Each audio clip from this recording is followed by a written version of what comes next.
few moments later.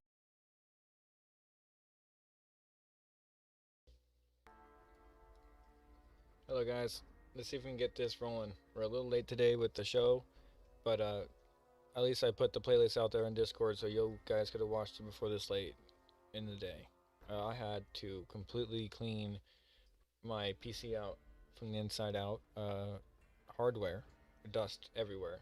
Anyway, last 8 hours on my phone streaming, and we're doing a stream on here. See how long we can make this go.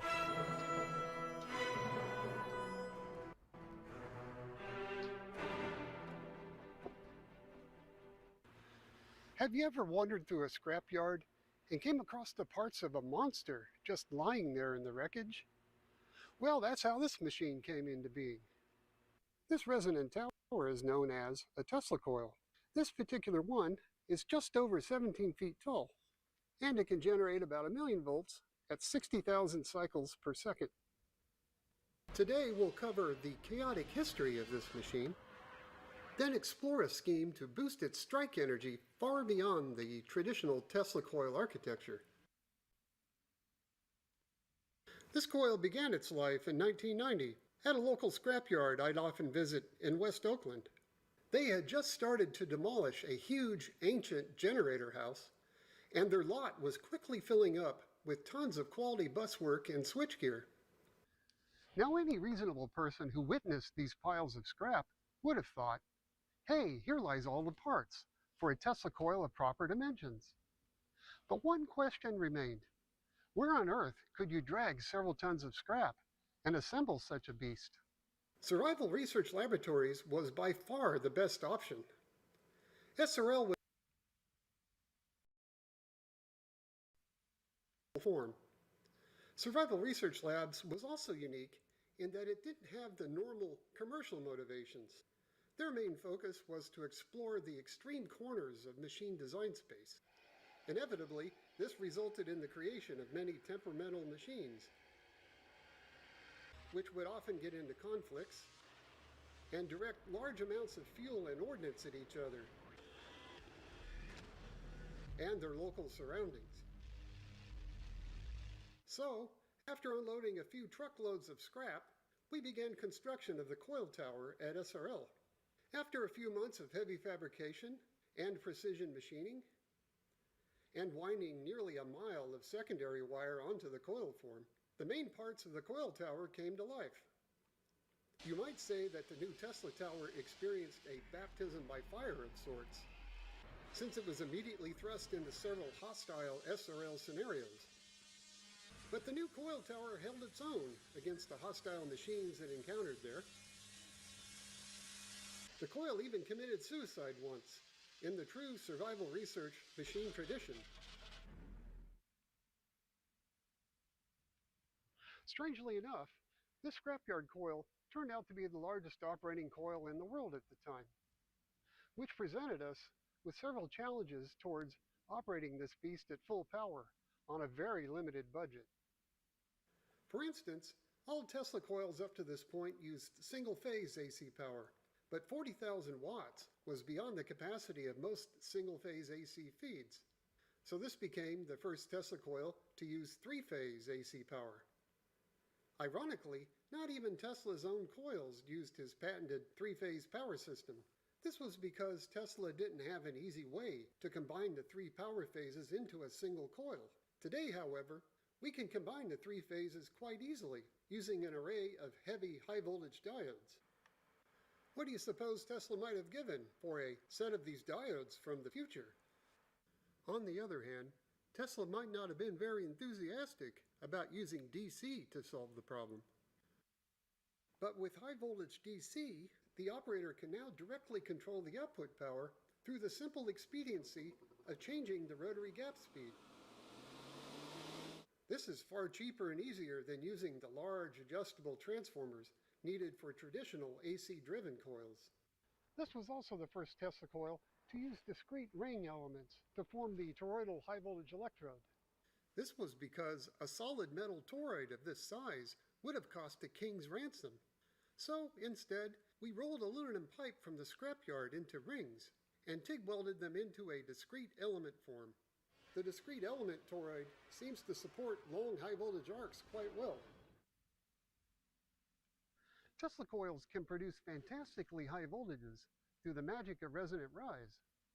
However, this also results in equally low output currents. Although Tesla coil arcs can reach across large distances, their low currents do little damage to grounded objects. They're even routinely used as stage props in harmless performances. One way to make the Tesla Tower far more effective against hostile machines would be to boost its output current to the levels found in natural lightning. To do this, we need to wait for the exact instant that the streamer makes contact with the target. Then immediately after that instant, find some way to dramatically increase the Tesla primary energy. This critical instant is of key interest, since the plasma channel transforms from what is known as a voltage-driven regime into a current-driven regime. Right at this transition, there's a brief time where the arc could transport a high current pulse with virtually no limit, if we just had a precise way to inject a high current pulse.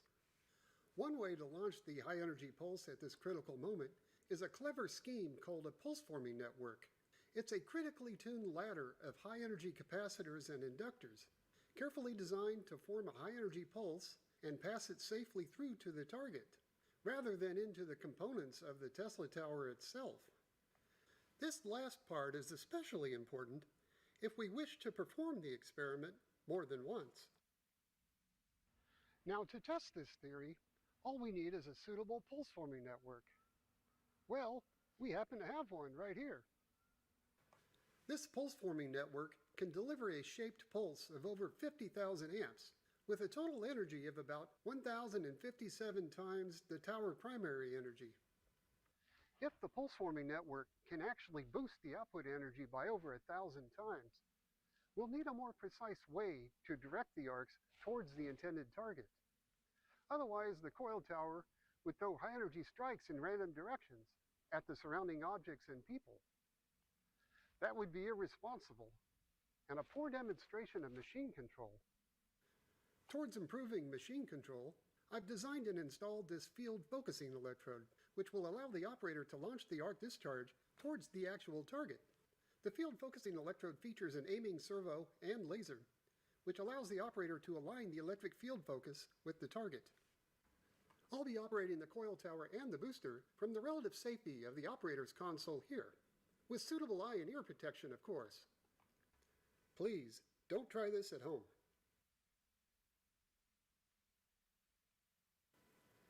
Let's start out with just the normal, unboosted 1 million volt discharge to establish a baseline.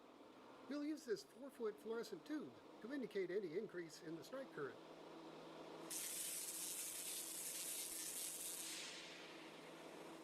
As we can see, the tube illuminates just a bit when the normal arc discharge strikes it. If we add a diffraction grating, we see that the arc has a very different spectral content than that of the tube. The sharp red and green lines are the colors you'd see in an aurora borealis. Now let's charge the pulse-forming network about halfway and see if the tube brightness noticeably increases.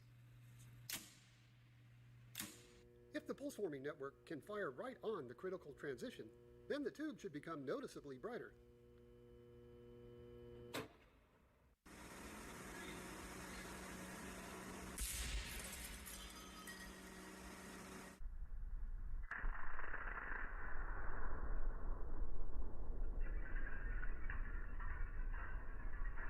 It looks like the pulse-forming network found the transition slot.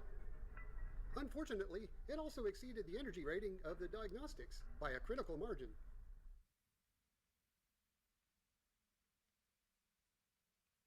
At this frame rate, the tube can show each individual high-voltage pulse until its state of fragmentation becomes too great. Even after areas of the plasma channel become dark, the high-voltage pulses show that they remain highly ionized.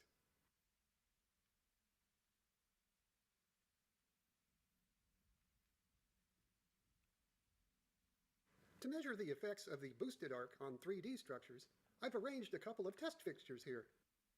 Again, let's start with just the unboosted 1 million volt output to see how the arc will attach to the structures. Notice how the taller water tower takes all of the strikes on its lightning rod and shields the church steeple. This shielding effect works in a similar fashion on full-scale structures against lightning strikes. Also note here how the normal Tesla tower currents are far too weak to affect the water tower. Now let's measure the effect of boosting the strike currents. For this test, we'll double the previous boost energy, which is still within the operating limits for the pulse-forming network. 3, 2, 1. As we can see, doubling the boosted energy provided adequate margin for this evaluation.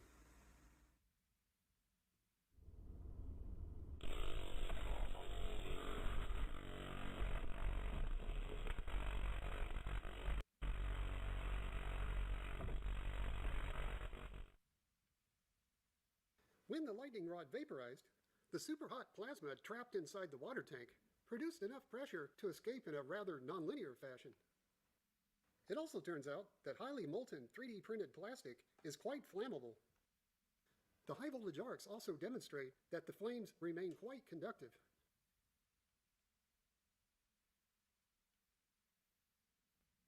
Fortunately, full-scale water towers are made from a less flammable material.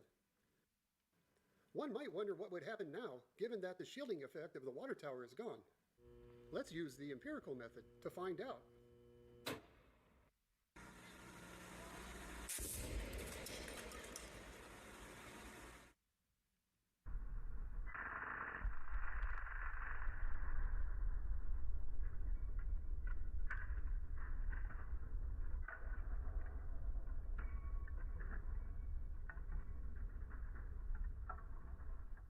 Note the St. Elmo's fire forming on the church steeple, similar to the fires seen on the masts of ships in lightning storms. This is usually an omen for an unexpected descent of energy in the near future.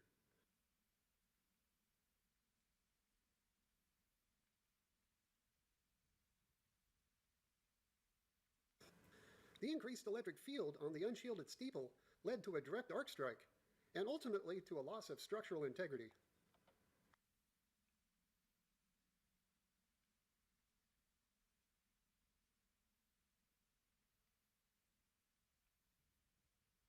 So how effective would the boosted coil tower be against hostile machines?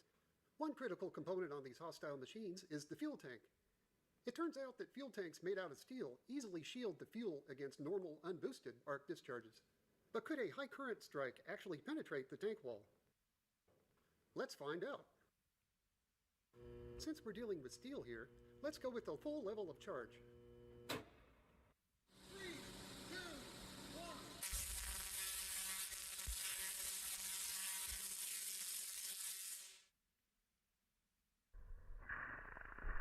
It appears that a full boost was sufficient to pierce the tank wall. The fuel ignition blew the fuel cap clear and spilled a bit of fuel in the process. As the fuel cap gracefully ascends, it leaves behind a mushroom cloud of sorts. This mushroom cloud is quite conductive, as evidenced by the high voltage pulses that play with it as it dissipates.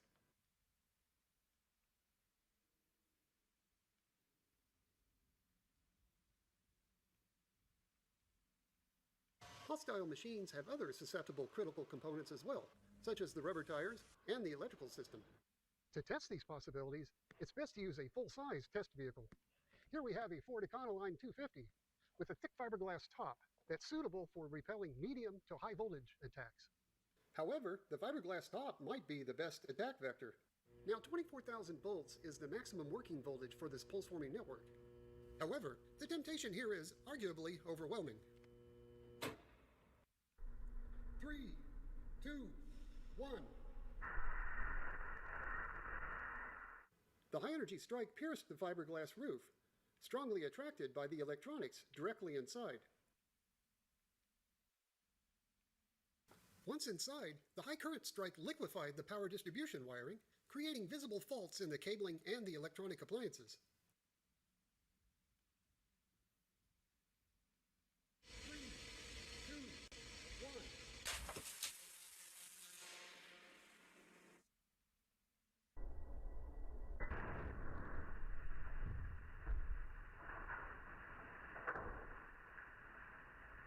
It appears that both the electronics and the cable plant were adversely affected by the boosted energy pulse. Currently, this 1 million volt machine has a strike range of about 30 feet. However, it may be possible to substantially increase the range of machines like this using an obscure effect called relativistic runaway breakdown. Current theories suggest that relativistic runaway breakdown could dramatically boost the strike range by a factor of 10 or more beyond classical discharges. This effect might have contributed to the mysterious super long discharges accidentally produced on high voltage towers at Russian test facilities over 50 years ago. This effect is also essential towards creating lightning strikes in storm clouds, so there's some interesting science here that may offer a way to adjust the frequency of lightning strikes over populated areas. No one has yet tried to build a machine big enough to recreate a relativistic runaway breakdown event in air. However, it should be possible for a sufficiently motivated person to do so. If you're interested in such odd pursuits, I plan to post pictures of my attempts to build such a machine right here in the near future.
I mean, who knows how long he's been laying there?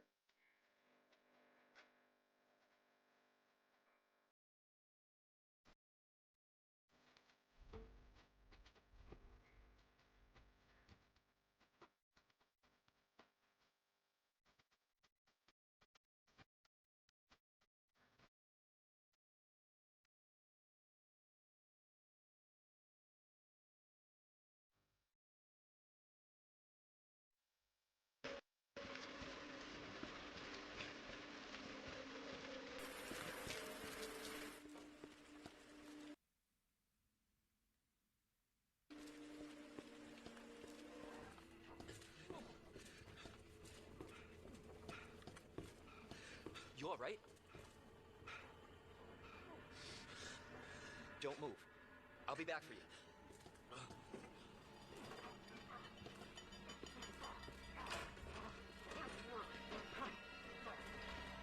Freeze!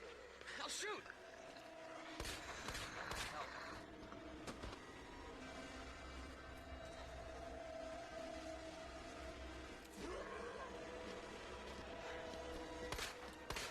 You bastard.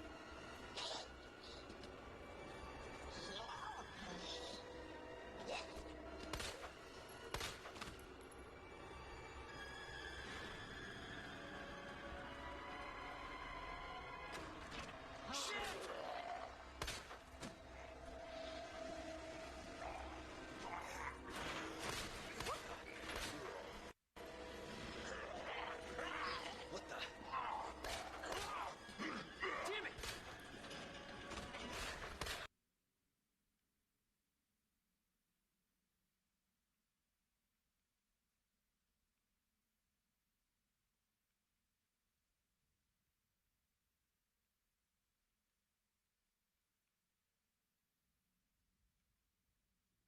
right, new day and another Alienware that needs to be repaired, and this time we have one that's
I can't carry it for you. But I can carry you. Come on! Inventory and encumbrance are fickle things. Sometimes you really want to just loot everything you see, but no matter how much strength or relevant perks you have, you still reach your limit faster than you would have liked. Well, what if you never needed to worry about carry weight again? Simply grab a nearby container and store all your belongings inside and drag it with you across the Mojave.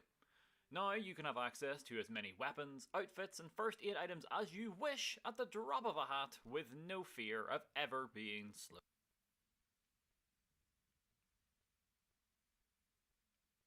This is ordinary table salt, but when I blast it with 5 MeV electrons,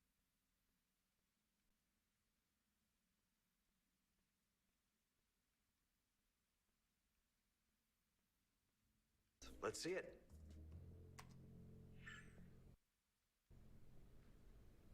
Wait, my signature's not on it? How can it be the Gavin Belson signature box 3 without Gavin Belson's signature on it? What's wrong with that? Well, Jean, do you have the report? Absolutely. Pleasure to be on your team, Gavin. Here it is. The signature displayed troubling traits, left of upright slant, narrow angles, tense strokes, conclusively indicative of sociopathic tendencies. What? Characterized by a lack of empathy, a need to dominate, a willingness to hurt others to achieve one's goals, inability to accept bad news. Hoover, Sir.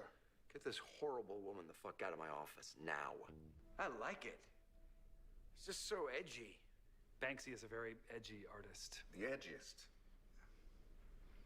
What is this? Banksy is insisting his signature be on his work.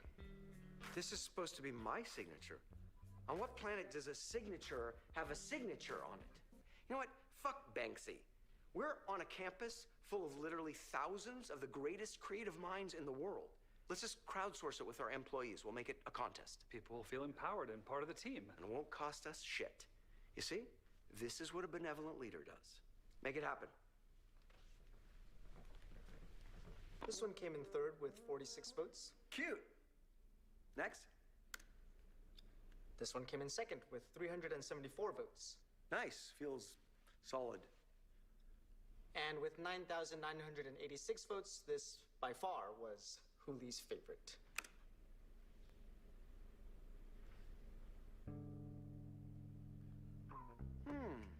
I like it. It's Bold. Gavin B. The Box 3. Signature Edition. I put my name on this because I personally stand behind the new SAS/SSD/NVMe drive bays, the 24 core processors. I stand behind the ECC DDR4 SD-RAM LR DIMMs and their exceptional reliability.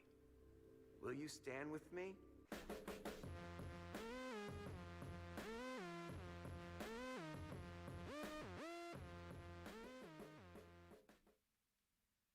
New tonight, former police officers are reacting to a January 6th memorial plaque that was installed at the U.S. Capitol.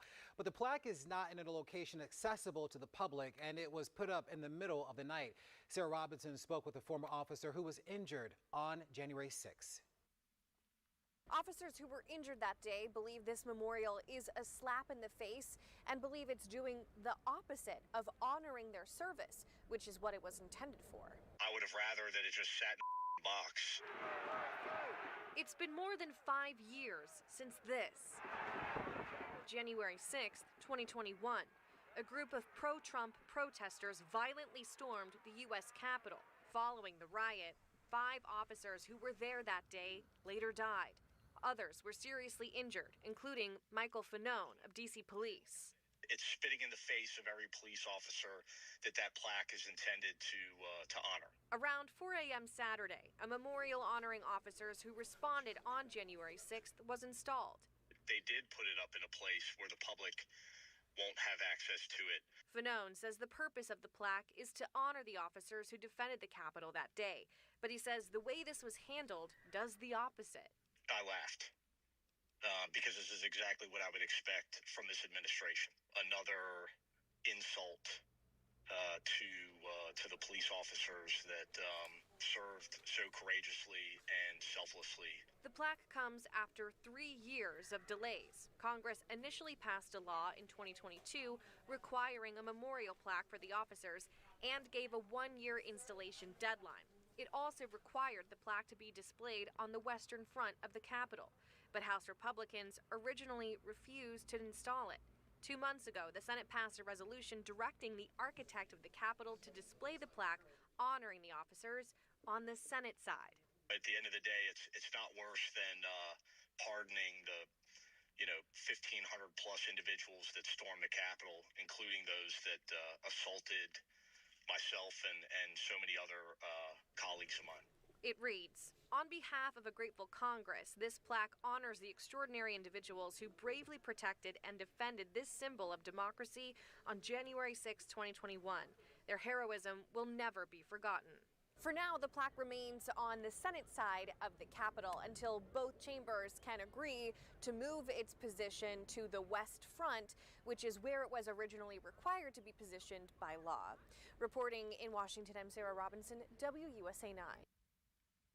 Where the NYPD has identified a suspicious device in a vehicle near Gracie Mansion. Officers have frozen the area around the vehicle and are conducting limited evacuations of the buildings in the vicinity. CB Cotton is at the scene with the latest. Hi, CB.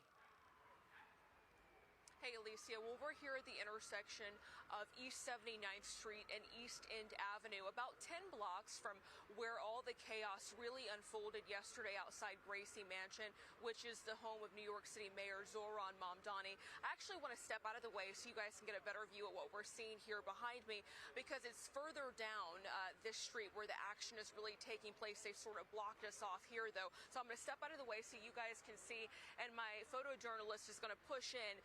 Down East End Avenue between 81st Street and 82nd Street, we have been told that officers have located a third suspicious device in a car that is thought to belong to one of 2 suspects who were taken into custody yesterday in connection with 2 other suspicious devices.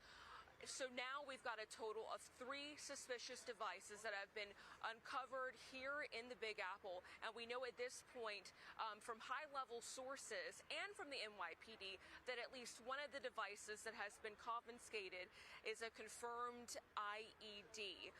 Fox has been talking to high-level sources all throughout the day, and we actually learned today that one of the IEDs that was taken into custody yesterday had an explosive called triacetone triperoxide, or known as TATP.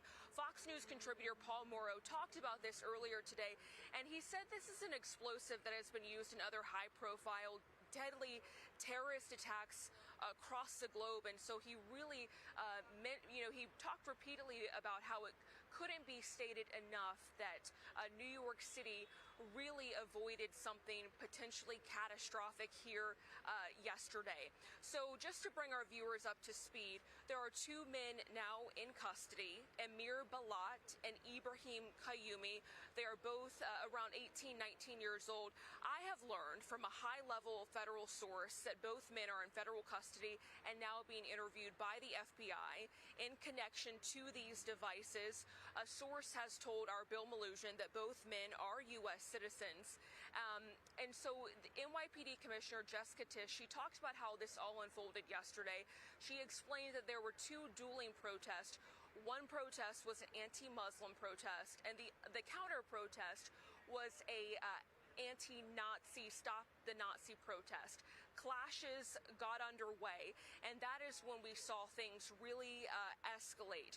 Commissioner Tisch says one of the men threw what appeared to be a suspicious device, and people saw smoke and flames go up in the air.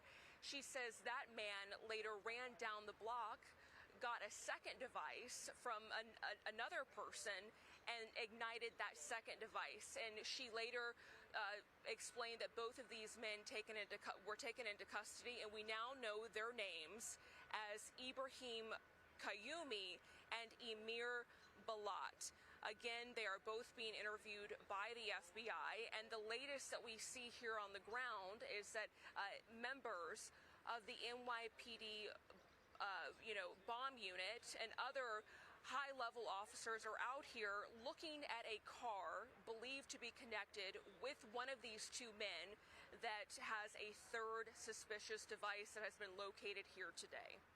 And CB, just in the area right around you and where this investigation is underway, are there evacuations that have occurred inside the neighborhood? Are they clearing people out of that area other than freezing the area, is what we've called it?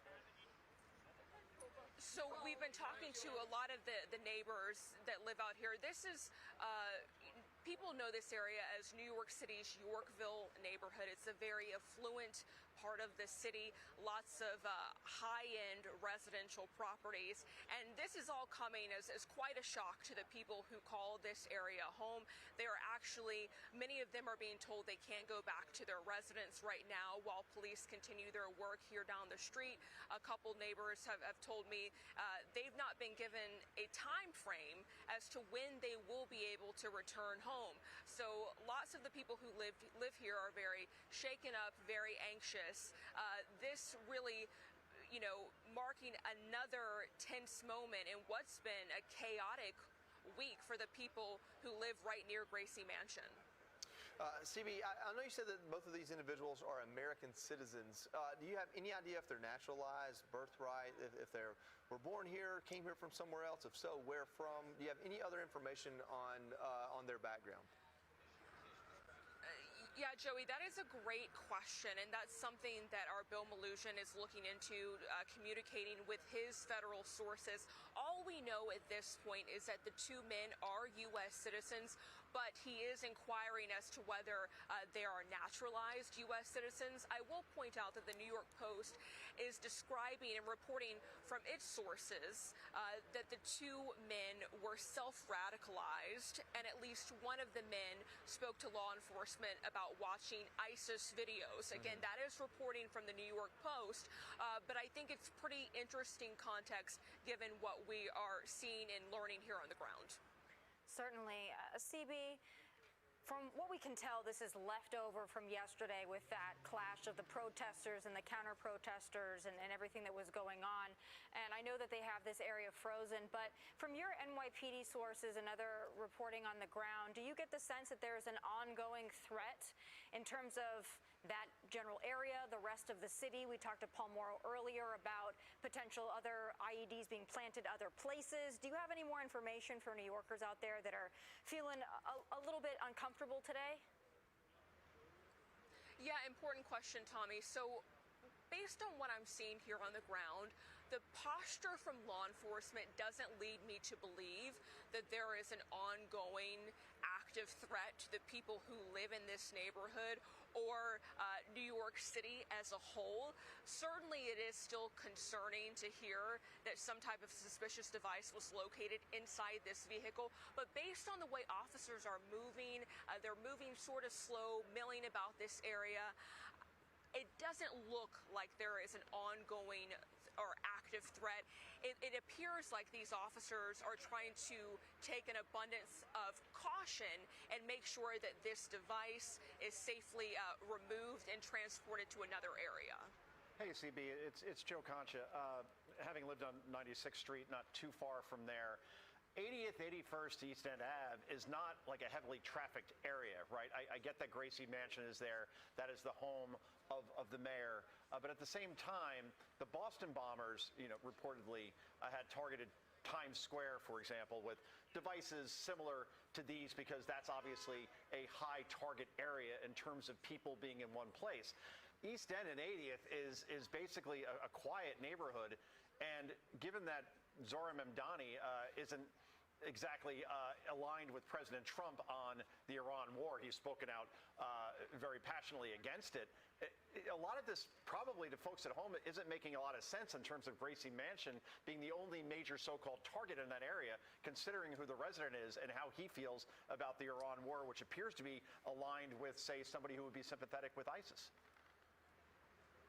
Yeah, that's interesting context that you bring up, Joe. This is definitely not a high traffic area.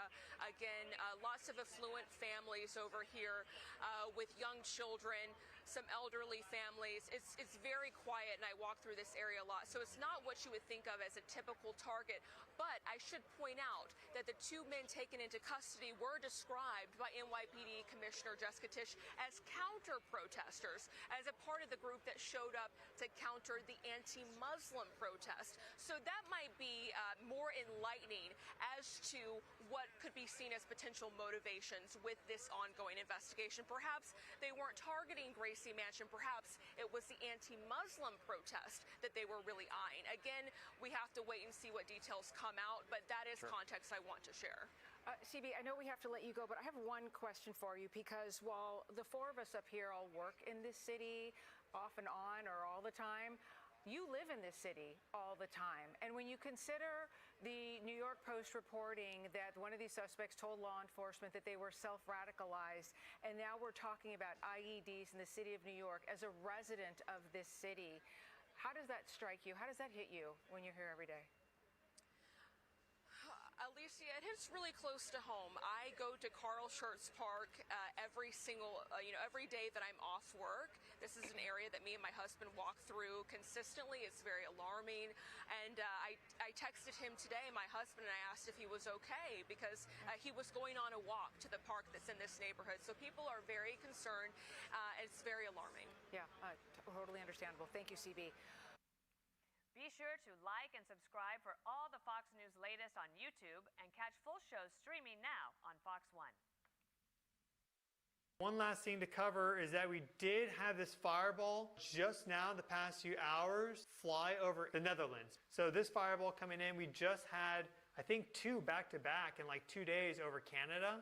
So we are entering this time frame of us being in the debris stream of Interstellar Object 3I Atlas. I can show you that really quick. I've talked about it before. We don't know how much we may get from this. That's really the open question mark.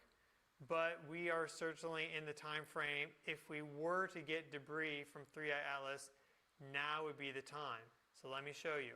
Here we have our live view of interstellar object 3I Atlas, and we see it's getting very close to Jupiter. This is actually forward a few days.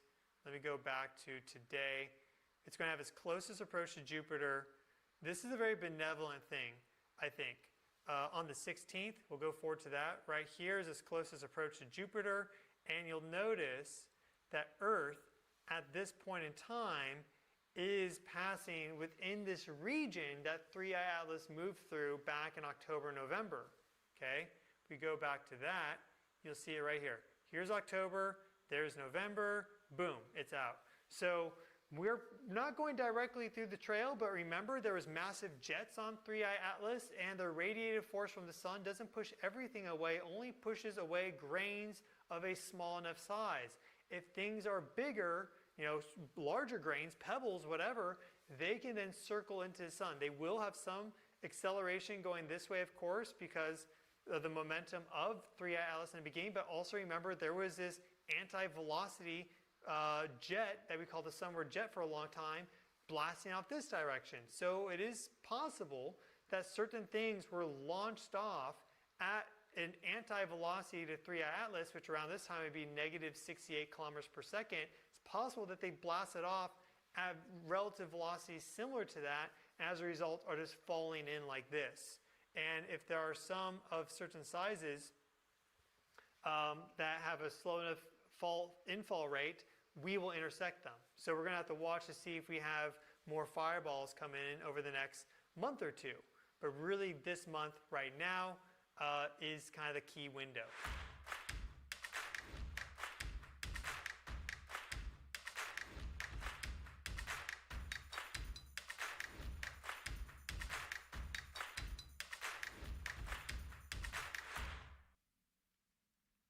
In 2024, China invested $818 billion in clean energy.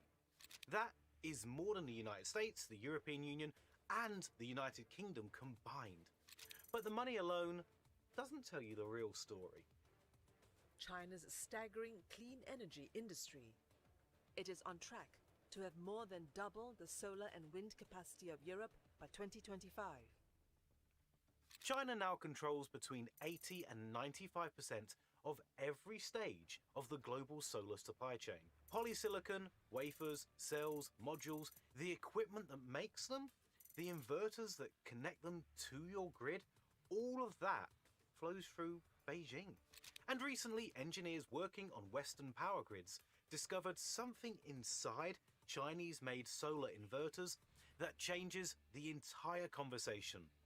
Hidden cellular radios, undocumented, capable of bypassing firewalls and remotely shutting down power generation from the other side of the world. To understand how we got here and what it actually means for the energy systems you depend on, we need to pull apart a supply chain that most people have never looked at closely. What you find when you do is uncomfortable. In December 2025, a Chinese state-owned enterprise called CHN Energy finished connecting a 1 gigawatt solar installation to the grid off the coast of Shandong province in the Bohai Sea. 2.3 million solar panels, 11,700 steel piles driven into the seabed, an area covering over 1,200 hectares of shallow coastal water, total cost $1.2 billion. The headline called it the world's largest floating solar farm. Social media lit up. Some coverage framed it as proof that China had leapt ahead in renewable energy and that the West was hopelessly behind. But the first thing you need to know is that the farm does not float. The panels sit on rigid steel platforms bolted to fixed piles in the seabed. True floating solar uses buoyant pontoons that move with the water.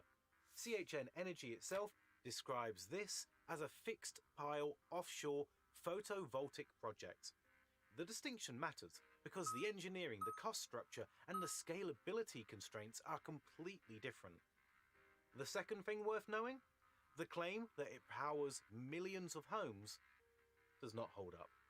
The developer estimates annual generation of 1.78 terawatt hours. Run that against actual Chinese household consumption and you get roughly 700,000 to 1.2 million households, not millions. And that generation figure has not been independently verified yet. We'll not have real performance data until late 2026 at the earliest. So, the project is real, the engineering is genuinely impressive, but the framing around it, both the hype and the panic, misses where the actual story is. Because one solar farm, however large, is a symbol. The supply chain behind it is a weapon. China's dominance over solar manufacturing did not happen by accident, and it did not happen quickly. This is 20 years of deliberate industrial policy, executed with a consistency that no Western government has come close to matching. Start at the top of the supply chain.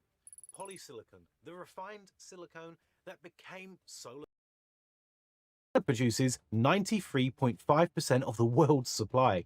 2 decades ago, that number was close to 0. Move down to ingots and wafers, the intermediate step where polysilicon gets shaped into the thin discs that capture sunlight.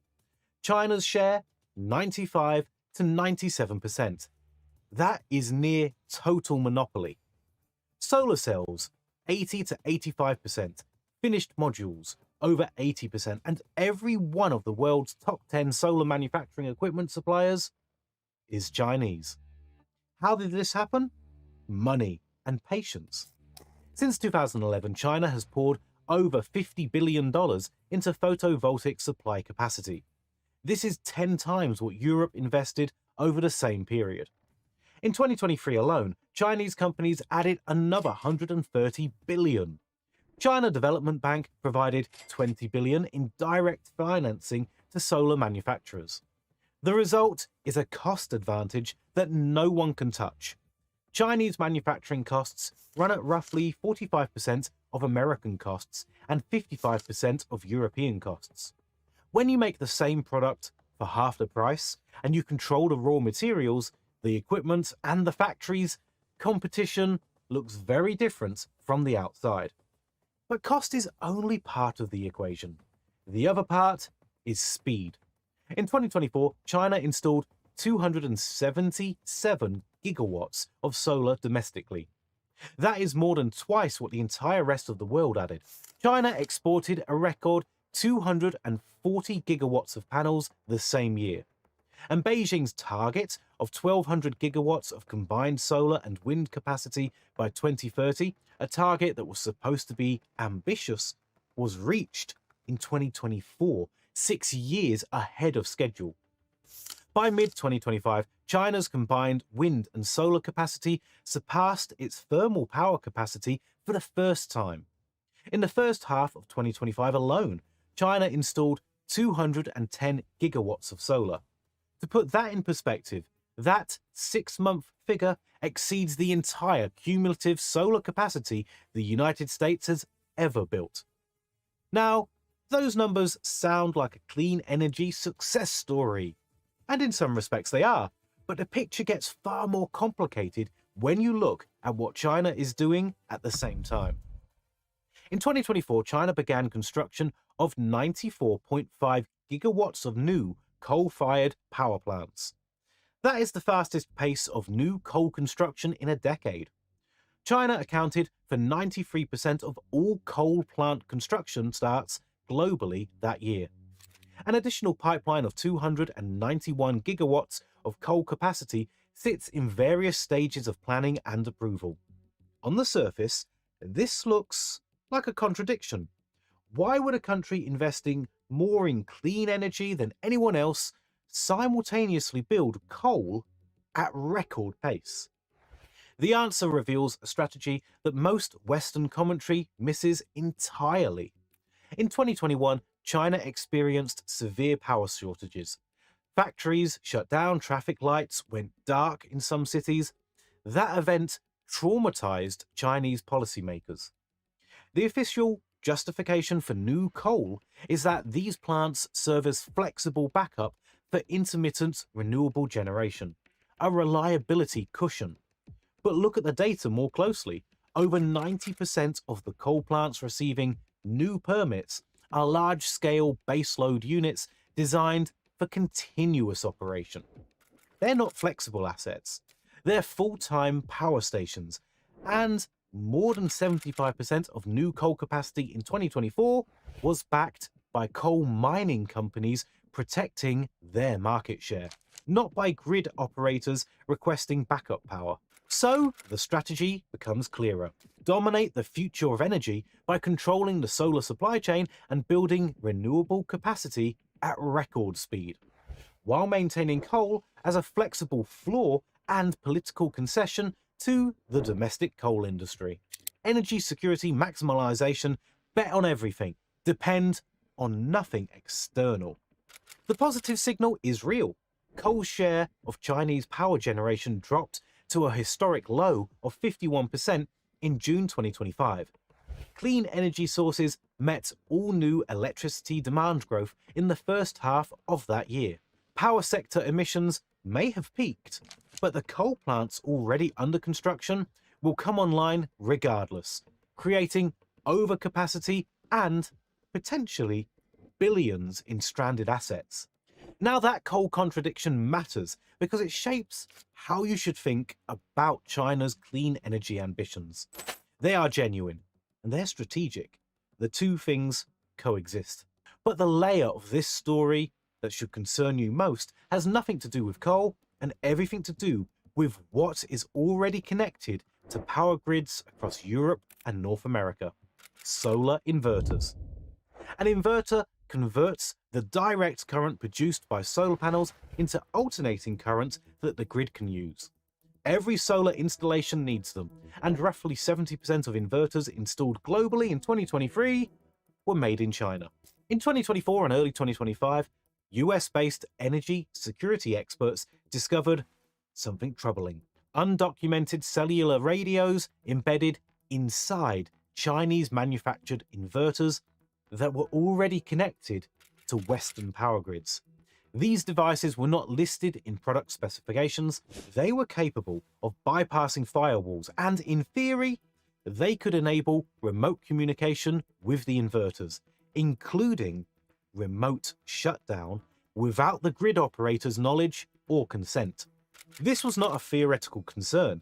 In November 24, a commercial dispute between inverter suppliers Solarc and Dai reportedly led to solar inverters in the United States being disabled remotely from China. A commercial dispute triggering remote shutdowns of energy equipment on American soil. The scale of the exposure is staggering. Over 200 gigawatts of European solar capacity is connected through Chinese-made inverters. That is the equivalent generation capacity of more than 200 nuclear reactors. Solar Panel Europe and the risk analysis firm DNV have warned that compromising as little as 3 gigawatts of inverter-linked capacity could destabilize Europe's entire power grid. Lithuania has already passed legislation to block Chinese remote control access to its energy installations. The rest of Europe has not. Keep those numbers in mind, because the geographical leverage they represent goes well beyond solar panels. The comparison that keeps appearing in political papers from the IEA, Chatham House, CSIS, and the Carnegie Endowment is OPEC, is OPEC. China's grip on the solar supply chain, these analysts argue, gives Beijing leverage comparable to what oil-producing nations held in the 70s. But with a key difference: manufacturing ecosystems are harder to replicate than oil wells. And China has demonstrated a willingness to use supply chains as leverage before. In 2010, during a territorial dispute with Japan over the Sakanu Islands, China imposed an informal embargo on rare earth exports. Prices spiked tenfold. Japan's auto industry scrambled. More recently, in December 24, China banned exports of gallium and germanium to the United States, two materials essential for semiconductors and defense electronics. China produces 94% of the world's gallium and 83% of its germanium. The solar-specific version of this leverage extends beyond simple supply restriction. Consider the countries most dependent on floating solar technology to meet their energy goals: Japan, South Korea, Singapore, Indonesia, and Pacific Island nations. These are among the most geopolitically sensitive countries vis-à-vis China, US allies, territorial dispute participants, nations positioned alongside the South China Sea. If China dominates both the panels and platform technology, those nations face a dependency loop, where their entire clean energy transition runs through Beijing, and the delivery mechanism already exists. China's Belt and Road Initiative reached a record $93.9 billion in energy engagement in 2025. Solar and wind investment through BRI, $72.9 billion cumulative since 2013, now surpasses BRI coal investment. Chinese companies have moved from 70% to 60% of wind and solar capacity in top BRI markets, and could reach 80% by 2030. Each project builds economic dependency, diplomatic goodwill, and technical lock-in. That playbook should look familiar. It's the Huawei and 5G strategy applied to energy infrastructure. A Chatham House scenario paper has even modelled the possibility of China deploying massive floating solar arrays in the South China Sea, strengthening de facto territorial control of disputed waters under the cover of clean energy development, while offering cheap electricity to Southeast Asian neighbours. Given China's established pattern of using civilian infrastructure, fishing fleets, artificial islands to assert territorial claims, the scenario is speculative but grounded in documented behaviour. Meanwhile, the Western response has been uneven at best. After the Inflation Reduction Act, US solar manufacturing capacity surged to 51 gigawatts.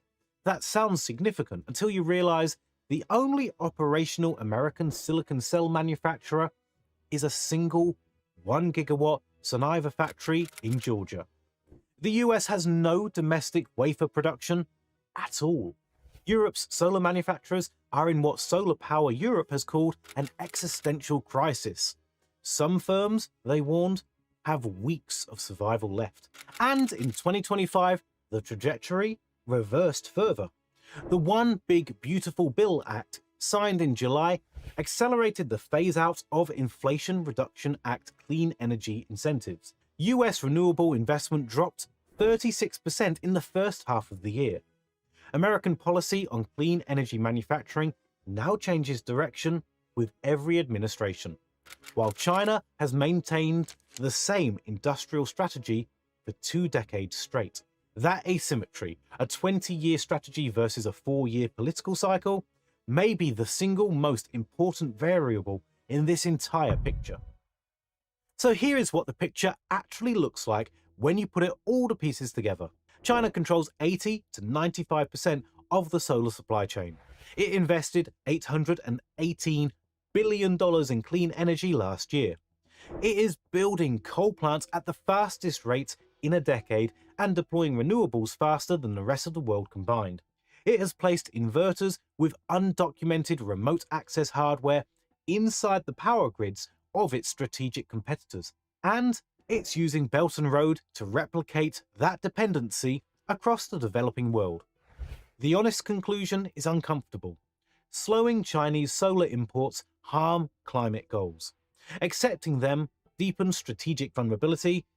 There is no cost-free option. The West retains real advantages in offshore wind patents, in fusion research, in next-generation battery design. Japan leads in battery technology advantage. Western companies still lead in floating solar platform engineering, but none of these advantages matter if the foundational supply chain remains in one country's hands. The most realistic path forward involves 3 tracks running simultaneously. Accepting managed dependency on Chinese panels for current deployment while securing the most dangerous choke points, especially inverters. Investing aggressively in next-generation technologies where supply chains have not yet been locked in, Pavorsky cells, advanced nuclear fusion, and building diversified supply chains with allied nations, India, Japan, South Korea, Australia, rather than chasing full independence. The 1 gigawatt solar farm in Shandong is real. The engineering is impressive, but the story that matters is not about one farm. The supply chain is the weapon, and whoever controls the energy architecture of the next 50 years controls far more than electricity prices. This is a story worth paying attention to. Thanks for watching. I'll see you in the next one.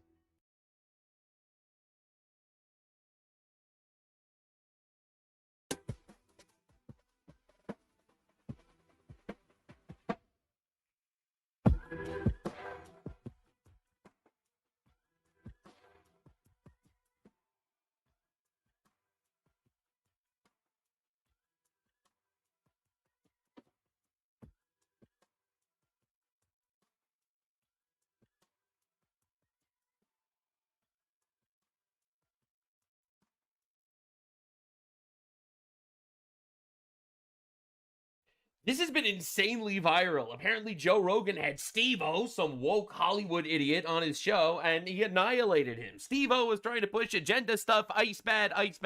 And from what I saw, and this is literally all I know, Joe said to him, did you know that there were more transgender shooters this year than ICE shooters this year? And just completely shut the man down. So I'm excited to see what this is all about. People told me I needed to look into this, so here we are. Let's see. Steve-O was on Joe Rogan when he made some shocking claims about trans people being oppressed. Talking to this transgender person, they described to me a level of oppression. Oh, it's they, them. That genuinely fucking broke my heart. Not only does Joe dismantle the... Oh my god, dude. It's like, it's so frustrating that people are actually still doing this trans stuff. So again, for those of you that are unfamiliar with my opinion, I don't hate trans people. I pity them. They have a mental illness and society told them that it's normal and it's okay, and now they're killing themselves and they're killing people around them and they're violent to the same statistics as schizophrenics. And quite literally, we have enabled these people that have mental illnesses, that are on drugs, to arm themselves and kill us. All right, we are putting them in spaces where they shouldn't be and they're killing us. It's insane. That's my opinion. I got a lot of flack for it. The transgendoids have been coming after me and stuff like that. But I'm not going to, cuck myself into silence like all these morons, all right? That's just an objective fact. Everything I'm saying is true. A lot of people are unhappy about it, but your unhappiness does not make it any less true. And I do not need to succumb to your feelings. Your feelings are not putting me in some sort of emotional headlock. And I'm really tired of this, and I'm really happy people are getting tired of it too. All right, let's break down this debate. Apparently, he destroys him here. This claim, he's able to change Steve-O's mind very rapidly. They said, hey, let me tell you. I am not allowed to use the bathroom at my own place of work. He makes fucking lies. All right, transgender people are not oppressed. All right, that's one of the narratives that everyone uses to prop themselves higher up. Oh, I'm actually a victim. I'm a victim. You're not a victim of shit. All right, you could go to a bathroom, the one that actually matches your sex. That's the bathroom you could go to. No one's complaining about males going to men's bathrooms. No one, right? The complaint is that males are going to women's bathrooms. Makes it sound like employers are just not allowing trans employees to use the bathroom at work. We've got all trans employees must use the garbage dumpster behind the bar. Politics. That's not true. They're just not allowed to use the bathroom. It doesn't align with their biological sex. Exactly. Okay. That right there, he has no response. That's a big different thing, though. It's not like they're losing their rights. Wants to. All right. But you got to realize, they're not all... Again, this is like the Hollywood woke NPC programming. Like, he was just like, oh, what you just said is not true. They literally could use the bathroom that just matches their sex. Oh. So they're not oppressed. Instant shutdown. There's nothing to say. It's over. Listen, I genuinely think there's people that feel like they are in the wrong biological sex. The moment that's called a mental illness that Joe pushes back, this whole thing just collapses. Because no one expects you to push back. See, the thing is, the left has shut down debate on topics like this for so long, so effectively, people were afraid to bring it up. So there was no pushback. So their mindset, quite literally, was never stress tested. because they're afraid to even utter these words. That transgenderism is a mental illness. They would ban you from Hollywood. They'd fire you from woke land. Right? They'd eliminate you. Bro, the woke Jews would put you on a hit list. I don't know, man. So the reality is these are arguments that were never stress tested. No one ever got pushback from this because that was just the message that they needed to push. But there's also people that are fucking perverts, and they have a thing called autogynephilia. And what that is they get a turn on by pretending to be a woman. They get excited by it, and they want to be around women. It's not even about people identifying as trans. It's about the laws surrounding the topic. No, because since it's a mental illness, anyone could claim that they have that mental illness. See, the issue is, I'm not even arguing that like all the trans people are perverts and stuff. I think that there is definitely a lot of overlap. But the reality is, it's in the brain and it's not real. It's a mental illness, and I'm sorry that that happened to you. I pity you that you are mentally ill. I don't need to live by your mental illness. Your mental illness does not dictate my life. And I'm tired of making you believe it should. It quite literally shouldn't. Your mental illness should not emotionally blackmail me into submission, to force me to use language that I don't want to use, or to force mostly women into uncomfortable positions around men. How that opens the capacity for the people that Joe's describing here. And so you give them a fucking Willy Wonka golden ticket to go into the women's locker room and the women's bathroom and stare at women and pretend you're a woman when you're just a crazy man and you're actually into women. You might not even be a crazy man. You might just be a pervert that claims you're transgender. Since it's all in your head, why should we just not believe you if you claim that? Like, again, it's such a non-argument. Like, the entire trans argument is a non-argument. It's essentially become emotional blackmail. That's it, because there is no actual line of argumentation that men should be able to go into women's bathrooms. Okay. That's real too, man. I don't doubt that that's real, and I know that it's a super complex, nuanced thing. What is It's really not. It's really not super complex and nuanced, all right? Bro gets one modicum of pushback. He's like, oh, dude, this is like astrophysics and like hyperbiology. I didn't actually understand it. It's super It's really not, actually. Boys have a penis and girls have a vagina, all right? Like, look, man, I'm not trying to be controversial or anything. complex? The only complex portion of this that I see is the neurochemistry claims. But here's what's not complex. What is your chromosomes? Right. Okay, this is the same thing for competing. Right. All these fucking mental gymnastics that seemingly intelligent people do to justify biological males competing with females. Oh, I'm with it. I don't think anybody's It's the arguing same that. thing. No one's gone that far. All right, dude. Well, yes, no, that wouldn't be fair. Why would you treat this topic any differently? Right. It's the same thing. Right. And especially as speaking as a man who has daughters, like there are creeps. You could tell Joe is a father. You can tell Steve-O is trying to exist in the world of celebrity. And Yeah. And essentially, we have an entire generation that idolizes the Steve-O types. All right, the not masculine men, the men that have never actually been men, the men that didn't actually, have a wife, have a family, raise children. All right, quite literally, those are not role models. Masculine role models, find better ones. All right, because this ain't it. And he's afraid to take a wrong step and offend the wrong people. And if you give a creep, and I'm not saying all trans people are creeps, right, but a lot.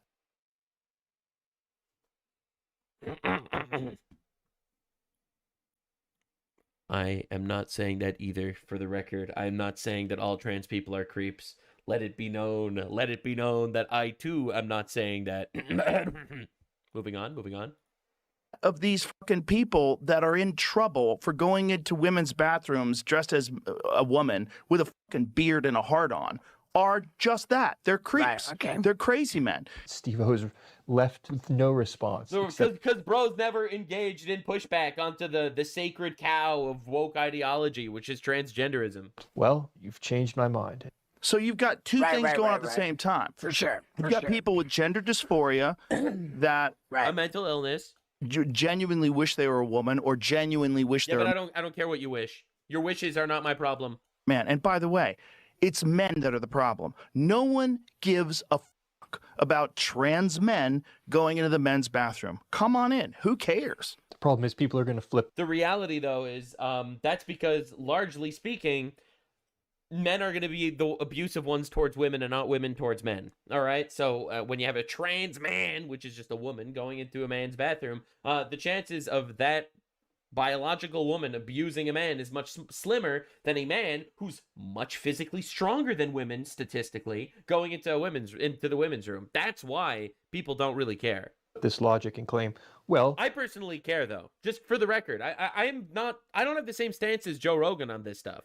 I'm way more radical. All right, as it says in Deuteronomy, a man that dresses as a woman or a woman that dresses as a man is an abomination against God. My stance is that it is inherently degenerate. All right, inherently. Like, aside from the fact that it might cause all forms of problems and issues and abuse and stuff like that, I think it is inherently degenerate and shouldn't be welcomed in society. Women shouldn't care either, because to a postmodernist, there are no differences psychologically, not in meaningful, significant ways. We all perceive everything the same. Like, no one's going to get hurt. No one's going to get hurt. This is the problem. When you allow perverts to have this hall pass to go into women's locker rooms and bathrooms. So you can't say you're not allowed to use the bathroom where you work. That's not true. You're just not allowed. Not even exaggerating. Personal story. A friend of mine was in the hospital with his grandmother. His grandmother had cancer, was really sick in the hospital. And he went to visit his grandmother. And it was like a woman's only floor, like on the hospital. And essentially at night, they make sure that there are no men on those floors. So he wanted to stay there with his grandmother because his grandmother was literally sick and dying, and they always want, you always want someone around you. A hospital's no place for sick people, okay? All right, so everyone wants to be around their family. No one actually trusts the hospital to take care of them properly. So my friend stayed there in the hospital with his grandma, and one of the nurses said, hey, this is a woman-only floor. You have to leave the floor for the night. For the night, there's no men allowed on this floor. And literally, without skipping a beat, my friend, and dude, this guy's like 6'3", he has a beard and everything, and he turns to the nurse and is like, I identify as a woman. Without missing a beat, the nurse shut up, had nothing to say, apologized sincerely and profusely. My friend stayed there that night. It is like, it's absolute insanity, okay? It's crazy world that worked. To use the women's room where other women are in there because you're not a woman.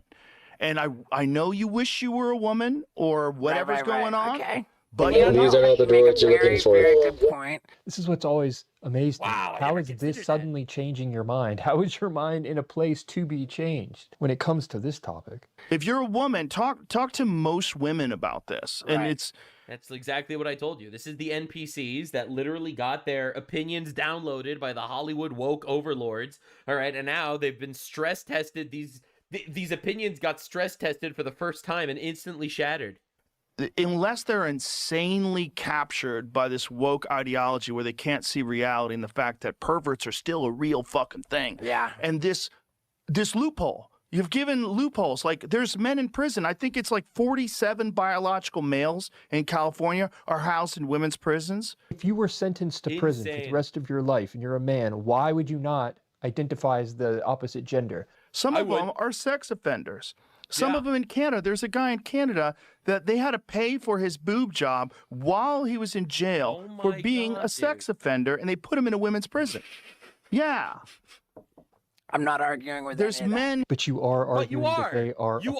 You are arguing that you can identify as the other thing, and now poof, you're the other thing. And if you're poof the other thing, you should be given the treatment of the other thing. So yes, you are. This is why objective reality matters. And this is why that you can't sacrifice objective reality to this woke, garbage, bullshit, nebulous, infinite bullshit agenda. All right? Because the moment you sacrifice reality, you are going to walk down a path that has zero brakes on it, all right? And it'll hurtle you down into the abyss, all right? The reality is, men are men, women are women. This shit's boring. There's no way we're still doing this in 2026, bro. All right, in 100 years, we'll be looking back at this moment, and people will say, nah, people never actually believed that shit. But they did. We lived through that absolute hysteria, and we don't have to make believe it's normal at all, ever, in any circumstance, period. It's a mental illness. The end. All right? Like, seriously, man. So no, this isn't about slight little nuanced opinions about jails and sex offenders. That's just a symptom of the disease. The disease is you're not willing to acknowledge what reality is. Pressed by this, so you must contend with it.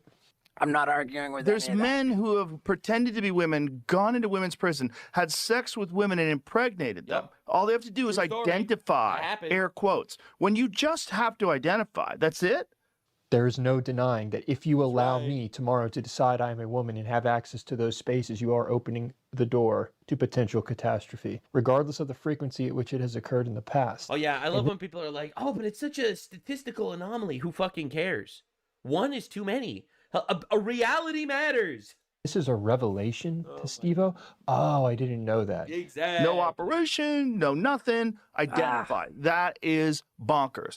And do you think they're giving them estrogen when they get in prison? Do they give hormone replacement therapy to people in prison? I don't know. But even then, it's still a man with estrogen. You can't escape your fucking chromosomes, okay? And until you can, until there's some sort of a CRISPR thing that you really want to be a woman, we can turn you into an actual woman. Until that happens, what you're dealing with is a form of gender dysphoria, which has always been classified as a mental illness. I would like to delve into this with Professor Dave because he's the one who's making this claim that it is that you can map the neurochemistry to actually measure this. Therefore, being trans is grounded in biology. And you make it completely valid. Wait, are you serious? People are actually trying to push that now? Argument. Nobody should be able to tell you you can't do something. Dude, I love how blindsided Steve-O is. He's like, "Yo, I never considered the fact that this guy with a penis that's 6'4" and a man shouldn't be allowed into women's prisons and bathrooms." Fucking stupid, like get a boob job Well, because they are transgender. That's crazy.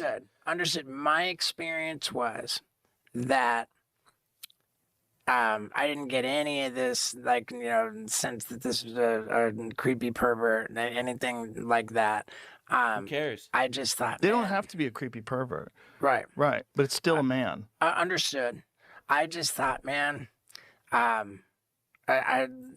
heard what they had to say about, politicians trying to put them in internment camps. And None of this is happening, bro. I mean, a lot of them probably should be in asylums, don't get me wrong. I mean, we see the fact that there are so many of these trans mass shooters, as well as the suicide rate being at 42%. Like, these are mentally unwell individuals, but no one's putting trans people in internment camps. Okay, stop. Can anyone point to an internment camp for trans people? Not I've yet. never heard of this. Not yet. At this point, Joe is I'm just kidding. wow, dude, I I'm can't believe you're kidding. saying this. Who's doing that?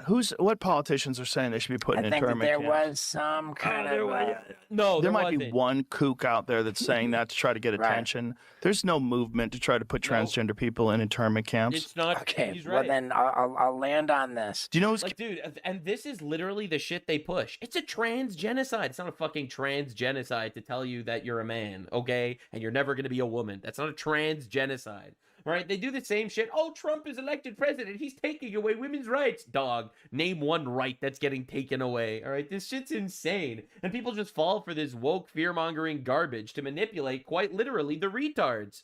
killed more people than ICE this year? That's the clip. Trans shooters. That's right. Do you know the Straight facts. majority of these high Facts. school shootings have been transgender people? I did not know that. Yeah. It's almost like they're mentally ill or something. Oh, how many of them?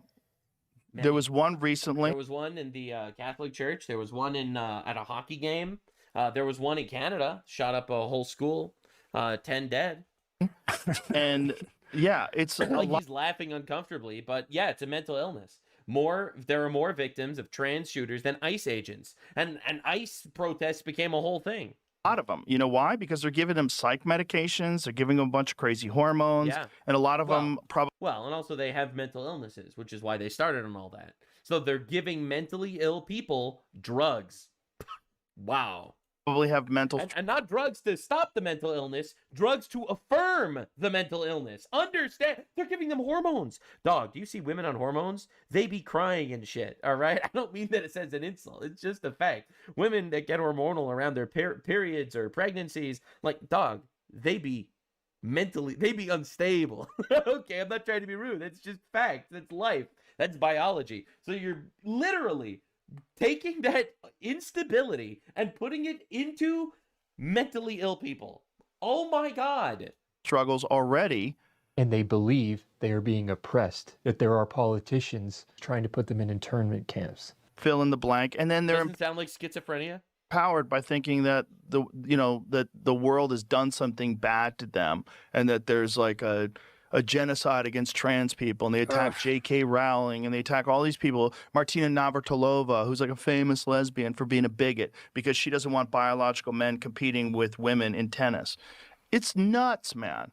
And it's like either you go by biology or you do not. Either you go by XY chromosome, or then you're in this weird fucking gray area where someone could just tell you they're a woman. And that's how you get men in women's prisons. Yeah. All right. And that's all it takes. All right. If you walk through it in this way, there's It's not even walk through it. It's like this dude has never engaged with this topic at all. nothing they can say. You've convinced me. It doesn't mean you can't be kind. Yeah, It doesn't mean you can't. I try to be kind to everyone. And if I meet someone who's trans, if they want me to call them, I don't. I'm toxic to toxic people, and I'm wholesome to wholesome people. I've been saying this for like a decade on the channel. Yeah, absolutely. No, if you're gonna be emotionally retarded and try to blackmail me with these word games and these leftoid virtue signal shits, I am going to shit down your throat. Quite literally. I will be annoying on purpose. I will. I'm just telling you in advance. Stacy or whatever, like I know a couple trans people. My friend Jim Norton is married to a trans woman. He's gay.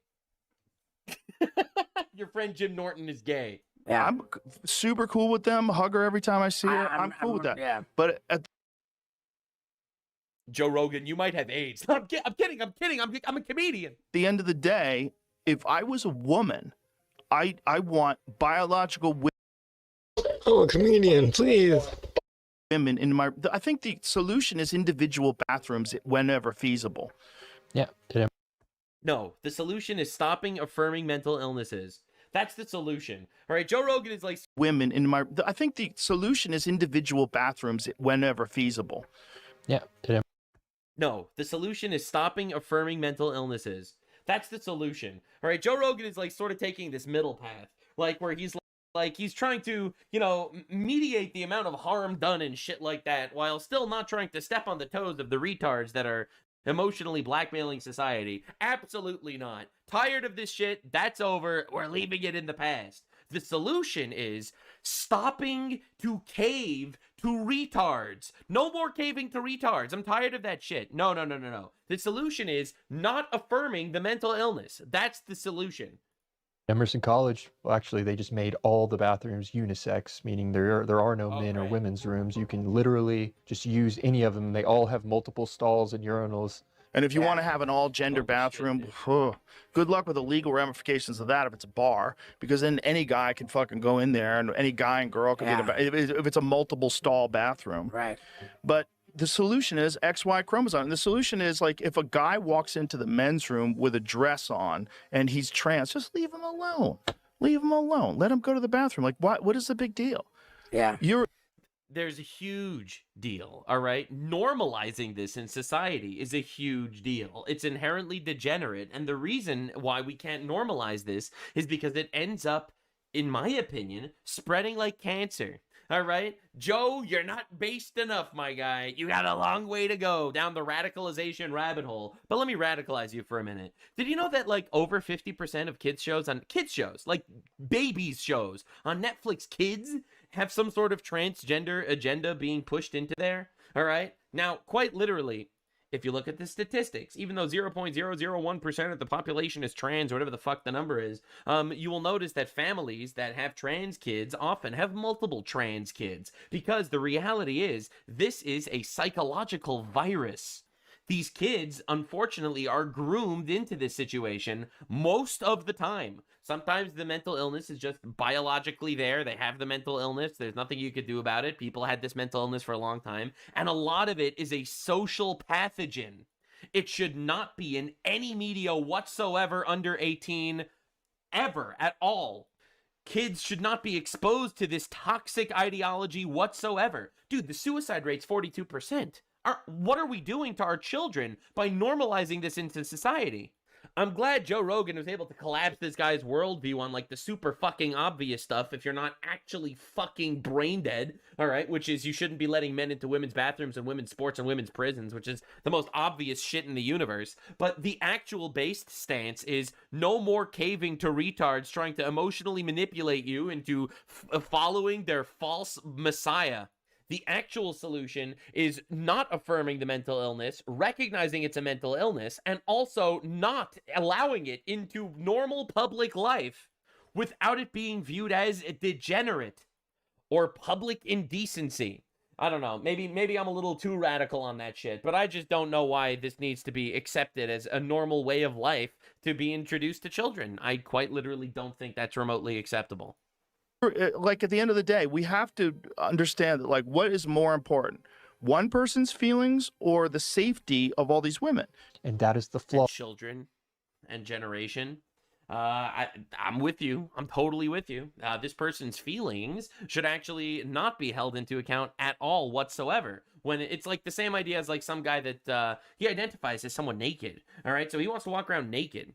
Not acceptable. You cannot be walking around in public naked. All right. We have public indecency laws for that reason. All right. It's not a matter of self-expression. It's not freedom of speech to walk around naked. It is public indecency and it's a crime. And I think that this transgender, very public transgender shit also should be included into public indecency. Law of leftist ideology in a nutshell. It is throwing out systems that are fair in order to accommodate a small number of emotions. And the safety of all these women is much more important. Yep. So you gotta be kind to people, but also you gotta have rules. There's a reason why there's a women's room and a men's room. There's a difference between being kind and being nice. Being nice is telling someone, oh yeah, of course you could change your gender on a whim. Absolutely. Oh, you identify as a woman? Well, of course you're a woman. That's being nice. Being kind is telling them, listen, I'm saying this because I love you. You're never going to be a woman. You're a man. You have a mental illness. Get help. I don't know, get a therapist, okay? That's being kind. Being kind is not affirming the delusions that could result in this person's suicide. It's because some men are fucking creeps. And if you allow those creeps to just put on a dress, well, and again, I'm not saying all trans people are like this at all, but you can't have that loophole. You can't, let's like, you can't have an open border. Doesn't mean that all immigrants are murderers, and you don't think that either, right? But some people that sneak across the border, if you don't check, are going to be murderers. It's just a fact. Yeah. So you have to have a fucking closed border to check, and you have to have a gender border too. Yeah. Well, God damn it. And this is usually how it will go. They'll just say, well, can't argue with that. That's crazy. I can't believe he shut him down like that. That's insane. Woke Hollywood retard just engages with the trans discussion for 2 seconds and his worldview collapses. But yeah, I used that statistic on a few people already. There are literally more victims to trans shooters than ICE agents. And that is a actual radicalizing statistic. Damn, nothing radicalizes you like statistics and reality, I guess. Anyway, thanks for recommending this one, chat. This shit was awesome. This was really good. I love these breaking down debates. We're going to keep making fun of retards on this channel every day. More retards.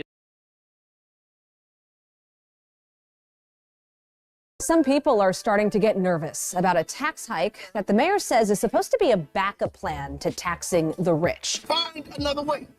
There's got to be another way. So, betrayed New Yorkers are taking to the streets and to the steps of City Hall to protest the mayor's new tax increases, which he promised would only affect the rich, but now appears squarely aimed at working class voters already struggling with an affordability crisis. So the mayor can fund his swath of free programs, which will be open to just about everyone, even if they're in America without permission. And as this takes shape, some people are predicting New York City's experiment with communism is gonna transform this place permanently.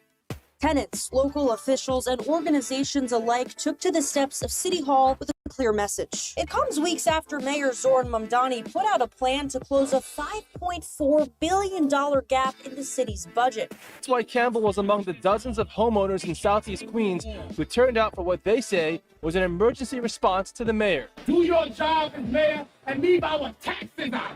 This is coming from someone who has never had to fight for anything in his life, who grew up in privilege and wealth.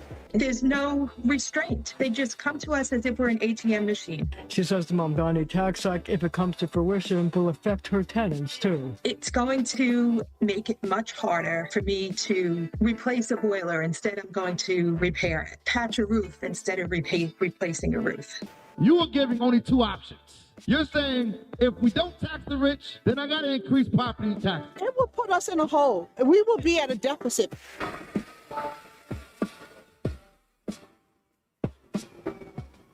So as we talk about all the stuff the mayor wants to pay for, it looks like the industrial fraud complex has no plans to let go of New York anytime soon. And what nobody's talking about is that endless funding for free programs that are open to the entire world have set New York City on a course it may never correct from. And while this may have started with the asylum crisis that saw hundreds of thousands of folks moved into luxury hotels with all their bills paid for, this created an entire industry dedicated to receiving government money in ways that had never been possible before. And that industry is now so large, it's self-sustaining, because the more money you give out, the more people who are negatively affected if you stop giving that money out, which means we've just got to give out more and more and more, you see? At the same time, nothing is being done to help New Yorkers live here on their own, and the statistics are shocking. A record 350,000 are currently homeless, and 1 out of every 3 New Yorkers spends more than half their income on rent. And when you add to that super expensive milk at the grocery store, there just isn't any room left in people's budgets for the mayor's plans. Which brings us to the real reason people are on the steps of City Hall protesting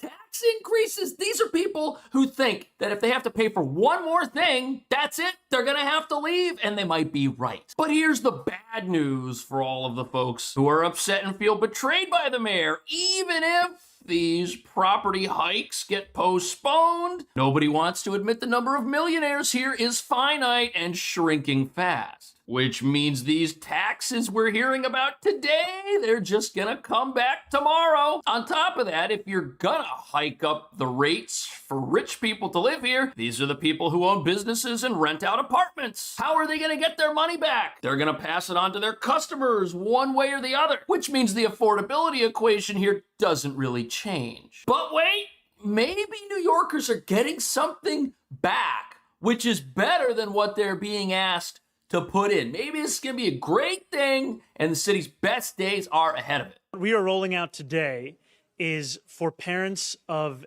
2-year-olds in the neighborhoods that we have listed. No matter the amount of money they make, the occupation they have, their immigration status, so long as they live there, they can apply. The application process will become open sometime in early summer. Awesome.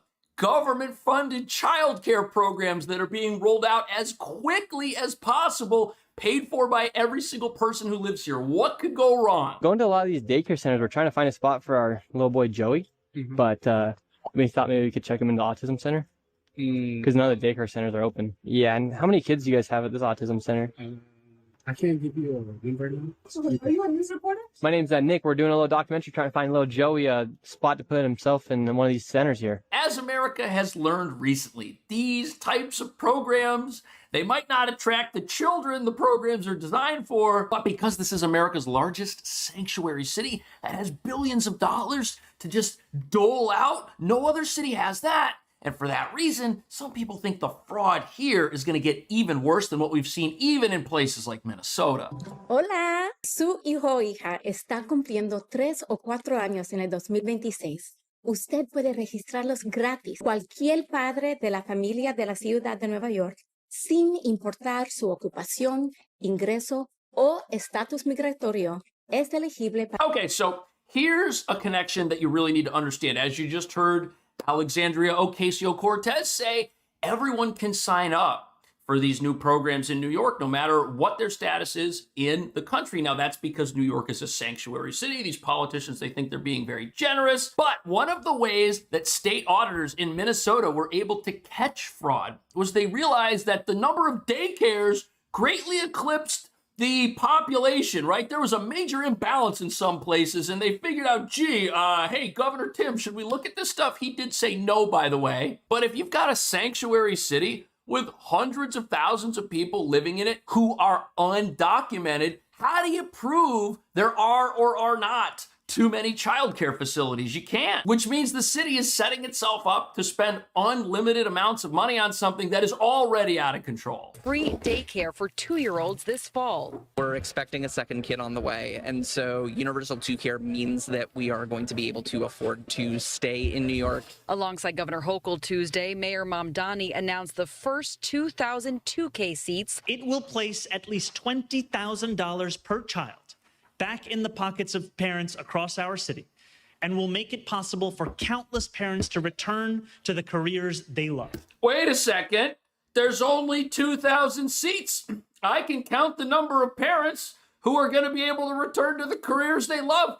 2,000. And we got a city of 8 million people who are expected to pay for this stuff. And that's the whole problem with communism that New York City is about to learn hard and fast. An unlimited amount of money is required to dole out specific things to a select group of people, a finite group of people. You see, you have a finite outcome, which requires unlimited resources. This is a big problem. Not to mention, if you do not have children and you live in New York City and your rent goes up because your landlord's getting hit to pay for this stuff, your life just got harder. You receive zero benefit from this. And because these are daycares, child cares, the mayor has just signaled to the entire industrial fraud complex in America that the best thing you can do if you want to live affordably in New York is to come here right now and build a daycare. Set it up. Do it fast. Money's coming. Tenants, local officials, and organizations alike took to the steps of City Hall with a clear message. Find another way. There's got to be another way. There It is. comes weeks after Mayor Zoran Mamdani put out a plan to close a $5.4 billion gap in the city's budget. Mayor Mamdani says the first option would be a 2% tax increase on the city's top earners and corporations. But if that falls through, the second option would be a 9.5% property tax increase. The mayor previously emphasizing the latter as a last resort. How do you close a spending problem by not saving money? You've got all this money that you're worried, where's it going to come from? Why does it need to come from anywhere? Why don't we just not spend the money? Well, the answer to that is the industrial fraud complex in the country learned its lesson. They better go to a place where it's easier to hide and where there's actually more money available. And that's because scaling back these programs is not on the table. $20,000 per child. That's insane money going into the pockets of people running daycares. Meanwhile, no plan has been put forth to check on these places and make sure they're actually full of children, but we're gonna fund them. And what are we gonna get in exchange from that? How is this gonna help the affordability equation for people who go to the grocery store and see milk that they can't afford, or see eggs they can't even afford to buy? Prices which, by the way, are higher here than anywhere else because of all the fees these businesses like your grocery store already have to pay. It's cheaper to buy food in places like New Jersey. That's why there's people that every weekend they leave New York and they go to New Jersey to buy their food and they come back. That's how much cheaper it is. If that falls through, the second option would be a 9.5% property tax increase. The mayor previously emphasizing the latter as a last resort. This is something that we do not want to do, and this is something that we are going to utilize every single option to ensure does not come to pass. But in order for the first plan to work, it would need the governor's support. News 12 previously reported, though, Governor Kathy Hochul agreed to increase funding, but was in opposition to the first plan. Yeah, she gave money for this, making Plan B feel more like a Plan A for ralliers. It will put us in a hole. We will be at a deficit because most of the people where we live in Canarsie, we are retirees and we on a fixed income. That's Maria. Wow. Okay. So people are on fixed incomes. And even if you're not a retiree, your job isn't giving you a 10% raise every year. Let's just put it that way. Plus, the costs for homeowners might be even worse than what we're being told. We have to pay flood insurance, and our flood insurance is up, since Sandy. News 12 previously reported that Mayor Mamdani assigned chief of saving officers in different departments to see if there were any ways to cut costs. Yeah, they didn't find anything. But you know what building owners are finding out is that the cost to run their dilapidated building, that just keeps creeping up and up and up and up and up. Every single year it gets tougher. The fuel to fuel the building, because landlords are required to provide hot water, cold water, and heat. Well, the boiler, that costs more money to fill up. It costs more money to repair when it breaks. And every single thing that goes into an apartment, all those old radiators, the air conditioners, the lighting, everything, all that stuff keeps going up too. So the cost to operate these buildings goes up. Now they're all going to get hit with a property tax increase. This is nightmare news for renters, and they don't even know it. But noticeably absent from phase one is Staten Island. Oh. Last week we were left out in the snow.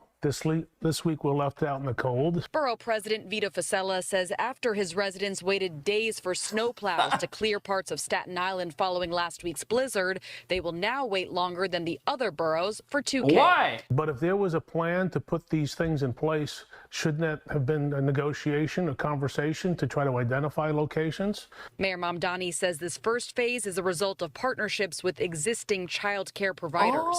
These determinations were made in part on a reflection of which neighborhoods had those providers ready to go before the end of this year. Oh, so listen to that. We're going to roll out citywide childcare, but your neighborhood doesn't get it if we don't think you have enough providers already. So the industrial fraud complex, if that hasn't come to your neighborhood yet, we're not going to spend any money. Now, of course, not every daycare in the city is fraudulent. Of course not. But everybody in New York voted for all this free stuff. They said, you know what? We want all this free stuff. We love it. It sounds great.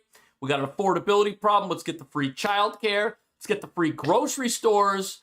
But then when it's time to roll out those free programs, people say, hey, wait a second.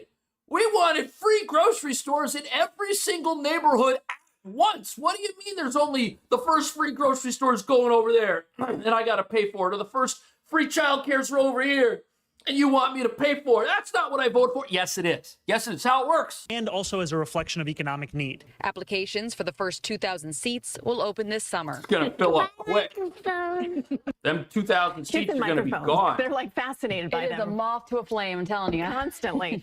So what about Staten Island? Will this program eventually be offered to those folks in that borough? Yes, Christine. So this is just phase one of with 2,000 seats for this fall. But here's the problem with that. All of this is being done to solve the affordability problems every single resident in New York City is facing at once. And if you have to pay for something today, and it is eventually going to show up in a few months, in a few years, your affordability equation just got worse, and you get absolutely nothing for it. At the exact same time, there's only 2,000 seats in the program here, which means everyone pays for something not everyone has access to. That is not affordability. Taxes were $2,800. Now they're $11,000. Mamdani tax hike would mean another hike of over $1,000, and he's furious. This is coming from someone who has never had to fight for anything in his life, who grew up in privilege and wealth. So, of course, raising property taxes on rich people, such as himself, isn't much of a burden. I'm not so sure about and that. Korshak owns two small West Side buildings, which each have 10 apartments. There's no restraint.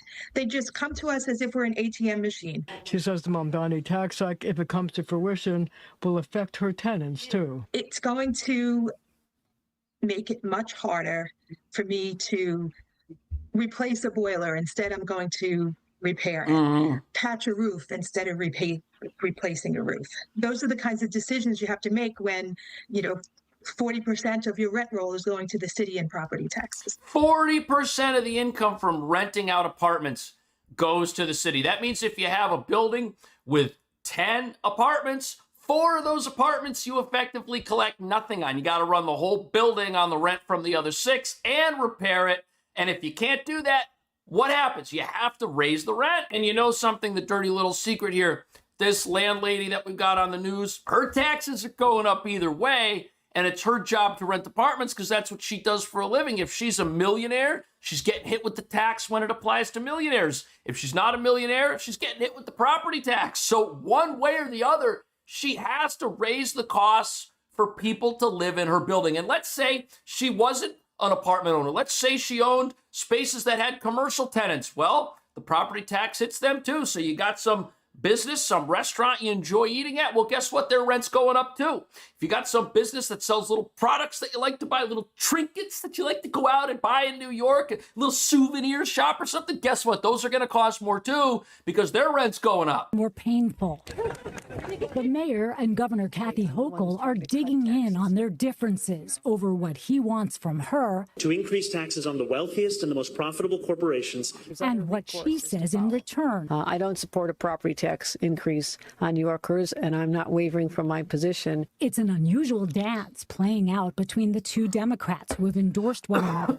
The governor has already committed billions to plug the budget hole and help the mayor keep his free The money's childcare there. pass. She But gave him the reasonable money. New Yorkers can wonder why Mayor Mamdani isn't changing his tune, even threatening to raise property taxes by 9.5% if the state refuses to tax the rich. And this is after the governor promised all the money necessary to pay for these programs for the next few years. And you know what this signals? This signals that the true nature of what this is all going to cost is bigger than anyone can possibly imagine. At the exact same time, this number, 9.5%, it's being teased now as a nuclear option. Mayor says he doesn't want to do it. Well, guess what? In a few years or in a few months, when these plans don't work out and the mayor comes back with a 4.25% tax instead, he's going to say, yeah, well, you know, hey, it's half of what we were asking for before. And we have this entire fight right now over these communist plans to roll out programs that everybody pays for and only a few people get. And guess what? There's not enough money for it. And there never will be. That's why we have a $5.8 billion budget cap to begin with. This place is on a collision course with bankruptcy and nobody wants to stop it. People are trying to accelerate it. At the same time, what are we told about these programs that everybody has to pay for? We're told that they make New York City stronger. Well, how do they do that? How is New York City stronger when everyone has to pay more for something that only a few people have access to? How is that better for us? And I get that these programs are sold as an investment, but guess what? If you own a building and it's falling apart and you have to repair the foundation so the place doesn't collapse, you could say, okay, the foundation is going to cost this much to repair. It's going to last, 20 years before I got to do it again. And this is how much I need to raise rents. And I can figure out exactly when my investment's going to pay off. But all these free programs that are magnets for fraud, when do they pay off? How do we do that calculation to figure out when everyone's going to get their money back and when the world's going to be a happy, magical place? We can't. I don't see how this is going to work. I don't see how there are going to be people whose lives are made better off from it. Maybe I'm wrong. What do you think? I'll see you in the next video.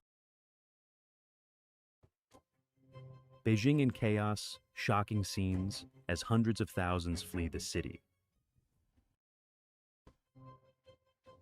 China proclaims world's safest country in judicial report. 2 sessions spark massive hypocrisy outcry. Why are there so many scammers in China? Exposing the latest scam that causes 99% of people to fall into the trap. Zhejiang police tied a man tightly to a stretcher and dragged him straight into an ambulance amid desperate cries for help. Myth collapses. Why is China's invincible air defense system powerless in real combat? Thank you for joining us on today's program. Every key detail you need to know can be found right here in Decoding China. Beijing in chaos, shocking scenes as hundreds of thousands flee the city. Beijing, once the glittering promised land that lured millions of young dreamers, is now witnessing a shocking mass exodus as hundreds of thousands of people aged 20 to 34 abandon the capital, leaving streets eerily empty and silent. This is no longer just personal decisions. It is a deafening alarm bell for a profound structural crisis. The specter of mass layoffs at age 35 plus, sky-high rents that bleed people dry, and the merciless hukou barrier that crushes children's educational futures rendering local public schools almost inaccessible despite years of grinding effort. Caught in an economic downturn spiral, millions of young adults are waking up in horror to the realization that they are merely surviving, not truly living. Beijing Municipal Bureau of Statistics data reveals that by the end of 2024, the city's permanent resident population, aged 20 to 34, had shrunk to just 4.54 million, a staggering drop of over 1.2 million since 2020. The trend has accelerated sharply in 2025 to 2026 as tech giants slash jobs relentlessly, and the real estate market remains frozen solid, dissolving the once vibrant dream of changing one's fate. After Lunar New Year, countless chose not to return. Iconic rush hour seas of people under Guomao Bridge have thinned to the point where you could literally jog through at peak times. Personal tragedies paint the grim picture in vivid color. A 35-year-old quits after 10 grueling years out of dread of the axe. An actor walks away after 7 years of hustle when he sees no future left in entertainment. Small shop owners bleed red from crippling rents and customers who have stopped spending. Some swallow massive pay cuts to head home, enduring fierce family opposition.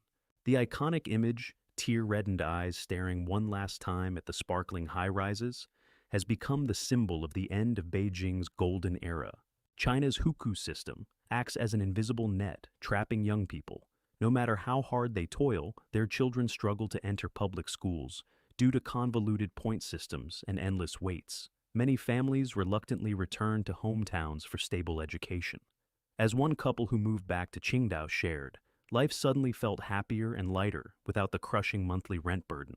They discovered that standing side by side matters far more than solitary struggle in a megacity.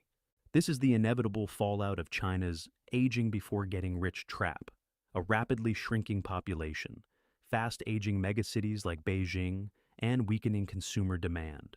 Endless overtime, soaring living costs, and the terror of unemployment at 35 have driven youth toward lying flat or outright escape. Even bachelor's degree holders battle to find decent work, leaving many feeling they are only existing, not living. The exodus reflects deep macroeconomic fractures, over-reliance on exports, outdated population policies, far beyond individual stories. Yet leaving Beijing is not always steeped in regret. Many still treasure the opportunities and memories it gave them, but they find real meaning back home, hand-cooking family meals, basking in the warmth of loved ones. Others choose a compromise, relocating to nearby Yanjiao in Hebei for drastically lower rents while keeping commutes feasible. This wave is a stark warning. Beijing is steadily losing its magnetic pull on the young. Without tackling root causes, hukou reform, affordable housing, sustainable jobs, the economy risks plunging into deeper recession. In the end, walking away from a dazzling city is not defeat. It is a wise, courageous choice to trade grinding survival for a life truly worth living. China proclaims world's safest country in judicial report. 2 sessions spark massive hypocrisy outcry. China is the only country in the world where people can disappear or be killed. The country with the highest rate of organ theft, shouldn't that be counted under the theft category? China is indeed the safest country. As long as your body is healthy, the CCP will place your organs into the body of a powerful person to protect them, allowing life to continue. These are the voices reflecting the reality of the ruling regime that people have endured for so long. Under CCP rule, everyone lives in fear for their own safety. In recent years, unprovoked attacks have occurred frequently. However, during the CCP's 2 sessions, reports from the Supreme People's Procuratorate and the Supreme People's Court boasted that China is the safest country, sparking widespread skepticism. Netizens criticized, how do they have the nerve to call it the safest? In recent years, CCP officials have repeatedly claimed that China, under their rule, is one of the safest countries in the world. Last year, the Ministry of Public Security also declared China to be one of the safest countries recognized by the world, which was mocked by overseas netizens as the most shameless. On March 9, 2026, during the fourth session of the 14th National People's Congress, reports from both the Supreme People's Procuratorate and the Supreme People's Court stated, "Our country is one of the safest in the world." They provided figures on criminal cases, arrests, and prosecutions, claiming that the number of approved arrests and public prosecutions decreased by 11.7% and 9% year-on-year, respectively. And in 2025, the number of serious violent crime cases concluded by courts nationwide decreased by 11.4% year-on-year. Yu Xiaoping, a former mainland lawyer now residing in the United States, told New Tang Dynasty, NTD, that this is yet another instance of the CCP boasting and deceiving the people. He further pointed out that, first, any data from the CCP is unreliable. Without third-party oversight, many security incidents are simply not processed as cases by the government and are therefore not included in the statistics. Second, the sense of safety among ordinary people is completely different from what officials claim. Wu Xiaoping gave an example. Look at primary and secondary schools across China. When students arrive and leave, school gates are always packed with parents picking up and dropping off their children. Why? Because of the staggering number of missing people, specifically primary and secondary school students who go missing or die. In other countries, such a situation is extremely rare. Additionally, almost all residential buildings in China are fitted with anti-theft grills. What does this indicate? It shows that people are anxious about their property and the physical safety of themselves and their families. Netizens criticized, "The number of rape cases has already surpassed India. How can they claim to be the safest? What about the cases of wrongful convictions? They might be at an all-time high. Whether it's safe or not depends on the person, and whether you have the tower, the CCP power structure, backing you. If not, and you blindly believe in safety, they will turn your case into an ironclad one that withstands any scrutiny. See what you do then." Overseas netizens on Platform X mocked the CCP's Ministry of Public Security. Just one question that cuts to the heart. Is there any parent of a primary or secondary school student in mainland China who dares not to drop off and pick up their child from school? If no parent dares to do that, then where does this talk of being recognized by the world as one of the safest countries come from? Solve the problem by getting rid of those who ask questions. Silence all the victims. It is also the country with the highest crime rate within public office. Their self-praise is truly top tier. Why are there so many scammers in China? Exposing the latest scam that causes 99% of people to fall into the trap. Would you buy a 1658 walk for $500 today? Buy, and I'll take your money, okay? Okay. You scammer, give me back my money, you bastard. Am I your family's kid or what? In today's Chinese society, scam tactics are exploding like a plague, spreading from real life to cyberspace and ensnaring millions of people every day. Cunning fraudsters ruthlessly exploit greed and naivety through a barrage of dirty tricks involving adulterated food, fake, freshly pressed peanut oil, sugarcane juice spiked with saccharin for artificial sweetness, or worthless medicinal wines staged with chemical reactions between sodium thiophosphate and ferric ions to fool the eye. The deceit doesn't stop at food. It infiltrates repair services, where technicians promise cheap fixes but swap in junk parts, turning minor glitches into major disasters. Even more terrifying are free installation contracts in rural areas that are actually massive debt traps, or modern hacking techniques that can drain your account without ever needing your password. Online communities are constantly buzzing over these ingenious viral schemes, such as the Tianjin Mahua scam with its deliberate confusion between price per gram and per kilogram, or ordinary safflower passed off as expensive saffron with a swarm of shills surrounding the victim. Targets often include the elderly, lured by fake refund promises or staged phone calls to family members begging for urgent cash, only to be exposed in mere seconds. Even a 20-year-old trick has resurfaced. The scammer offers extra change to confuse the victim, then swiftly snatches back the full amount while they're distracted. These incidents serve as chilling warnings about a society where honesty is being replaced by traps lurking everywhere. Why has China become the world's capital of scams? Some blame national character or poverty, but deeper analysis points to the political system as the root cause. From elementary school onward, the Chinese Communist Party's education system, filled with grandiose, hollow slogans, has turned society into one giant model of deception. When students are taught that grades matter more than truth, a culture of lying naturally permeates every level. Deng Xiaoping's famous line, "It doesn't matter if a cat is black or white, as long as it catches mice, it's a good cat," transform people into slaves of money, while the benefits of economic opening have disproportionately flowed to the red families, descendants of high-ranking leaders in major cities like Beijing and Shanghai. The CCP's strategy resembles breaking people's legs and then handing them crutches. They monopolize the economy and suppress religion to maintain control, forcing citizens to believe only in the party. The result is an atheistic society that worships money above all, tacitly encouraging shortcuts like scamming to get rich overnight.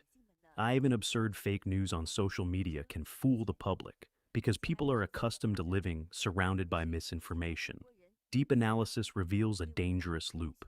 Facing reality would mean collapsing the entire edifice of the CCP's promises and painted pies that have never materialized.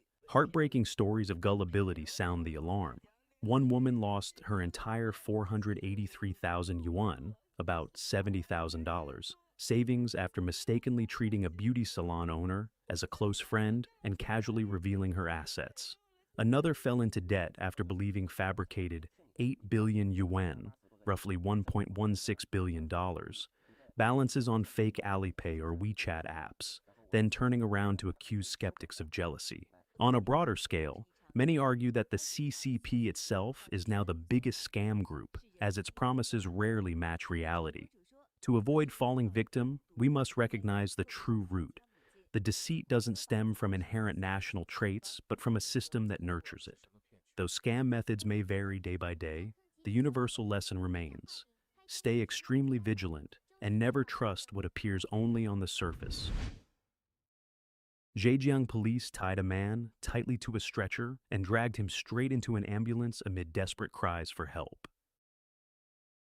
A young man is tightly bound to a stretcher, struggling futilely amid a circle of police officers and medical staff. Shouts of, "Don't move!" ring out, along with the cryptic remark, "I already said, no need for money." The incident has sent shockwaves through Zhejiang's online community. What really happened behind this ambulance? Is it a case of forced medical intervention or something far more sinister? The video has sparked widespread suspicion among netizens. Some speculate that the restrained man is a poor migrant worker who refused treatment due to inability to pay hospital fees. However, others question whether, in today's mainland China, police and hospitals would genuinely provide free medical care, especially when such kindness involves tying someone up with ropes. As a result, some fear the man could be a victim of live organ harvesting. In recent years, cases of migrant workers refusing treatment due to poverty have been far from rare on the mainland. Viral videos show delivery riders in traffic accidents lying on the road, desperately stopping passers-by from calling an ambulance and saying, "I have no money." In 2024, a tragic video circulated of 33-year-old delivery worker Wang Wufu, who, unable to afford surgery, died alone in a hospital corridor. The video's description notes that, despite being critically ill, he avoided hospitals until vomiting large amounts of blood in his rental room, after which neighbors rushed him in. Knowing his family was also destitute, he refused to call his father for money and even prevented him from taking the train to visit, fearing the fare would be wasted. Additionally, videos frequently surface on the mainland, showing ambulances forcibly abducting citizens for unclear reasons, with constant online questioning. In some clips, victims can be heard crying out desperately for help. In Guigang, Guangxi, a girl shouted loudly in the street, "I have hepatitis B." This is one of the desperate cries amid countless cases that appear to unfold in broad daylight, openly and transparently in China. Last year, 2 terrifying screenshots from a chat group went viral online, showing a secret temporary action team in Changchun City, Jilin Province, deciding to use an ambulance to forcibly transport a selected female organ provider on her way home, with confirmation that the local police station had been notified. Behind the facade of emergency medical treatment. These desperate cries for help and images of tightly bound stretchers expose a terrifying reality. When the healthcare system becomes a tool of coercion, when poverty turns into a crime worthy of restraint, and when trust in the conscience of public authorities has eroded to its core. Is this merely an isolated incident or the tip of the iceberg, where migrant workers are driven into the tragedy of no money, then don't live, or even suspected of being swept into disguised organ harvesting schemes? This question has not only shaken Zhejiang's online community, but is awakening an entire society. If we remain silent today in the face of stretchers binding human beings, then who will be the next victim tomorrow? Myth collapses. Why is China's invincible air defense system powerless in real combat? In Operation Epic Fury, the lightning-fast U.S.-Israel campaign in late February 2026, a devastating bunker strike destroyed fortified underground facilities and eliminated Iran's supreme leader Ayatollah Ali Khamenei, along with his inner circle of key figures. Following last year's 12-day war, which exposed critical vulnerabilities in Iran's air defense and command and control systems, Tehran rushed to purchase made-in-China weapons, especially the supposedly invincible HQ-9B and anti-stealth radars. The result? Iran's entire defense network collapsed under intense airstrikes, with Chinese systems once again proving virtually useless against U.S.-Israeli electronic warfare. Regarding the Operation Epic Fury that erupted at the end of February 2026, the collapse of Iran's air defense network has prompted external observers to question the capabilities of the Hongqi 9B HQ-9B air defense system that Iran purchased from China. India's The Economic Times pointed out that Iran had deployed Chinese-made HQ-9B long-range air defense missile systems around its nuclear facilities. However, under the fierce airstrikes by the U.S.-Israeli coalition, these systems failed to effectively protect key installations. Chinese air defense systems are once again facing doubts of performing below expectations in actual combat. Su Ziyun, director of the Strategic and Resources Division at Taiwan's Institute for National Defense and Security Research, INDSR. Specific cases are not limited to just Venezuela and Iran these two times. Even earlier, during the Israel-Syria conflicts, China supplied Syria with the same YLC and JY series radars, which were claimed to be capable of detecting F-35 fighters, yet they were ultimately destroyed by Israel. Therefore, while the weapons and equipment of the CCP have made progress, they likely still lag a generation behind U.S. military electronic warfare capabilities. The Hongqi 9B, developed by the China Aerospace Science and Industry Corporation, CASIC, is a long-range surface-to-air missile system designed based on Russia's S-300PMU and America's Patriot 2 PAC-2 systems, adapted to China's air defense requirements. It was first tested in 2006 and has been in service for over 10 years. The system claims a maximum interception range of 260 kilometers and an altitude of 50 kilometers, with enhanced capabilities for detecting stealth fighters and resisting electronic jamming. It can simultaneously track 100 targets and engage 6 to 8 targets concurrently. Chung Chi-tung, assistant researcher at Taiwan's Institute for National Defense and Security Research. On the battlefield, the supposed effects displayed in the data simply did not materialize. There may be two reasons. First, the CCP exaggerates, overhypes them to sell weapons better. But another possibility is that the US and Israel possess capabilities far exceeding what China's weapons systems show in their data, enabling them to counter it effectively. For a long time, the CCP has actively exported the HQ-9B export version of Hongqi 9 air defense system and the YLC-8B anti-stealth radar abroad, claiming they can detect and intercept fifth-generation fighters like the F-35. Oh Chung Chi-tung, I believe actual combat is the best place to test weapons. We also have no doubt that China wants to use combat environments like Iran's to verify its weapon systems. Looking at the results, no matter which version of the Hongqi air defense system China provided to Iran, the outcome appears to be a complete failure. Su Ziyun believes that the U.S.-Israeli coalition's operation was not only a tactical success, but has also reshaped the security architecture in the Middle East. When the U.S. military demonstrates the ability to easily penetrate Iran's air defense network, it signifies that Beijing's energy and military diplomatic arrangements in the Middle East have suffered a major setback. From Venezuela and Myanmar to Iran, Chinese radars and missiles have repeatedly suffered disastrous failures in real combat. Beautiful data on paper, powerless on the battlefield, has now become their official brand. Beijing's arms export reputation is plummeting. Any country eyeing HQ-9B or any other miracle from China had better reconsider. Real combat is the ultimate truth, and this time, the Made in China legend has officially shattered. Let us know your thoughts. Leave a comment below. If you found value in this episode, please share it with others. Your encouragement drives us to keep bringing you thoughtful analysis. Don't forget to click, like, and subscribe for more insightful episodes from Decoding China.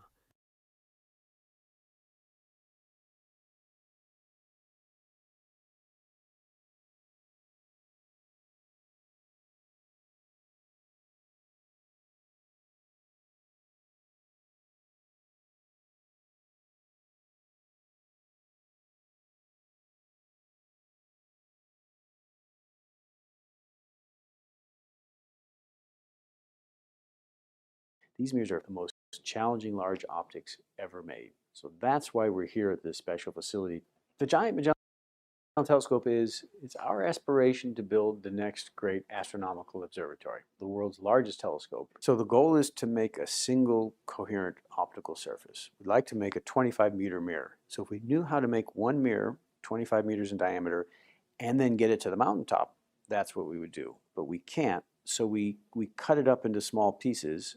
And 6 of those 7 mirrors are off the axis of symmetry of this 25-meter diameter parent surface. In order to make these off-axis optics, the first thing is you have to cast them into the right shape. So what happens here at the U of A is first they build a furnace, which we will melt the glass. Then they build a mold that will give us this mostly empty honeycomb shape. We melt all the glass, we spin the furnace, we then cool the glass to freeze in this shape. You have to carefully cool it for a few months to anneal out the stresses. When the mirror is cooled, it's this sort of 20-ton piece of glass, but inside it, it's got another roughly 20 tons of mold material and the silicon carbide bolts and tiles that held it to the ground. They lift it up, they move it over, and then they turn it so now it's hanging vertically. So now you've got this 40 tons of glass and mold material hanging on this frame.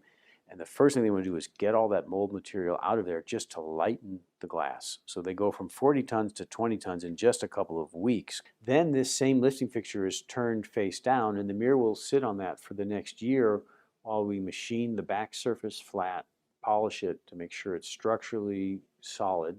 Then there's a long process of processing the blank until we're ready to start polishing the front surface. And it's very difficult to polish because it's a long way from a sphere. So there's a lot of clever optical engineering that went into using fold mirrors and redirection of the beam so we could do an on-axis test for an off-axis mirror. And that final polishing process to get that precise optical shape that differs from a sphere, that takes about 18 months.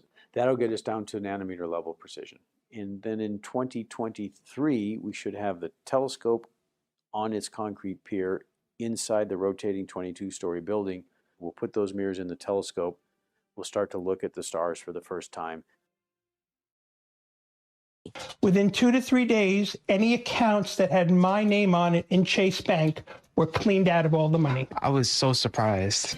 Senior and his small savings account is at the center of a big-time crime involving phony payroll checks for large companies being cashed on the West Coast without question because somehow he got skimmed, meaning not only someone copied his debit card, but had his PIN number. He said, "Dad, something's wrong." I feel terrible because they took all my parents' money. Jason was finishing his last year of high school when the balance in his savings account began to matter more than it ever had before. He was 18, delivering pizzas after classes and on weekends, saving what he could. The account was modest, funded by tip money folded into envelopes and deposited every few weeks. His parents monitored it closely. It was meant to help with community college tuition and car insurance. Nothing about it was complicated. It was a basic checking and savings relationship with Chase Bank. The family's finances were spread across linked accounts. Jason shared one with his father. His mother had her own. There was also a joint account connected to a daughter already away at college and another tied to Jason's grandmother in Florida. It was the kind of arrangement many families use, connected accounts under one banking profile for convenience and oversight. The balance rarely moved sharply. Deposits were small and predictable. Withdrawals covered routine expenses until one night when the numbers changed in a way that did not make sense. Jason noticed first. His balance had ballooned after what appeared to be a $1,000 cash deposit at a branch in Los Angeles. He had not made it. He had not authorized it. The deposit pushed his balance above $1,000. His father called the bank immediately. He asked that the account be frozen. He said he wanted an investigation. They said, well, we'll put it into investigation and we'll freeze the account right now. I said, fine, do that because I'd like to know what's going on. The bank representative told him the account would be placed under review. What the family did not yet know was that the deposit was not a mistake. It was the first step. Investigators would later determine that someone had cloned Jason's debit card and obtained his PIN. The criminals used that access to make the $1,000 cash deposit at a local branch. The deposit was real currency. It cleared immediately, lifting the account balance high enough to support what came next. Within hours, it was written for $995. The number was not 995, was written for $995. The number was not random. Because Jason's balance had been artificially increased above $1,000, each $995 check appeared to be fully covered. Tellers at different branches cashed them, one after another. I think Chase should have stopped not cashed them at all. The amount stayed just below the apparent available balance. From the bank's perspective, the account showed sufficient funds at the moment each check was presented. The checks were physically processed and cash was handed over the counter. The criminals repeated the process at multiple locations. By the time the counterfeit instruments were identified as fraudulent, more than $10,000 had been withdrawn against Jason's account. The family believed the freeze would stop the damage. Instead, the losses multiplied. When the counterfeit checks were ultimately rejected as fake, the provisional balance in Jason's account collapsed. The bank treated the checks as unpaid items and debited the account accordingly. The $1,000 cash deposit remained, but the fraudulent checks, now deemed worthless, left a negative balance exceeding $10,000. Jason's father expected the fraud claim to correct the ledger. Instead, the bank denied it. According to the family, they were informed that because the checks had been cashed against available funds and because the debit card and PIN were used, the transactions were considered authorized under the account's terms. Responsibility, they were told, fell to the account holder. Within 2 to 3 days, the consequences spread beyond Jason's savings. Within 2 to 3 days, any accounts that had my name on it in Chase Bank were cleaned out of all the money. Accounts linked under the same banking profile were drained to cover the negative balance. Money was pulled from the joint account with the college-aged daughter. Automatic. They went in and just took all of our assets for something that was no fault of our own. They went in and took all of our assets. The withdrawals were not framed as new transactions. They were offsets, internal adjustments to settle what the bank considered a valid debt. The family's ordinary routine stopped. Tuition payments were due. Household bills remained on schedule. The savings that had accumulated over years were suddenly gone. The mechanics of the scam were simple but precise. First, card cloning and PIN theft. Investigators believe the information may have been skimmed at a point-of-sale terminal or compromised ATM. That detail was never fully explained to the family. Second, the strategic deposit. A legitimate $1,000 cash deposit ensured immediate availability of funds. Under banking rules, cash deposits typically clear without delay. Third, and the check cashing phase. Counterfeit payroll checks, each under $1,000, were presented at different branches. The amounts were calibrated to stay below the visible balance threshold, reducing scrutiny. Fourth, rapid execution. By moving quickly across multiple locations, the criminals limited the chance that internal fraud alerts would trigger before the withdrawals were complete. There were no guns, no confrontation, no physical threat. The system itself moved the money. The moment of realization came not when the first deposit appeared, but when the family understood that the bank was holding them responsible. Jason's father described the silence in the house after the denial. The numbers on the screen did not change. The negative balance remained. Linked accounts showed zeros. He believed the freeze request would protect them. He believed the fraud claim would restore the funds. Neither happened immediately. The family contacted a local television consumer investigation unit. Reporters reviewed account statements, transaction histories, and correspondence. They asked the bank to reconsider the fraud determination. Within a week of that inquiry, the bank reversed course. Nearly $10,000 was credited back into the family's accounts. The negative balances were cleared. Funds previously offset from linked accounts were restored. In a statement provided after the media inquiry, Chase Bank said it had taken another look at the accounts and credited the amount previously debited as a result of the scam. The bank indicated that it had also made changes to its check cashing procedures following the incident. The exact nature of those changes was not fully detailed. Banks typically adjust internal controls without publicizing specifics. It is not clear whether additional identification requirements were implemented for check cashing against debit accounts or whether teller alerts were modified for clustered transactions across branches. What remains is the structural question. Under federal banking regulations, unauthorized electronic fund transfers are often covered by consumer protections if reported promptly. But check fraud occupies a more complicated space. When a check is cashed in person and funds appear available, institutions may initially treat the transaction as authorized against the account balance, even if the instrument itself is counterfeit. In this case, the cloned debit card and PIN created an appearance of authorized access. The strategic deposit created sufficient funds. The counterfeit checks were cashed before fraud detection systems intervened. Responsibility blurred across technical definitions. The family maintains they did nothing to authorize the checks. And the bank's initial position suggested the account credentials had been used in a way consistent with customer access. Only after external scrutiny did the financial outcome change. There has been no public indication that the individuals who executed the scam were identified. Jason returned to delivering pizzas. His account balance stabilized. The tuition funds were restored. The household resumed its ordinary rhythm, but the structure of trust shifted. Bank statements are no longer glanced at casually. Deposits are questioned. Linked accounts are reconsidered. The convenience that once connected family finances now carries a different weight. The money came back. The sequence remains. For a brief period, a high school senior's small savings account became the conduit for a 5-figure fraud. The steps were incremental: a deposit, a series of checks, internal offsets, a denial, a reversal. No alarms sounded in time to prevent the withdrawals. No branch refused the clustered $995 checks. No automated system halted the cross-account sweeps before household funds were cleared. The loss was temporary in accounting terms. The disruption was not. Across the country, similar mechanics are tested every day. Balances probed, thresholds measured, controls observed. Most attempts fail quietly, some do not.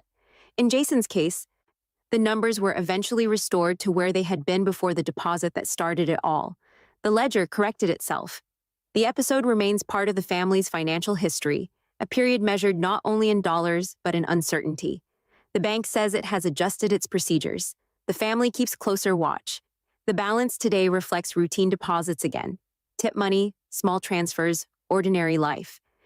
The extraordinary week when it exceeded $10,000 and then dropped below zero exists now only in statements saved for records. Nothing about Jason's plans for college changed on paper. Yet the understanding of how quickly a stable account can be destabilized is different. The system worked in the end. It did not work at first. And for several days, a family's savings, built gradually, intended for education and support, were treated as collateral for a crime they did not commit. If you have experienced a similar situation involving counterfeit checks or disputed fraud claims, share what happened and how it was handled. Specific details help bring clarity to how these systems operate in practice.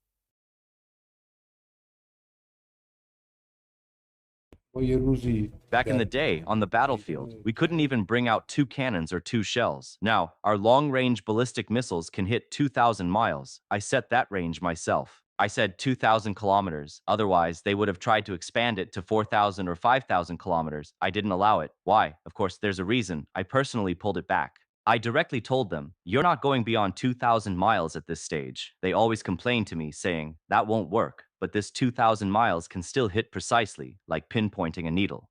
That's no small feat. These missiles are precision guided, with an error of maybe 10 meters, 5 or 6 meters. Whatever you aim at, that's where it will hit. Recently, a video of Iran's late supreme leader, Ali Khamenei, boasting about this went viral in the Chinese-speaking world. In it, Khamenei says he limited the missile range, otherwise they could have hit 5,000 kilometers. In the video, Khamenei looks serious, but the people below him couldn't help but laugh, possibly thinking, "Boss, don't talk about 5,000 kilometers. We'd just be thankful if the missile didn't drop halfway and land in our own sheep pen." Chinese netizens joked, saying Iran's missile dream was meant to be intimidating, but ended up being an international joke. The missiles provided by China can't even launch properly, and they end up blowing themselves up. Interestingly, Khamenei also said it was a voluntary limitation, as if saying we could have conquered the world, but we chose to be kind. But what happened? On February 28th, the US and Israeli forces launched a precision strike, and the made-in-China HQ-9B air defense missile system failed to intercept incoming missiles. This resulted in dozens of high-ranking officials, including Khamenei himself, being killed in the attack. Not only that, in the first 10 days of the war, US and Israeli airstrikes heavily damaged Iran's missile storage bunkers and underground warehouses. Those missiles hadn't even been fired before they were cleared out by the US and Israeli forces. The caves, tunnels, and factories were all turned into piles of scrap metal. Recently, several videos circulating on social media show how the US and Israeli forces have locked onto Iran's missiles and drones hidden in mountain bunkers and production or storage sites. In one video, the US and Israeli forces bombed a bunker factory in Isfahan, sending thick smoke and dust into the air. Iran's retaliatory attacks have been weakening day by day, and their ammunition is almost depleted. Another video highlights America's Star Wars plan, the space-based infrared missile warning system. The infrared beams instantly detect any Iranian missile launch. They either send a Reaper drone to take it out, or track the launch vehicle back to its base and use bunker-busting bombs to seal the hole. Iran thought hiding missiles in mountain caves was a secret weapon, but it turned out to be a dead end. No matter how many missiles they have, they're useless if they can't get out. The parts provided by China are possibly lying in the caves, rusting away now. As the situation stands, America's space-based system ensures that the moment an Iranian missile vehicle shows its head, it's game over. The US and Israeli forces focus on bombing the entrances of mountain bunkers. In the video, the explosions shake the mountain. Iran's missiles and launch vehicles are all sealed inside. Iran launched a video of their underground missile storage facilities, threatening the US and Israel. "We have a lot of missiles and they're all in perfect condition." So what happened next? The very next day, those missiles were destroyed by a US and Israeli airstrike. No matter how many missiles they hid, once the entrances were sealed, they turned into scrap metal. Is this what they call self-destruct coordinates? Iran's TV is practically working with the US and Israeli forces, directly telling them, "Come bomb us, all our missiles are right here." The videos showed the missiles neatly lined up, looking imposing, but in just one night, it turned into rubble. Iranian soldiers are probably thinking, next time, don't make a promotional video, just surrender. In March 2026, the Israel Defense Forces announced that the Israeli Air Force had dropped around 4,000 bombs on Iran, destroying about 300 ballistic missile launch sites across the country. The attacks focused on the western part of Iran, aiming to severely weaken Iran's ability to carry out missile strikes against Israel. Behind Iran's missiles, there's a made-in-China mark. The components, technical guidance, carbon fiber materials, and even engine parts all have Beijing's fingerprints. On March 3rd, U.S. conservative investigative journalist Peter Schweitzer stated that every Iranian missile had China's fingerprints on it. Schweitzer cited a lot of intelligence reports, revealing how the Chinese Communist Party helped Iran go from a country lacking missile technology to a major missile power in the Middle East. From solid fuel propellants, precision guidance systems, engine components, to carbon fiber composites and technical guidance, all were provided by Beijing. The exposé specifically mentioned Iran's Shahed series drones, Fateh missiles, and Zulfikar missiles. Schweitzer said that these systems, which originally had low accuracy and limited range, are now enhanced by Chinese technology. Iran plans to have 5,000 missiles in stock by 2027 and surpass 10,000 by 2030. Over the years, the Chinese Communist Party has secretly sold dual-use components, smuggled U.S. technology through third parties, and helped Iran turn imprecise rockets into weapons capable of accurately hitting downtown Abu Dhabi. And now it's all gone to waste. Schweitzer also singled out China, pointing out that the advanced air defense systems provided by China are exposed the moment a conflict starts, the radar goes blind, missile interceptions fail, and the air defense network turns into a sieve. Netizens are having a field day in the comment sections, asking, is China selling missiles or targets? Iran's decade-old underground missile cities were sealed off by the US and Israel within a week of the conflict starting. Now, Iran's demand for propellants and other materials has gone from urgent to a matter of life and death. According to an analysis by the Washington Post, based on ship tracking data, satellite images, and records from the U.S. Treasury, 2 ships belonging to an Iranian company recently departed from a chemical storage port in China. It was loaded with cargo heading towards Iran. The U.S. accuses this Iranian company of supplying materials for Tehran's ballistic missile program. The 2 ships are the Shabdest and the Bahrain. The former can carry 6,500 containers, while the latter can carry 14,500. Experts say that the Golan port is a chemical unloading port that handles materials such as sodium perchlorate, which is a key precursor to the solid rocket fuel urgently needed for Iran's missile program. The automatic identification system shows that the Bahrain has anchored off the coast of Malaysia, with its destination 4,000 miles away from the Abbas port, expected to arrive on March 14th. The Shabdest is still en route, with about 4,500 miles to go, and expected to reach Iran's Chabahar port by March 16th. Since the beginning of this year, dozens of ships from the Iranian Islamic Republic shipping lines have visited this port. Last year, the U.S. Treasury's Office of Foreign Assets Control imposed a series of sanctions aimed at blocking the flow of materials critical to Iran's ballistic missile production. It focused on stopping sodium perchlorate and dioctyl sebacate from reaching Iran from China. Sodium perchlorate is used to produce ammonium perchlorate, which, along with dioctyl sebacate, is used in solid propellants for ballistic missiles. Beyond its use in rocket propellants and fireworks, sodium perchlorate has very limited civilian applications. For years, the U.S. has accused the Chinese Communist Party of providing missile-related technology and materials to Iran, but China has consistently denied it. In fact, as early as the 1980s during the Iran-Iraq War, China began supplying Iran with anti-ship missiles. Later, Iran's Shahab series missiles were widely believed to have drawn on Chinese technology. Recently, Iran's foreign minister stated in an interview that China has always been helping Iran. As the only strategic partner in the Middle East, Iran's military growth is essentially an extension of China's military-industrial power.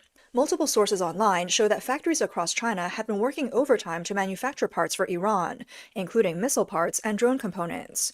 On March 7th, a Chinese netizen posted a video on TikTok saying, "Have a nice weekend. The factory in southern China is rushing to make Shahed 136 drones for Iran. They will complete the assembly of the shell and power system, while Iran will equip the ammunition and navigation system. This kind of drone is very cheap and suitable for customers with limited budgets." The Shahed 136 drone costs about $50,000 US. It has a length of 3.5 meters and a wingspan of 2.5 meters. Compared to ballistic missiles, its cost is low and it's easy to produce. Recently, there have been reports claiming that Iran is purchasing large quantities of military equipment models to exhaust the expensive air defense and missile stocks of the US military.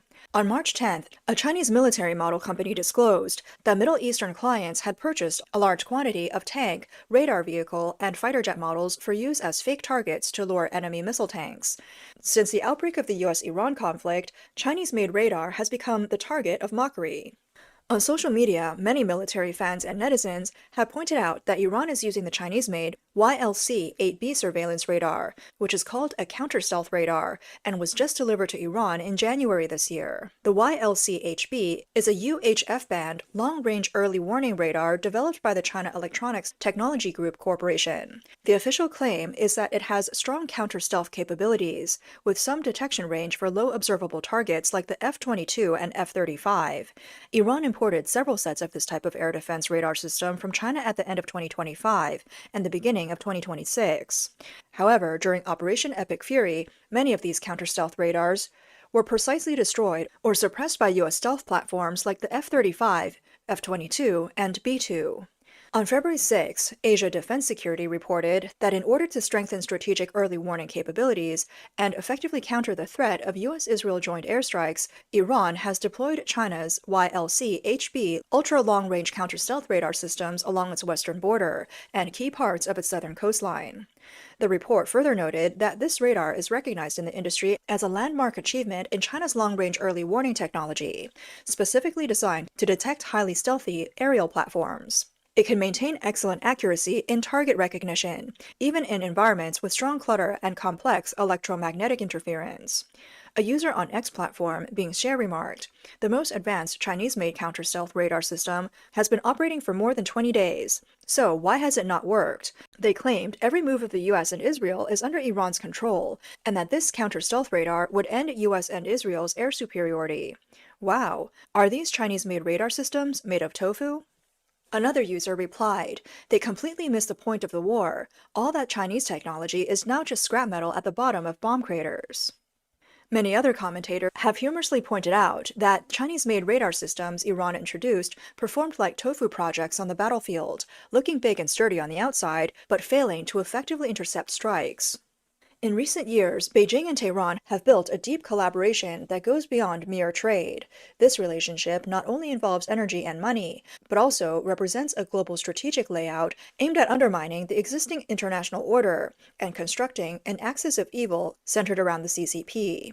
In this layout, Iran plays a key role as China's foothold in the Middle East, helping Beijing challenge the US-led international system.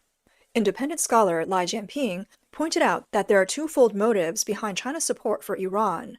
First, to form an axis of evil consisting of countries like Russia, North Korea, and Cuba, with China at its helm. Second, to ensure the stability of the Iranian regime, gaining access to oil and mineral resources, and indirectly controlling its economic lifeline while securing a loyal henchman on the international stage. Lai Jianping's view echoes Western concerns about the Krink axis: China, Russia, Iran, and North Korea. This axis, through arms sales, technology transfer, and energy deals, forms an effective anti-US alliance. The recent blow to Iran marks a significant strategic defeat for the Chinese Communist Party. It signals the end of Beijing's expansionist model in the Middle East, and its regime is now facing imminent danger. After Khamenei's assassination, Beijing's reaction was telling. At a press conference during the National People's Congress, Foreign Minister Wang Yi commented on the Iran issue, claiming, "Planning color revolutions and regime changes is not supported by the people." Iran's collapse could foreshadow the end of the CCP itself. This is what General Secretary Xi Jinping fears the most. The U.S. supports color revolutions or peaceful evolution, encouraging the people of authoritarian states to pursue freedom, human rights, and democracy. If the U.S. creates the conditions where regime change becomes a real possibility, that in itself is a powerful deterrent. On February 28th, Miles Yu, director of the China Center at the Hudson Institute, shared an article he had previously written on X, calling for the U.S. to promote regime change in China. Miles Yu argues that when hostile authoritarian regimes endanger America's core interests and democratic order, regime change should be seen not as a reckless choice, but as a strategic and moral form of self-protection. In dealing with the Chinese Communist Party, he sees it as both a deterrent and a defense, a way to push back against coercion, safeguard free societies, and promote greater global stability. You pointed out, America faces not just military rivalry, but a form of soft invasion by authoritarian actors, most notably China. The CCP is not content with domination inside its borders. It is actively executing a campaign of regime change against the United States. The hard truth is that if we don't endeavor to change their regime, they will change ours. The historical drama unfolds scene after scene. In January, it was Venezuelan leader Maduro who was captured by U.S. forces. In February, Iranian leader Khamenei was assassinated, and the Middle East's axis of evil is on the brink of collapse. In March, Cuba's regime is on the verge of collapse, with Havana's economy crumbling and citizens protesting. Who's next? Now, Xi Jinping is likely sitting on pins and needles.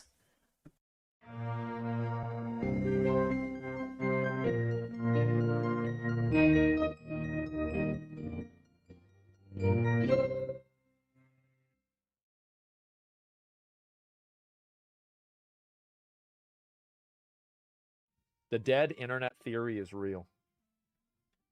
Uh-oh. Something really bad has just started happening. Here we go. Something really bad has just started happening on the internet. It could deceive you, and it actually begins with Resident Evil Requiem. I don't know what Though this it's not is. its fault. It's one of the best Yeah. reviewed games of the year. I've Yeah, I been can see hooked on why. it. It's absolutely fantastic. Yes, Even the true. harshest of reviews mostly just wonder if it's a bit uneven. And in the words Uneven. of one reviewer for Video Gamer, a 9 out of 10 on Metacritic, quote, "If you haven't checked the pre-order bonuses yet, you might want to commit," which is a very odd thing to What? say. Pre-order Who bonuses? knows? Maybe the reviewer, Brian Marigold, doesn't have English as a first language. Maybe he was having a bad day and the editors simply just didn't catch it. But the thing is, the Yeah. whole review is really odd. There's actually not much engagement with, well, the content of Requiem. It almost feels like it's written by someone who just looked at other people's reviews. But here's the thing, that's actually I could imagine that. incorrect. It's incorrect because this was not made by a someone. The entity behind it is called Brian Marigold. But the thing is Brian not real? Marigold is not a real human. I knew it!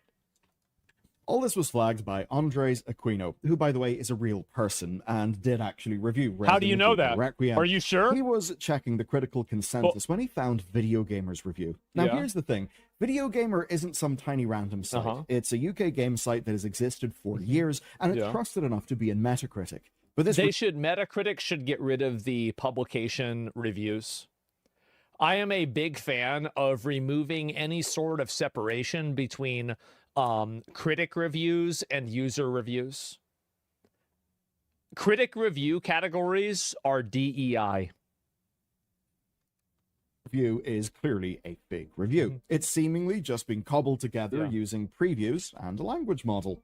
And Uh-huh. functionally, it is worthless. It doesn't describe the experience It of is. playing the game or Mhm. anything meaningful to the reader. It's completely hollow, as is the writer, because Brian Marigold is an attempt to fake a writer. He even has a profile, and it's bizarre. It claims he's the got a fuck? master's degree in English Lit from the University of Sussex. Brian's even got Wait, so this is like an entire. Wait, do they even know that they've employed a fake person?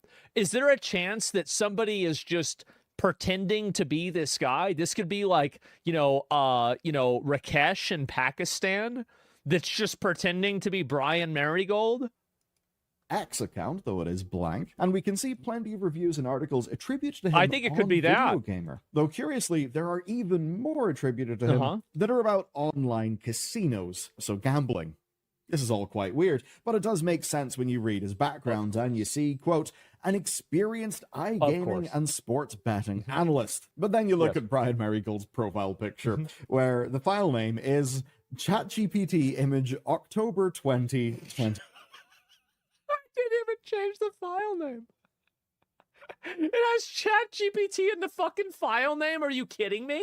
2025. Oh 'Cause, my It God. does actually seem like most of Video Gamer's current staff are fake people. They are Gen AI creations that are what? faking the operation of a real website. So- And so- certainly a website that actually used to be real with Oh real my writers. God. So we now have fake writers at a real site who have been Yes. given a simulacrum of existence, Uh-huh. all in an attempt to get around the most Big obvious word. failings Mhm. of Gen AI writing. Obviously, nobody believes it. Do you know who especially doesn't believe it? Google. If you're truly in the know, you may be thinking about Glorbo right now. You see, back in Glorbo? 2023, we highlighted Sounds like a boss. the coming of Glorbo, a massive spiritual event for the entire world. But in reality, it was a World of Glorbo. Warcraft community's attempt to troll sites Mm-hmm. like Z-League and The Portal, which were basically all fake, Yeah. by creating Reddit threads about fake characters and fake events. You see, those sites were SEO farms. They basically just scraped what people were talking about on Reddit. They then Yeah. generate an article and publish the article to drive search traffic, ideally to, apps, That's advertising. just that kind of bullshit thing. though, right? Back then, it was so pathetically obvious Yeah. that it was mostly just a joke. Yeah, I remember seeing But that. This time round, Now I it is a remember it. little bit different Just a little because bit. it's happening with a real outlet. It's happening with Video Gamer. Well, this is the future. And honestly, I think an AI journalist can't get worse, can it? I mean, really? Real outlets have got fact checks. They have I mean, I'm editors. just They saying. have reputations. All I'm of these just things saying, that make you guys. think, well, they probably won't publish heinous bullshit. And implicit in that is that if they get something wrong, they should They fix publish heinous bullshit constantly.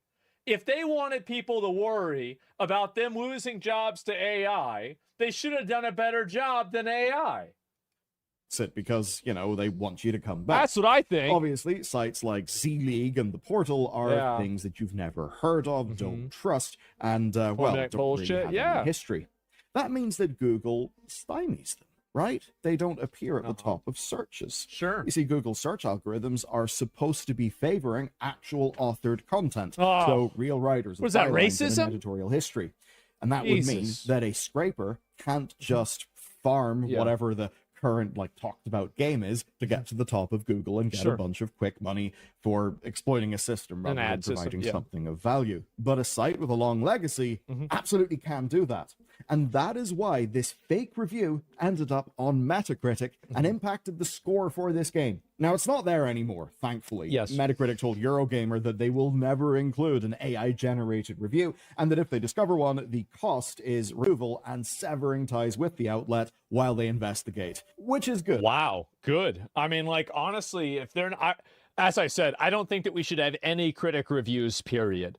There should be no critic reviews, because the thing is that critic reviews allow journalists to create a false consensus about products that are really misrepresentative to the public. When Concord gets rated a 6 or a 7 by video game reviewers, and then it dies in a week, are you really doing a service to your users by giving people that number? Obviously not. So reviews have to, like, the only purpose of a review is to help the user make an informed decision with their finances, right? Like, are you making a good financial decision or not? Well, if you're buying Concord, you're not. So the problem is that fundamentally, when reviews are not helpful to users, they lose their value. And as much as reducing They have no reviews value. to scores is frustrating for nuance, Metacritic does at least respect the people who do care about the reviews. But it all flags up a kind of spooky truth and a bit of a new world that we're entering here. We are now beyond articles filled with regurgitated or scraped information, like the Glorbo stuff. They're getting way We're now better. seeing companies purchase established websites, fire the human staff, and then replace them with Gen AI content, and then hide behind that legacy and hide behind the brand name that they acquired to disguise all of this. Even going And you know what's funny? This is happening everywhere. It's happening with girls on Instagram. I see, like, every single time that I see a hot girl on Instagram, I scroll down on her account, and if she made her account in 2024, I just assume, or 2025 too, I just assume it's not a real girl. It's just a fake girl. I do. as far as to create full profiles for these fake writers. That's how it is. It's There's pretty so bad. many. There are. It's not speculation, and now I it's think time that we are in a world now where there are probably more fake girls, and I'm not talking about girls that are fake. I'm talking about literal girls that do not exist on Instagram than real girls. talk about the whole corporate story behind it. What I'm going to talk about isn't speculation. Yeah, exactly, It right? is the That's account obviously of not what I meant. staff who used to work at Video Gamer, the account of real humans. So whenever ClickOut acquired the site and took over, they started doing gambling and casino coverage. Loads of the staff. We love gambling. Left in protest. And it was odd to see a site called Video Gamer that we know for video games have on its little Google thing, video game and online like casino news. Oh, there it is. Felt odd, but you can kind of see why. I have to imagine that ads and casino content pay out pretty well. It's like a 10x. Big money, huge money, mega money. Now, one of these writers, Max Nickel, claims that she was supposed to write the rest. Remember, guys, you can play a slot machine and you can win 2,000% of your money back from that slot machine. But if you lose, you can only lose 100% of your money. Do the math. Resident Evil 9 review for the site, but then she was laid off alongside most of the other editors and staff back in February. Now, that is when Video Gamer's corporate owner, ClickOut Media, decided to lay off most of their editorial staff. Not just at Video Gamer, but also at Esports Insider and The Escapist. After forcing many of those staff to sign NDAs in order to get their severance, they basically just replaced them with some AI. AI generated stuff. That's right. But not completely new AI gen stuff. It's stuff that they were already doing to pump out loads of casino recommendations. Oh, we this is love really casinos. Weird, isn't it? And the only way they could expect their casino articles to do well is, of course, the legacy of these sites. And that means that, say, videogamer.com can actually pull off this Gen AI bullshit business model in a way They will be able to. This will be the future. And I think this is happening in a lot of places too. I think what's happening is that a lot of writers probably use generative AI in order to outline what they're going to say. And then they rewrite it in the way that they want to write it. But they probably use generative AI in some form of the creative process, probably at the very beginning. Some That's what I would random assume. site that somebody just started up yesterday to do a grift, well, fundamentally couldn't. But the levels of banditry actually do go deeper. So this niche website here is Adventure Gamers. It's operated since 1998 and it was bought out last year. Wow. Now, its forum archives have got more than 2 decades of niche information from people passionate about those games that have all now been wiped because the site has refocused to being about... Oh, pragmatic way. These guys make Gamba games. Oh, a slot that can strike boost your reels. Oh my God. Wow. And then they're also making Pokemon announcements too. And then Arc Raiders and then Gamba time.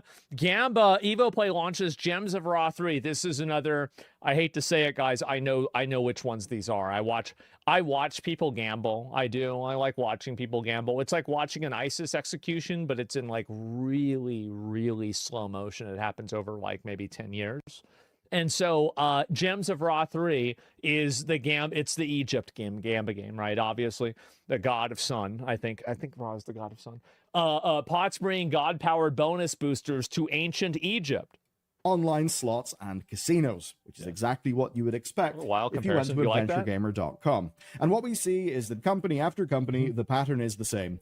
Buy a legacy site, fire all the staff, and puppet the corpse. And ClickOut are not the only group doing this. There are companies like Valnet who buy up sites, fire everyone, and then retain an endless tide of new writers, paying them absolute peanuts to just churn out content. It's one of the reasons why the quality of written content across loads of websites has just kind of decreased over time. And I'm hesitant to blame those writers because the same thing that limits, say, The Portal and, Glorbo and all of that from exploiting SEO is actually what pressures all of the humans into working in a very SEO-friendly way. I don't agree with this completely because I think that the SEO requirement has been something that's been going on for a long time. Like, it's not like SEO was invented. SEO, search engine optimization, making sure that your videos are towards the top of search results, by the way, in case anybody wasn't paying attention. So basically, this has been a meta game on the internet for 15 years. It's probably longer than that, really, ever since the internet's existed. Like, you had the Epstein files. We're talking about SEO, right? So, like, this is a very, very, long-term thing. And the thing is that now you have AI that's helping you do it. But the reason why some people's SEO gets very high is a amount of content, right? Like for me, for example, I don't know if you guys know this, but if you open up, I opened up on my PS5 and I typed the letter A and Asmongold came up on my PS5 on the YouTube search. Not any sort of other variation of it, not Asmon, but just the letter A. And one of the big reasons for that is because we put out so much fucking content.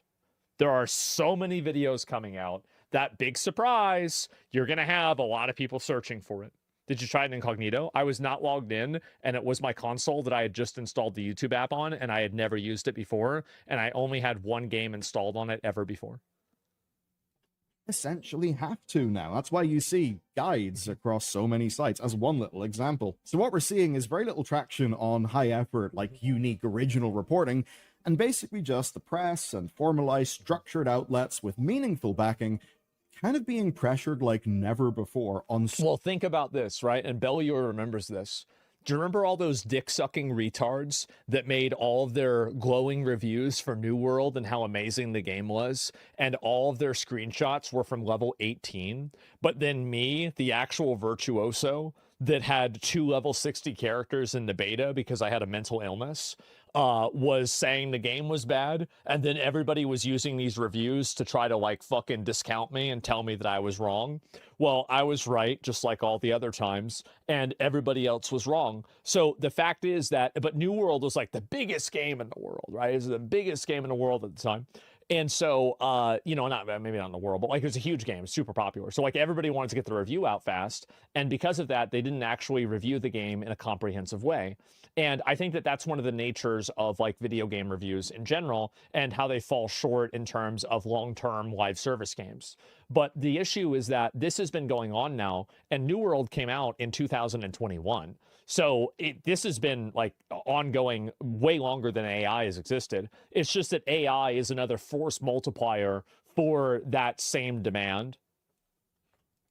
So many different fronts. And we have an example of that from the very same week the Resi 9 review was published. VGC revealed that Ziff Davis was laying off most of the editorial staff at Eurogamer and at the YouTube outlet Outside Xbox. And of course, this was not the first round. All of these sites were acquired in 2024 when the previous owner, ReadPop, just wanted out of the media business. Yeah, I don't blame him. And, well, these sites have just been cut and cut and cut since. Yeah. It's a good thing the Digital Foundry just got out and got to be independent. Holy shit. Now, the people who have been gutted by... I mean, like, there's also, like, the idea that there are some companies that aren't doing this. Like, I would be shocked if there were not writers for places like the New York Times and Forbes that use AI to outline their videos, or not videos, excuse me, outline their articles and outline their editorials. I bet they probably already do this. Like, this isn't like some kind of like new thing or whatever. It's probably been going on for quite a while. Yeah, for sure. Exactly. All of this, well, some of them are trying to fight back. We've got outlets like VGC and Aftermath that have sprung up as kind of independent, user-funded alternatives, some being free of advertising and all the SEO mandates that would otherwise just have them pumping out guides until they literally die. Now, Aftermath, in the days after this news broke, they published a year's worth of long-form investigative reporting on the sheer scale of what ClickOut has done. They have interviews with former staff. Well, what they're trying to do is they probably have a partnership with a gambling company, and they're trying to Trojan horse gambling content in with legitimate gaming content to make people that are gamers play gambling games. That's probably what's happening, right? I'll be right back. Loads of evidence. Now, that is the kind of reporting that's valuable, but that's hard to publish anywhere else because it isn't guaranteed clicks. In a world where article content is primarily distributed via the likes of like Google search algorithm, you Twitter, just shit can't like that. really get traction and stuff like that. But the thing is, these independent outlets don't I'm gonna have... be honest, like I think anybody who's struggling getting their content out there has a content quality problem. I think 95% of the people that complain about SEO don't have something that's worth clicking on, and that's their main problem. It's not Google that's holding you back, it's your own abilities. the My scale opinion. or the structural backing of the institutions that they came from. And of course, if the writers who powered a lot of these institutions are gone, then, well, we've got shells that just got left behind for the likes of ClickOut to acquire and then crawl their way into and puppet around, in many cases, by just pumping out loads of AI bullshit and trying to obfuscate it by making up fake writers with fake degrees from universities that they never went to. This is going to become normalized too, because eventually the writing quality of the AI will be good enough to where it will give people good information. It's inevitable. You have to think about it like this. AI right now is the worst it's ever going to be. And also keep in mind, the real future probably is not 100% AI. It's a person using AI to be a force multiplier for their already high level of talent or expertise, right? That's really where AI is going to really add productivity. It's not whenever it just creates something all by itself. It's whenever it enables somebody who is a high level performer to multiply that performance by 5 or 10x. Absolute peak banditry that is preying on all of the systems that are causing the issues we've got with online published content.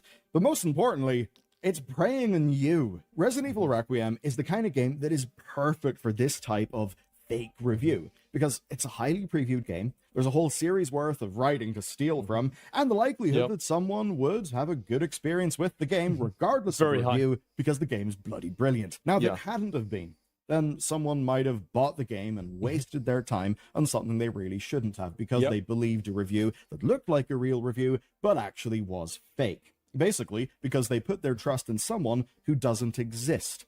And, you know, they were tricked because it was made to look like it was done by someone who exists. And the worry is that the more of these fakes happen, the more the informational space just gets polluted and polluted and polluted. That is bad for truth.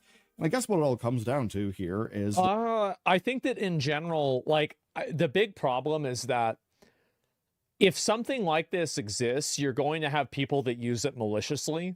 And the same thing is going to happen with YouTube videos also. Like, YouTube videos are sometimes AI generated. Like, you have AI generated voiceovers for videos. And I think this is just going to continue becoming more and more and more popular. And obviously the reason why people do that is because it's just simply easier, faster, and sometimes better. So obviously they're going to do that. And the big one that's happening right now that nobody talks about is translating. So being a translator used to be a huge thing 50 years ago, 30 years ago. But now that you have smartphones that can automatically language identify and then language translate, then what's really the value of a translator whenever you have this tool? Well, there isn't really one. So you're seeing that happen, and AI will continue to eat away at different industries based off of, you know, like how those industries interact with different people, right? And so Saj, you want to be a translator? Yes, exactly, right? It'll never happen. It's trained. No people. It'll reach good output. AI will never be good. Okay, sure. Well, anyway, I'm sure there's dozens of people that believe that. So yeah, it's X is seamless action now. Yeah, exactly. I think it's going to continue getting better too. Like even AI, like AI search engines, I think are way better now than they used to be. Do you think surgeons will get replaced? They already are. A lot of LASIK surgeries now are done by a machine. And I think also, what is the other surgery that's done by a machine? I'm trying to remember. Like there are many surgeries that are done, but like whenever it's done by a machine, that means that it's generally being overseen by a surgeon as well. It's not like a random guy just is like sitting there like, okay, I'm gonna push the what? The brain surgery button? Okay. You know, it's like, I mean, obviously like a person that knows what they're doing is doing this. Trust.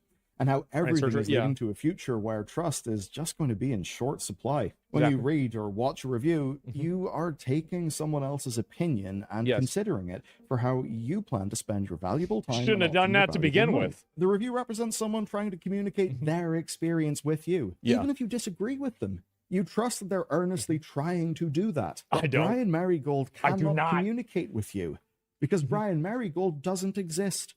He can. Just get a chatbot.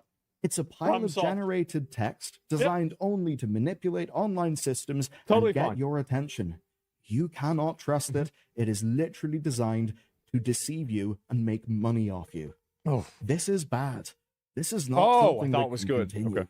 And if you're looking Never for mind. something Never mind, guys. or someone to blame, I would say it's the likes of Valnet and the likes of ClickOut. They are just bandits. For years and years, they've been doing their banditry. And now that they have access to new tools, they have new ways to practice banditry. Fuck them. They're banditing and I'll hard. see you in the next video. Fuck them. Fuck them. They're going to do it a whole lot. That's off. No, Belior is great. I mean, this is a great video. I've watched his videos forever. So, yeah, I mean, I agree with what he's saying. I do think that AI is a lot bigger than what people think it's going to be. Do you think it's a loop? AI talking to AI so it's regurgitating itself?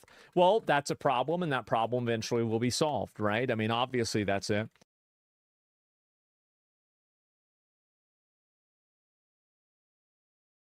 Trey Yanks, too, is live in Tel Aviv with the very latest on the war with Iran. Hi, Trey. Todd, Carly, good morning. Iran has indicated they are laying mines in the Strait of Hormuz. Reports indicate, though, there are less than 10 of these sea mines placed already. U.S. Central Command taking offensive action against this threat to global shipping lanes. saying that they struck at least 16 mine-laying vessels belonging to the Iranian regime. As this continues, it's a major threat to the global shipping lanes, understanding that 20% of the world's oil passes through this area. President Trump taking to Truth Social, saying in a statement, quote, "If for any reason mines were placed and they are not removed forthwith, the military consequences to Iran will be at a level never seen before. If, on the other hand, they remove what may have been placed, it will be a giant step in the right direction." Amid concerns in the Persian Gulf and the Gulf of Oman, there are ongoing efforts to weaken the Iranian regime as they launch new ballistic missile fire at Israel and Gulf countries. You can see earlier today some of this missile fire being intercepted overhead. Sirens were sounding at least 4 times throughout the night amid incoming Iranian attacks. The U.S. and Israel are striking back, a significant amount of destruction being caused to the Iranian regime. You can see here some video from the Iranian Red Crescent Society on Tuesday in the aftermath of those strikes that are taking place not just around the capital of Tehran, but also across western Iran. Israel's Prime Minister Benjamin Netanyahu weighing in on the ongoing operation, saying this. We are in a campaign against a cruel enemy that wants to destroy us. We crushed their nuclear and ballistic capabilities in Operation Rising Lion. Afterwards, instead of learning the lesson, they tried to redevelop them and bury them deep underground in such a way that we could no longer target them. As the Israelis are looking east, they're also looking north to the Iran-backed Lebanese militant group Hezbollah, launching new strikes on the Dakhla neighborhood of southern Beirut, also striking a number of launching positions belonging to the terror organization. A top spokesperson for the Israeli military weighed in on those operations against Iran's largest proxy. In recent days, we have identified that Hezbollah is trying to increase the firing towards northern communities and expand the range of fire to additional areas in the country. Hezbollah is taking heavy blows. We are deepening the damage to its capabilities with each passing day and increasing the pressure on it. Officials here believe that the war between Israel and Hezbollah could even last longer than the war between Israel and Iran. Preparations are being made, and Israeli media reports that the Golani Brigade of Israel that was currently operating inside Gaza will be moved to the northern border in preparation for more offensive action. Guys? Wow, very interesting there. And Trey, Iran is said to be increasing their use of these cluster munitions, and these are warheads that burst open in high altitude and then they scatter dozens of smaller bomblets across a wide area. How much of a challenge will this be for Israel's air defenses moving forward? It's a great question, and we've seen these munitions used here on the ground. We were at a site earlier this week where one of those cluster munitions slammed into an apartment building in the heart of Tel Aviv. In that particular incident, there was a single Iranian ballistic missile that exploded above the skies of Tel Aviv, but 12 different impact sites. They can have dozens of these munitions on the top of a ballistic missile, and it can cause significant injury or death to the people below. We know that yesterday 2 people were killed in Israel during one of those attacks, and we do expect the Iranians to continue with these types of attacks, understanding that they are limited in their ability to strike Israel and Gulf countries as the Israelis and Americans go after these launching positions. Todd, Carly? Yeah, and these types of weapons are also banned under international law. But again, who expects Iran to follow international law? Trey Ying's live for us. Trey, thank you. With that, let us bring in former NSC Chief of Staff under President Trump, Alex Gray. Alex, let's go back to the mines for a second. We've degraded Iran's Navy. Now it appears like we are well on our way to degrading their mine-laying capability. So what else can Iran do to block the Strait of Hormuz? Well, they're running out of options. I mean, the reality is the U.S. Navy has trained for decades to be able to keep the strait open. The Iranians have some asymmetrical capabilities, so think additional proxy and terrorist group options. But we're really starting to show. I think when you saw yesterday the U.S. Navy successfully leading tankers through the straits, I think you're starting to see the U.S. is really showing that we have naval mastery in the most critical choke point in the region. And the Iranians are increasingly, they certainly have some asymmetric options, as I said, but we're increasingly showing that they're going to have a limited ability going forward to use what they've long said was kind of their ace in the hole. So Iran is said to have already begun laying mines in the Strait of Hormuz. Is there a way that the United States can find where those mines are to ensure tankers and vessels safe passage through the strait? We do have some pretty sophisticated counter-mine capabilities that are resident with the U.S. Navy. Look, this is some of the most dangerous naval operations in naval warfare, but we have this capability. The U.S. has been training to do this for a long time. This is something, if you remember, in the 1980s, this is something that became an issue in the Iran-Iraq war when there were significant mine issues going on in that part of the world that international maritime traffic had to traverse. There is a lot of capacity for us to be able to deal with this, and I think President Trump is showing in those strikes that your reporter just talked about, the president's showing he is not going to tolerate the Iranians holding international maritime traffic hostage as part of this cat and mouse game they're playing. Big picture here. Iran apparently has a new leader, but we have not seen him. Obviously, he is in hiding because the moment he gets seen, he will get killed. But how effectively can Iran's new leader lead the country, lead the military troops in an operation like this if he's never seen?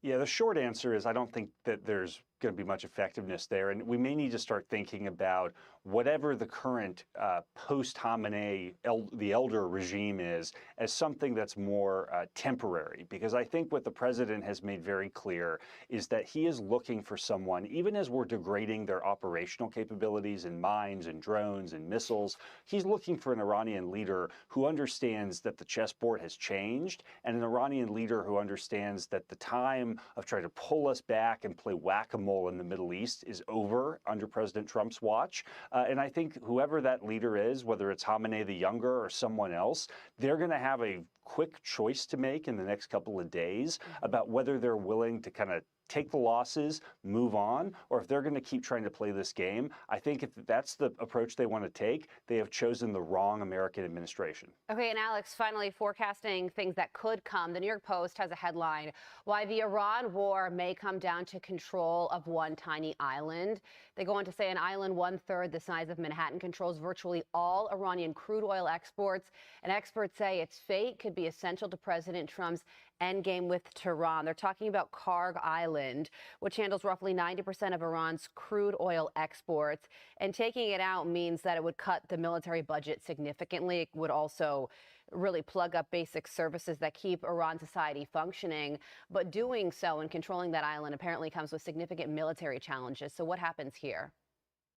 Yeah, look, Karg Island is something that the U.S. military, as with the Straits, we've been aware for a long time that that's a key choke point for the Iranians, both economically and militarily. The U.S. military, as well as our Israeli counterparts, know very well what those capabilities are that need to be brought to bear to neutralize that. And I think President Trump, one of the things that he's looking at right now, most likely, is he's got a series of options up and down the range of escalation. And I think what they're likely thinking, Carly, is what are the Iranians willing to do to de-escalate this and to give the United States the strategic wins that we have to have, or things like Karg Island are very much going to be on the table. An ever-changing situation in Iran. Alex Gray, as always, thank you for your amazing insight. I'm Steve Doocy. I'm Brian Kilmeade. And I'm Ainsley Earhart. And click here to subscribe to the Fox News YouTube page to catch our hottest interviews and most compelling analysis. Russia's navy was trying to hide something irreplaceable. Nestled away in the Novorossiysk port that has become a new base for the Black Sea Fleet after that fleet's Crimean disaster, it was supposed to be safe. But Ukraine found it, and then Ukraine destroyed it.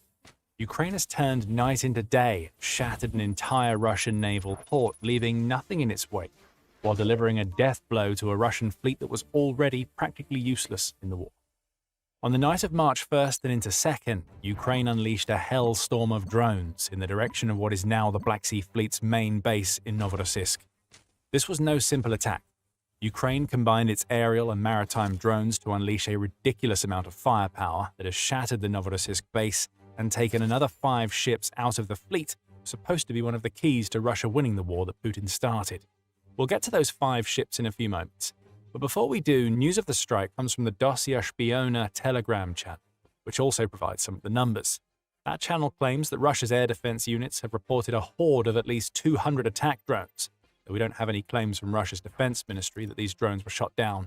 or that the damage caused by Ukraine was due to drone debris rather than the drones themselves.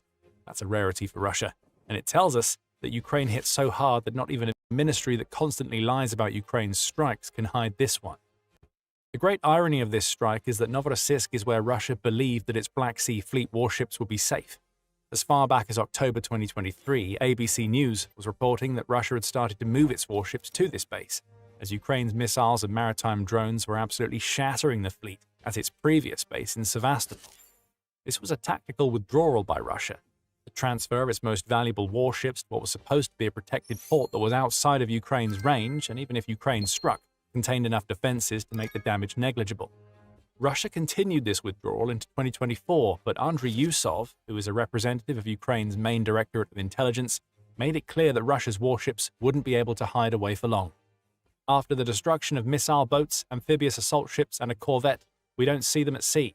They're trying to change their tactics, to look for new defense tools, but the Ukrainian security and defense forces will not wait. They will continue to act, Yusov said in March 2024.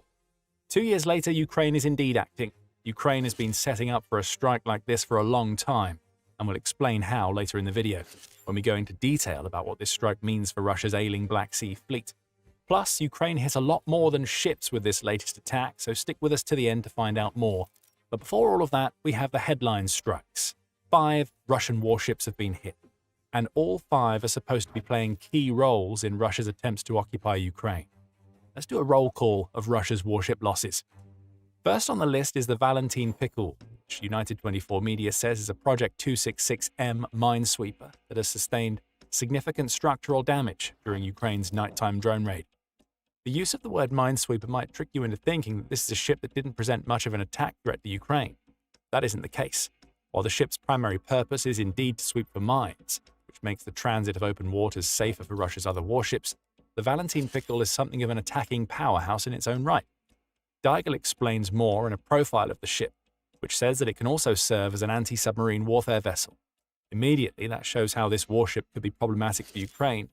Though it isn't deploying full submarines, Ukraine has a stockpile of undersea drones, such as the Seabait, that it's used to attack Novorossiysk in the past.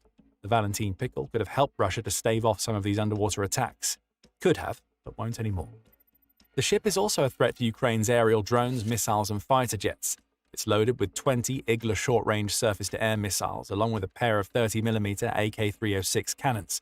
Throw a bevy of electronic warfare equipment into the mix, and you get a ship that can protect itself, damage some of Ukraine's vast aerial and naval assets, and is capable of sailing for 3,000 nautical miles, giving it a 15-day endurance. Now it's out of the mission. And based on United 24 Media's report, it won't be coming back anytime soon. Next up on the list is a pair of Project 1124M Albatross warships, Yeysk and Kasimov. Both are small anti-submarine ships that Ukraine managed to hit while they were moored in Novorossiysk, and, like the Valentin Pikul, they could be problematic for Ukraine's strategy of using undersea drones to cripple more of the Black Sea Fleet and to attack key pieces of Russian infrastructure to support Russia's war effort in the Crimea region, such as the Kerch Bridge. Naval Technology offers a little more information. It says that Project 1124M ships are closer to multi-role vessels than they are to specialized anti-submarine ships. Beyond being capable of tackling underwater threats, the ships can be used for maritime patrols, conducting reconnaissance, protecting convoys, communications, and laying underwater mines. Each ship is manned by 80 crew members. It's unlikely that any were on board at the time of Ukraine's strike, as backed by casualty figures that we're going to share later. But even if Ukraine hasn't killed 160 Russian sailors in this attack, it has taken away their ships. Sailors aren't exactly useful when they can't spend their time on the water, so Russia now gets to spend money paying active members of its military who can do little more than sit around and twiddle their thumbs. The Project 1124M does pack a little bit of firepower to go along with its submarine-focused weapons. Beyond the pair of DTA-53 twin torpedo launchers built into the warship, it has an OSA MA-2 surface-to-air missile system that it can use to engage helicopters and aircraft. Russia can also mount a pair of artillery weapons on the vessel, such as the 76.2mm AK-176M heavy machine gun or a pair of 57mm A220 guns. In other words, this anti-submarine vessel is surprisingly versatile, and Ukraine doesn't want to see Russia take advantage of that versatility in the Black Sea. Now, Russia can't. 2 of its Project 1124M have been taken out. At the time of United 24 Media's report, satellite imagery had confirmed that 5 warships had been hit, but only 3 were known about. We now have more information on the 2 other ships.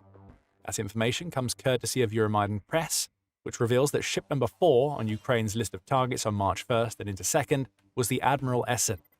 One of Russia's frigates, the Admiral Essen, was struck almost dead center by one of Ukraine's drones, causing a detonation of the ship's PK-10 passive countermeasure launchers, which are supposed to deploy thermal decoys and chaff to hide the warship away from enemies. I guess that didn't work out, did it, Putin? In a March 5th update, the Kyiv Post confirmed that the Admiral Essen had been hit. It added that Ukraine struck the ship so hard that it's no longer able to fire its Kalibr cruise missiles. That's huge for Ukraine because Russia has been using Novorossiysk's relatively close proximity to Ukraine to strengthen its constant missile and drone barrages. Kalibr cruise missiles have played a huge role in these attacks. We saw that on February 7th when the New Voice of Ukraine reported on a massive Russian strike targeting Ukraine's power grid. Russia used 24 missiles in that attack, and some of them were Kalibr missiles. Were those missiles launched from the Admiral Essen? We may never know, but Ukraine has just made it so that Russia definitely won't be able to use its frigate to fire more Kalibr missiles anytime in the near future. The Kyiv Post adds that Ukraine's drone strike also destroyed the Admiral Essen's grenade launchers in addition to damaging the TK-25 electronic warfare, or EW system. It creates interference and is capable of detecting radar radiation. That's more big news for Ukraine. Another EW system down means that Russia has fewer defenses at its Novorossiysk base, which opens up even more opportunities for Ukraine to strike in the future. Ukraine even took out part of the frigate's anti-aircraft missile guidance system, which means it can't even be useful to Russia now that it's been rendered a sitting duck by Ukraine. And that brings us to the final ship of the 5.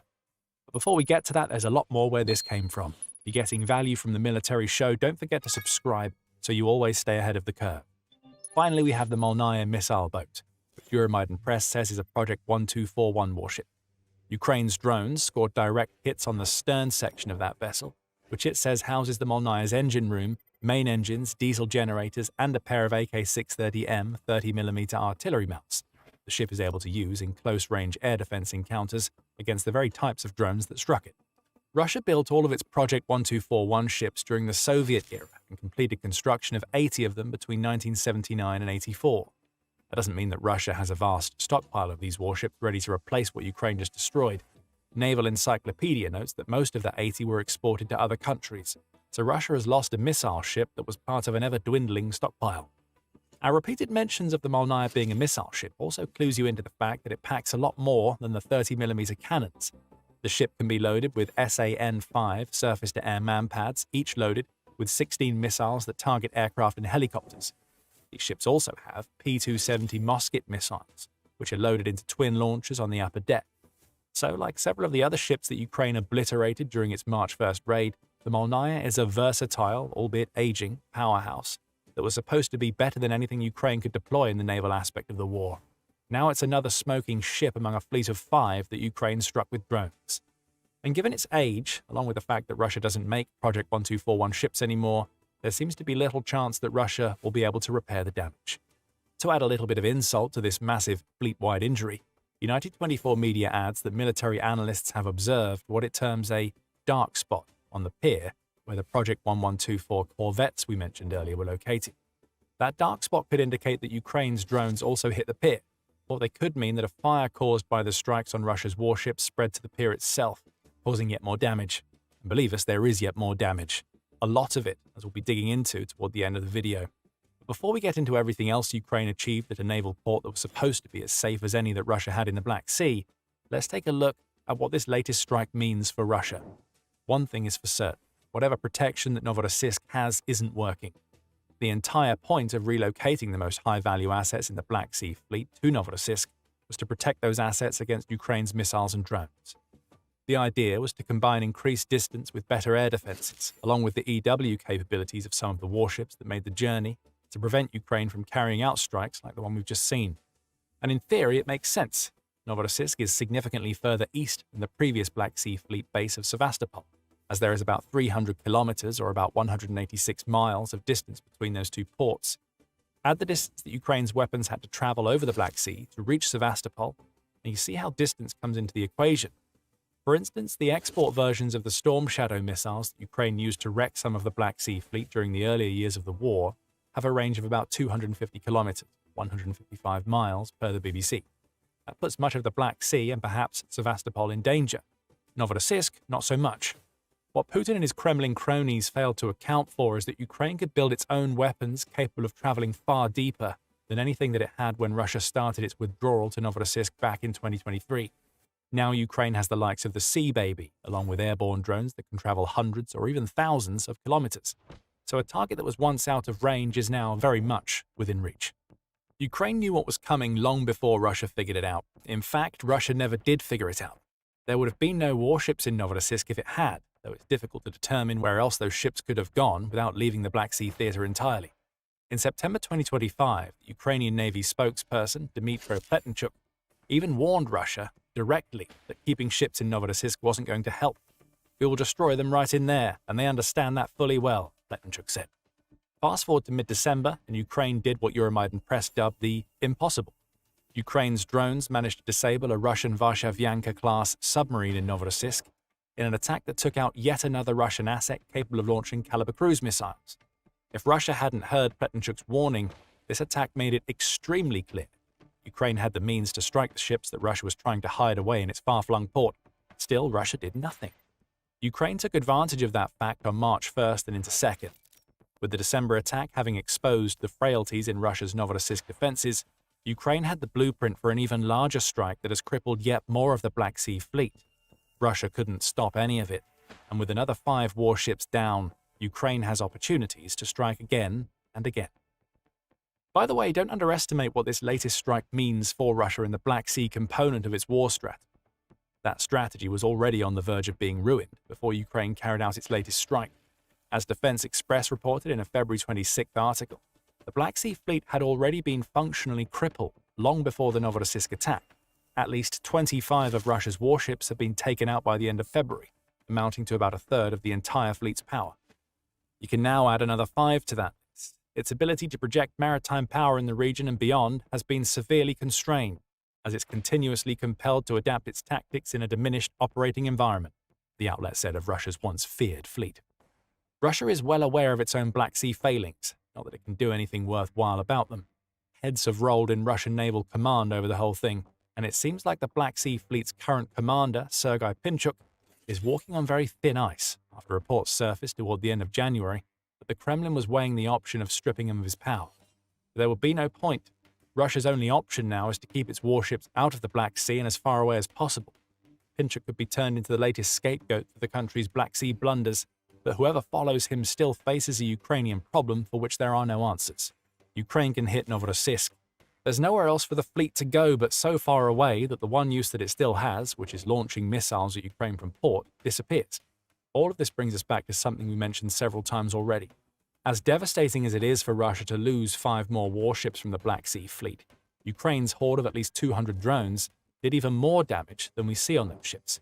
The Ukrainian General Staff confirmed that in a March 2nd post where it revealed everything else that it managed to hit in Novorossiysk during the strikes that occurred the night before. Ukraine's drones found their targets at the Shaskaris oil terminal, which is a timely reminder to Russia that Ukraine isn't letting up on its strategy of destroying Russia's most profitable industry. United 24 media reports that a fire broke out at the complex, with the General Staff adding, according to preliminary information, the damage to the terminal's oil tankers and the radar station from the S-400 complex has been confirmed. As important as the loss of more oil is, it's the S-400 going down that is key for Ukraine's future strategy. That's another air defense system that could have stopped Ukraine's drones and missiles from striking Novorossiysk, taken out of the picture. And that means yet more aerial corridors opened up that could result in the early March strike being a precursor of things to come, rather than a peak for Ukraine. Euromaidan Press adds more, stating that Ukraine also managed to destroy the guidance radar for an S-300, as well as a Pantsir S-2. That's 2 more air defense systems down. We don't need to repeat what that means. And coming back to the oil facility itself, the same outlet says that Ukraine managed to take out 6 of the Shaskaris terminal's oil loading berths.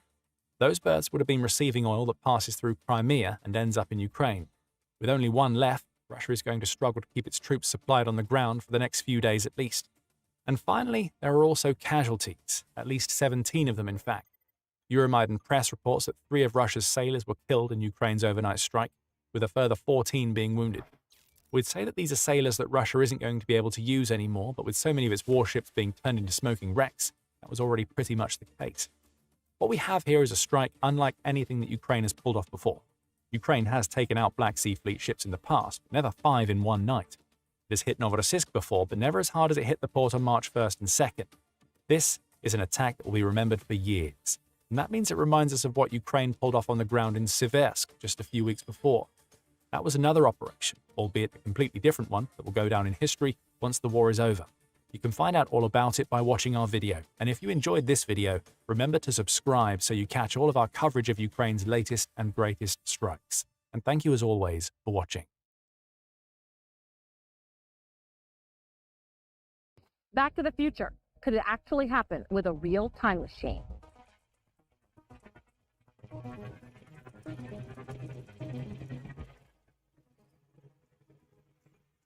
2022, a man missing for 29 years knocked on a stranger's door in rural Ohio, carrying a wooden box full of journals, diagrams, and evidence that shouldn't exist. His name was Mike Markham. The last time anyone saw him was 1997, the night he stepped into a machine he built inside his own garage and vanished. When investigators reached the property, they found the garage burned to the ground. Melted copper, destroyed transformers, and a 6-foot circular burn pattern scorched into the concrete.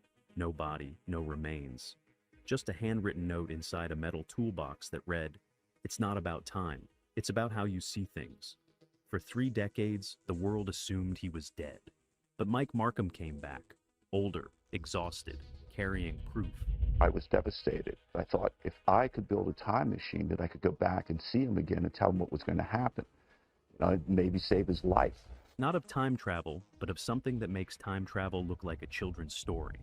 What he discovered during those 29 missing years is why you need to hear this from the beginning. The discovery.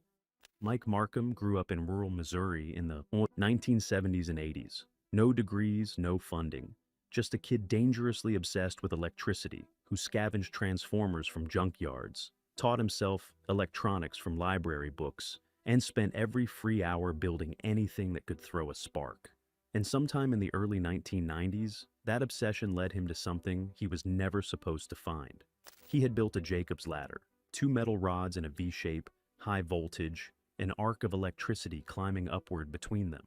Standard physics equipment, nothing unusual. But one night, working alone in that garage, Mike positioned a cheap laser pointer to shine through the climbing arc. The hum of the transformers shifted pitch. The arc, which should have been chaotic and unstable, suddenly tightened, steadied, became something almost deliberate. And then Mike noticed something no textbook had ever described. A steel washer sitting on the workbench near the arc flickered, not moved by vibration, not knocked by airflow. It was there, and then for a fraction of a second, it wasn't. Then it was back. He froze, tried it again. Screws, coins, small metal objects placed between the rods, and sometimes, for just a heartbeat, they vanished.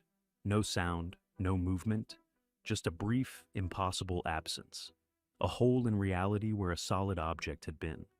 And then the object was back, exactly where it had been, as if nothing had happened, except the air in the garage smelled sharper, ozone, and something else Mike couldn't name, something that made the hair on his arm stand straight up. That was the moment Mike Markham's life split in 2. Everything before and everything after. But here's the catch. He had no idea what he'd found. He just knew it was real. And he needed someone to tell him he wasn't losing his mind. The call in January 1995, Mike picked up the phone and called Coast to Coast AM, the legendary late-night radio show hosted by Art Bell. A man who had heard every kind of impossible claim from every kind of caller for years. Mike was nervous, stumbling over words. He told Art he'd built a device in his garage that could make objects vanish from reality for fractions of a second, and then reappear unchanged. Art leaned in. How do you know the object disappears? Could it just be an optical illusion from the arc? Mike's answer made Art go quiet. I know it disappears because I can feel it, Mike said. When the field hits right, everything in the garage feels wrong. The air feels like it's holding its breath. And I'm not the only one who notices. My dog won't come near the garage anymore. Birds won't land on the roof. Something about that field makes living things want to be somewhere else. Dead air. A real pause. Then Art said carefully, Mike, I want you to document everything. bring in witnesses, record video, and call me back. Now, if you're the kind of person who watches stories like this, you need to subscribe right now, because what Mike did next changed everything. And this story is nowhere close to over. Over the next year, Mike's experiments escalated dangerously. He wasn't satisfied with making objects flicker. He wanted to understand it, control it, amplify it, and for that, he needed more power, far more than his scavenged equipment could deliver. In the summer of 1995, he stole 6 industrial transformers from a rural electrical substation and wired them into his garage. When he fired the system up, it drew so much power it caused a brownout across several neighboring properties. Lights flickered for a quarter mile.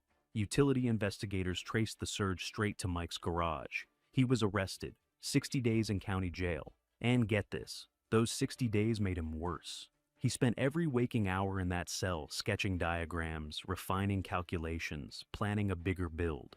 He walked out more obsessed than when he walked in. By late 1995, Mike had rebuilt his system legally, purchased components, better control mechanisms, more precise, laser stabilization. And when he called Art Bell again, Art noticed something immediately. Mike's voice had changed, darker, faster, almost desperate. "Objects aren't just flickering anymore, Art," Mike said. "They're gone for seconds, sometimes longer. And when they come back, sometimes they come back wrong." He described placing a wooden block between the arcs. It vanished. 3 full seconds of nothing, just the hum of the transformers and the sharp crack of the arc filling the space where a solid object should have been. When the block reappeared, Mike picked it up. Ice cold, far colder than the surrounding air, as if it had been somewhere else entirely, somewhere freezing. He tested with a flower. It disappeared and came back wilted and dry, as if days had passed instead of seconds. And then Mike said something that made Art Bell stop cold. He'd tested with a mouse, put it between the arcs. The mouse vanished for 5 seconds. When it reappeared, it was alive, but wrong. Spinning in circles, slamming into the walls of its cage, refusing food, refusing water. It died 2 days later. "Mike," Art said, and you could hear something shift in his voice, something between fear and frustration. "You need to stop experimenting alone. Contact real scientists. Get oversight. This is beyond what one person should be doing in a garage." Silence on the line. Then Mike quietly, "I can't stop now, Art. I'm too close. Here's the deal. He was right. He was close. But what he was close to wasn't what he thought. The final call and the vanishing. In late February 1996, Mike made his final call to Coast AM. And what he said that night shocked even Art Bell's audience, a crowd that had heard everything. Mike said he'd enlarged the field.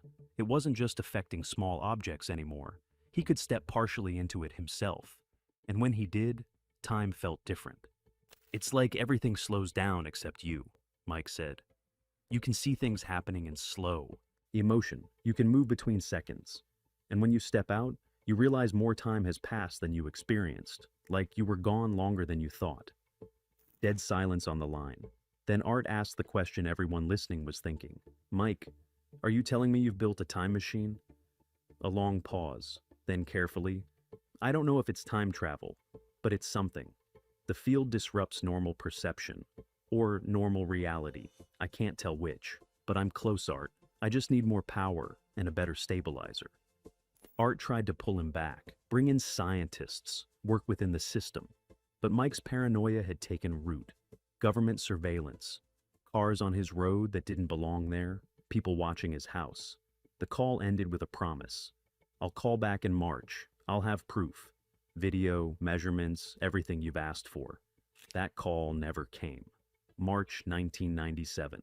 Mike went completely silent. Phone disconnected, letters returned. The farmhouse looked abandoned. Then the garage burned down. Investigators found melted copper, destroyed transformers, and that 6-foot circular burn pattern scorched into the concrete. No body, no Mike. Just a handwritten note tucked inside a metal toolbox. Case closed, missing person report filed, never pursued. But online, the story detonated. By summer 1997, Mike Markham was an internet legend. Time travel, government conspiracy, dimensional portals. Everyone had a theory. Nobody had proof. And then the legend got stranger. In 1998, an internet researcher dug up a news clipping from 1930. A body washed up on a California beach, male, early 30s, wearing oddly modern clothing. In his pocket, a small rectangular metal device covered with buttons and unidentifiable symbols. When the photograph was enhanced and posted online, people noticed something chilling. It looked like something a 1990s tinkerer would build. Had Mike traveled to 1930 and died there, decades before he was born? Now, pay attention to this part. Because in September 2006, something broke through the silence. The signal doctor, Harold Voss, a physics professor at a small university in Oregon who ran a blog about fringe science, sat down at his desk on a Tuesday morning, opened his email, and felt the blood drain from his face. The sender line read, "Mike Markham." The message, "I know people think I'm dead. I'm not. But I'm not exactly here either. The machine worked, but not how I thought. I'm sending you diagrams. Third-generation vortex stabilization frame. Don't build it, just study it. Understand what I couldn't." Attached were technical diagrams far more sophisticated than anything Mike had ever described on air. Circuit designs, field equations, warnings about biological effects on living tissue. Dr. Voss read the email 3 times. His hands were shaking by the second read. He tried to reply. Bounced. Traced the IP to a public library in Kauai, Hawaii. Authorities checked. Nobody remembered anyone. Matching Mike's description. Another dead end. Another ghost in the machine. And that is when everything changed. The return. October 2022. 29 years after Mike Markham vanished. Andrew and Melanie Carter, a young couple in their early 30s, had just purchased an old farmhouse in rural Ohio. While tearing out insulation during an attic renovation, Melanie's hand hit something solid behind the wall. A heavy wooden box, coated in decades of dust. The label, handwritten in faded ink, M. Markham, do not open until the right time.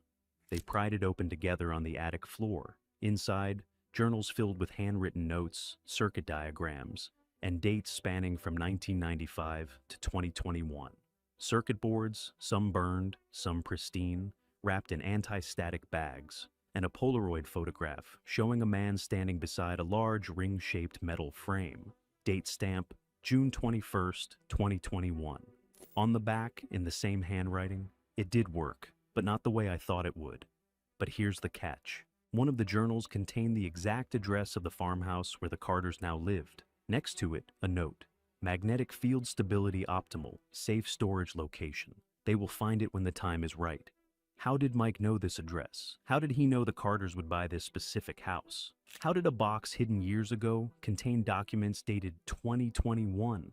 Andrew and Melanie posted about it on Reddit. The post went viral. Within days, people who'd followed the Mike Markham story for decades were reaching out. And then 3 weeks later, Andrew's phone rang. No caller ID. The voice on the other end was tired and worn, but unmistakable to anyone who'd ever listened to those old coast-to-coast recordings. "This is Mike Markham. I hear you found my box. I'd like to explain what happened. Can I come visit?" He arrived at the Carter farmhouse on a cool evening in October 2022. 59 years old. The right age if he'd aged normally since 1997. But he looked far older. Him weathered, hollowed out, like a man worn down by something no one else could see. What he told Andrew and Melanie over the next several hours changed everything. According to Mike, he did not travel through time. Not in the way anyone imagined. "The machine didn't move me through time," Mike said. "It desynchronized me from everyone else. I was still here, same places, same moments. But I was out of phase, like a radio tuned slightly off frequency. You can still hear the music, but it's fuzzy, distant. You're present, but not quite there." He described the night of the fire, March 1997, third-generation machine. The field stabilized, and Mike, in a moment of reckless confidence, stepped fully into it. No flash of light, no sensation of movement, just a quiet, sickening feeling of disconnection, like the world had shifted slightly to the left, and he'd stayed in place.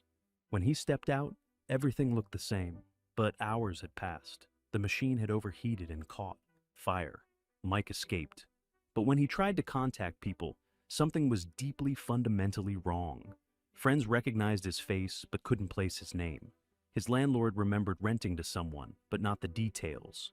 Phone calls reached disconnected numbers. It was as if Mike's existence had been partially erased from other people's ability to perceive him. I didn't disappear, Mike said. I became hard to find, hard to remember. Like, your brain couldn't quite hold on to the idea of me. And every time I tested the machine on myself, it got worse. I became a little less real to everyone else. Over the years, the desynchronization deepened. Jobs didn't last. Co-workers forgot he worked there. He couldn't keep a bank account because clerks couldn't remember opening one. He drifted. Cash jobs, temporary rooms, places where nobody needed to remember him. And all the while, he kept researching, trying to understand what he'd done. What he discovered was worse than anything he'd feared. The machine didn't manipulate time. It manipulated something far more fundamental: perception, memory, and the quantum probability states that determine whether a person can be observed, acknowledged, and remembered by other conscious beings.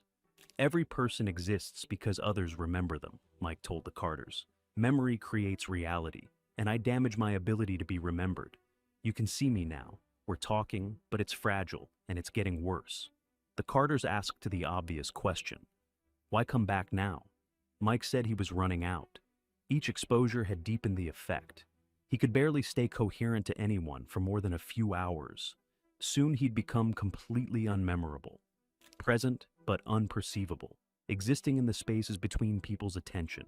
He had planned this moment years ago, hidden the box, waited for the right people to find it, people who would document everything before he slipped completely into unmemory. Before he left, he asked the Carters 3 things.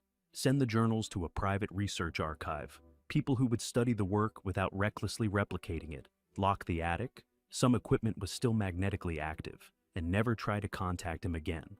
They agreed. Mike thanked them, stood up, and walked out the door. Unmemory. And this is the part that will stay with you. Andrew and Melanie both described the same experience. The moment Mike stepped through the front door and into the night, they had to actively concentrate to remember what he looked like. His face began dissolving in their minds almost immediately, like trying to hold water in their fists, features blurring, details sliding away. Within minutes, Melanie grabbed a notepad and started writing down everything she could remember because the details were already slipping. The color of his jacket, gone. The shape of his hands, gone. Andrew found himself standing in the kitchen, staring at the wall, trying to recall the sound of Mike's voice. He couldn't. Within an hour, they were reading their own handwriting like a stranger's notes. The words were theirs. They recognized the pen, the paper, even the coffee stain on the corner of the page. But the memory behind the words was fading. Not gone, but thinning, like fog burning off a field, leaving nothing behind. Within a week, they had to read those notes just to reconstruct the conversation at all. The emotion of it, the awe, the dread, the weight of what Mike had told them, was dissolving into something vague and formless. Like waking from a dream you know was important but cannot describe, no matter how hard you try. Now, years later, they say the encounter feels like something that happened to someone else entirely. A movie they half remember watching late at night. They know it was real because the journals are there. The Polaroid is there. Their own handwritten notes are there. But the living memory of sitting across from Mike Markham, hearing his voice, seeing his face, it's almost completely gone. That is what unmemory looks like. Not forgetting exactly. Something worse. The slow, quiet erasure of someone's presence from your mind, while the evidence of their existence sits right in front of you. If you're still here, subscribe, because the stories on this channel don't just tell you what happened. They show you what should never have been possible. The Mike Markham case leaves us with a question that has nothing to do with time machines. It's simpler than that, and far more terrifying. What happens when the thing that makes you real to other people, their ability to perceive you, remember you, hold you in their minds, breaks? Mike's answer: you don't disappear, you don't die, you just become impossible to hold on to.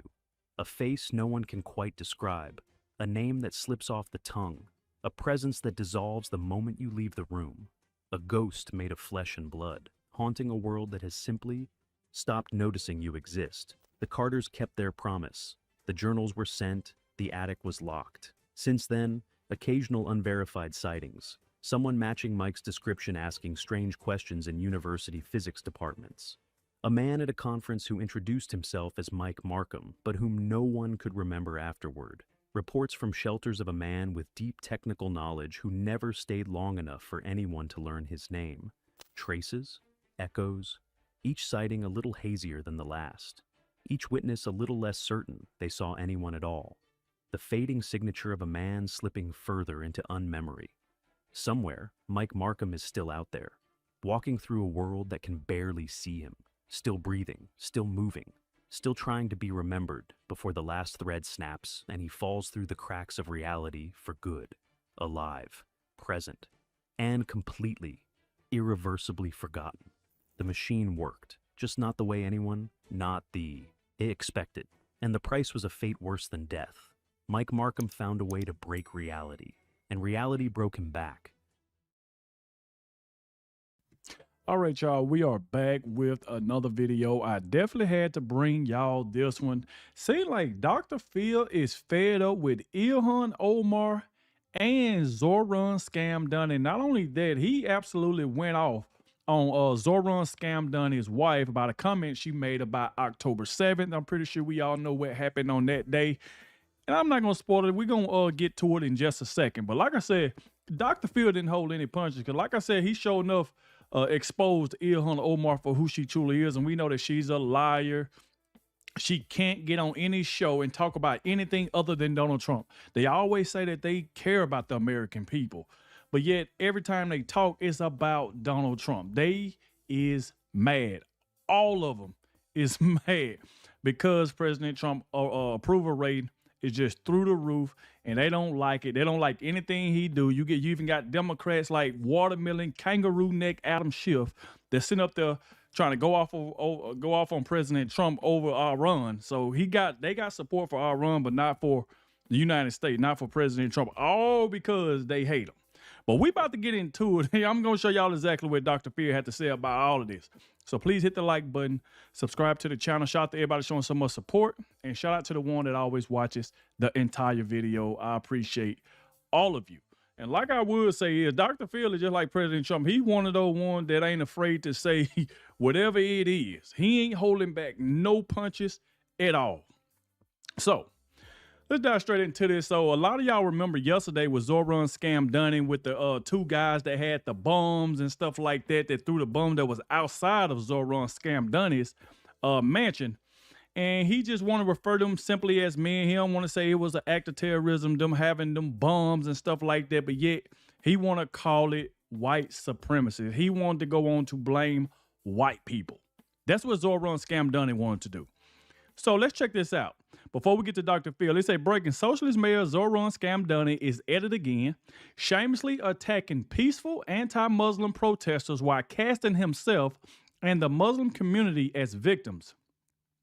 At the same time, he refers to the two Islamic terrorists who crossed state lines with bombs and intended to kill protesters and police and simply as men. That's what Zoran Scamdunny did. It's disgusting. The hypocrisy and double standard are impossible to ignore.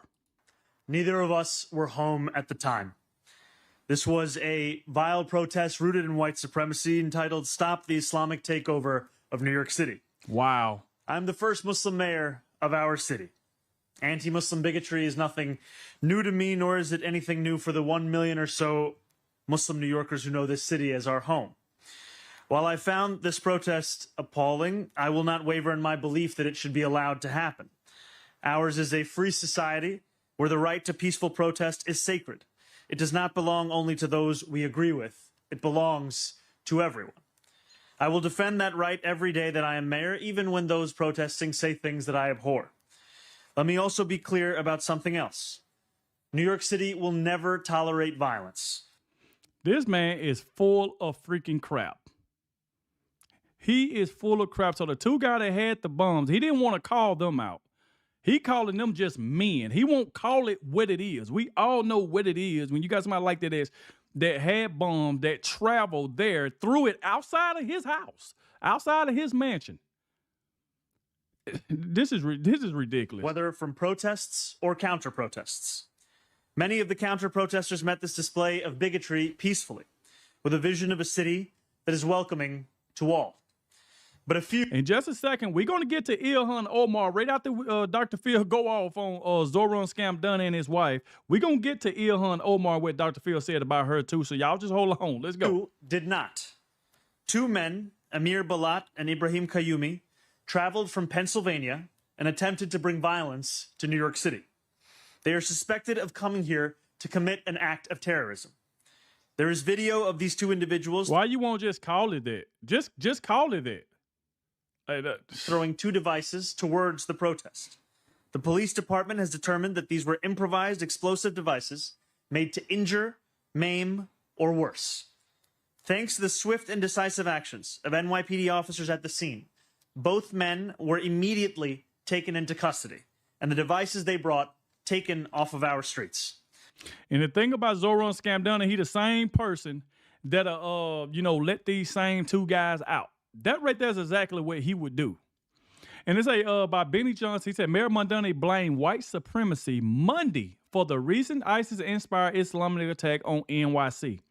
Mamdani then posted a photo of himself having dinner with his anti-Semitic wife and Muhammad Khalil, a man who incited violence against Jews at Columbia University and praised Hamas.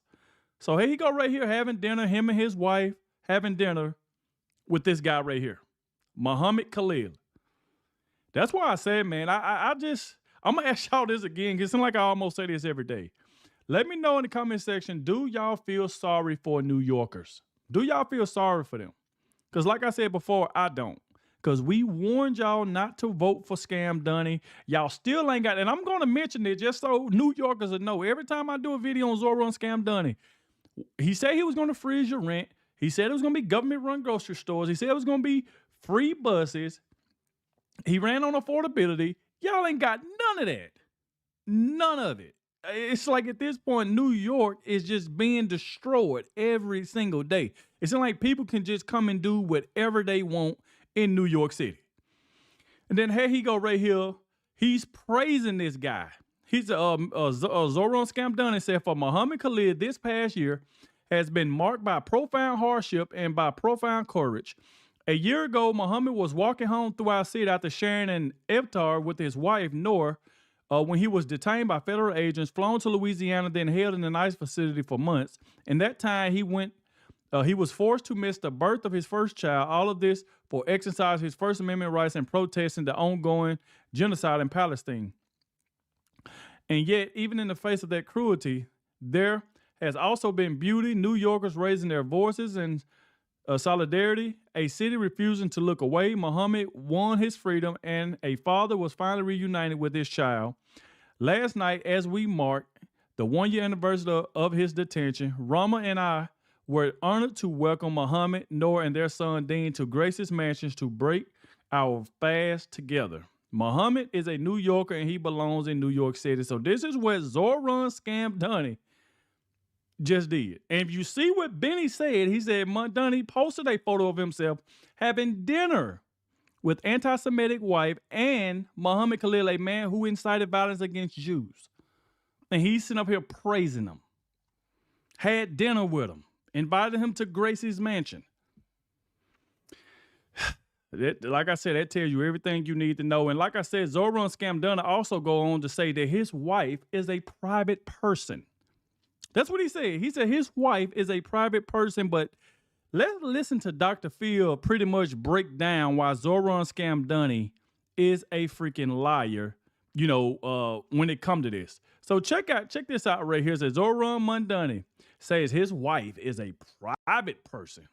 For most Americans, it's nobody's business who you share your bed with. But that changes when you're married to one of the most powerful politicians in America. I'm talking about New York City Mayor Zoran Mamdani and his wife, Rama Douaji. Now, being the spouse of the mayor of the largest city in America comes with a certain level of responsibility and scrutiny. And right now, Douaji deserves just a lot of that scrutiny. Report from the Jewish Insider, Douaji liked Instagram posts just hours after the October 7th attacks on Israel that celebrated Hamas assault and pushed anti-Israeli rhetoric. She liked one post claiming the October 7th mass was a hoax, and another showing Hamas militants breaking into Israel with tanks. And in case anyone has forgotten, on October 7th, Hamas terrorists murdered over 1,200 people and took more than 250 hostages. It doesn't matter how strongly someone supports the Palestinian cause. Anyone who likes what happened on October 7th is not standing for human rights. They're standing with terror. Mayor Mamdani defended his wife, saying, You know, my wife is the love of my life, and she's also a private person who has held no formal position on my campaign or in my city hall. But let's get real and talk about the real story.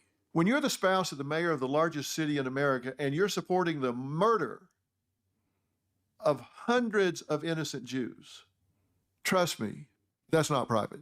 That's public. And Mayor Mamdani, hear this clearly. When terror is excused, silence isn't neutrality. It's complicity. And that's the real story. And y'all heard what Dr. Phil had to say about that. And like I said, he didn't hold no punches.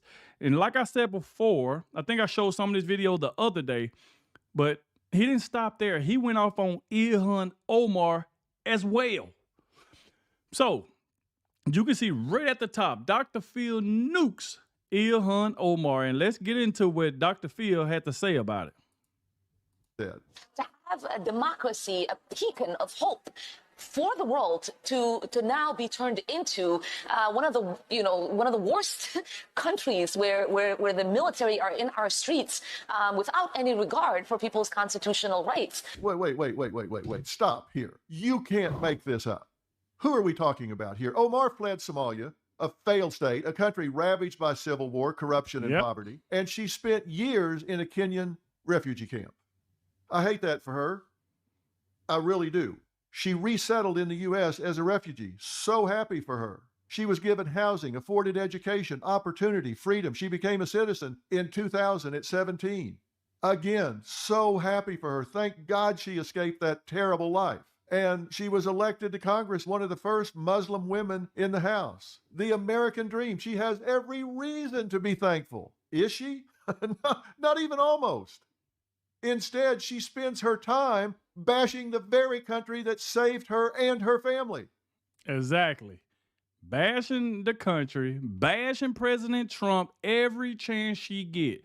Donald Trump is a racist. Donald Trump is this.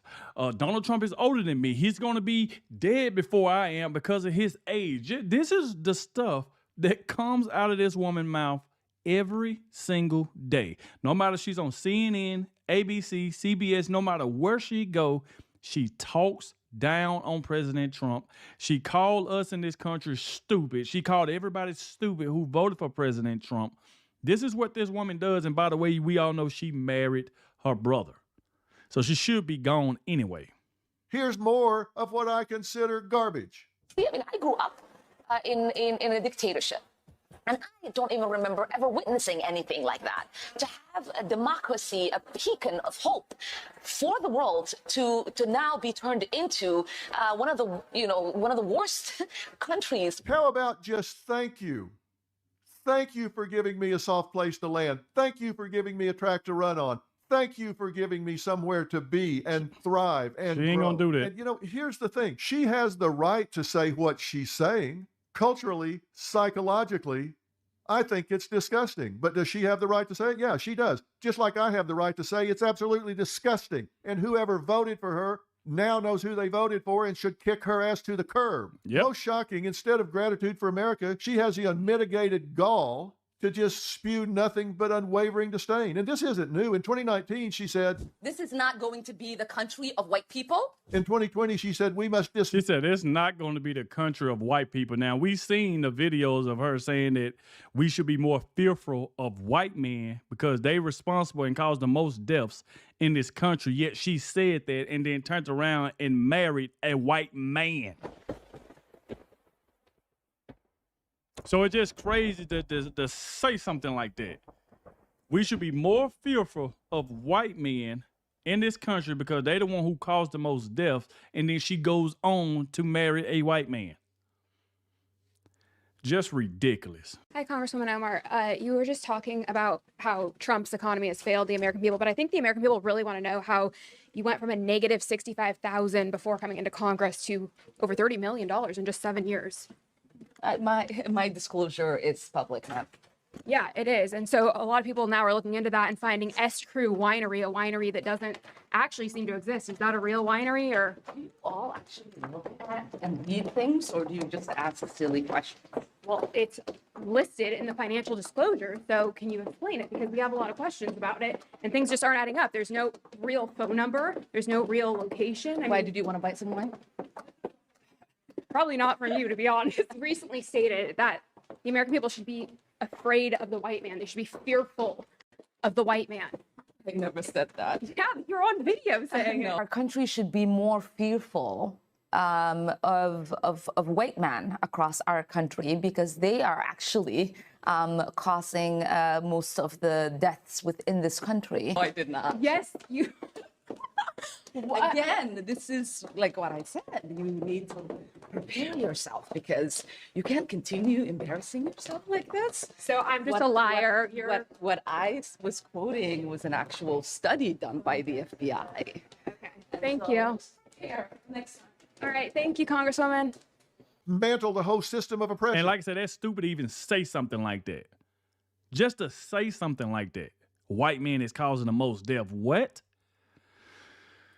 So oppressive that she came here as a refugee, got all of these entitlements, and was elected to Congress. In June 2021, she compared the U.S. and Israel to Hamas and the Taliban, saying, "We have seen unthinkable atrocities committed by the U.S., Hamas, Israel, Afghanistan, and the Taliban." Really, she puts the U.S. on that list. That's crazy talk. That's she crazy. said lawmakers support Israel because it's all about the Benjamins, baby. When talking about 9/11, she said, CARE was founded after 9/11 because they recognized that some people did something. "Really? Some people did something. Way to stand up for your country." Wow. She accused U.S. foreign policy of being rooted in colonialism and oppression. If this is such a horrible country, wonder why she doesn't return to Somalia. Well, maybe because Somalia isn't the most corrupt country in the world.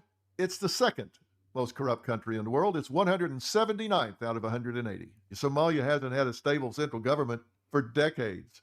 99.2% of Somalian women aged 15 to 49 have been subjected to female genital mutilation. In Somalia, child soldiers are recruited by warlords who employ tactics like abduction, threats, and forced indoctrination to recruit those children. Famine, tribal violence. The life expectancy there is 30 years short of the rest of the world. Adult literacy is less than 40%.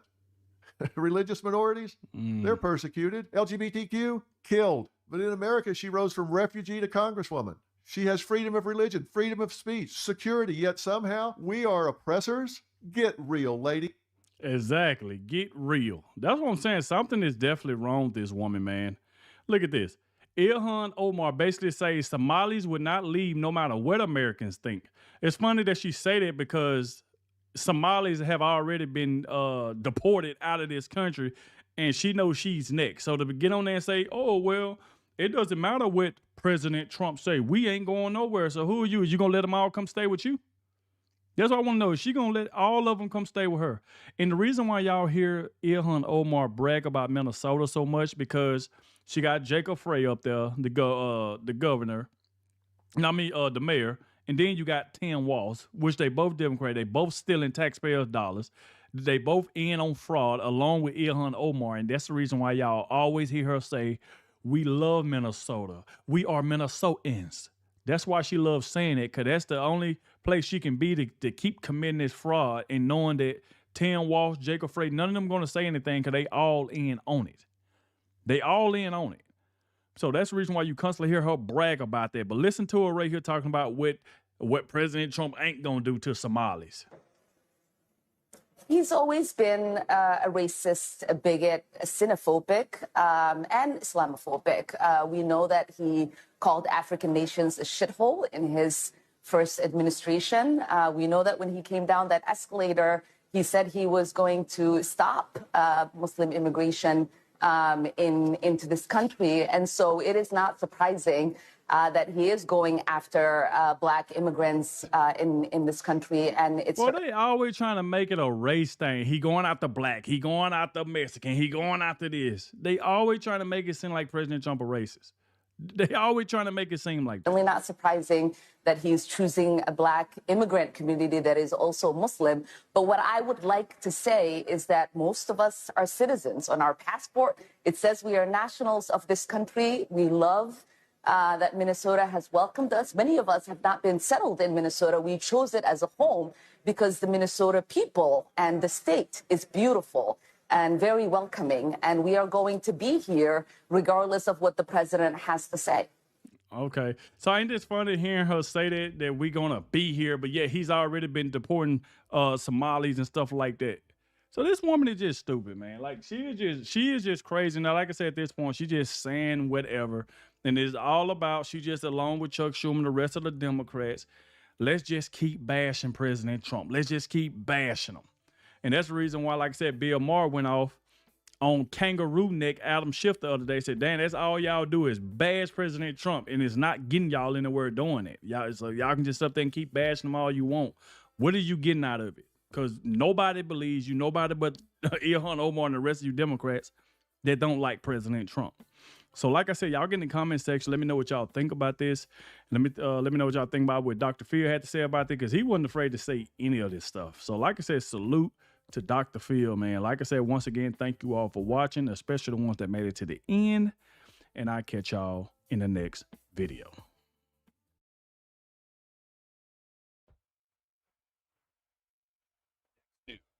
Breaking news.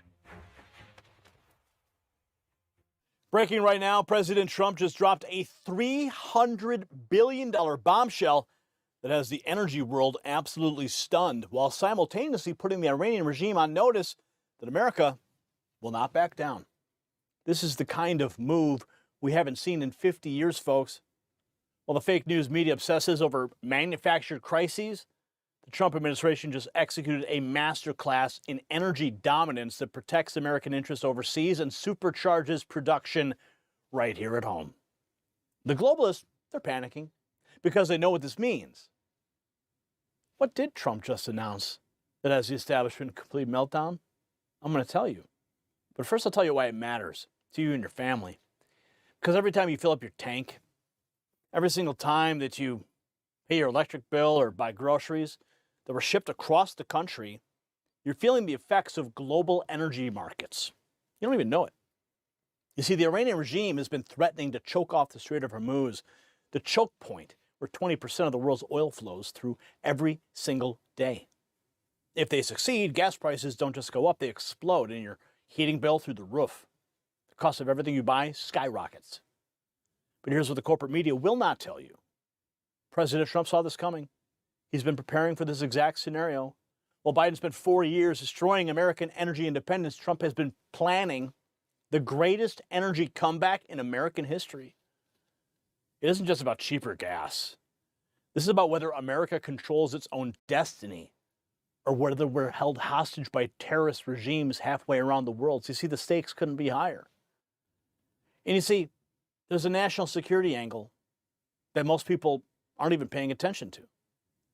You see, Iran is being destabilized in the Middle East. And as that's happening, the federal government made a move that could actually reshape America's entirely energy posture forever. Now, here's the truth they don't want you to know.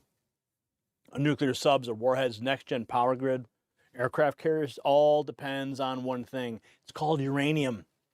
You see, we import almost every single pound of it from foreign nations.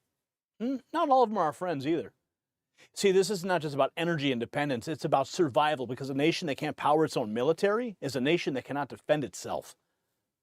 That's why smart investors are paying very close attention to atomic minerals, trading as ATMMF in the United States and ATOM in Canada. They're positioning themselves at the center of America's uranium future. When national security meets investment opportunity, you need to be paying attention, and that's why there's a special briefing. It's exclusive just for you, linked below this video. Check it out. Now, let me tell you what the Trump administration just did that proves they understand exactly what's at stake. Yes, this is what makes it even more incredible, and the media ignoring this part. President Trump is not playing defense against Iran. He's playing offense for American workers while protecting global shipping lanes with the full might of the United States Navy. He simultaneously announced something that hasn't happened in half a century. The first new American oil refinery in 50 years. Did you hear me? The first new one in 50 years. I'm going to show you exactly what the White House is saying about this, because the details are remarkable. Look at this. Here's the press secretary earlier today. President Trump fully expected the rogue Iranian regime to try and disrupt the global markets. That's why President Trump and his energy team have been planning for this long before the strike and have moved quickly to address these temporary disruptions. Thus far, the Trump administration has offered political risk insurance to tankers operating in the Gulf. The Treasury temporarily waived certain oil-related sanctions, and the commander-in-chief has offered the U.S. Navy to escort tankers when necessary. The president and his energy team are closely watching the markets, speaking with industry leaders, and the U.S. military is drawing up additional options following the president's directive to continue keeping the Strait of Hormuz open. I will not broadcast what those options look like, but just know the president is not afraid to use them. Rest assured to the American people, the recent increase in oil and gas prices is temporary, and this operation will result in lower gas prices in the long term. Once the national security objectives of Operation Epic Fury are fully achieved, Americans will see oil and gas prices drop rapidly, potentially even lower than they were prior to the start of the operation. Let's go. And we will live in a world where Iran can no longer threaten the United States or our allies with a nuclear bomb. Let's freaking go. President Trump playing the long game here. Here we have more. The press secretary last night, the president reiterated his commitment. Last night, President Trump reiterated his commitment toward keeping oil flowing through the Strait of Hormuz so the United States and all of our allies can receive their energy needs. President Trump will not allow rogue Iranian terrorists to stop the freedom of navigation and the free flow of energy. Let me be clear. It is a good thing to wipe out terrorists who indiscriminately target civilians and attempt to hold the global economy hostage. And President Trump should be commended for doing so.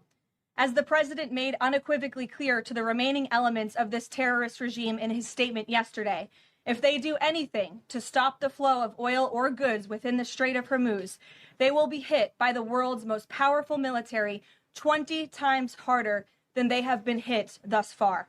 Moving forward, the stated objectives for Operation Epic Fury remain the same: destroy the terrorist regime's ballistic missiles, raise their Iranian missile industry to the ground, ensure their terrorist proxies can no longer destabilize the region, and ensure that Iran never obtains a nuclear weapon.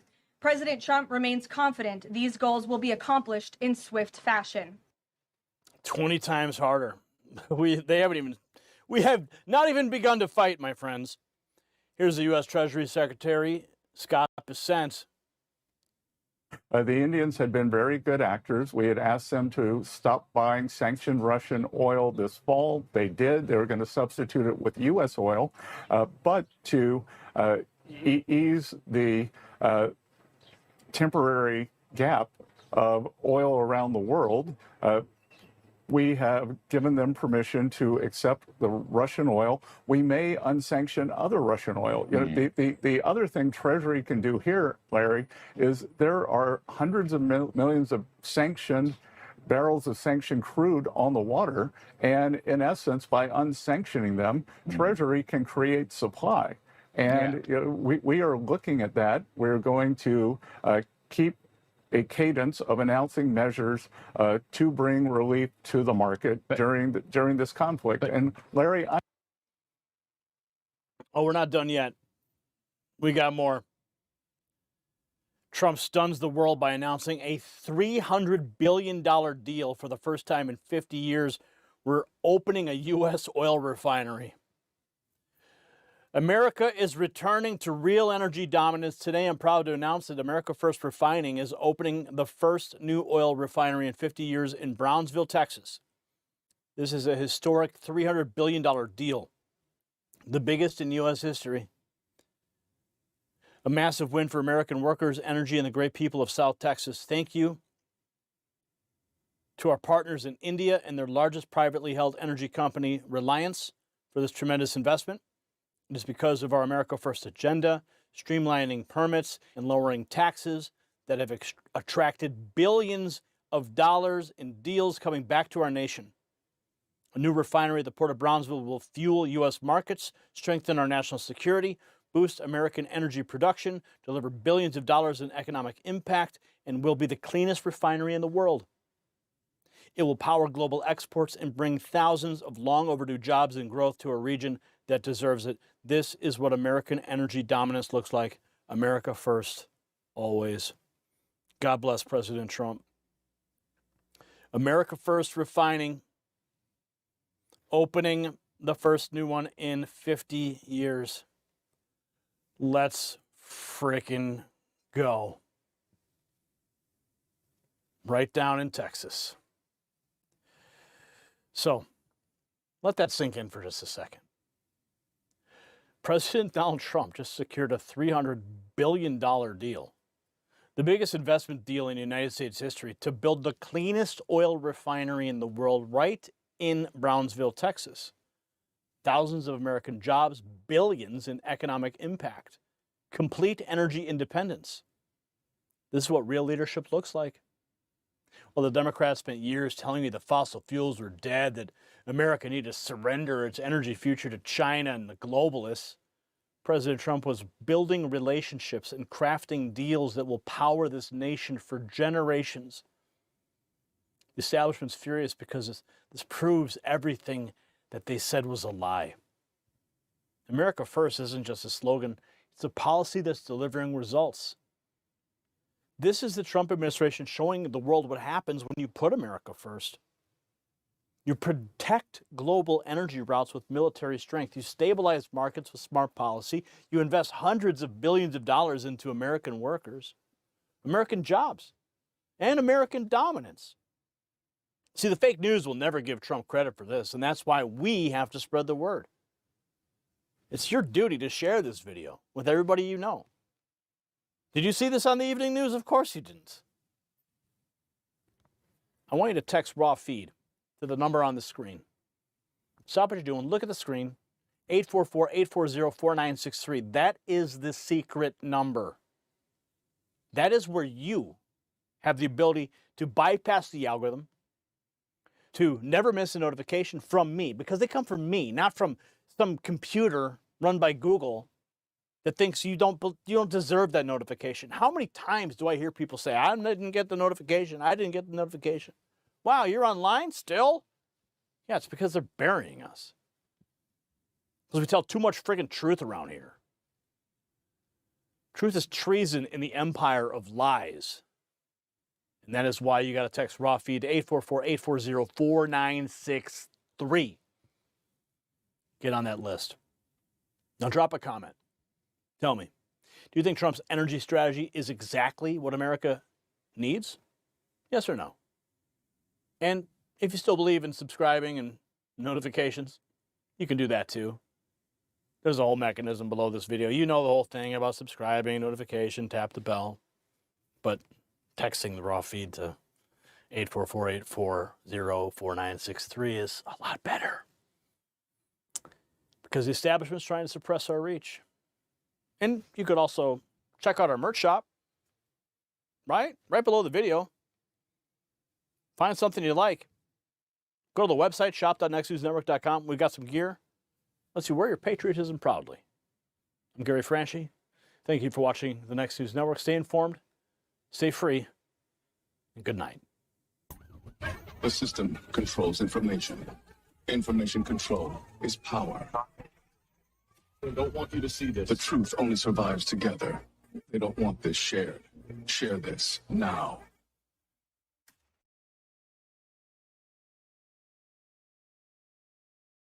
The family of a 12-year-old boy involved in the alleged gang rape of a 12-year-old girl is pulling the race card. What? We're talking about, we're going to leave him in jail and put a life charge on a young man, a young black man. I'm sorry, guys. We need to shut the fuck up about being black. Straight up. Like, okay, bro, this is not like the fucking 1800s anymore, man. This is not 1865 anymore. You are not fresh off the fucking boat. You can't blame every issue on, man, it's just because I'm black, right? Man, shut up. I was visiting Miami. It was with the wrong two kids. Right. So that young black man that we're talking about is a 12-year-old boy who allegedly put rocks in the mouth of a 12-year-old girl as she was being sexually abused by two other boys that he was with. But yeah, let's pull the race card on this one. Let's talk about it. Yeah, you better. These are not people. These are monsters. Immediate execute. Very easy. Yep. Next. Yeah, you better.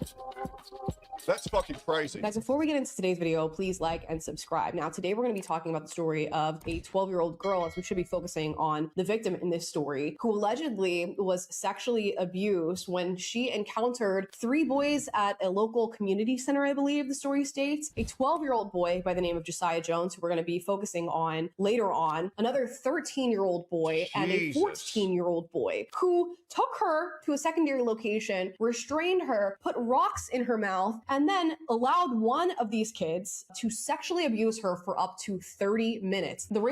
What the fuck? What the? Oh, so this is like real shit. This is like real rape. Not this shit that like happens on social media where like a guy and a girl have sex and then 8 years later they say, well, actually, I think the guy's mean now, so I regret it. No. Like this is like real shit. What the fuck?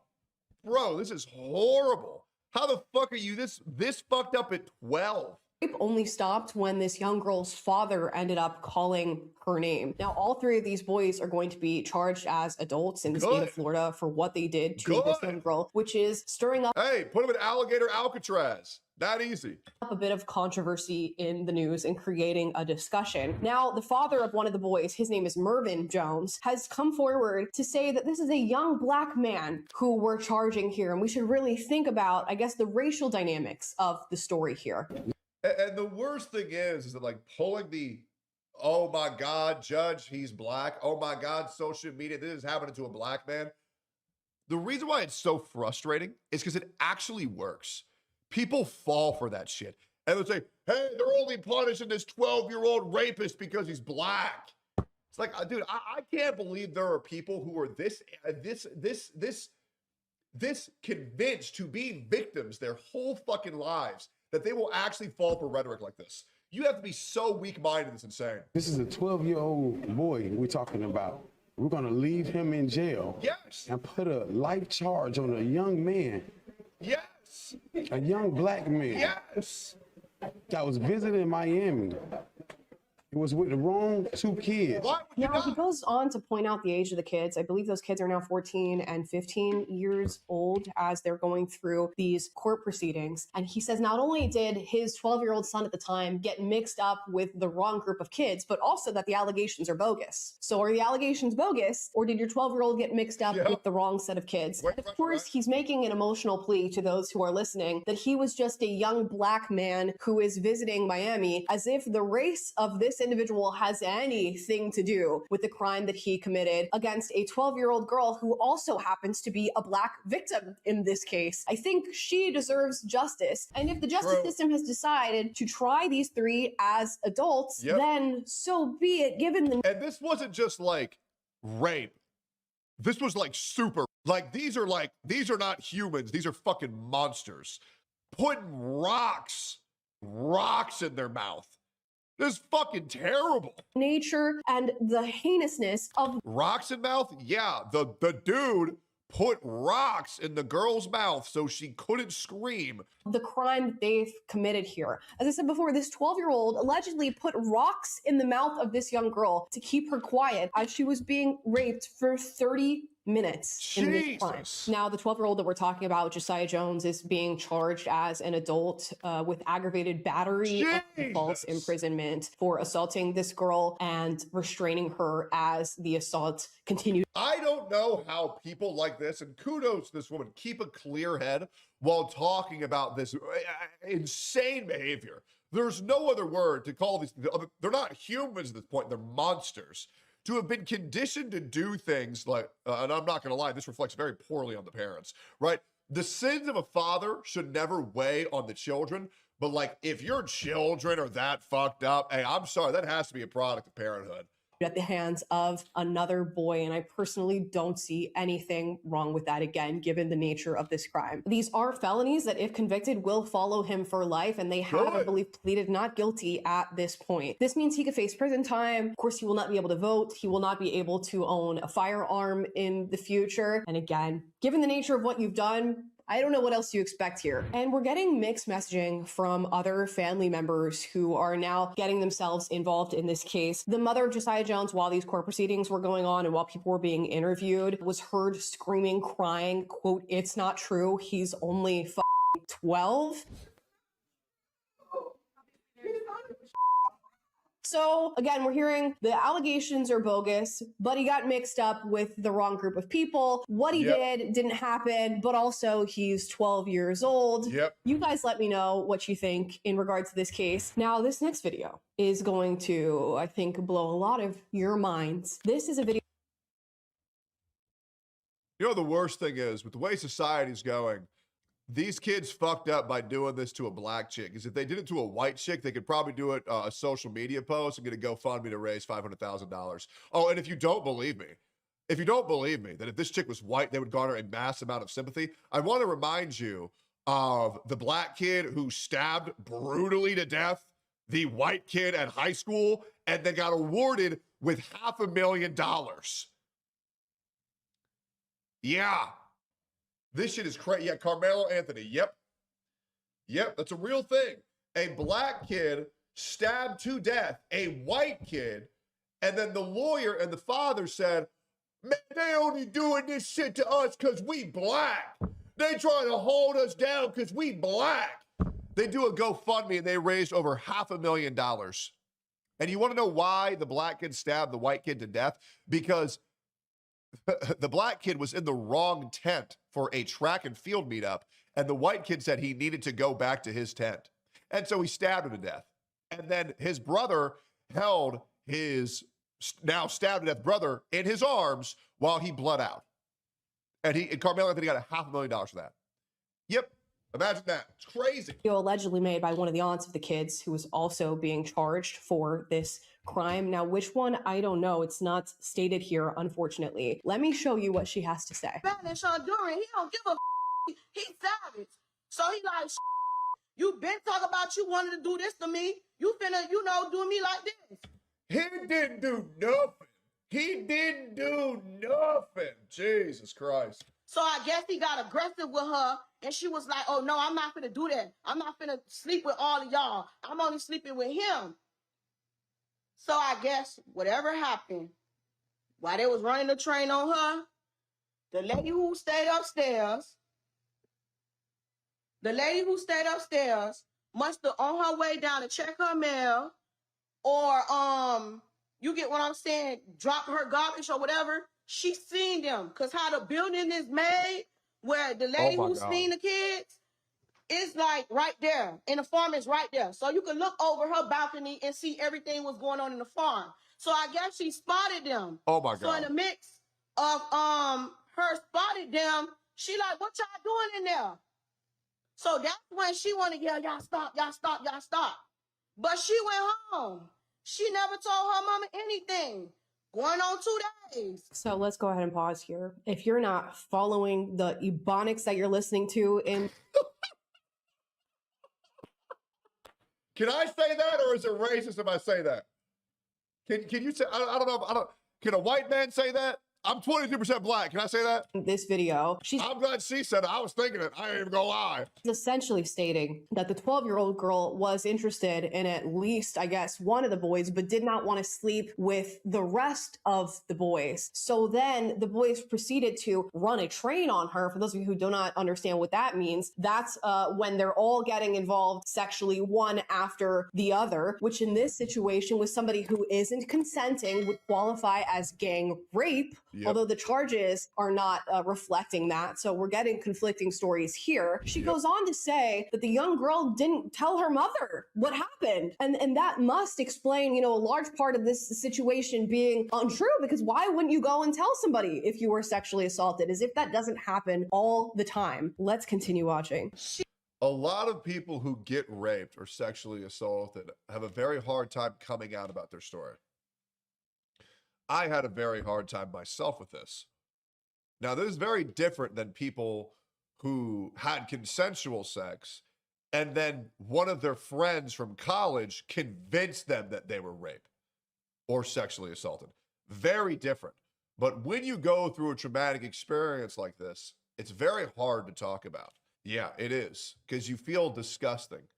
You know? Yeah, this is awful. She never told Fucking terrible. her mama anything. When the lady came to find out who daughter it was, she went and told the stepdaddy. So We need to make it easier for victims to come forward. Well, the problem is there's so many fucking liars in today's day and age. They're making it harder. when the lady told the stepdaddy, that's when the little girl want to tell her mama they dragged her from the park, they took her there, and they raped her.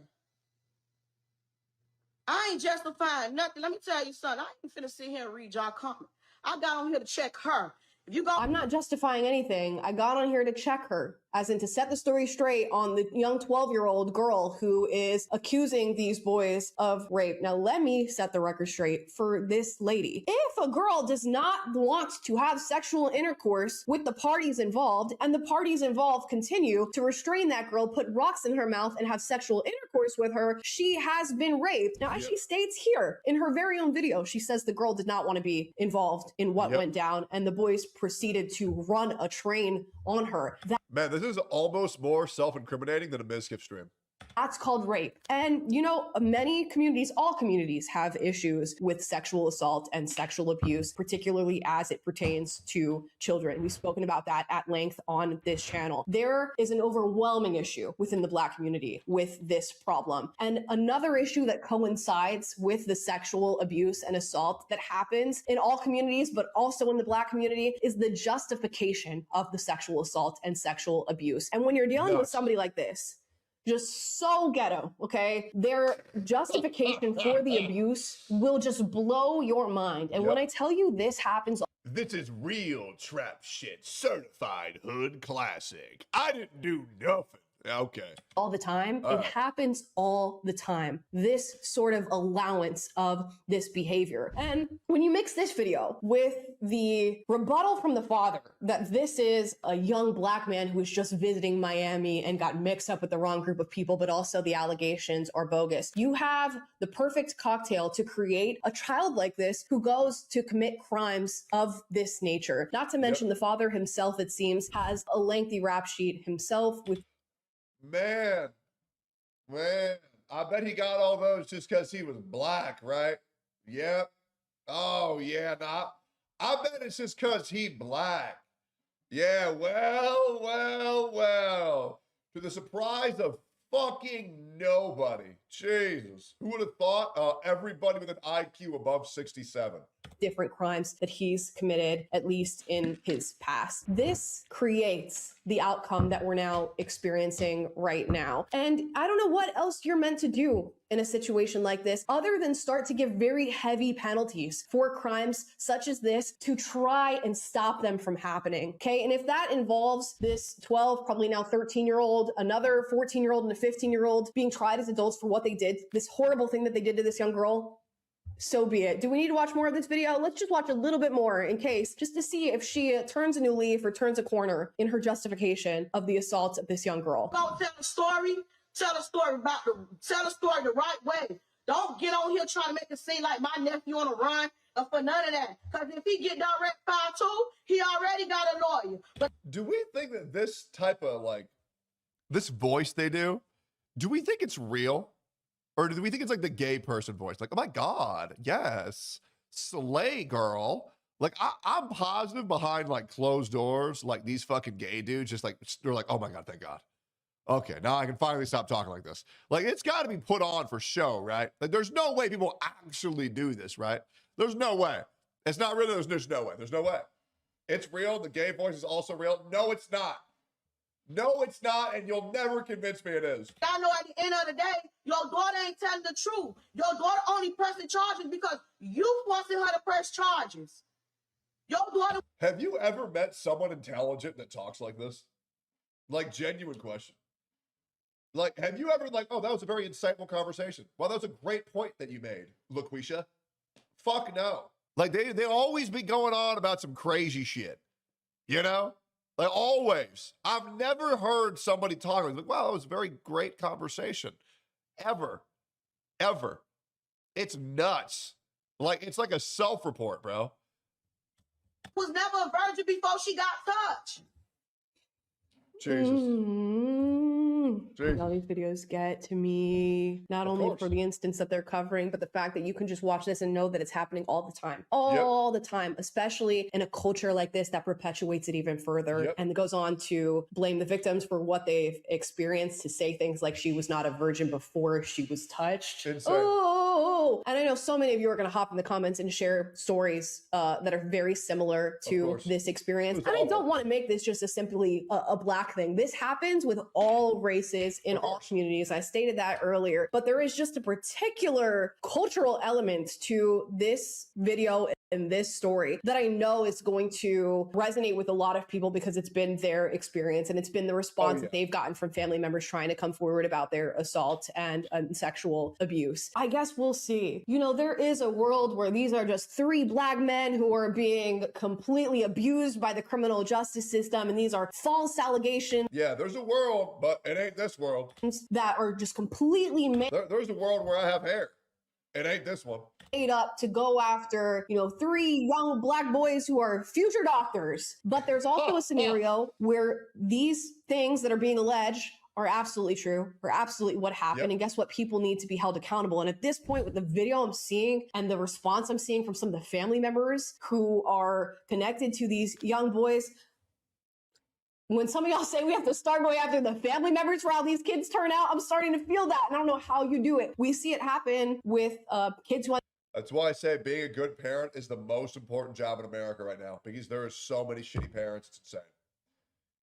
Like, there are so many shitty parents. It's fucking nuts. End up being school shooters, where we start looking at the parents and go, how did they get access to a firearm? How many red flags were there that your kid was going to end up like this that you ignored? How long have they been on an FBI watch list? How many times have you been told to watch out for your? I believe that if you start hitting a certain amount on your criminal record, you should not be allowed to procreate.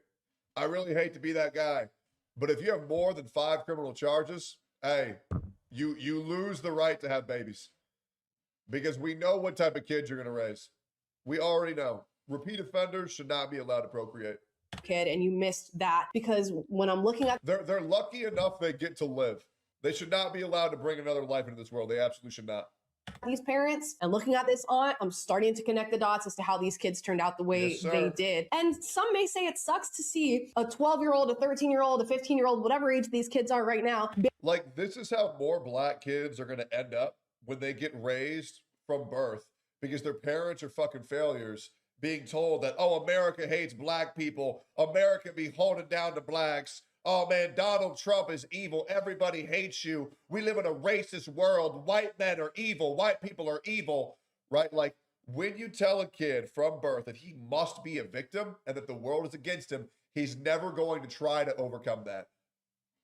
He's never going to try. He's just going to give up, and he's going to accept the reality of which he was told, and he's going to fit into that reality of being a victim and do horrendous shit.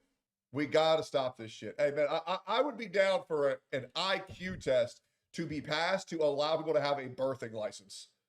Because some of these dumb motherfuckers, bro, like, well, oh, man. Like, I don't really think 7-Eleven is dying for too many new employees. This shit is wild, bro. You should have at least a IQ of 70 to have a kid and to vote. Good Lord. Breeding voting license. Just fucking make it a thing. Holy crap. Bearing the brunt of the way that they were raised because of the crime that they ended up committing on the other end of that. And there's room for that conversation, but we're also in the reality of a 12-year-old girl who was raped at the hands of these three individuals in an extremely disgusting way. Yep. So once again, that's not rape, that's super rape. there you have it. This is not something that pulling the black card is going to work for you on. I don't think you get to say this is the black man who's being, discriminated against by the system for this particular story, but you're gonna watch them try. Yep. Guys. Give me. And the worst thing is, like, black motherfuckers like this make it so much harder for good, upstanding black citizens, which, by the way, there's a lot of. There are. I love black people. But man, black motherfuckers who bitch and cry and act like they're victims all fucking day because of what happened 150 years ago, get the fuck over it. Jesus. This is what happens when you live your entire life crying that you're a victim over some shit that you didn't go through from people who didn't do shit. Just shut the fuck up. Hope the little girl gets the justice she deserves.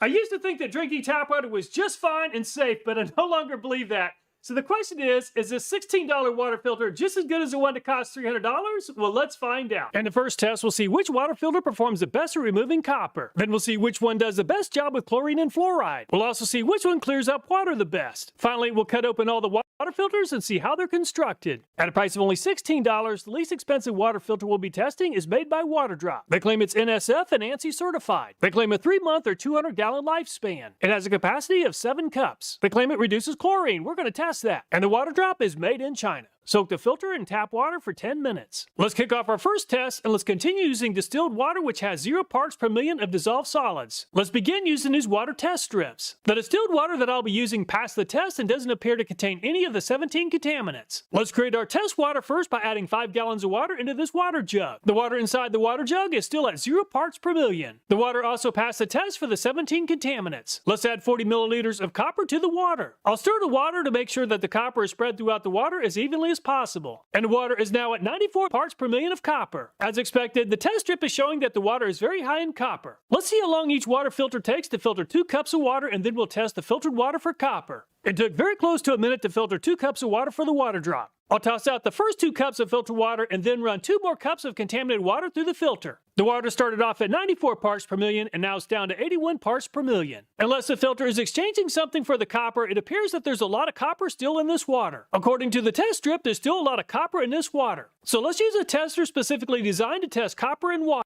I'll add the filtered water to the cuvette and then I'll add the reagent. And there's obviously a lot of copper in this sample as the water is no longer clear. The tester maxes out at 5 parts per million and the tester is indeed maxed out with this sample at over 5 parts per million. At a price of $25, is this Pure brand? It has a capacity of 8 cups. They claim it's certified to reduce 2 times more chemical and physical substances compared to Brita. They claim that their water pitcher is BPA free. The Pure is made in Mexico and the filter is made in Mexico or Thailand. Rinse the filter in cold water for 15 seconds before using. Carbon dust is normal in the first filling. Insert the filter and twist the lock. Press and change the filter light for 5 seconds to reset. Just like the WaterDrop, I've already purged the filter and I did use distilled water. The WaterDrop is basically an activated carbon filter and the Pure is an activated carbon filter with an ion exchange. The Pure needs more than twice as much time to filter the water compared to the WaterDrop at 2 minutes and 28 seconds for 2 cups of water. I'll dispose of the first 2 cups and run 2 more cups of test water through the water filter. The water started off at 94 parts per million and now it's very close to 68 parts per million of total dissolved solids. So the Pure seems to be removing more dissolved solids than the WaterDrop. The test strips aren't too precise, but it appears to be between 1 and 3 parts per million of copper. Once I added the reagent, the water filtered by the Pure is changing colors, but it looks quite a bit better compared to the WaterDrop. And 1.89 parts per million of copper is quite a bit better than the WaterDrop.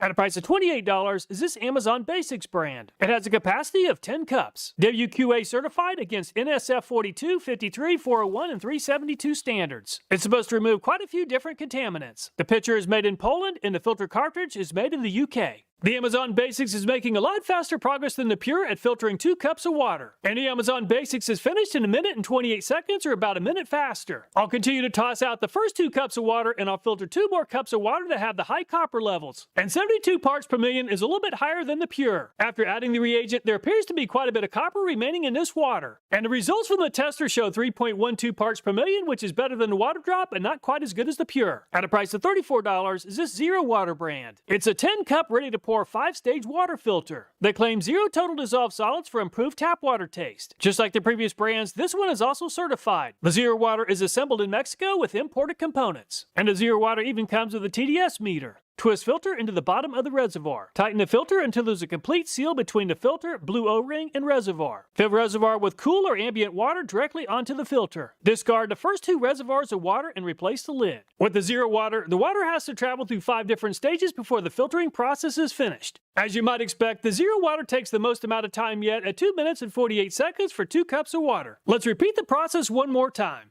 And the Zero Water is at 0 parts per million of total dissolved solids, the lowest number yet. The water test strip is showing that there's no detectable amounts of copper in the Zero Water's filtered water. And the Zero Water took some really contaminated water down to only 0.07 parts per million of copper. Very impressive. This is definitely a safe number, and the drinking water is safe. At a price of $41 is this Brita filter. It's supposed to remove 99% lead and a whole bunch of other chemicals. It has a 10-cup capacity. The water filter is supposed to last 6 months. It's a product of the Dominican Republic with Global Materials.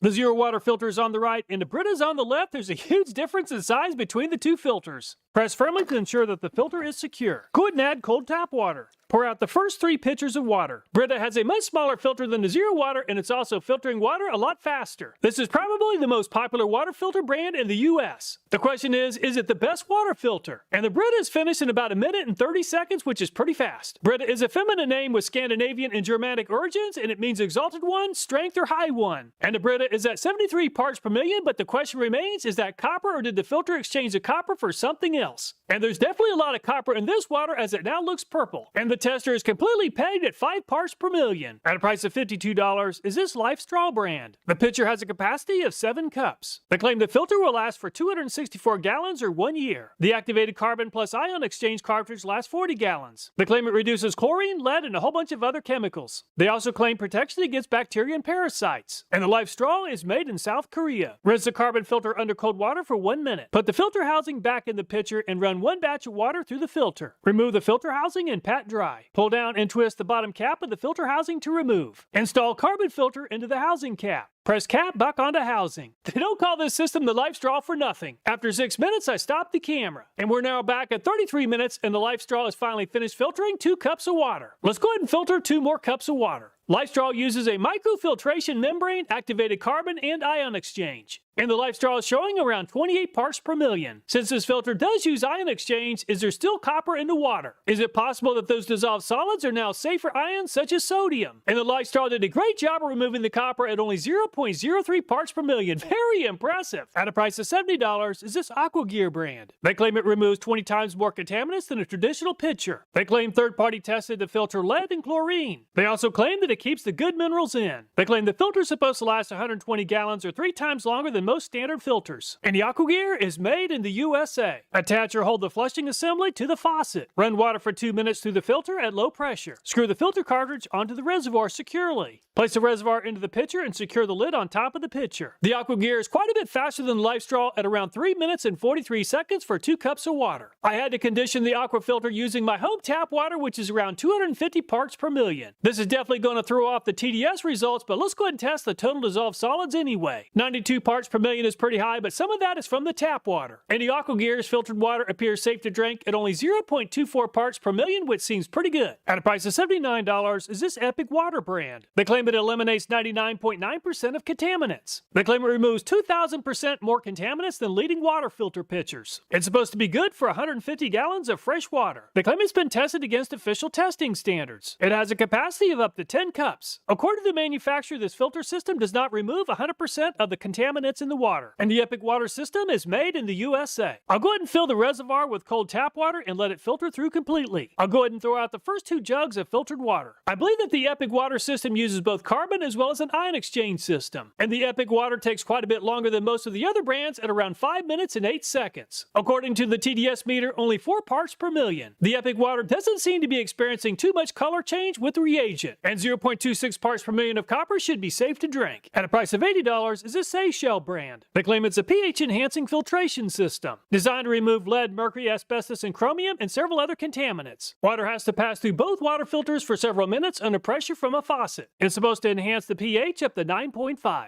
They claim a capacity of 64 ounces or 8 cups. And the Seychelles is made in USA. The Seychelles seems to be making a little bit faster progress than the Epic water, and the Seychelles is finished in just over 4 minutes. I did have to condition both filters using tap water, which has over 250 parts per million. So the TDS results are no surprise at 138 parts per million. And the Seychelles is also delivering safe drinking water at 0.72 parts per million. At a price of around $100 is this Clearly Filtered brand. They claim it targets 365 plus contaminants. They specifically mention fluoride and chlorine. It's supposed to remove up to 99.9%. They claim that their filter is supposed to last for 100 gallons. Third-party independently tested to comply with NSF and ANSI standards. Remove the protective sticker covering the filter's intake holes. Flip the priming bag upside down so the priming disc is facing the faucet. Hold the disc below the faucet and fill the priming bag with cold water. Once the bag is full, twist the threaded base on the filter onto the disc until snug to create a seal between the two. Flip the bag right side up so the filter is oriented beneath the bag. Forcefully squeeze the bag with both hands to force water out of the filter. And the Clearly Filtered system is made in the USA. The Clearly Filtered water system is quite a bit slower than average and is finally finished in around 13 minutes for 2 cups of water. We just finished running another 2 cups of water through the filter, and there's a total of 60 parts per million of total dissolved solids. Some of that might be sodium or some other exchanged ion. And the Clearly Filtered water system did a great job at only 0.05 parts per million, which is safe to drink. At a price of around $270 is this Drio reverse osmosis countertop system. What's nice about the Drio is that you do not have to hook up any sort of water lines. It's a 7-stage reverse osmosis water filter system. The reverse osmosis membrane filters down to 0.0001 microns. The claim it removes up to 99.9% of 1,000 plus contaminants. It's very simple. You plug it in, flush twice, and enjoy purified water. They claim that the filters that come with this kit can purify up to 1,050 gallons. And the Drio is made in China. Fill the water tank only with fresh tap water just below the max water line. Place the raw water tank in position. The system automatically flushes and refills the pure water pitcher. The Drio is making pretty quick progress, and I'm not entirely sure when we reach 2 cups. So I'll go ahead and stop the test at 2 minutes. And the Drio filtered 3 cups in 2 minutes, which works out to around 1 minute and 20 seconds for 2 cups. And the Drio is showing 0 parts per million of total dissolved solids. The Drio also removed just about all the copper at 0.04 parts per million. And the most expensive system we'll be testing costs about $300 and is made by Megahome. Unlike the other systems, this one is an actual water distiller. It distills the water at 212 degrees Fahrenheit. It takes approximately 5.5 hours to make 1 gallon of distilled water. The interior and the exterior are made of 304 stainless steel. Water does not touch plastic. This is a used system that's been in use for about 2 years. As the water boils, vapor enters this tube and exits here. Water then transfers into a 1-gallon glass pitcher. The system also includes a charcoal filter. I'll run just 1 batch of water through the water distiller. The water distiller is using around 575 watts, which is quite a bit of electricity and heat. I know from experience that this distiller takes about 5.5 hours for 1 gallon of water. The water distiller is the slowest system in the lineup at around 41 minutes for 2 cups of water. And the distilled water is at 0 parts per million. There's right at 0.04 parts per million of copper, the same as the Drio. Let's go ahead and test the water that's inside the water distiller. And there's just under 400 parts per million of total dissolved solids in the water that is still left and yet to be distilled. So the LifeStraw Drio, Megahome, Clearly Filtered, and Zero Water did an excellent job and reduced the copper content below 0.1 parts per million. Aquagear, Epic, and Seychelles reduced the copper levels below 1 part per million. The amount of time a water filter takes to do its job might be a factor to consider, and the water drop is the fastest at filtering 2 cups of water in very close to just 1 minute. The Drio reverse osmosis 1 minute and 20 seconds, and Amazon Basics is close to 1 minute and 28 seconds. Let's add 1 gallon of very dirty pond water to 4 gallons of distilled water. Let's also add some red food coloring. Let's also toss in some probiotics. Right on the sodium fluoride bottle, it says toxic if swallowed. So let's go ahead and add some sodium fluoride to the water. The water is definitely rich in fluoride and has maxed out the test strip. Let's see which water filters do the best job at reducing fluoride content and improving the appearance of the water. Let's first test the water drop after I add some unfiltered water to a cup. The water drop is improving improving the appearance of the water a little, but it still looks pretty red. The water drop has around 502 parts per million, and the unfiltered water is actually lower at around 461 parts per million. Before we test the fluoride level, let's first test the color of the water using a copper tester. I'll start with the unfiltered water. The tester will only measure the concentration of red dye in the water and not parts per million. And the unfiltered water has a color score of 0.33. We want this number to be as close to 0 as possible, and the filtered water by the water drop has just about as much color with a score of 0.31. The Pure seems to be doing a better job at removing red food coloring and improving the appearance of the water than the water drop. And 384 parts per million of total dissolved solids is better than the unfiltered water. The Pure also performed a lot better for appearance with a score of 0.21. The Amazon Basics didn't perform quite as well as the Pure at removing copper, and the Amazon Basics water doesn't look to be quite as clear as the Pure water. And 427 parts per million is better than the unfiltered water, but not by much. The Pure scored 0.21 for a color score, and the Amazon Basics is at 0.23. The Zero water has a 5-stage filter. This is some really nasty water full of food coloring, bacteria, and fluoride. And the Zero water is looking very clear compared to the previous 3 brands. Very impressive. And the Zero water is now at 0 parts per million. Very impressive. At 0 parts per million, I'm looking forward to testing the fluoride content in a couple of minutes. And the Zero water scored perfect with a color score of 0. Very impressive. The Brita doesn't seem to be helping the appearance of the water by too much, but maybe it's helping a lot with the fluoride. And the Brita is at around 397 parts per million of total dissolved solids. And the color score is at 0.14, which is good enough to move into second place behind the Zero water. It's been around 33 minutes and the Life Straw is finished filtering the water. The Life Straw is around 357 parts per million of total dissolved solids. And the Life Straw moves into third place behind the Brita with the color score of 0.18. AquaGear is doing a really good job at improving the clarity of the water, and it seems to have a lot less color compared to most of the previous brands. However, there are now 456 parts per million of total dissolved solids in the water. The water does seem to be a little bit more cloudy compared to the Zero water. However, a color score of 0.1 is good enough to move into second place behind the Zero water. Epic is also doing a really good job at improving the clarity of the water, and it looks just as good as the Zero water. The water filtered by the Epic is now at 427 parts per million, and the Epic moves into a two-way tie with the Zero water with a perfect score of 0. Very impressive. The Satchel is doing a pretty good job of clearing up the water, but not nearly as well as the Epic. The water filtered by the Satchel is now at 574 parts per million. The Satchel performed quite a bit better than average with a color score of 0.07.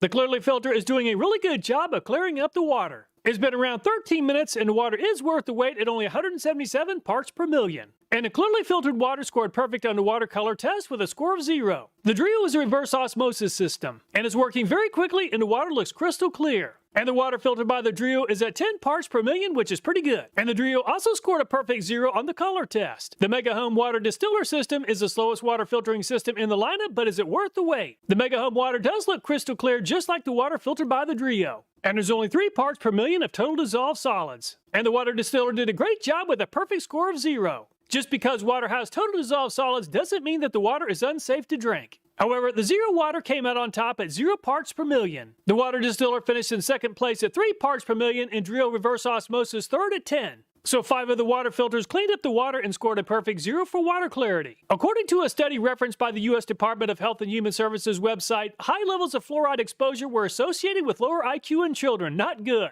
In the next test, let's see how much fluoride is still in the filtered water. The test strips will not provide a precise parts per million count, but it appears to be between 50 but less than 100 parts per million. Based upon the lighter color of the test strip compared to the water drop, the Pure appears to be closer to 100 than the water drop. Again, this is just an estimate, and the Amazon Basics appears to be between 25 and 50 parts per million, the best yet. And it appears that the Zero water did remove all the fluoride as the color matches the 0 parts per million color. Very impressive. The Brita appears to have performed a little bit better than average at just over 50 parts per million. The Life Straw looks close to the same as the Brita at just over 50 parts per million. So let's consider it a tie. The AquaGear performed better than most of the other brands on this test at around 25 to 50 parts per million. Again, this is just an estimate, and the color of the water filtered by the Epic appears to be around 10 parts per million. The test strip for the Satchel is a light pink, and it appears to be between 50 and 100 parts per million. Just like the Zero water, the Clearly filter did a really good job on this test, and it appears to be between 0 and 10 parts per million. The Drio reverse osmosis system has done a terrific job, and the test strips appear to be almost a perfect match with 0 parts per million of fluoride. When it comes to water purification, a water distiller is considered the gold standard by many, and the Mega Home Water Distiller appears to have removed all the fluoride from the water. Using water test strips to measure fluoride content is definitely not a perfect test, and I've tried to do the best I can to estimate the fluoride content. The test water was definitely badly saturated with fluoride to distinguish the filters that most thoroughly remove fluoride. And the Zero Water, Drio, and Mega Home appear to have removed all of the fluoride. The clearly filtered also came pretty close. In the next test, let's add just enough chlorine to the water so that the chlorine smell is present. Every once in a while, the tap water in my home has a very strong chlorine smell. I'm using a specific tester and reagent designed for detecting bleach. The unfiltered water test sample turned red once I added the reagent. The unfiltered water is in really bad shape with a maximum rating of 3.5 on the tester. I tested all the water filters and fortunately, all of them scored perfect on this test, removing all of the chlorine content. Let's cut open each of the filters beginning with the water drop. And the oscillating tool made very quick work of the water drop. And the water drop is packed full of loose filtering media. The Pure performed better than the water drop throughout most of the testing. And the Pure filtering media does look quite a bit different than the water drops. The Amazon Basics trailed the Pure in some of the tests but seemed to perform better at filtering fluoride. And the filter media looks similar to the water drops. The Zero Water performed very well in this review. There are 5 stages in the filtering process with the Zero Water, and this filter is packed full of filtering media. The filter media inside the Brita does look quite a bit different than the previous brands. The LifeStraw has 2 different filters. The first filter appears to be a carbon-based filtering media. The second filter's media looks quite a bit different than the other brands and appears to be some sort of microfiltration membrane. The Epic water filter seems to be quite a bit different than the other brands. I believe that this is a carbon filter with ion exchange. The filter media with the AquaClear looks similar to the Epic. I believe it's carbon as well as ion exchange.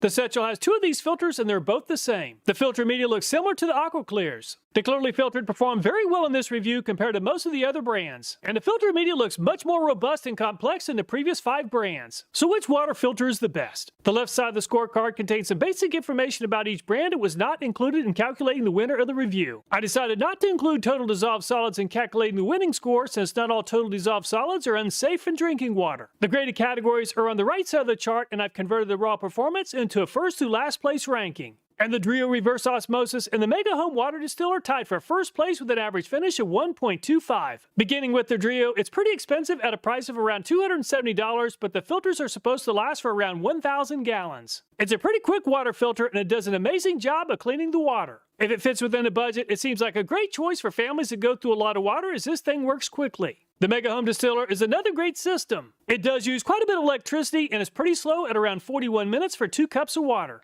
On the other hand, there aren't any filters to replace, but it does need cleaned periodically. If you're only needing 1 to 2 gallons per day, this would definitely be a great choice. By the way, this is what's left behind after distilling 1 gallon of drinking water.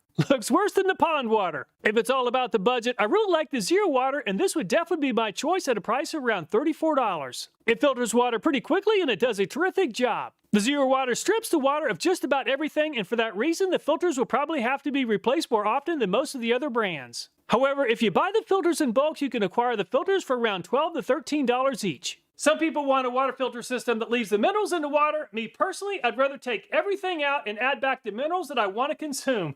All the videos in this channel, including this one, a viewer suggested. So if you have a video idea, I hope you'll take time to leave a comment. Thanks so much for watching. Please take care and I look forward to next time. Warmer today, I think we'll be able to manage it. It'll be tolerable, and then it gets much warmer for us. We have a very hot forecast headed our way. Your Thursday, Friday, even into the weekend, you're looking at temperatures that we generally get more early August. We're talking some 90-degree heat, some areas making a run towards triple digits, and we're probably looking at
I used to think that drinking tap water was just fine and safe, but I no longer believe that.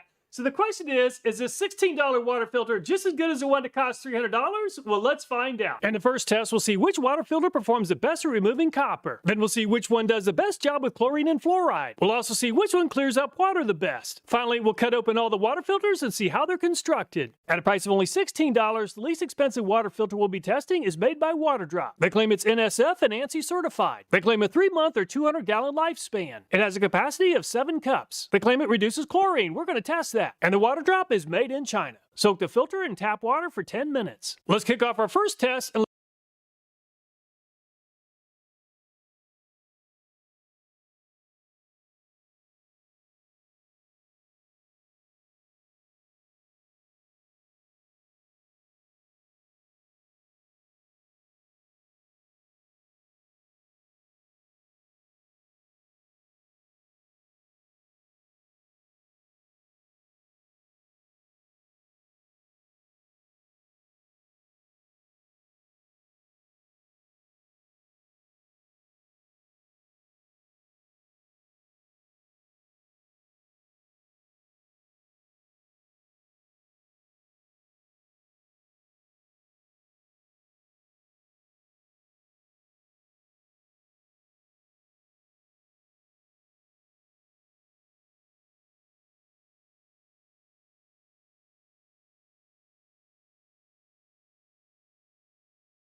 well, let's find out. In the first test, we'll see which water filter performs the best at removing copper. Then we'll see which one does the best job with chlorine and fluoride. We'll also see which one clears up water the best. Finally, we'll cut open all the water filters and see how they're constructed. At a price of only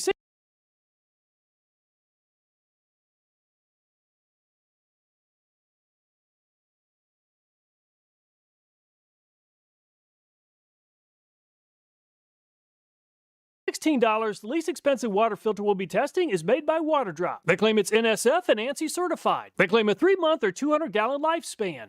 It has a capacity of 7 cups. They claim it reduces chlorine. We're going to test that. And the Waterdrop is made in China. Soak the filter in tap water for 10 minutes. Let's kick off our first test and let's continue using distilled water which has 0 parts per million of dissolved solids. Let's begin using these water test strips. The distilled water that I'll be using passed the test and doesn't appear to contain any of the 17 contaminants. Let's create our test water first by adding 5 gallons of water into this water jug. The water inside the water jug is still at 0 parts per million. The water also passed the test for the 17 contaminants. Let's add 40 milliliters of copper to the water. I'll stir the water to make sure that the copper is spread throughout the water as evenly as possible. And the water is now at 94 parts per million of copper. As expected, the test strip is showing that the water is very high in copper. Let's see how long each water filter takes to filter 2 cups of water, and then we'll test the filtered water for copper. It took very close to a minute to filter 2 cups of water for the water drop. I'll toss out the first 2 cups of filtered water and then run 2 more cups of contaminated water through the filter. The water started off at 94 parts per million and now it's down to 81 parts per million. Unless the filter is exchanging something for the copper, it appears that there's a lot of copper still in this water. According to the test strip, there's still a lot of copper in this water. So let's use a tester specifically designed to test copper in water. I'll add the filtered water to the cuvette and then I'll add the reagent. And there's obviously a lot of copper in this sample as the water is no longer clear. The tester maxes out at 5 parts per million and the tester is indeed maxed out with this sample at over 5 parts per million. At a price of $25, is this Pure brand. It has a capacity of 8 cups. They claim it's certified to reduce 2 times more chemical and physical substances compared to Brita. They claim that their water pitcher is BPA free. The Pure is made in Mexico and the filter is made in Mexico or Thailand. Rinse the filter in cold water for 15 seconds before using. Carbon dust is normal in the first filling. Insert the filter and twist the lock. Press and change the filter light for 5 seconds to reset. Just like the water drop, I've already purged the filter and I did use distilled water. The water drop is basically an activated carbon filter and the Pure is an activated carbon filter with an ion exchange. The Pure needs more than twice as much time to filter the water compared to the water drop at 2 minutes and 28 seconds for 2 cups of water.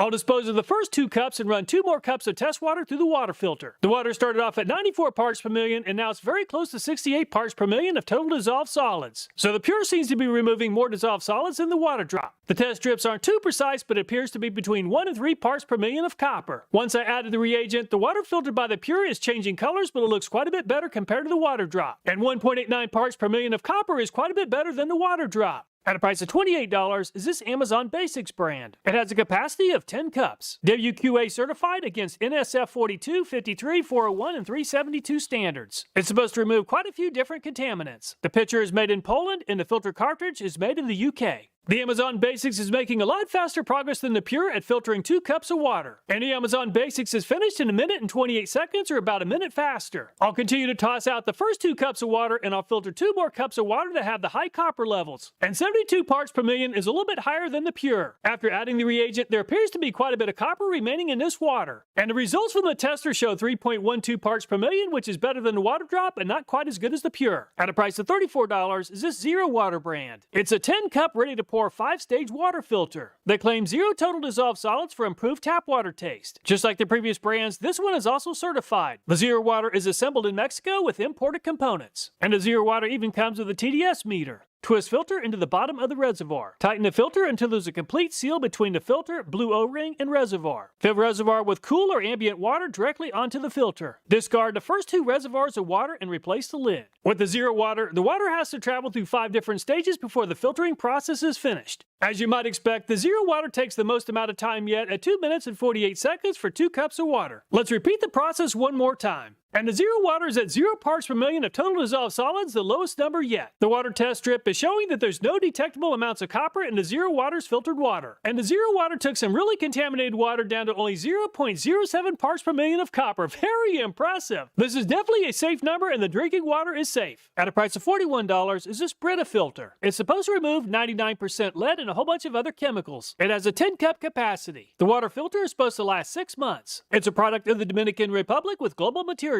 The Zero Water filter is on the right and the Brita is on the left. There's a huge difference in size between the 2 filters. Press firmly to ensure that the filter is secure. Go ahead and add cold tap water. Pour out the first 3 pitchers of water. Brita has a much smaller filter than the Zero Water and it's also filtering water a lot faster. This is probably the most popular water filter brand in the US. The question is it the best water filter? And the Brita is finished in about 1 minute and 30 seconds, which is pretty fast. Brita is a feminine name with Scandinavian and Germanic origins and it means exalted one, strength, or high one. And the Brita is at 73 parts per million, but the question remains, is that copper or did the filter exchange the copper for something else? And there's definitely a lot of copper in this water as it now looks purple. And the tester is completely pegged at 5 parts per million. At a price of $52, is this Life Straw brand. The pitcher has a capacity of 7 cups. They claim the filter will last for 264 gallons or 1 year. The activated carbon plus ion exchange cartridge lasts 40 gallons. They claim it reduces chlorine, lead, and a whole bunch of other chemicals. They also claim protection against bacteria and parasites. And the Life Straw is made in South Korea. Rinse the carbon filter under cold water for 1 minute. Put the filter housing back in the pitcher and run 1 batch of water through the filter. Remove the filter housing and pat dry. Pull down and twist the bottom cap of the filter housing to remove. Install carbon filter into the housing cap. Press cap back onto housing. They don't call this system the Life Straw for nothing. After 6 minutes, I stopped the camera. And we're now back at 33 minutes and the Life Straw is finally finished filtering 2 cups of water. Let's go ahead and filter 2 more cups of water. Life Straw uses a microfiltration membrane, activated carbon, and ion exchange. And the Life Straw is showing around 28 parts per million. Since this filter does use ion exchange, is there still copper in the water? Is it possible that those dissolved solids are now safe for ions such as sodium? And the Life Straw did a great job of removing the copper at only 0.03 parts per million. Very impressive. At a price of $70, is this AquaGear brand. They claim it removes 20 times more contaminants than a traditional pitcher. They claim third-party tested to filter lead and chlorine. They also claim that it keeps the good minerals in. They claim the filter is supposed to last 120 gallons or 3 times longer than most standard filters. And the AquaGear is made in the USA. Attach or hold the flushing assembly to the faucet. Run water for 2 minutes through the filter at low pressure. Screw the filter cartridge onto the reservoir securely. Place the reservoir into the pitcher and secure the lid on top of the pitcher. The AquaGear is quite a bit faster than the Life Straw at around 3 minutes and 43 seconds for 2 cups of water. I had to condition the aqua filter using my home tap water, which is around 250 parts per million. This is definitely going to throw off the TDS results, but let's go ahead and test the total dissolved solids anyway. 92 parts per million is pretty high, but some of that is from the tap water. And the AquaGear's filtered water appears safe to drink at only 0.24 parts per million, which seems pretty good. At a price of $79, is this Epic Water brand. They claim it eliminates 99.9% of contaminants. They claim it removes 2,000% more contaminants than leading water filter pitchers. It's supposed to be good for 150 gallons of fresh water. They claim it's been tested against official testing standards. It has a capacity of up to 10 cups. According to the manufacturer, this filter system does not remove 100% of the contaminants in the water. And the Epic Water system is made in the USA. I'll go ahead and fill the reservoir with cold tap water and let it filter through completely. I'll go ahead and throw out the first 2 jugs of filtered water. I believe that the Epic Water system uses both carbon as well as an ion exchange system. And the Epic Water takes quite a bit longer than most of the other brands at around 5 minutes and 8 seconds. According to the TDS meter, only 4 parts per million. The Epic Water doesn't seem to be experiencing too much color change with the reagent, and 0.26 parts per million of copper should be safe to drink. At a price of $80, is this Seychelles brand. They claim it's a pH-enhancing filtration system, designed to remove lead, mercury, asbestos, and chromium, and several other contaminants. Water has to pass through both water filters for several minutes under pressure from a faucet. It's supposed to enhance the pH up to 9.5.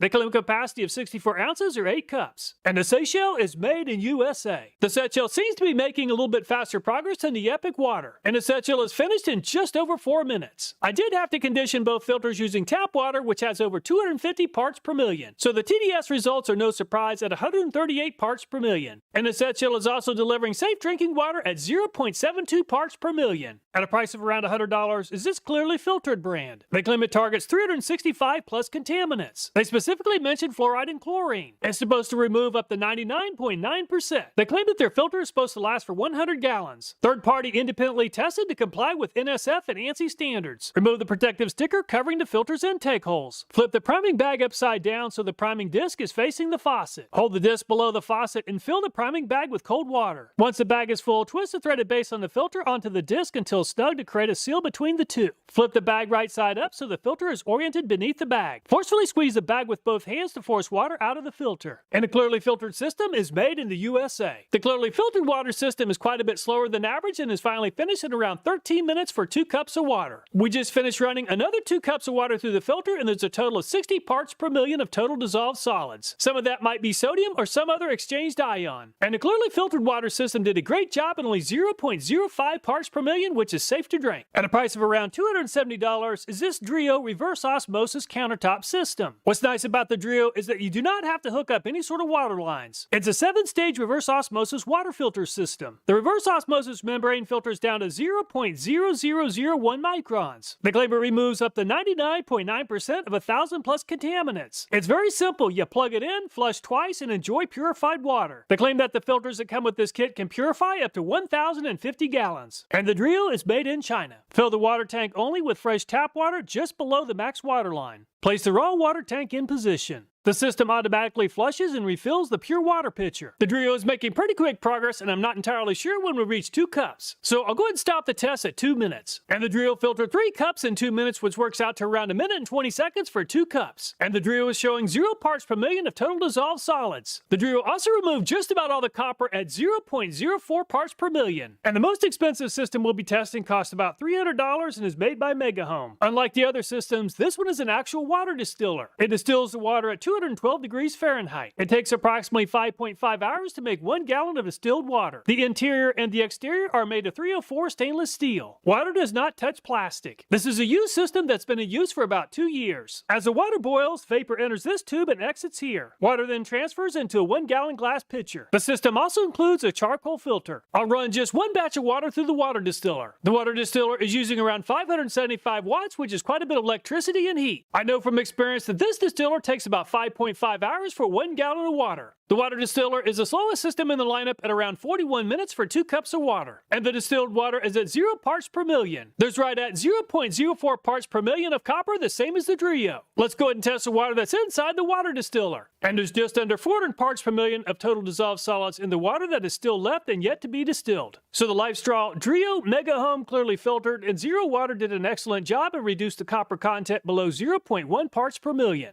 Aquagear, Epic, and Setchel reduced the copper levels below 1 part per million. The amount of time a water filter takes to do its job might be a factor to consider, and the water drop is the fastest at filtering 2 cups of water in very close to just 1 minute. The Drio reverse osmosis 1 minute and 20 seconds, and Amazon Basics is close to 1 minute and 28 seconds. Let's add 1 gallon of very dirty pond water to 4 gallons of distilled water. Let's also add some red food coloring. Let's also toss in some probiotics. Right on the sodium fluoride bottle, it says toxic if swallowed. So let's go ahead and add some sodium fluoride to the water. The water is definitely rich in fluoride and has maxed out the test strip. Let's see which water filters do the best job at reducing fluoride content and improving the appearance of the water. Let's first test the water drop after I add some unfiltered water to a cup. The water drop is improving the appearance of the water a little, but it still looks pretty red. The water drop has around 502 parts per million, and the unfiltered water is actually lower at around 461 parts per million. Before we test the fluoride level, let's first test the color of the water using a copper tester. I'll start with the unfiltered water. The tester will only measure the concentration of red dye in the water and not parts per million. And the unfiltered water has a color score of 0.33. We want this number to be as close to 0 as possible, and the filtered water by the water drop has just about as much color with a score of 0.31. The Pure seems to be doing a better job at removing red food coloring and improving the appearance of the water than the water drop. And 384 parts per million of total dissolved solids is better than the unfiltered water. The Pure also performed a lot better for appearance with a score of 0.21. The Amazon Basics didn't perform quite as well as the Pure at removing copper, and the Amazon Basics water doesn't look to be quite as clear as the Pure water. And 427 parts per million is better than the unfiltered water, but not by much. The Pure scored 0.21 for a color score, and the Amazon Basics is at 0.23. The Zero Water has a 5-stage filter. This is some really nasty water full of food coloring, bacteria, and fluoride. And the Zero Water is looking very clear compared to the previous 3 brands. Very impressive. And the Zero Water is now at 0 parts per million. Very impressive. At 0 parts per million, I'm looking forward to testing the fluoride content in a couple of minutes. And the Zero Water scored perfect with a color score of 0. Very impressive. The Brita doesn't seem to be helping the appearance of the water by too much, but maybe it's helping a lot with the fluoride. And the Brita is at around 397 parts per million of total dissolved solids. And the color score is at 0.14, which is good enough to move into second place behind the Zero Water. It's been around 33 minutes and the LifeStraw is finished filtering the water. The LifeStraw is around 357 parts per million of total dissolved solids. And the LifeStraw moves into third place behind the Brita with the color score of 0.18. Aquagear is doing a really good job at improving the clarity of the water, and it seems to have a lot less color compared to most of the previous brands. However, there are now 456 parts per million of total dissolved solids in the water. The water does seem to be a little bit more cloudy compared to the Zero Water. However, a color score of 0.1 is good enough to move into second place behind the Zero water. Epic is also doing a really good job at improving the clarity of the water, and it looks just as good as the Zero water. The water filtered by the Epic is now at 427 parts per million, and the Epic moves into a two-way tie with the Zero water with a perfect score of 0. Very impressive. The Satchel is doing a pretty good job of clearing up the water, but not nearly as well as the Epic. The water filtered by the Satchel is now at 574 parts per million. The Satchel performed quite a bit better than average with a color score of 0.07.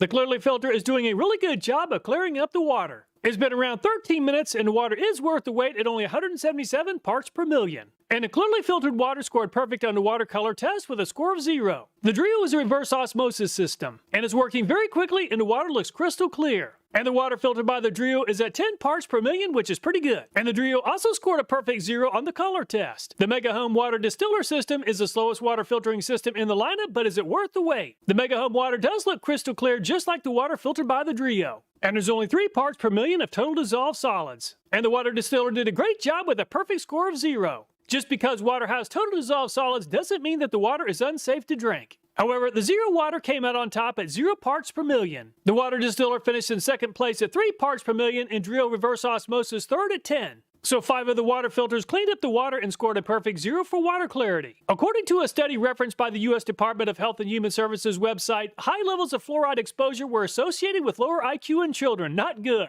In the next test, let's see how much fluoride is still in the filtered water. The test strips will not provide a precise parts per million count, but it appears to be between 50 but less than 100 parts per million. Based upon the lighter color of the test strip compared to the water drop, the pure appears to be closer to 100 than the water drop. Again, this is just an estimate, and the Amazon Basics appears to be between 25 and 50 parts per million, the best yet. And it appears that the Zero water did remove all the fluoride as the color matches the 0 parts per million color. Very impressive. The Brita appears to have performed a little bit better than average at just over 50 parts per million. The Life Straw looks close to the same as the Brita at just over 50 parts per million. So let's consider it a tie. The Aqua Gear performed better than most of the other brands on this test at around 25 to 50 parts per million. Again, this is just an estimate, and the color of the water filtered by the Epic appears to be around 10 parts per million. The test strip for the Satchel is a light pink, and it appears to be between 50 and 100 parts per million. Just like the Zero water, the Clearly filter did a really good job on this test, and it appears to be between 0 and 10 parts per million. The Drio reverse osmosis system has done a terrific job, and the test strips appear to be almost a perfect match with 0 parts per million of fluoride. When it comes to water purification, a water distiller is considered the gold standard by many, and the Mega Home Water Distiller appears to have removed all the fluoride from the water. Using water test strips to measure fluoride content is definitely not a perfect test, and I've tried to do the best I can to estimate the fluoride content. The test water was definitely badly saturated with fluoride to distinguish the filters that most thoroughly remove fluoride. And the Zero water, Drio, and Mega Home appear to have removed all of the fluoride. The Clearly filtered also came pretty close. In the next test, let's add just enough chlorine to the water so that the chlorine smell is present. Every once in a while, the tap water in my home has a very strong chlorine smell. I'm using a specific tester and reagent designed for detecting bleach. The unfiltered water test sample turned red once I added the reagent. The unfiltered water is in really bad shape with a maximum rating of 3.5 on the tester. I tested all the water filters, and fortunately, all of them scored perfect on this test, removing all of the chlorine content. Let's cut open each of the filters, beginning with the water drop. And the oscillating tool made very quick work of the water drop. And the water drop is packed full of loose filtering media. The Pure performed better than the water drop throughout most of the testing. And the Pure filtering media does look quite a bit different than the water drops. The Amazon Basics trailed the Pure in some of the tests, but seemed to perform better at filtering fluoride. And the filter media looks similar to the water drops. The Zero water performed very well in this review. There are 5 stages in the filtering process with the Zero water, and this filter is packed full of filtering media. The filter media inside the Brita does look quite a bit different than the previous brands. The Life Straw has 2 different filters. The first filter appears to be a carbon-based filtering media. The second filter's media looks quite a bit different than the other brands and appears to be some sort of microfiltration membrane. The Epic water filter seems to be quite a bit different than the other brands. I believe that this is a carbon filter with ion exchange. The filter media with the Aqua Clear looks similar to the Epic. I believe it's carbon as well as ion exchange.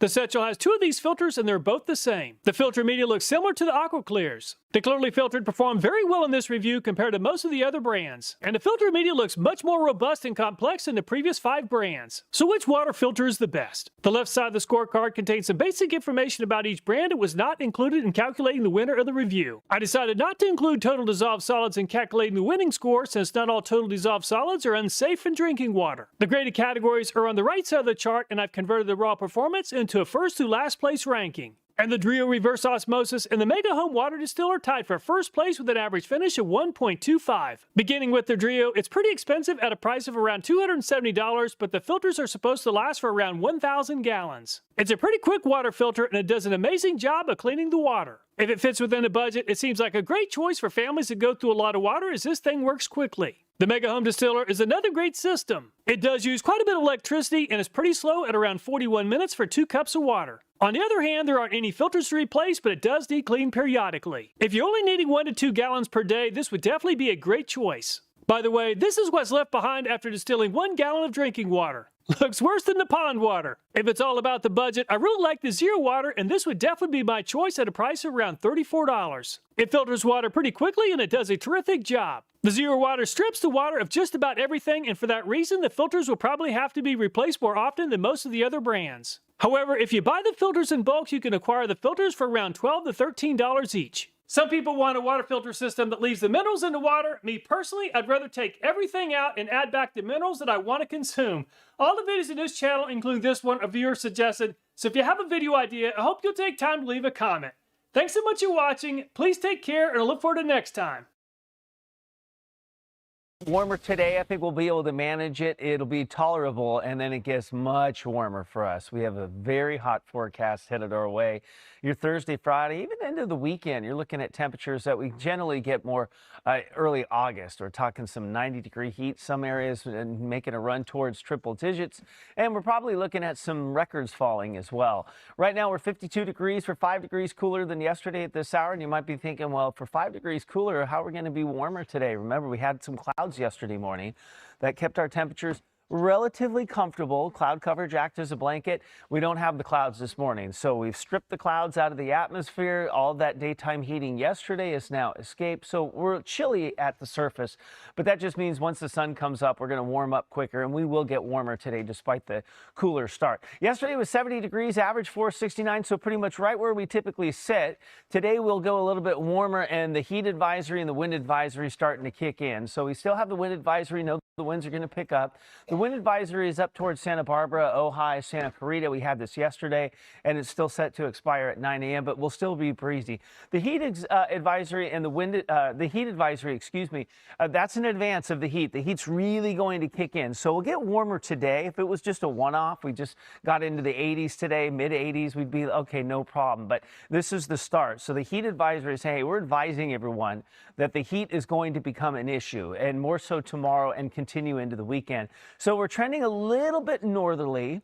So that's keeping temperatures, generally comfortable in the 80s, but those winds are going to turn out of the northeast, and that's when we get that warming process. The winds kick up, and we start seeing a really hot forecast developing, especially in through the Santa Clarita Valley, parts of Riverside, San Bernardino, really across the board. Even the coastal areas, by your standards, you're going to be looking at really warm conditions all the way through the weekend into next week. So for today, we're going to go from the 70s into the 80s. So it is a modest jump. It's pretty good, though, in some spots. Chino 84, Riverside 84, you're definitely noticing a difference. Not so much along the coast.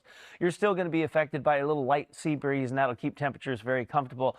Tomorrow is when we really start to crank it up. 96, 97, and then you feel, okay, maybe a little break coming into the weekend early next week, and boom, they just shoot right back up there. So this is going to be a big stretch of at least 7, perhaps 10 days with temperatures well above the average. This is very dangerous. I know you'll get tired of me talking about this. This is a July-August forecast, which you might say, hey, what's the big deal? We get weeks like this, but this is a really quick transition to what has been very moderate weather to very hot weather. Takes a while for your body to acclimate. So if you're out this week and you're thinking, hey, I'm going to go for that hike in the middle of the day, or I'm going to do that strenuous exercise in the middle of the day, remember that your blood, your oxygen, you're not quite used to it. So it does put stress on your body. We do get heat illness. I do anticipate we're going to see some issues with the heat and the heat illness associated with it. So please do what you can, and that is be smart, drink plenty of water, keep that physical exercise to a minimum, certainly in the middle of the day. Do it in the morning when it's cooler or after sunset. And now to Operation Epic Fury, the U.S. pounding Iranian warships as the regime retaliates against its neighbors across the region. Chief Foreign Correspondent Trey Yingst joins us live from Tel Aviv with the latest. Good morning, Trey. Yeah, Lawrence, good morning. It was another sleepless night here in Tel Aviv as air raid sirens blared across the city 4 separate times, sending people into bomb shelters. Many missiles intercepted overhead as the Israelis and the Americans continue to degrade the Iranian regime and their ability to launch these types of attacks against Israel and regional Gulf countries. We have some aftermath inside of Iran showing you some of the damage, not only around the capital of Tehran, but other areas. There is a concerted effort by the Americans and the Israelis to degrade Iran's ability to respond with attacks, including ballistic missiles, cruise missiles, and drones. Now, Israel's Prime Minister Benjamin Netanyahu spoke today about the ongoing success of this operation. We are in a campaign against a cruel enemy that wants to destroy us. We crushed their nuclear and ballistic capabilities in Operation Rising Lion. Afterwards, instead of learning the lesson, they tried to redevelop them and bury them deep underground in such a way that we could no longer target them. The Israelis are looking east. They're also looking north at the Iran-backed Lebanese militant group Hezbollah. Some new strikes there overnight targeting individuals linked not only to Hezbollah, but also the IRGC. We know that according to the IDF, they have moved a brigade, the Golani Brigade that was inside Gaza, to the northern border in preparation for more offensive actions against Hezbollah. A top spokesperson for the Israeli military talking about this operation. In recent days, we have identified that Hezbollah is trying to increase the firing towards northern communities and expand the range of fire to additional areas in the country. Hezbollah is taking heavy blows. We are deepening the damage to its capabilities with each passing day and increasing the pressure on it. We're tracking a lot of developments here, not just from Lebanon, but also in Iran this week. There were pro-regime demonstrations. You can see people here chanting in support of Mojtaba Khamenei, the new supreme leader of Iran. What you're not seeing in the streets of Iran right now is the anti-regime demonstrations, because there is real concern about another crackdown against those civilians. We know earlier this year, an estimated 32,000 people were killed in those protests. Guys? Well, Trey, what did Netanyahu mean when he said to the Iranian people, in the coming days will bring opportunity to free yourselves? I'm working on some reporting on this specific topic right now, but there are clearly things going on behind the scenes that indicate the Americans and the Israelis want to empower the Iranian civilians who are against this brutal regime to go to the streets once again. We don't know exactly when that will happen or if the conditions will remain in a way that would allow them to go to the streets and not be killed by security forces. But we do know, as a result of Operation Epic Fury, many of the people responsible for the crackdown on protesters have been taken out, and the besieged forces and IRGC headquarters in Tehran have been destroyed in this operation. And so these heavy blows will continue to be inflicted on the Iranian regime, and we can expect an increase in strikes throughout the day today and even into tonight. Trey, you're reporting that you started off with when it comes to that brigade that was on the Gaza border from Israel. Is that a ground force that's making its way? Yes, it is, Lawrence. It's a ground force. The Golani Brigade was one of the, you could describe them as the tip of the spear for the Israelis when they were entering on the ground to fight Hamas inside Gaza. We met many of these soldiers throughout the course of the war, and they are trained ground fighters. They have the ability to go into Lebanon deeper if the Israelis make that decision. Right now, we know there are tanks and troops deployed in southern Lebanon. Over the weekend, 2 Israeli soldiers were actually killed by Hezbollah in southern Lebanon, but it's an incredibly difficult terrain to operate in, and again, an indication of why they are moving the Golani Brigade, a brigade that has this fighting experience. So, Trey, a little bit of analysis and mixing with reporting with this question. Why do you think the Arab Gulf states, I just saw it today, Saudi Arabia stops ballistic missiles aimed at Prince Sultan Air Base. We saw the UAE been targeted again yesterday. At what point do they start standing up for themselves and hitting back? Do you think the U.S. and Israeli forces would like them to do that? This is another great question, and I want to be careful with my reporting here. I'm also working on a story about this, but there are conversations happening behind the scenes about possible involvement of Gulf states. They understand they're taking a massive amount of ballistic missile fire and drone attacks against not just U.S. military targets in their countries, but also the civilian population there. And so certainly this is a consideration. I've also been talking with Gulf sources, and they say there is a red line. We're trying to understand what that red line is as these attacks unfold. But the fact that we're seeing drone attacks and missile attacks against cities like Doha, Abu Dhabi, and Dubai, these are areas where international tourists go. We know there were thousands of American citizens earlier in this war that had just been vacationing there. These are countries that are not used to taking this type of incoming fire, very different from Israel. And so those conversations are taking place and considerations are underway about more involvement, possibly not just defensive, but also offensive capabilities. That would be a game changer. Yeah, and you know what I thought about? We interviewed someone, was it the lady we interviewed? She was stuck, she was an American, she was stuck in Dubai. And I instantly thought, like, these drone attacks are happening where a lot of Americans are not able to leave. Have the Americans who have wanted to get out, have they been allowed to get out now? Yeah, absolutely. Tens of thousands of Americans have been able to leave the Middle East as a result of efforts that were made by U.S. Secretary of State Marco Rubio, Assistant Secretary of State Dylan Johnson, and others who have been behind the scenes working with not only charter flights, but also ground transportation and coordination to get Americans out of harm's way at no cost. And so that has been a very successful effort so far. And we've even seen some of the video of Americans returning, for example, to Dulles Airport outside of Washington after they've been able to get out of the Middle East. And so we understand these efforts will continue, but so far tens of thousands of Americans have been able to come home in the aftermath of this war beginning. All right. Thanks so much, Trey. Thanks, Trey. Now they're trying to get an economic toll, have the region pay an economic toll. We'll pay an economic toll. The one way to do it, to bring that price of oil down and gas, is to start escorting the ships. I hope we start doing that. Yeah. The minute the escorts stop, you're going to watch the price per barrel go down. It's already down on the 85 from 120. It did go down. Meanwhile, now let's go to Steve Harrigan, who is live at the border between Iran and Armenia. Steve. U.S. Central Command saying that they have destroyed 16 mine-laying Iranian ships in the Strait of Hormuz. Of course, that narrow waterway is where 1/5 of the world's oil flows through. President Trump issuing a stark warning, posting, if for any reason mines were placed and they are not removed forthwith, the military consequences to Iran will be at a level never seen before. Central Command also posting the following numbers. They say that 50 Iranian Navy vessels have been destroyed, basically rendering Iran's Navy combat ineffective. Also, there have been 140 injured U.S. service members. Of those injuries, just 8 seriously injured. And finally, a stark warning on potential internal dissent in Iran. Iran's police chief saying that protesters on the street will be treated like enemies of the state and that security forces have their fingers on the triggers. Guys, back to you. Hey, so Steve, just real quick on the pace, it doesn't seem like a lot of people are trying to get out of Iran through that border area that you're at, right? Just a trickle? They're not. It's a sleepy little town, 2 or 3 a day. We spoke to some this morning, and that could change in a hurry. This is really one easy, free way out. The border is open. All right. Thanks so much. Steve. Well, as Steve just reported, that the U.S. our military eliminated 16 Iranian mine-laying vessels. And I was like, what are these mine vessels?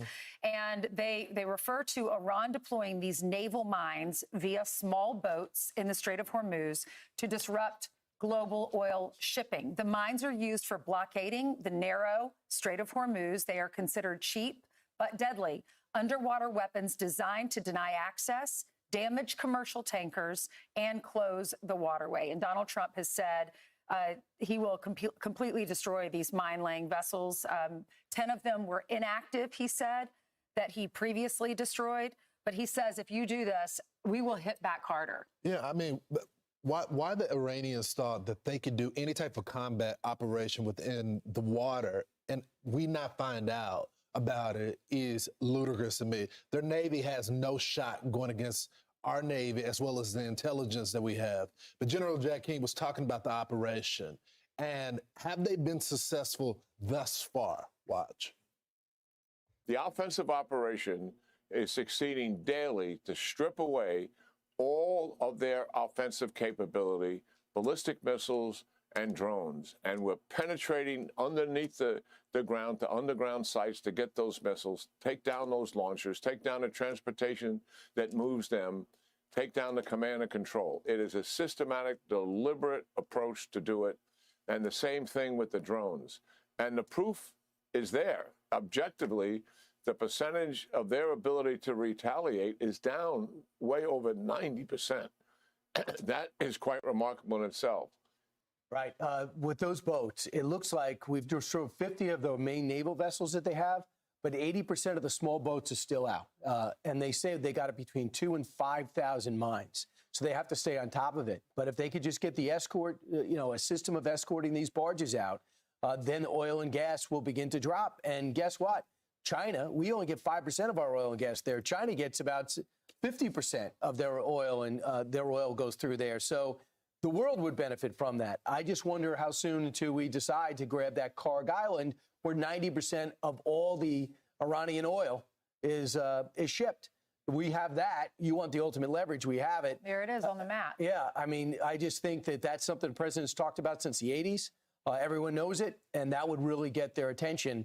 So I think they... What are you hearing, Brian, about the hesitation as it relates to the island? Well, the hesitation would be there might be a temporary uptick in oil and oil because with us, the transition of us being in control of it, the Iranians get pushed out of it, there might be very little coming out of there.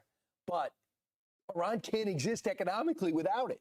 So if you want to create ultimate leverage on a regime that they're so scared, they're afraid to put their supreme leader out in public, I think that's one way to do it. If you're in control of it, you literally are doing what you did with Delcy Rodriguez. We took all their ships and said, nothing's coming in or out. We'll control your oil. We flipped the government, take Maduro out, and now we're refining their oil. So you bring up a good point that the new leader who you had heard, you had asked, was his leg amputated? We've heard he was injured in that first attack. He hasn't been seen, hasn't come out at all. So is he still alive? Well, is he in hiding? There's some reporting about it. I mean, we haven't confirmed it ourselves, but there's some reporting in the Times today to talk about some sources saying that they've seen him amputated, but we haven't independently confirmed it. And back to your original question, when you read Netanyahu's call for them to rise up, it says, get ready to rise up. Yeah. That means I think the Mossad's doing some great work on the ground, eliminating leaders, because nobody has better intelligence. They've already shown this over the last 2 years, 3 years, about the Iranian society, who's in command and who's going to be dead, than Israel. Real quickly, Brian, that's a good point, because it looks like even this new supreme leader doesn't have as much power because of his father planned for all of these little brigades to have their own command. And I think that's what's happening. That's why some of the Gulf states are being targeted, is that you don't have one person leading the operation right now. You have all these little guys that are running their own little divisions. Yeah, if there was one guy more powerful, it's not the president, it's Ali Larijani. He's the guy that gave the order to start cracking down on those protesters and killing them in cold blood and piling up the bodies last month. He's still there, and he's trying to taunt our president. I'm Steve Doocy. I'm Brian Kilmeade. And I'm Ainsley Earhart. And click here to subscribe to the Fox News YouTube page to catch our hottest interviews and most compelling analysis. In Havana, Cuba, people took to the streets, banging pots and pans in a form of protest known as cacerolazos. They are fed up with ongoing power outages and 67 years of communist rule. On the afternoon of March 4th, Western Cuba experienced a massive power outage. Cuba's National Electric Union, Union Electrica UNE, explained that the blackout was caused by a boiler leak at one of the country's major power plants, the Antonio Guterres thermoelectric plant. This left millions in the dark. Reports show that trash piled up on the streets, cars disappeared, and the internet was down. Since the 1959 revolution, Cuba has never been so close to the brink of collapse. By the early hours of March 5th, Cuba's Ministry of Energy announced that the national grid had been reconnected. However, the power supply remains unstable. Cuba's grid has suffered frequent outages in the past, with more than half the country often losing power during peak usage times. The main causes of the outages were fuel shortages and aging infrastructure. Cuba experienced 3 nationwide blackouts by the end of 2024. Another widespread outage occurred on the evening of March 14, 2025, affecting Havana and provinces across the country. Major blackouts in 2021, 2022, and 2024 sparked anti-government protests. Cuba is facing a severe energy crisis, relying heavily on oil exports from Venezuela. However, in December last year, the U.S. blocked oil tankers going to and from Venezuela. And in early July 2025, Venezuelan President Nicolás Maduro was captured by the U.S., cutting off Venezuela's oil supply to Cuba. To force Cuba into an agreement, the Trump administration imposed an oil blockade on Cuba, warning that Cuba's trade partners would face tariff penalties. Currently, Venezuela's interim president, Delcy Rodriguez, under U.S. supervision, governs the country. The interim administration has released political prisoners and is cooperating with the U.S. on oil matters. Trump also announced that the U.S. had officially recognized the Venezuelan government and reached a gold agreement with them. The U.S. Treasury recently announced plans to allow oil shipments back to Cuba. Trump previously stated that after dealing with Iran, the next focus would be Cuba. The Cuban regime might soon be the subject of a friendly coup. In late January, Secretary of State Marco Rubio publicly supported a regime change in Cuba. He said, "There is no doubt about the fact that it would be a great benefit to the United States if Cuba were no longer governed by an autocratic regime." Cuban President Miguel Diaz-Canel recently said he's willing to talk with the U.S. Trump has assigned Rubio to handle Cuban affairs. On March 5th, Trump stated in the White House that it's just a matter of time before Cuban Americans return to their homeland. On March 7th, during the Shield of the Americas summit, Trump spoke about Cuba's future. He reiterated that communist Cuba is at its end and that he and his team are negotiating with the Cuban government. An overseas Chinese dissident shared a video of Cubans protesting the large-scale power outage. They said, "It's happening quickly.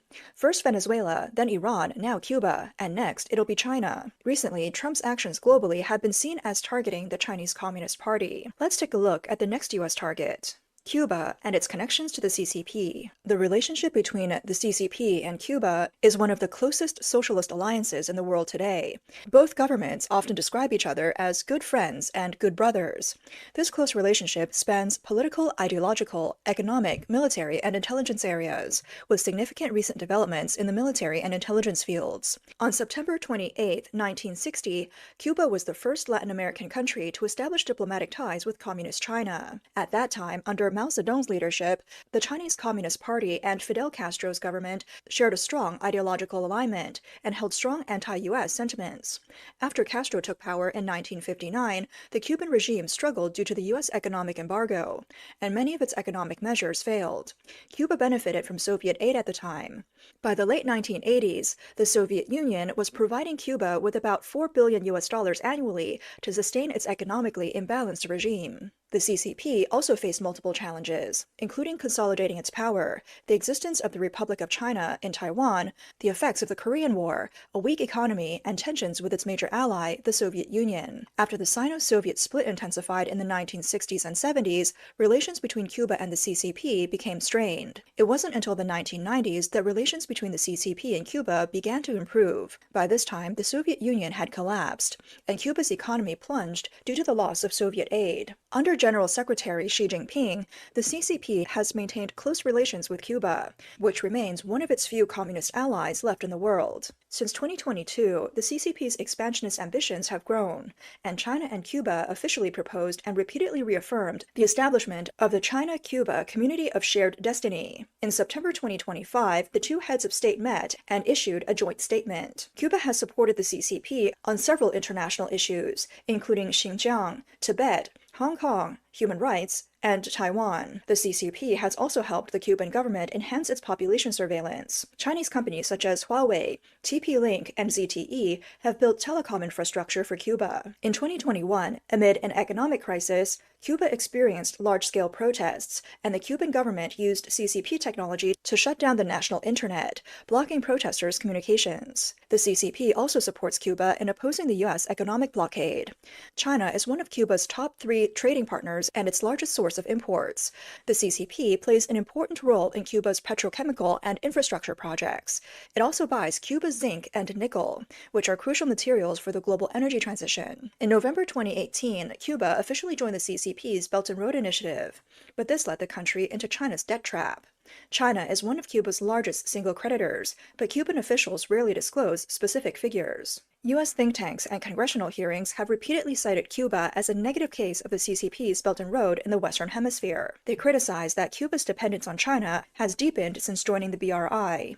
They argue that the projects lack transparency and may result in China gaining control over intelligence stations, military training, or future assets. The military and intelligence cooperation between the two countries is one of the most striking changes in their relationship over the years, and it's also the part most concerning to U.S. national security officials. After the Soviet Union collapsed, Cuba faced an economic crisis, and the CCP took advantage of this to deepen cooperation. In 1999, they signed an agreement to take over former Soviet listening stations and help Cuba interfere with U.S. radio signals, like those from Radio Marti. The CCP gained access to former Soviet listening stations in Cuba, the most famous being the Bejucal station. Around 2019, these facilities underwent significant upgrades.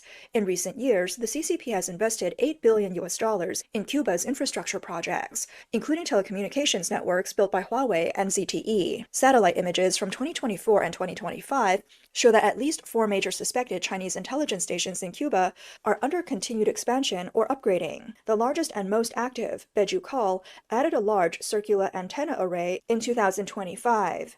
With a range that could cover thousands of kilometers.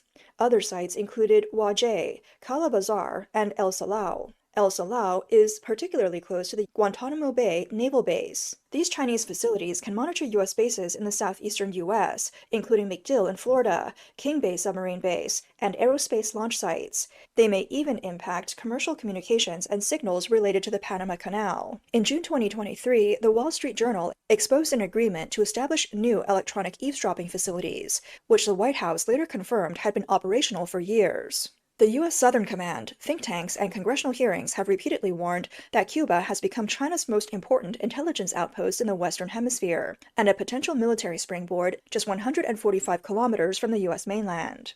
In early July 2024, the U.S. Center for Strategic and International Studies released a report strongly suggesting that the CCP is establishing advanced listening stations in Cuba.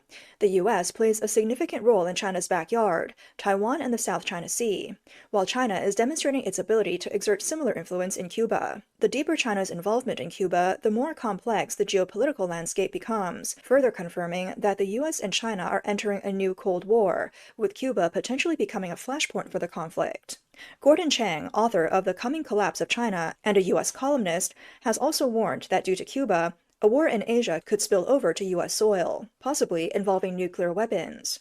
For example, China may deploy nuclear-capable missiles in Cuba and use nuclear threats to deter other countries from aiding Taiwan during a conflict over the Taiwan Strait. In recent years, various signs indicate that the CCP is collecting intelligence from around the world and consolidating it in China. The country seeks to understand the economic, social, and military situations of every corner of the world. Over the past decade, China has launched approximately 300 smart satellites of various types. The CCP is using Cuba as an intelligence hub, building a complex intelligence system. During President Joe Biden's administration, Republican Congressman Matt Gaetz of Florida warned that the CCP is turning Cuba into a stationary aircraft carrier close to the Florida coast, and that the U.S. should use force to destroy the CCP's military assets in Cuba. However, there has been no major action under the Biden administration. In fact, the CCP's influence is not limited to Cuba. Over the years, China has expanded its influence across Latin America and even globally. Over the past 2 decades, the CCP has become the dominant force in Latin America and the Caribbean, replacing the U.S. as the region's largest trading partner. Trade between China and countries like Brazil and Peru exceed $500 billion. In recent years, more than 20 Latin American and Caribbean countries have joined the CCP's Belt and Road Initiative. Through this, China has secured hundreds of infrastructure projects and gained control of several assets in the region, including ports. The CCP's large-scale spending is primarily aimed at exerting influence and diplomatic penetration.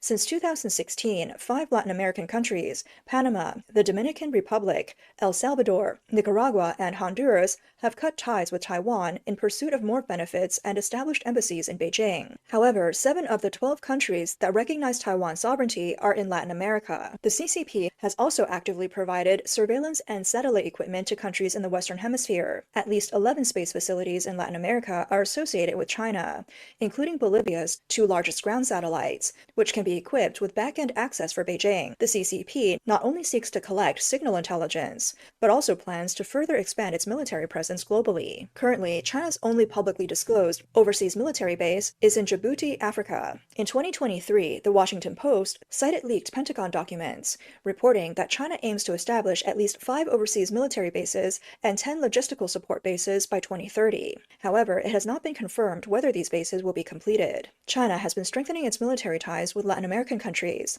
including expanding arms sales, military exchanges, training programs, and military leader visits. The CCP has increased its military and police penetration in the region, assisting in training police officers and soldiers. Several countries have made large purchases of Chinese military aircraft, ground vehicles, air defense radars, and assault rifles. Additionally, China owns or operates 40 seaports in Latin America. In Peru, China has built one of the deepest ports in the region, raising concerns in Washington that it may be used for military purposes. Analysts suggest that beyond disrupting U.S. military operations, China may even use the U.S. backyard to project force against the U.S. mainland, interrupt critical supply chains supporting U.S. defense, cause food crises, and more. They may also seek to launch this global war economically and through other means. Fortunately, under Trump's second term, the U.S. government refocused on the Caribbean and Central America in order to curb China's military expansion and intelligence activities in Cuba. In the U.S. National Security Strategy released in November 2025, the Western Hemisphere was listed as a top priority. The report said that allowing non-Western Hemisphere competitors to establish a foothold in the region was one of the most significant strategic mistakes by the U.S. in recent decades. On March 7th this year, the U.S. and 12 Latin American countries held the first Shield of the America Summit in Miami, Florida. President Trump announced the creation of a new military alliance, stating that they would all work together to uphold the freedom, security, and prosperity of the Western Hemisphere. The 12 foreign leaders attending the summit represented Argentina, Bolivia, Chile, Costa Rica, the Dominican Republic, Ecuador, El Salvador, Guyana, Honduras, Panama, Paraguay, and Trinidad and Tobago. On March 5th, Trump announced that outgoing Homeland Security Secretary Kristi Noem would serve as the Shield of America's envoy. The Miami summit will provide Trump's new policy, called the Don Roe Doctrine. Don Roe is a new term combining Trump's first name, Donald, with the Monroe Doctrine. The U.S. Monroe Doctrine from 1823 warned European powers not to intervene in the affairs of the Americas. The White House stated that after years of neglect, President Trump has formulated the Don Roe Doctrine, hoping to restore the U.S.'s dominance in the Western Hemisphere. While Trump did not directly name Beijing during the summit, he warned that the U.S. would not allow hostile foreign powers to establish a foothold in the Western Hemisphere, including at the Panama Canal. It is well known that the Panamanian government recently took control of 2 ports in the Panama Canal. They were previously operated by a company owned by Hong Kong billionaire Li Ka-shing. The move is seen as one of the latest actions to challenge the growing influence of the CCP.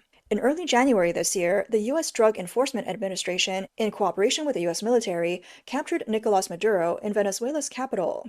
This effectively cut off Venezuela's relationship with the CCP and dealt a significant blow to China's oil interests in Latin America. Recently, the U.S. government announced travel bans on 3 officials in Chile who may have cooperated with the CCP in constructing an undersea cable. It also warned Peru not to relinquish control over the giant port constructed by the CCP. Once the situation with Iran is settled, the U.S. may ultimately launch a soft takeover of Cuba. Chinese affairs expert Yue Shan stated that from Venezuela and Iran to Panama, Chile, and Cuba, the U.S. is not just addressing issues in the Western Hemisphere. This, in fact, is a critical step in the global campaign to encircle the CCP. Adam Scott Bellows, founder and CEO of the Israeli Innovation Fund, wrote in the Jerusalem Post that President Trump's goal is to dismantle and collapse the CCP regime that backs Iran, Venezuela, and Russia.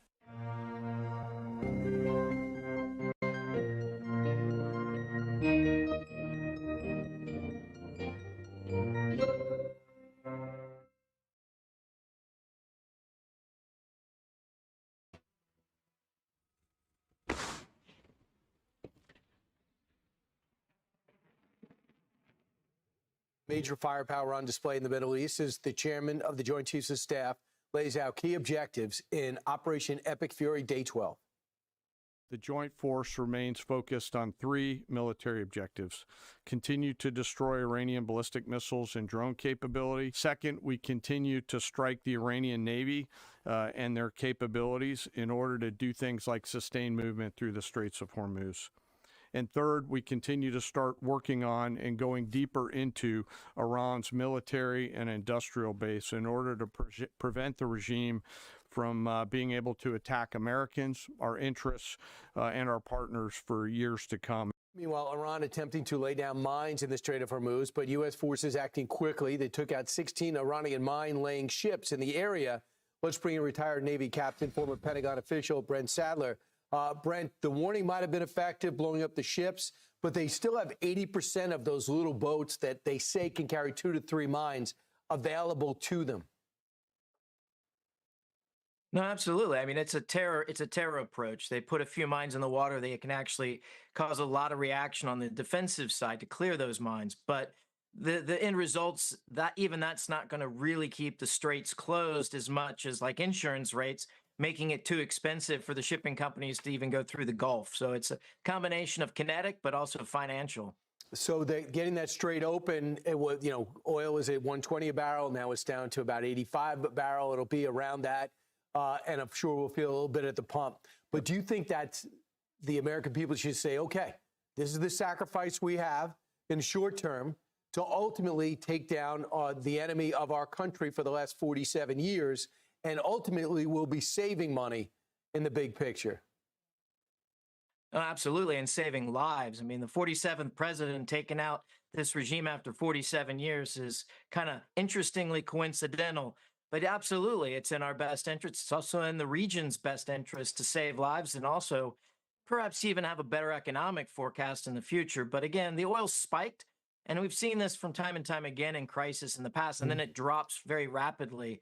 Whether it continues on a downward trend or if it hovers at a price point slightly higher, it's to be seen. But clearly, nothing so far has really had a dramatic impact or a lasting impact on the price of oil. And there's lots of options to get oil moving around the world. It doesn't have to all go through that Gulf. Okay, and Carg Island, you just told me in the break, we don't necessarily have to take it. We could park ships outside it, and we could decide who comes in and out. That would be enough.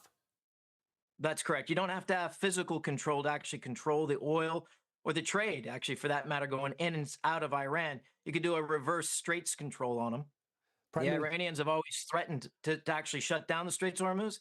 We very easily could do the same thing to them a lot more effectively. Prime Minister Netanyahu says, get ready, Iranian people. You have a chance to take back your country. They're doing a lot of work on the ground, Brent. We don't want to give anything away. But my sense is he's not saying that arbitrarily. He's very calculated. What would have to happen for the Iranian people to have the confidence to rise up? Well, I think the key thing is to have enough of a space where there isn't an IRGC or the Basij on the street that's the muscle of this regime present. So again, trying to provide an opportunity through these kinetic attacks from the air that provide them an opportunity free of that kind of physical threat. And that's a tall order to make. The other is to also try to, if there is a favorable leader, to try to support them as much as you can from a distance as they try to stand up and push back against the regime. Not an easy thing. It's always going to be an ugly process, but this is for the Iranians to take. So, Brent, one of the reasons I understand that the Iranians, the Israelis have had such great intelligence on the ground in Iran, and we've seen that displayed over the last few years, is because there's so many in the Iranian Iranian population that hate their government, and they've basically become sources for the Israelis. Is that part of it?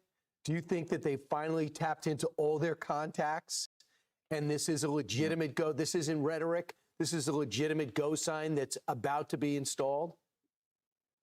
Well, the operations are clearly shifting to attack the IRGC, on the street, their presence. And so the operations are going to shift, and the tempo and the intensity is going to go up and accordingly.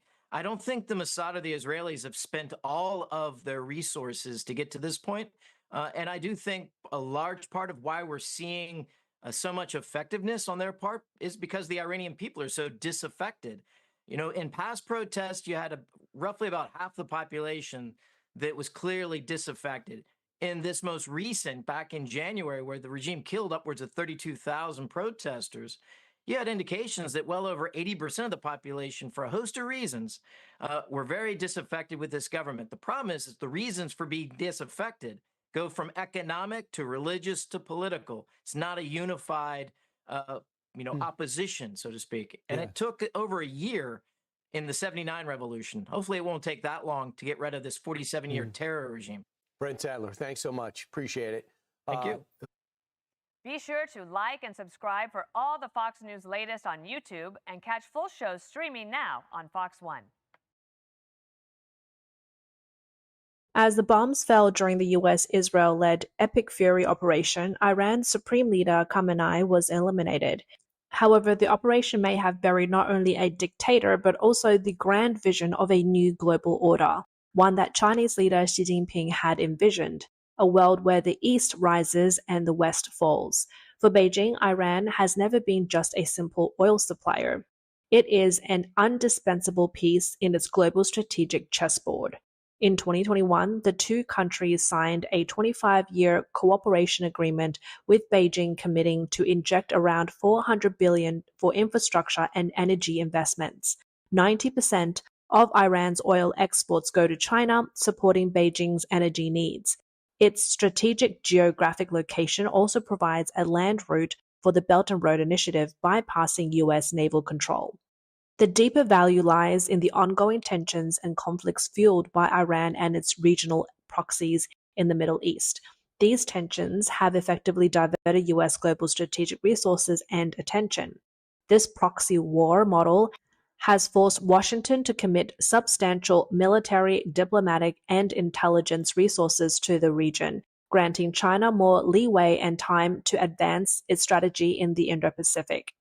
However, Khamenei's sudden downfall has severed Beijing's strategic foothold in the Middle East, leaving Xi Jinping's calculated plan of exchanging Middle Eastern chaos for space in the Indo-Pacific in ruins. For Zhou Nanhai, the shockwaves from this event are not only the loss of allies, but also a profound wake-up call regarding internal security.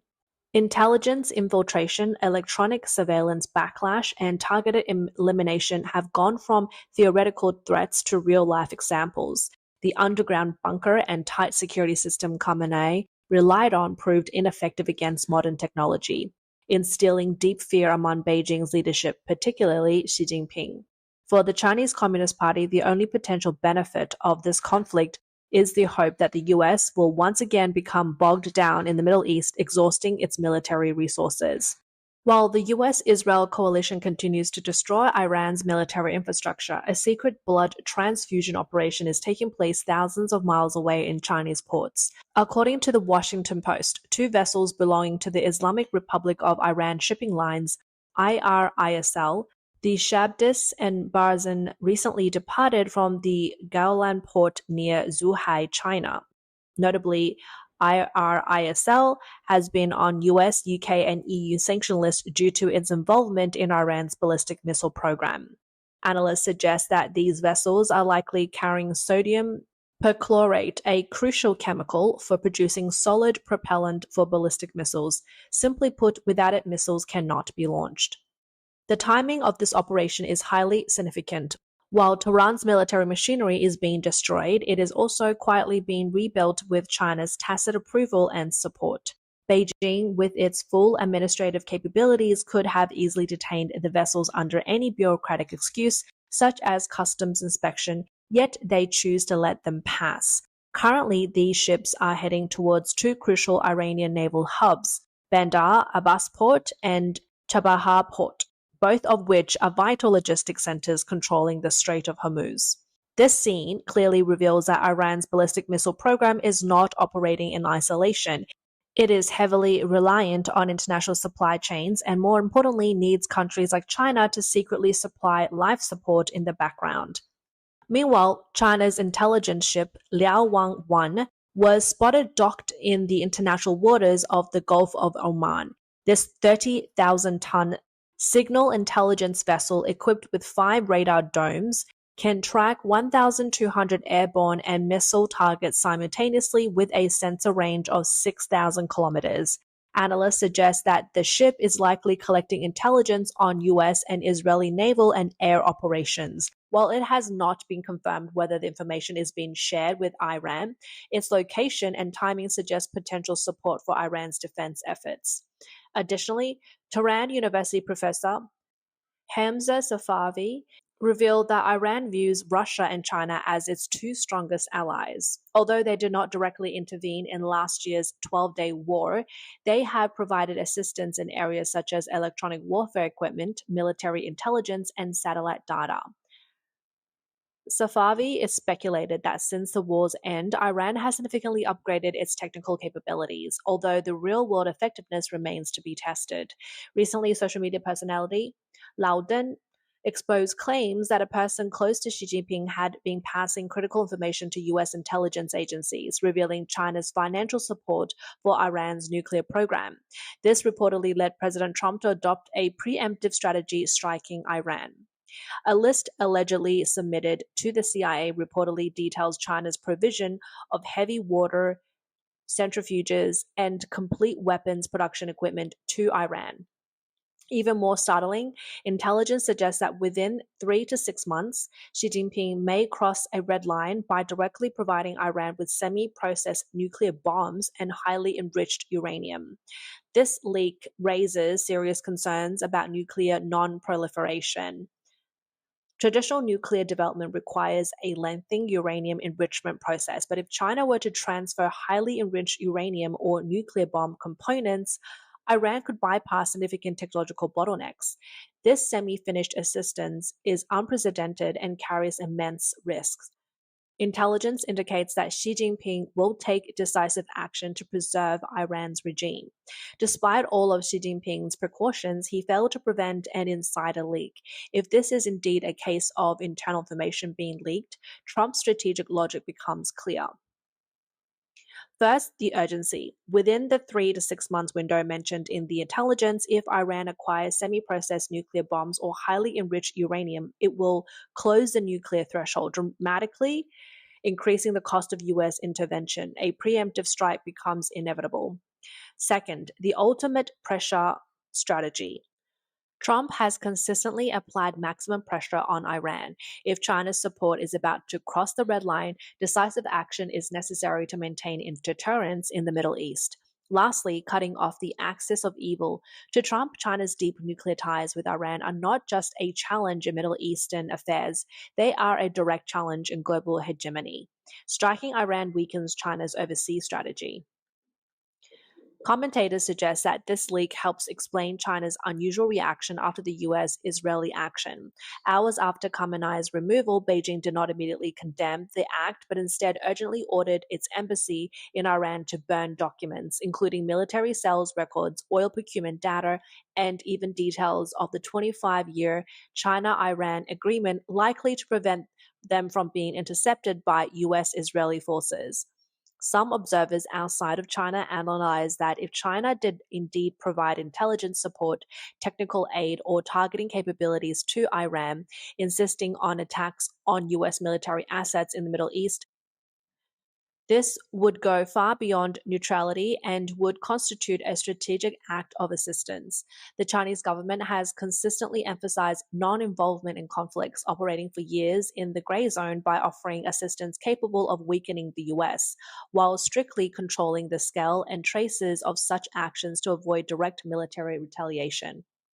However, years of public evidence and multiple international sanctions records shows that Chinese companies and technologies have continued to provide tangible support to Iran's military modernization and surveillance systems. Several Chinese companies have been sanctioned by the US and EU for assisting with Iran's ballistic missile programs and supplying critical weapon materials. Additionally, reports have pointed to Chinese technologies being involved in building Iran's surveillance networks and military infrastructure. From Washington's perspective, China's action over the years have formed a comprehensive evidence chain. This raises a core logic question. When a country provides intelligence, technology, targeting data, or critical materials to a US adversary, enable it to be more effectively target US military forces or facilities, this is no longer just a diplomatic disagreement or a gray zone game, but a direct challenge to national security. If China crosses the red line with its assistance, the situation will quickly escalate.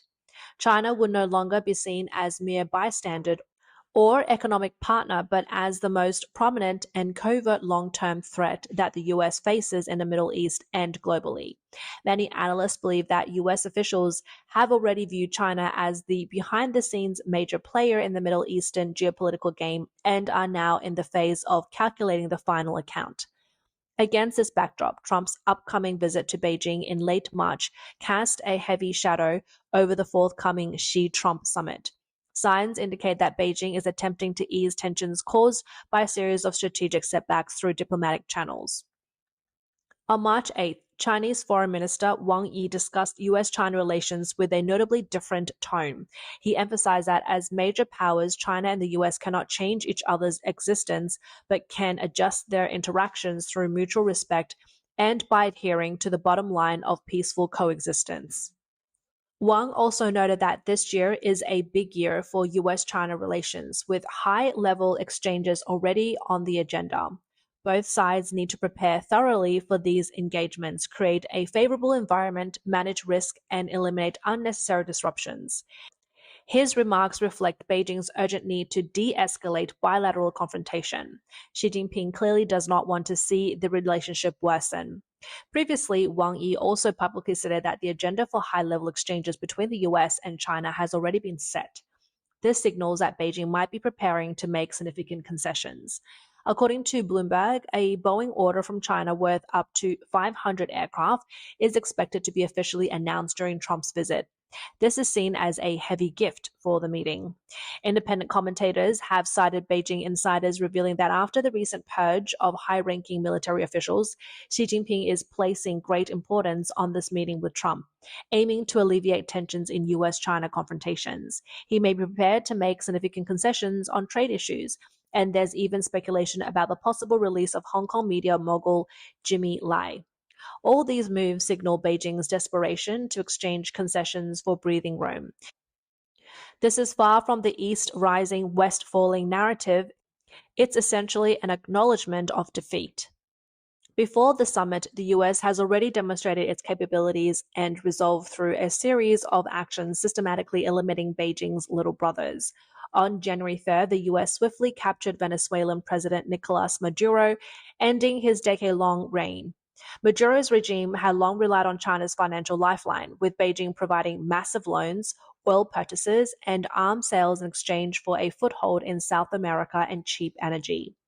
But with the US military's actions, China's decades of investment in Venezuela evaporated overnight. This was a heavy blow to Beijing, leaving its strategic positioning in South America in tatters. Washington's maximum pressure plus regime change strategy has had far-reaching efforts. On February 5th, Cuban President Miguel Diaz-Canel made an unprecedented public appeal on national television, expressing willingness to engage in dialogue with the US on any topic, which was widely interpreted as a sign of Cuba seeking peace in the face of looming collapse. Trump has appointed Secretary of State Marco Rubio to take full charge of Cuban affairs. On March 7th, during the Shield of the Americas summit, Trump discussed Cuba's future, reaffirming that communist Cuba is now at its end and is in negotiations with him and his team. For Beijing, if Cuba were to ultimately defect, the political impact would be just as significant as the decapitation of Iran, even more structurally damaging.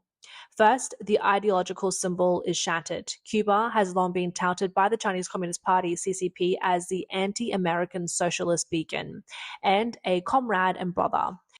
Its defecation would directly puncture the CCP's core narrative of confidence in the socialist path, far more destructively than losing Iran, a transactional partner under the anti-American United Front. Second, it would serve as a devastating demonstration for the Belt and Road Initiative. As China's only strategic outpost in the Western Hemisphere, Cuba's defection would mean the US backyard is completely cleared. This would create a catastrophic domino effect for the Global South and Belt and Road countries.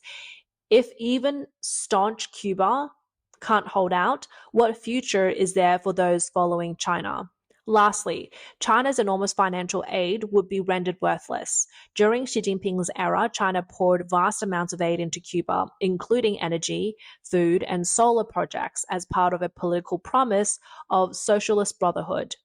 Cuba's move towards peace instantly turns these investments into vapor, directly challenging the CCP historic certainty of victory in the face of external partners' losses, inflicting deep pain on the top leadership. Some predict that after resolving issues with Iran and Cuba, the next key player would be North Korea's Kim Jong-un. For years, North Korea served as a shield for Beijing in US negotiations, but now, with Beijing preoccupied, it can no longer afford to maintain this guard dog. Especially after witnessing the fates of Maduro and Khamenei, Kim Jong-un may, for self-preservation, bypass Beijing and directly strike a grand deal with Trump. This offside betrayal from a blood ally is Xi Jinping's deepest fear. if Trump uses recognition of Japan's nuclear capability or a blockade of Chinese ports as leverage to force Beijing to cut off North Korea's lifeline, Kim Jong-un's backlash could become the final straw that breaks the camel's back. The more disruptive risk, however, comes from Russia, which Beijing views as the most important strategic cornerstone. Faced with Trump's strong stance and continued economic pressure, President Putin may be forced to seek détente with Washington to secure Russia's survival.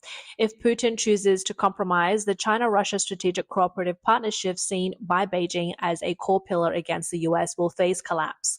While the loss of Iran, Cuba, and North Korea would be a blow to Beijing's peripheral bases, Russia's pivot would directly undermine Xi Jinping's East rising, West falling global strategy.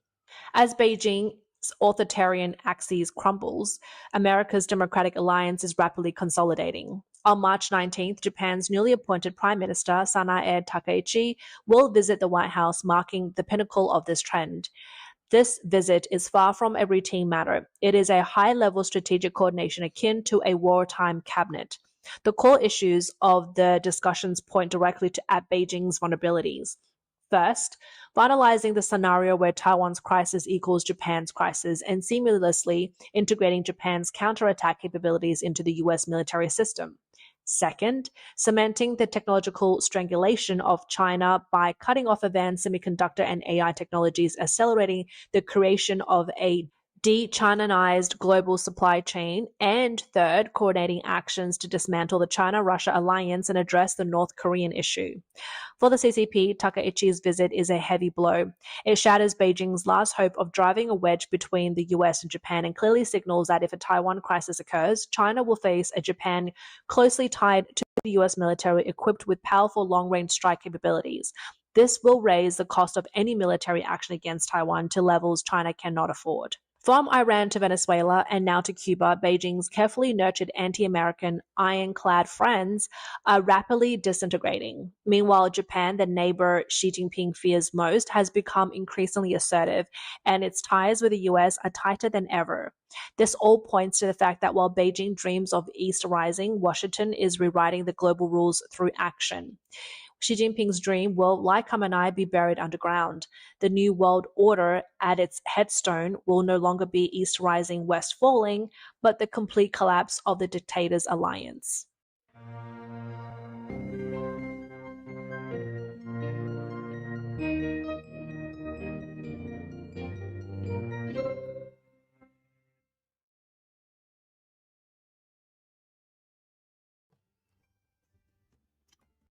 Okay, well guys, a lot of you really liked the steak video, so here we are doing another video.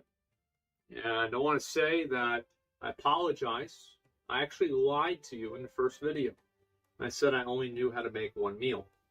That's not true. I know how to actually make 2 or 3. I want to talk to you about the second meal today. As you can see with the title, probably.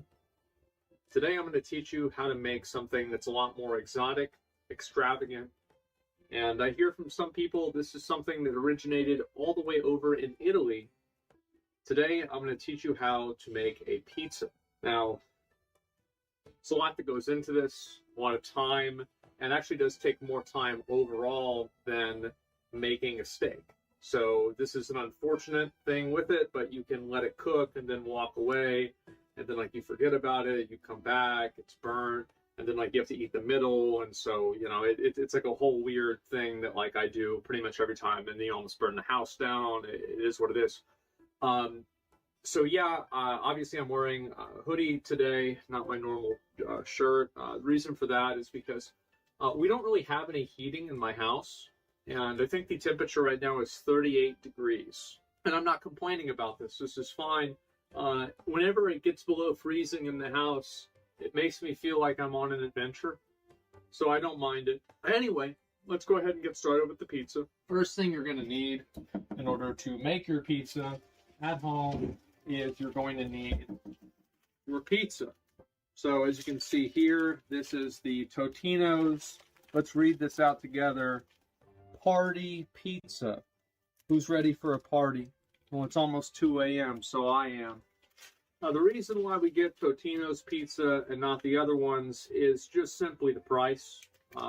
Back in the day, these used to be $1. Now they're like $2 just like everything else that used to be $1 is now $2. You go to Dollar General, it's not Dollar General, it's $2 General. It's fucking ridiculous. I'm losing my mind.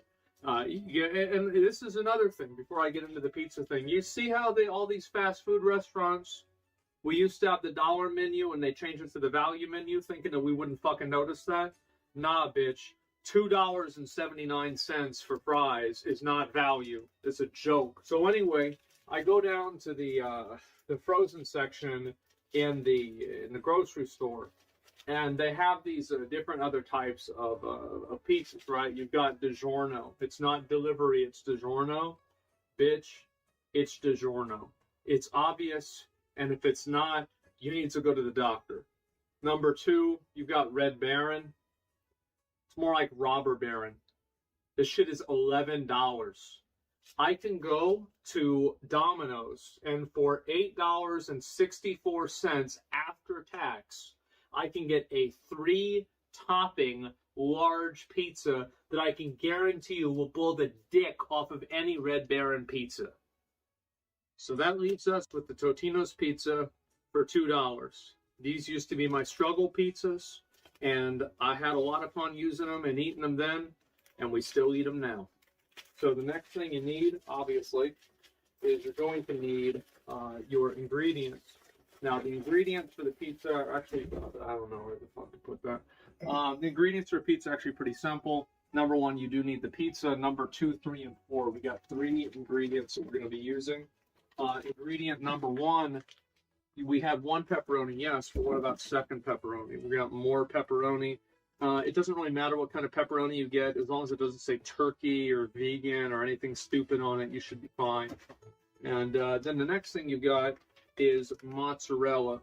Obviously, my stream's been doing well and successful, and so we bought the Kraft one instead of the store brand. So there's that too.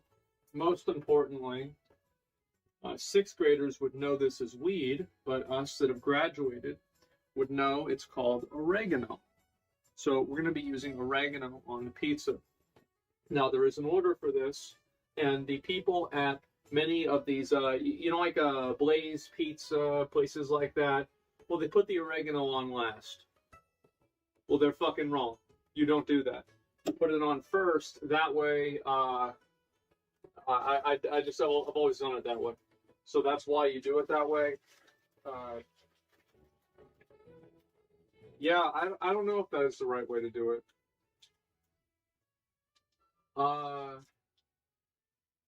It is what it is. So anyway, let's go ahead and we're going to open this bad boy up right here. And they say that this, how many servings is this? 2 servings. It's not. It's 1 serving. So you got your pizza right here, looking absolutely fucking delicious. Look at that. Absolutely beautiful. And so next thing you want to do here is, actually, you know what, guys? I'm going to just go ahead and give you the VIP treatment. We're going to move this over to here. I had to go to 7-Eleven because that was the only place that was open for me to get a drink. And they had eclairs there, and I ate one.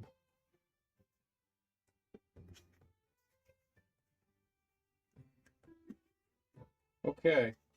So, let's make sure this one's open. Smell it. Yep, smells like that good shit. Okay, and so you're going to go ahead and screw this down. Then we put the oregano right on here, right directly onto the pizza. And as you can see, we're seasoning the pizza. It's very good. Some people put barbecue sauce in their pizza. These people are fucking gorillas. If I ever see a pineapple on a pizza, I throw it away as fast as I can. That way nobody will accidentally eat it. Then after you put the oregano on there, you want to put the, what is this? Cheese. You want to put the cheese on there. And so we're going to put the cheese on there. Now, you don't want to overdo it with the cheese, okay? The reason why is because I don't like eating a lot of cheese. cheese is okay, but I've never met somebody that eats a lot of cheese. There's some that's like not like wrong with them in some way. So, I don't eat a lot of cheese because I don't like it. And so that's pretty much about it. And so we put some more cheese on there. And now I dropped one on the floor. Is what it is.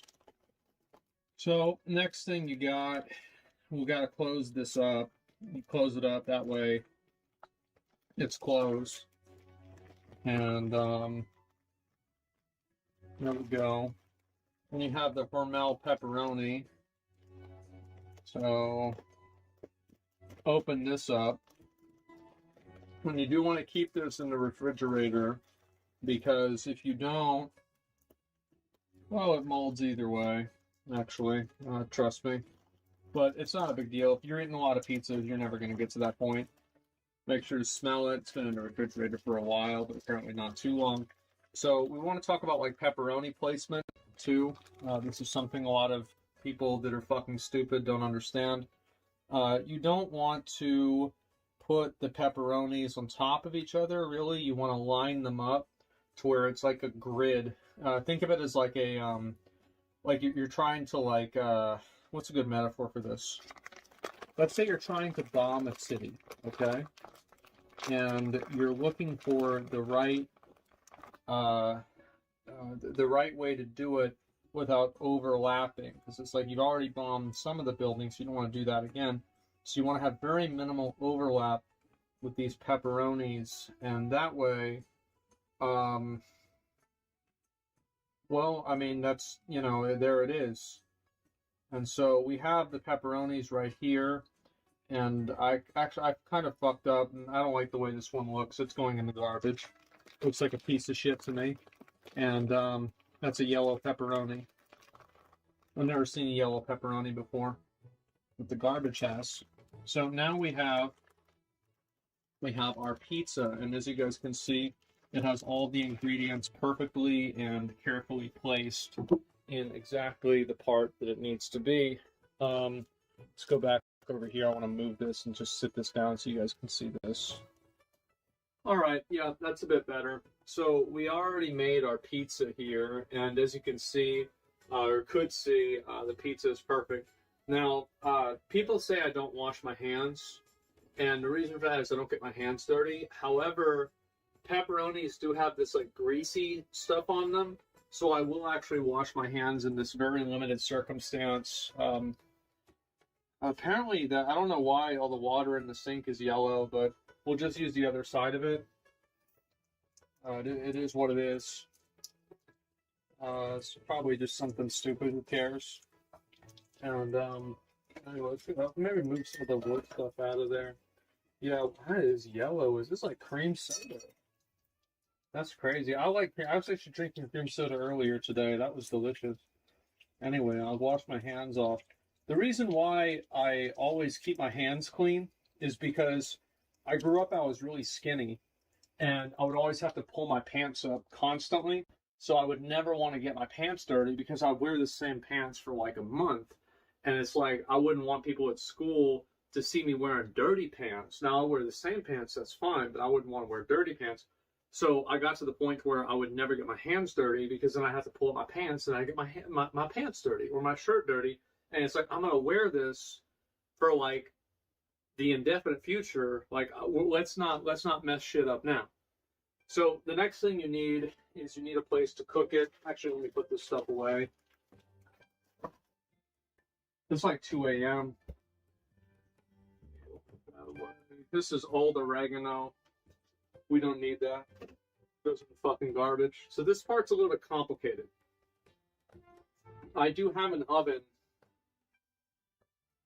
but I don't know how to use this oven. For about like 7 years, we didn't have an oven like this because our old one broke. So I have to go into the garage, and I have another oven. This is the struggle oven, and this is the oven that we use to cook pizzas in. So I'll be right back. I don't know where it is. Shit. There is. I know it's here. I haven't made a pizza for a while. The oven was in the wheelbarrow, which was with the clothes, so I had to. Let me turn this off. It was over there, but we got the oven. This is the oven I know how to cook with. We bought this for $20 like 10 years ago, and it works great. Way better than whatever the fuck this is. So we'll just put the oven on top of the oven, and oh shit, okay, fuck. Okay, the cord doesn't reach. Okay, give me a minute. I gotta think this one out. I thought I had cosmic brownies, but the box was empty, so I have to get more. Fuck, that sucks. Okay, anyway, let's see. So we got. Oh man, this doesn't. It's right over there. Let me think. Okay, I know what to do. We're gonna move this. I'm gonna turn it sideways. Actually, we're not gonna move it because moving it would take too much effort. And this is some weird butter thing my mom had. I don't know how this works. This is some kind of fucking like magic water thing. Okay. So we're gonna move this closer. So toaster, we don't need a toaster, not unless I want to take a bath. And let's see if this is gonna work. And then you turn this up. Does this work?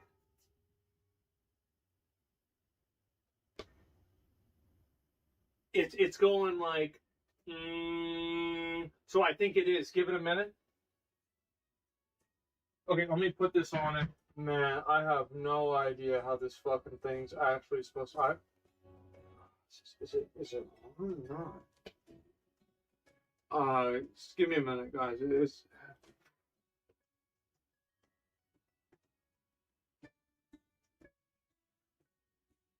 Oh no, I feel it. It's, oh damn, it's hot. Oh my god, it's hot.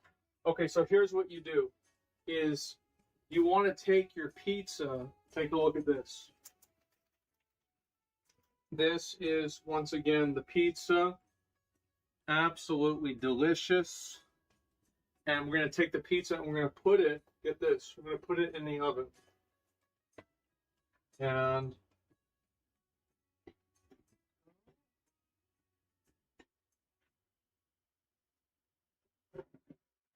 then I put it right there in the oven, and then we forget about it. It says to turn it to fucking I don't know.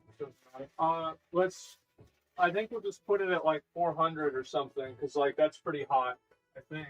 Yeah, that's about it. And so like now what we do is we pretty much just sit here and wait for the pizza to cook. And whenever I say we wait for the pizza to cook, I mean that I go upstairs and I forget about it until it's burned. So what I like to do right now is I'm going to just cut, and we're going to let the oven do work. And then after that, we'll come back and we'll see what, we'll see what happens. Now, I want to say that almost everything that I eat and almost everything that I cook is all overcooked. I have a weird phobia of not eating undercooked food. So undercooked steak, like I don't eat sushi. I do not. For any reason. I do not eat it at all. So I like to make sure everything's cooked. And I always overcook. I never undercook. That's just how it is. Okay. So yeah, we're gonna go ahead and let me make sure this is still hot. Yeah, it's hot. And yeah, anyway, I'm gonna get like I'm gonna just pause and you guys will see what it's like. I'll be back. Yeah, it's fucking burnt. Okay, yeah, big surprise. Burnt the fucking pizza again. Okay, so basically after you get done with that, you just take this top off. and you know, it works itself out with the heat over there. And then you need an oven mitt, and we'll use this one right here, and we put it on. You don't want to leave it on like the base of the oven, because then you put it on this. And let's take a look at this fucking pizza right here. This is what you call a fucking pizza. So this gentleman right here was oh man, how much was it? Like $3? I think it's like $3. And it's like you spend something for $3 nowadays, that's a lot. And you can't get a lot with that, I mean to say. And it used to be $1 back in the good days. Now it's $3. So you put it right here, and you got the pizza right there. Now I use a wooden plate for this because I cut through it. Now very rarely do I indulge in some silliness. You unplug this bitch too. But I don't know. Just pull the fucking cord out, and so that's done. And just a minute, I thought that would be way cooler. All right. So anyway, I do not usually engage in indulgences like this, but I actually have found it to be more efficient. I have a pizza cutter. Fucking like that's not it. I might have to just use this. I thought I had a where's the pizza cutter? Wait a minute. Where is it? Oh, it's over here. Okay. So the way you want to cut this. Why is it wet?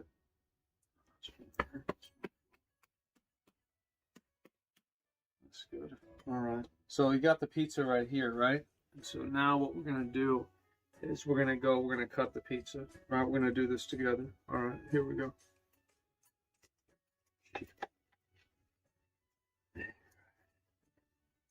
Okay. There we go.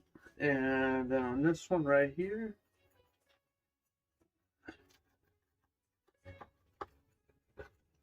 And that's good. And the reason why I don't use a knife is actually I do it about the same speed with a knife.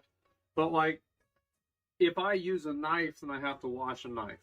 And if I wash a knife, that means I can't use the knife because it's dirty because I had to wash it. That means I can't use it for steak. So that means that I have to spend more time, more frequently washing fucking dishes. I hate washing dishes.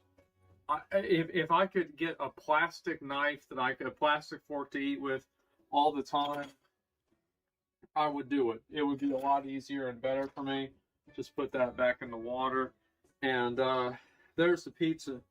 Now, what you have to do is you want to go and put like 5 blankets over yourself and start watching anime and eat the pizza. That's how to make a pizza, guys. $3, Totino's Pizza, made from scratch, from home, right here. Take a look at it. And that's how it's done, boys. Thanks a lot for watching. See y'all later. Peace.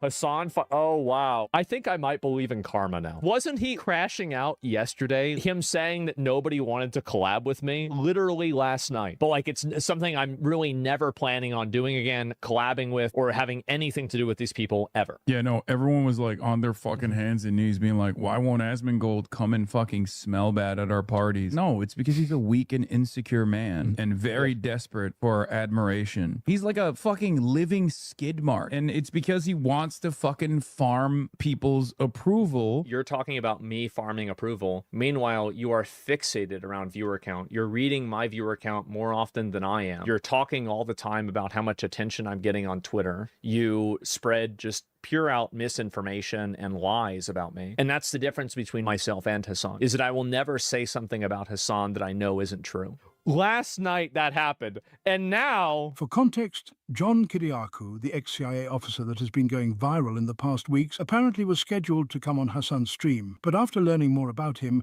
he flat out rejected his request. As far as the CIA guy, it's going to be probably next month.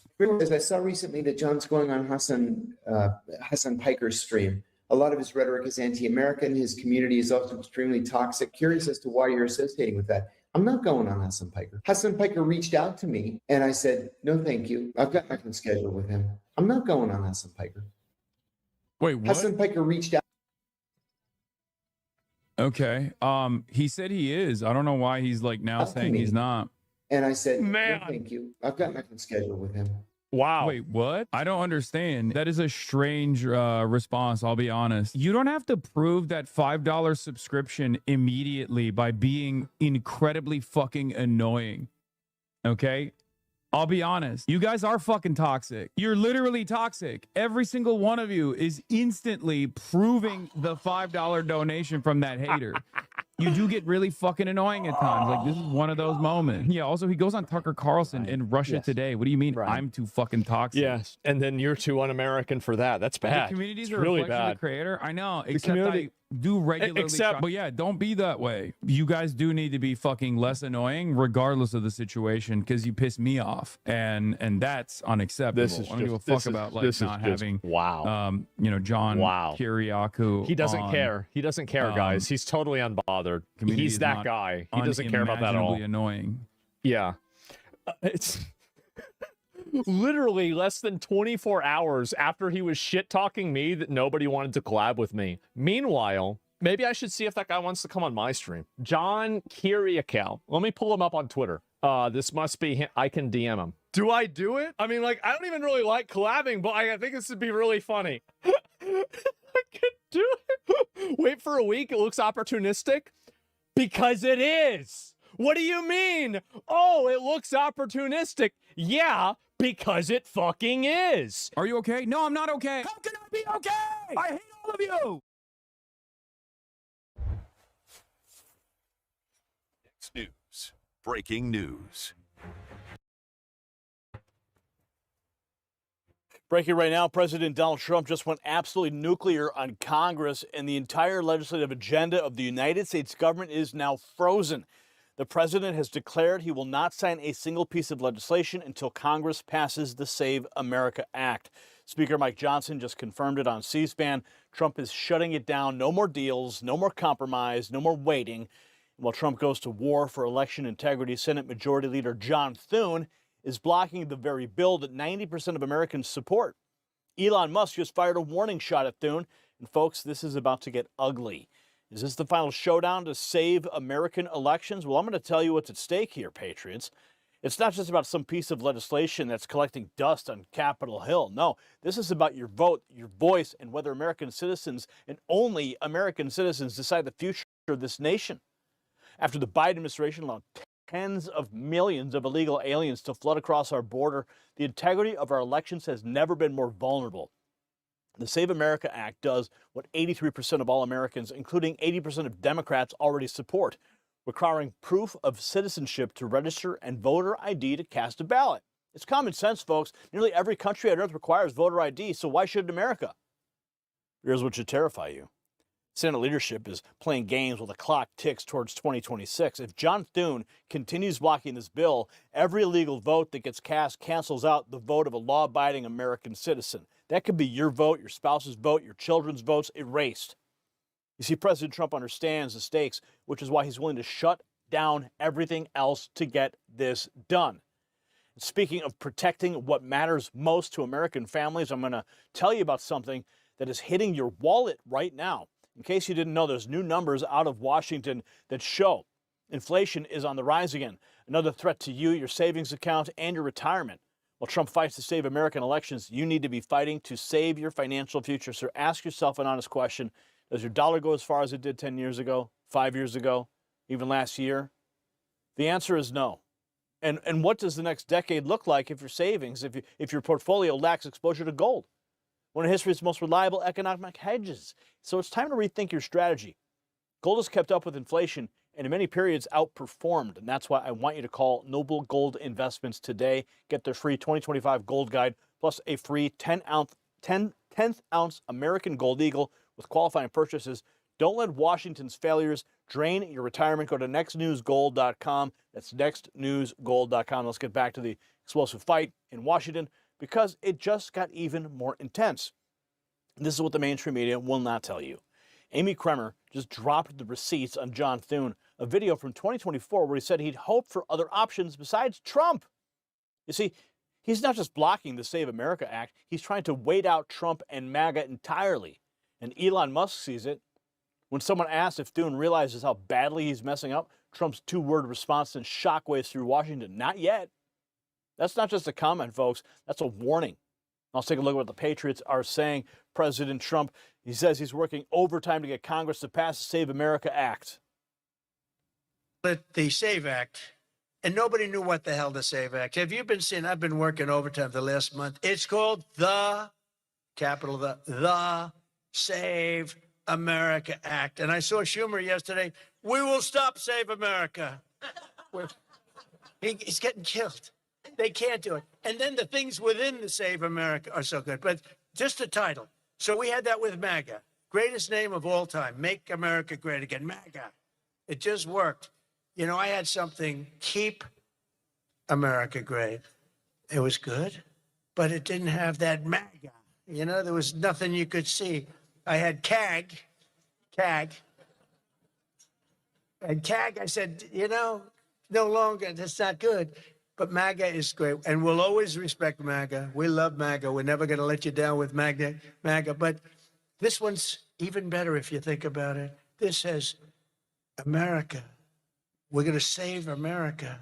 The Save America. How can they fight us? The Save America Act. And I've watched them. I watched Schumer, who's horrible. What a horrible politician. He is now a Palestinian officially. He is. He's now officially a Palestinian. The White House firing warning shots against the SAVE Act, calling it a vote killer. But Americans are fired up. What's driving the passion? Let's check in with what the House Speaker Johnson is saying. President Trump has said that if Congress can't send him the Save America Act to his desk, then he's not going to sign anything else into law. Is this the end of legislating for this cycle as we know it?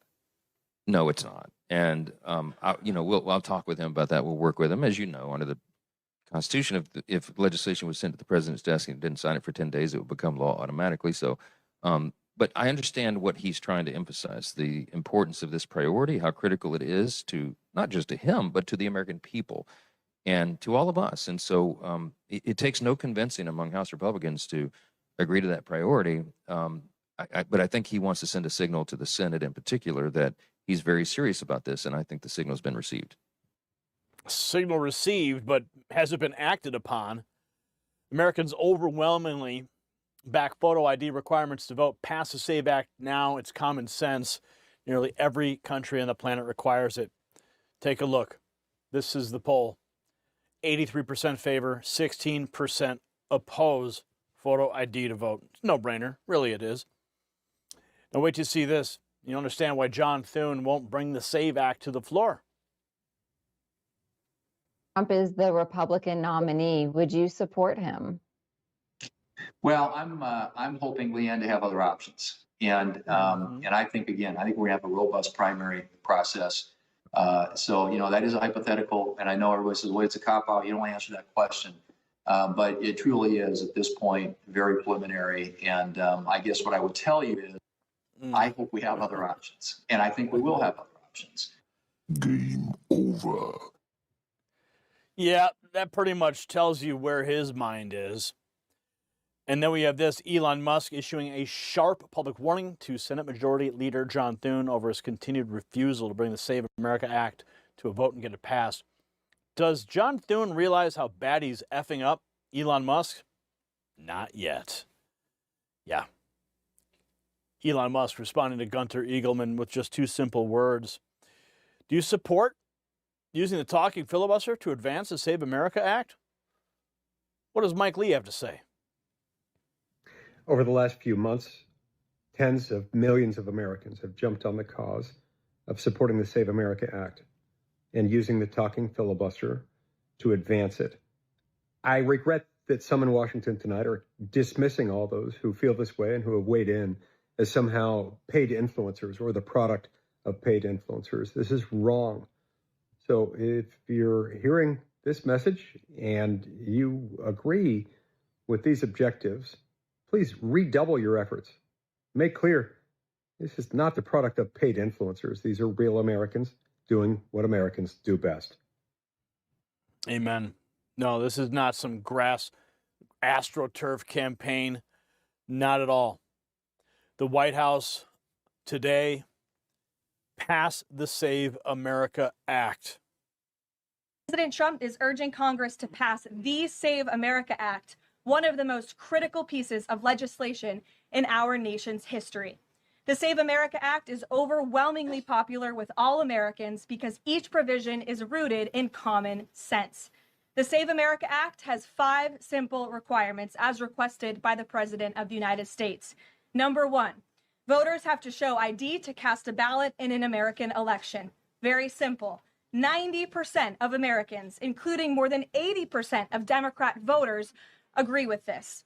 Number 2, the Save America Act will require all voters to show proof of citizenship in order to register to vote in American elections. Again, this is popular and rooted in common sense. Only American citizens have the right to vote in American elections. But after Joe Biden and the Democrats allowed tens of millions of illegal aliens into our country, it's more important than ever to ensure that only American citizens are registering to vote on our nation's voter rolls, and Congress needs to pass this. Number 3, the Save America Act abolishes the incredibly unsecure practice of universal mail-in ballots, which throw the door wide open for fraud. Importantly, the Save America Act maintains exceptions for Americans to use mail-in ballots for illness, disability, military, or travel reasons. The bipartisan 2005 report of the Commission on Federal Election Reform, chaired by, of all people, former President Jimmy Carter and former Secretary of State James Baker, concluded that, quote, absentee ballots remain the largest source of potential voter fraud, and it is time for Congress to finally address this. Number 4, the Save America Act permanently bans men from competing in women's sports. President Trump signed a landmark executive order upholding the promise of Title IX and ending this dangerous and unfair practice. But now it's time for Congress to codify this into law. Number 5, the Save America Act bans transgender mutilation surgery for children. Again, President Trump signed a common sense executive order to do this and kept his promise to the American people, but now Congress needs to do the same and codify it. It's well past time for Democrats in Congress to stop perpetuating the radical and false claim that you can somehow change a child's sex. You cannot. Passing the Save America Act is the most important thing that Republicans and, frankly, Democrats can do to strengthen election integrity and protect our democracy. It's what the American people elected Republicans to do, and they must deliver on it as soon as possible. The president is calling on Congress to get the job done and send this historic piece of legislation to his desk immediately for signature. Let's go. Get it done. John Thune, where are you at? At the White House, do not pass the Save Act. It's a bill that removed tens of millions of votes. Oh, the Save Act exposed. Voter ID already exists. Yeah. T.S. Gherkin. Yeah, don't do it. It'll remove tens of millions of votes. Yeah, illegal voters. You see, here's the truth, all right? This is what the establishment doesn't want you to understand. President Trump has completely outmaneuvered the swamp creatures by refusing to sign any legislation until the Save America Act passes. He's put every single senator on record. Chuck Schumer is getting killed. Those are Trump's own words, because Democrats can't explain why they oppose a bill that 90% of Americans support.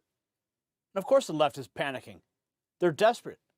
They're trying to dismiss millions of Americans as paid influencers, but Senator Mike Lee exposed that lie on camera. These are real Americans doing what Americans do best, demanding their government work for them. Trump said it perfectly. How can they fight us? The Save America Act? They can't, and they know it. So, Patriots, we are witnessing a defining moment in American history. President Trump has drawn a line in the sand. No more business as usual until our elections are secured. The Save America Act isn't just popular, it's essential. Proof of citizenship to vote, voter ID to vote. This is what every patriotic American's been demanding, and now we need your help to push it over the finish line. Call your senators today. Demand they support the Save America Act. Tell John Thune that MAGA isn't going anywhere, and neither is this fight. And then text raw feed to 844-840-4963 so you can get on our exclusive insiders list. No more waiting for algorithms, no more missed notifications or notifications that never show up. All right? This is a direct message from me to you. Nothing can get in the way of that. And I want you to be the first to know when we have exclusive information for you. So text raw feed to 844-840-4963. And I also want you to share this video. Share it with everyone you know. Let's make this the most viewed segment we've ever done. Drop a comment. Tell me, should President Trump hold the line until the Save America Act passes? Simple yes or no. And don't forget to check out the Next News merch shop down below this video. Little shelf down there. Pick out something you like. For the Next News Network, I'm Gary Franchi. Stay informed and stay free. The system controls information. Information control is power. They don't want you to see this. The truth only survives together. They don't want this shared. Share this now.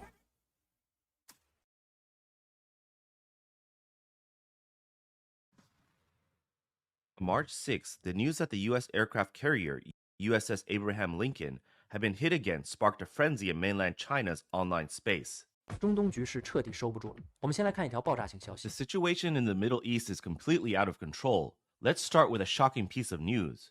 According to CCTV, citing Iranian reports, on March 5th, a spokesperson for the Iranian Armed Forces Khatam al-Anbiya Central Command stated that the U.S. aircraft carrier USS Abraham Lincoln was struck by an IRGC drone in the Oman Sea, 340 kilometers from the Iranian border. The Lincoln, along with its accompanying destroyer, quickly retreated, moving over 1,000 kilometers away from the area. Once CCTV reported the incident, major Chinese state media, local outlets, and social media accounts quickly picked up the story. They reposted it, adapted it, and reshaped it. Headlines such as Lincoln carrier hit and U.S. troops flee in panic spread fast. Platforms like Douyin and Weibo filled with celebrations of victory. Some accounts went further to make the victory sound even greater. Influential users exaggerated the claims. They said the Lincoln had suffered serious damage. They added that the U.S. Navy had rushed the USS Ford to take its place. It felt as though they had watched the battle unfold in person. This was not the first time the Lincoln had been hit in reports from Iranian media and on the Chinese internet. Just days before, on March 1st, the IRGC said it had struck the ship with 4 missiles.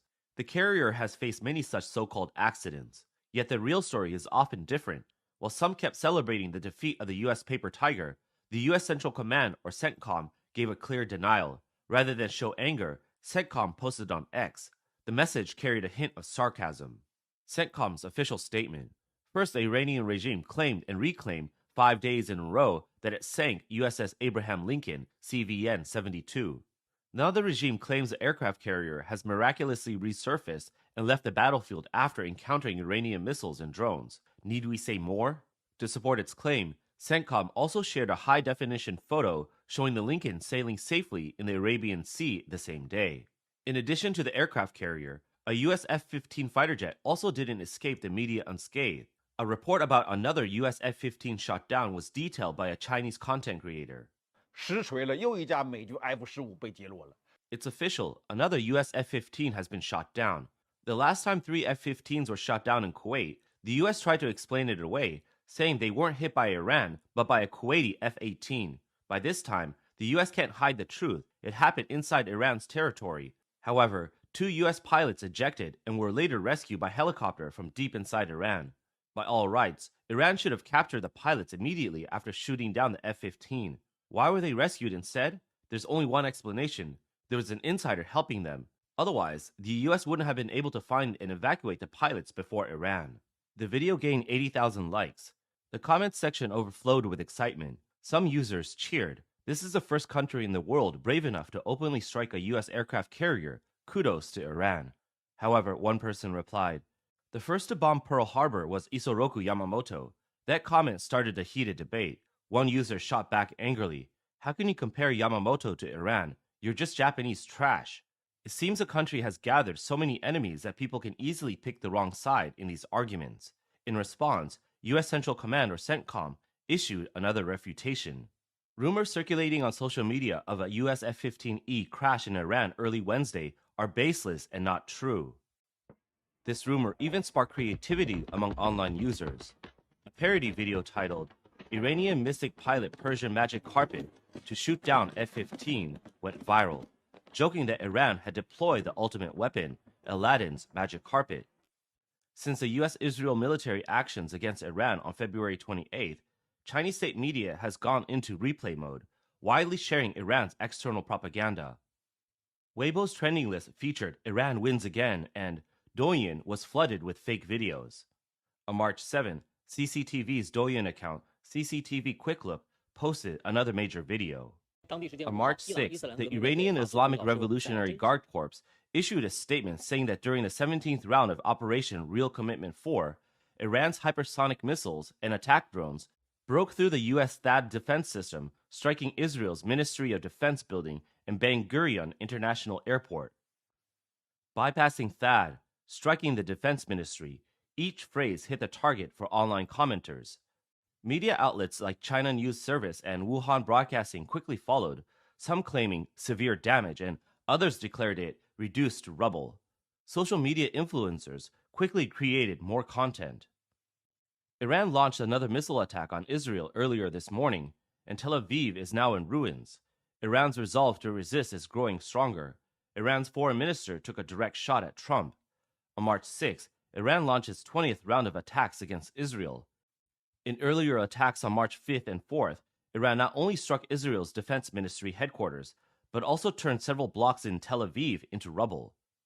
It's completely out of control. The Israeli Defense Ministry building has been bombed. Just moments ago, Iran launched its 19th major counterattack, hitting Tel Aviv hard. The comments section became a massive celebration. "I'm so happy to hear this, supporting Iran's righteous struggle." Major news: Iran defeated the world's strongest military and became number 1. Of course, some skeptical commenters mocked, "Wow, Iran has truly become invincible. Now it's sinking all the U.S. aircraft carriers and has taken over the White House." However, the awkward part came when Chinese media were portraying Tel Aviv as a burning battlefield. A Chinese user in Israel sent a debunking video. 兄弟们啊，今天是3月6号星期五，以色列当地时间是 On March 6, a Chinese user working in Israel posted a video confirming that the Israeli Defense Ministry building in Tel Aviv was fine. On March 7, another Douyin blogger, Fujian Huige in Israel, posted a video confirming the same. In Tel Aviv, these buildings are still standing and perfectly intact.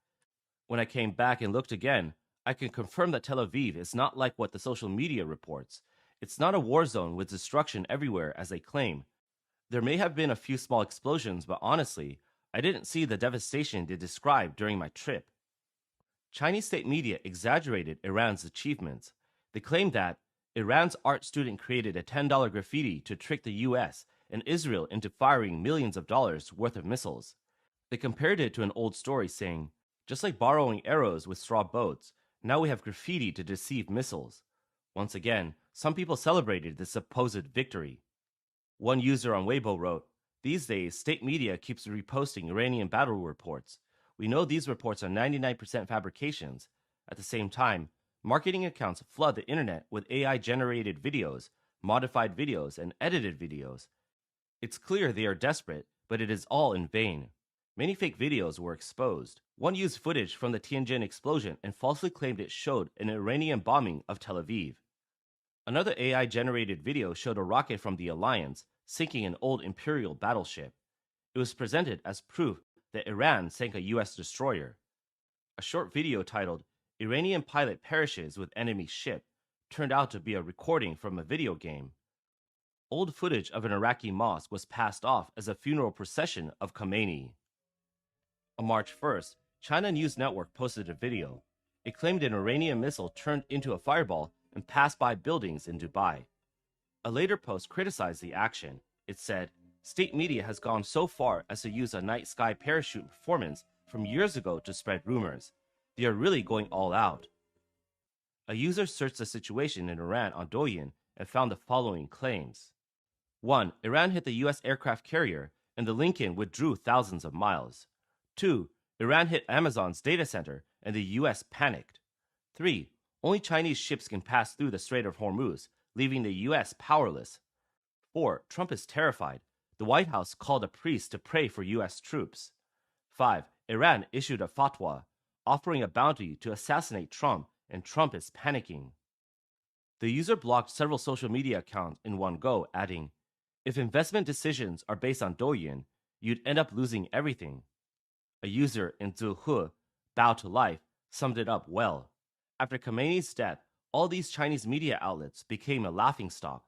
From Observer Network to China News Network to various local state media, they all use AI-generated images, old photos, and fake pictures, pairing them with dramatic text for a large-scale sociological experiment, testing just how gullible their audience could be. Behind this media frenzy lies a carefully crafted narrative by the Chinese government. In summary, it focuses on these key points. First, state media stresses the idea of an illegal invasion while downplaying how the conflict began. They repeatedly describe the U.S. and Israel attacks as unauthorized by the UN Security Council and in violation of international law. At the same time, they never mention Iran's own actions. These include suppressing protesters, restarting high-enriched uranium production, and secretly building missiles. Those steps help provoke the conflict. Second, state media amplifies reports of a humanitarian disaster to fuel anti-Western feelings. They give wide coverage to the alleged bombing of a school that reportedly killed 160 girls. They also highlight the destruction of historical sites, often using unverified figures. Yet they say nothing about the precision-guided weapons used by the US and Israel or the clearly defined military targets those weapons struck. Third, state media builds a false picture of Iran's counterattack. They report widely that Iran stood firm. Claims include missiles hitting bases, sinking aircraft carriers, and other supposed victories. This creates the impression that Iran still has real strength to fight back and that the US will become bogged down. In reality, Iran's military power was badly damaged in the first round of strikes. Its missile launch rate dropped sharply from hundreds per day to just a few. Fourth, state media almost completely blocks news about major internal changes in Iran. Reports of the exiled crown prince being accepted as a transitional leader receive little to no attention. Stories of Tehran residents welcoming coalition strikes and high-ranking officials being removed are kept quiet. This helps prevent the Chinese public from seeing any parallels between the Iranian people's push for freedom and their own circumstances. Fifth, the narrative shifts the war's economic efforts onto a global economic collapse. State media repeatedly warns that closing the Strait of Hormuz will push oil prices higher and spark inflation worldwide. They place full blame for these pressures on U.S. military actions rather than on Iran's earlier provocations. Through this series of distortions and misdirection, the Chinese government seeks to hide the truth. It aims to shape public opinion. The goal is to keep the Chinese people viewing the West with hatred. In this way, the authoritarian regime can present itself as an innocent victim and an unbeatable force. This type of media manipulation by the Chinese government is not new. After years of propaganda, an anti-American, anti-Japanese, and anti-Western mindset has taken deep root in many minds. In this case, that sentiment showed itself clearly. Numerous social media videos use strong language. They link Iran's supposed resistance to China's rise. This created a strange idea. The idea claims that the U.S. forces are weak. It says Iran can outsmart them. Therefore, the People's Liberation Army would face no real challenge. One video tells you that the U.S. military can't even handle Iran. So, how can they challenge China?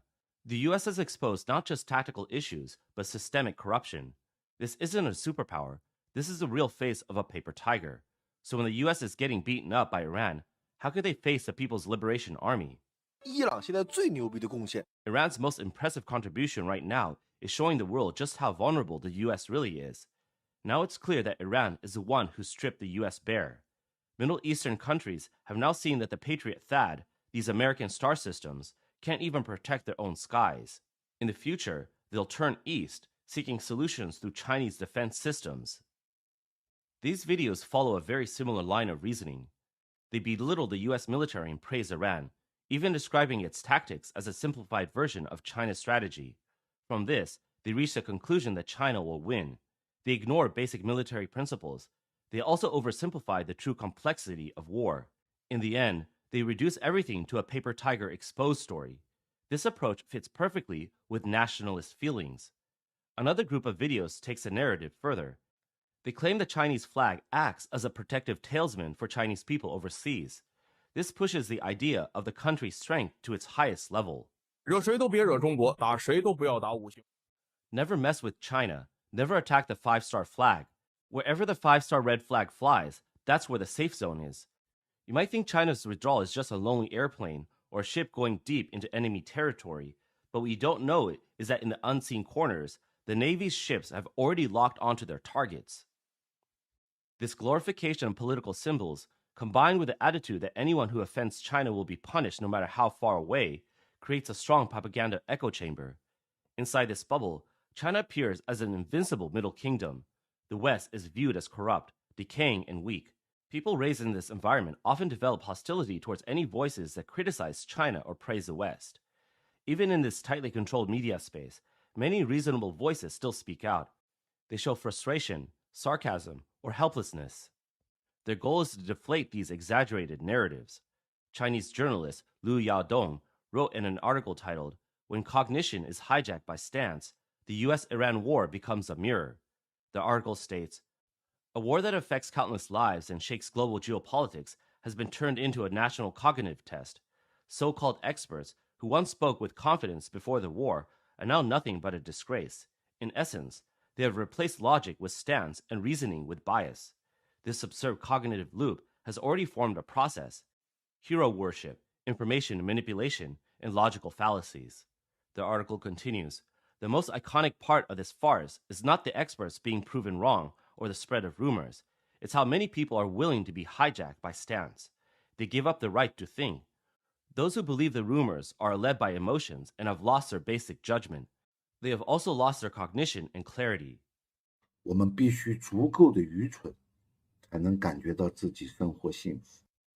We have to be foolish enough to feel happy in life, but wise enough to recognize our own ignorance. We live in a world full of lies. What's this about Iran, the Houthi barefoot army winning and beating the US senseless? These fake videos, completely fabricated, are spreading online. If you speak the truth, you become the target. I don't know how we can call ourselves happy in this world when we can't even hear the truth. You don't even hear real news. Even the punctuation marks are fake. These comments were widely shared. You have to be stupid to feel happy in China, but to stay awake, you get disgusted every day. The Chinese Communist Party's strength lies not in winning wars, but in making 1.4 billion people collectively blind, euphoric, and self-deceived. This is the ultimate weapon of control. The media circus around the US-Iran conflict acts like a mirror. It clearly shows the strange ecosystem of China's internet. The coverage is less a news report and more a large-scale, organized wave of collective hysteria. From the repeated claims of the Lincoln being sunk, to the F-15 being shot down, to the Israeli Defense Ministry building being bombed, each absurd victory fits perfectly. It matches the political correctness of anti-American and anti-Western views. It also feeds the nationalist emotions tied to China's rise as a great power. The saddest part is not the lies themselves, it is the countless people who willingly accept them. They give up their ability to think, they enjoy the feeling of being deceived, they put stance above facts and emotion above logic. With each supposed win, they build a fragile and false sense of self-esteem. Beyond this farce, the cold reality looks very different. The US-Israel coalition's Epic Fury operation has destroyed over 3,000 Iranian targets. Iran's air defense system, command chain, and missile launch capabilities are close to collapse. 3 US aircraft carriers are now forming a circle around Iran. The noose is tightening, so the question remains, how much longer can Iran's mullah regime hold on? And will its big brother, the Chinese Communist Party, be next?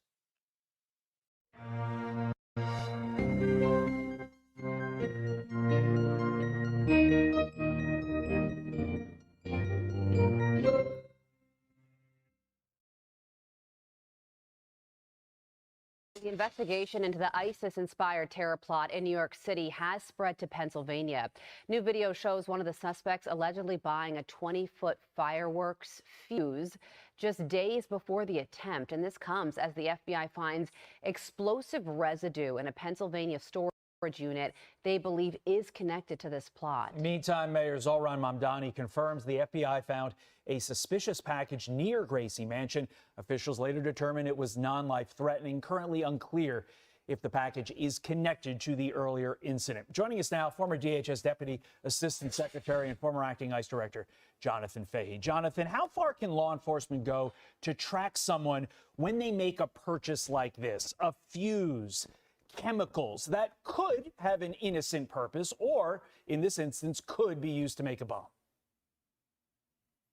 Well, they can, you know, one thing about this day and age with so much video, so much electronic records, it's certainly a lot easier to catch people after the fact. So you can, like you have the video of them making the purchase and things of that nature. What I think becomes a difficult thing, which is sort of stating the obvious, is the most important thing is preventing these types of things, and that's the hardest part for law enforcement. But certainly they'll be able to sort of put this puzzle together. Maybe they'll be able to see if there are any other people involved with them, which is very important because there could be other related attacks coming from these two. We don't know if they're sort of an isolated incident or if they're part of a broader group. So that's the most important thing I think they should be doing now to make sure there's not an additional threat related to these two. And this week we learned, of course, that Iran may have activated sleeper cells potentially in the United States. When you hear something like that, where does your mind go? It goes back to Joe Biden, Alejandro Mayorkas, and the open border. Because remember, we had so many people, millions of people coming across the southern border. But one of the things that's most concerning that isn't talked about, we had 2 million gotaways, meaning these are people that even though Biden was letting people in through the border, chose to sneak across. So these are people, one, we don't know who they are, and we presume a good number of them probably had a bad motivation for coming over or a concern from coming over that they would get caught at the border. So we don't know who came over during that, and anyone that sought to do us harm could have certainly done so. So that's a concern. And the other concern, my mind also goes to Zohran Mamdani in New York. His first reaction was political correctness, talking about white supremacy and all sorts of nonsense. And the reason it's concerning is not the political aspect, but people that seek to do us harm. Deterrence is the most important thing. And if you see a mayor that's profoundly unserious about this, it makes them think, meaning the bad guys, that it's easier to harm people. And, when you're going to talk with Joe Concha about the CNN thing, it's the same point. We need to have a strong deterrence, and we can't have that with unserious leaders, unserious press that are misleading the American people as to the seriousness of this, because we need to prevent it, and it's not a good thing to be able to figure it out after the fact. And we are so lucky that nothing happened, meaning in a bad way with this thing, but it's probably not going to be the only time we have to deal with this. Quickly, Jonathan, we always hear the phrase see something, say something, but realistically, is there anything else that we can do as just citizens of New York, citizens of this country, to protect ourselves from a rogue random attack? Yeah, in many ways, no. But I think the one thing, though, that see something, say something that's important, again, is the deterrence. If the bad guys think New York's on its game, our police are on its game, everyone's coordinated together to prevent this, it deters some of the people. It doesn't deter everything. So I don't know that we're necessarily going to say, hey, there's the terrorist. But if you see something suspicious, it's worth making that call because it might be the thing that prevents something. Jonathan Fahey, live for us this morning. Jonathan, thank you very much. I'm Steve Doocy. I'm Brian Kilmeade. And I'm Ainsley Earhart. And click here to subscribe to the Fox News YouTube page to catch our hottest interviews and most compelling analysis. White House Press Secretary Caroline Leavitt with an update on Operation Epic Fury as we enter now day 12 of the conflict with Iran. Watch. More than 5,000 enemy targets have been struck so far. Iran's ballistic missile attacks are down more than 90%, and their drone attacks are down by approximately 85% since the start of Operation Epic Fury. The United States is also annihilating the Iranian regime's navy, and we have destroyed more than 50 Iranian naval vessels, including a major drone carrier ship. None of the regime's vessels are operating in major regional waterways, and the Iranian Navy has been assessed as combat ineffective. The operations will end when the commander-in-chief determines the military objectives have been met, fully realized, and that Iran is in a position of complete and unconditional surrender. Iran and Hezbollah launched coordinated cluster bomb strikes on Israel overnight, marking a potential escalation in this widening regional conflict. CENTCOM has confirmed multiple Iranian naval vessels have been eliminated, including 16 mine layers in the Strait of Hormuz, where President Trump has warned Iran not to put out any mines. We're still waiting on details of the Pentagon's ask for the defense supplemental package I've been reporting about. I've reported it's about $50 billion that the Pentagon will be asking Congress for. It has already reportedly used over $5.5 billion worth of munitions in the first 2 days of Operation Epic Fury. Joining me now is Pennsylvania Senator Dave McCormick. He is a member of the Senate Foreign Relations Committee, and he is the chairman of the Middle East Subcommittee. Senator, it's great to have you this morning. Welcome. Thank you so much for being here. And, of course, we have to mention your background. You served in the 82nd Airborne Division as a paratrooper. You were deployed to the Middle East during the first Gulf War. What is your reaction to this operation today? Well, good morning. I think it's been a remarkable demonstration of the competence of our military, the incredible lethality of our military. And I think if you would have imagined on day one where we would be on day 11 or day 12, we would have hoped that we could be in a position where we essentially own the skies over Iran, where we've made huge gains on eliminating the missiles, the missile launchers, the Navy, the industrial capacity. So we're well on the way. We're not done yet, but we're well on the way to achieving the military objectives that President Trump had laid out. And I think our military has performed really masterfully in carrying out that mission. Yeah, I mean, Caroline Leavitt just said the commander-in-chief will be done when we actually see the Iranians surrender fully. What, in your mind, would be victory and done with this? What else needs to be done to continue to degrade Iran? Well, I think those objectives need to be achieved. In other words, we can't leave this operation with them having any vestiges of ability to reconstitute their missiles, to reconstitute a nuclear program. So now that we're in there, we need to finish the job and really eliminate both the existing capacity, but also the ability to rebuild that capacity. And the nuclear weapon and nuclear program, by the way, is a critical part of that. We made huge strides in eliminating that program in June, but we need to ensure that they can't restart it anytime in the future. And the president will make that judgment. In terms of what follows after that, listen, we will be a much safer country. Americans won't be being killed by terrorist proxies from Iran when that happens. And we hope to have a regime, and I expect we'll have a regime that's much more favorable to the West, that isn't staying, let's kill the great Satan. Yeah. But how that evolves is up in the air. We could have a brand new regime, or we could have a regime, the existing regime with new leadership.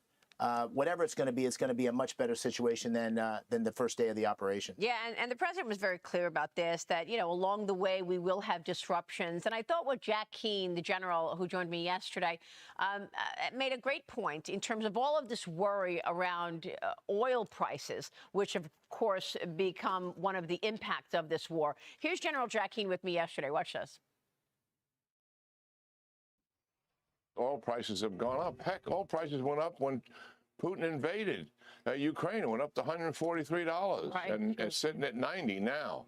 I mean, are we really saying that we cannot accept several weeks of oil prices maybe being higher than what they should be to take Iran off the map as a predator in the Middle East for decades to come? Is that what we're really saying? That we're so preoccupied with that we're not willing to make that kind of a sacrifice here?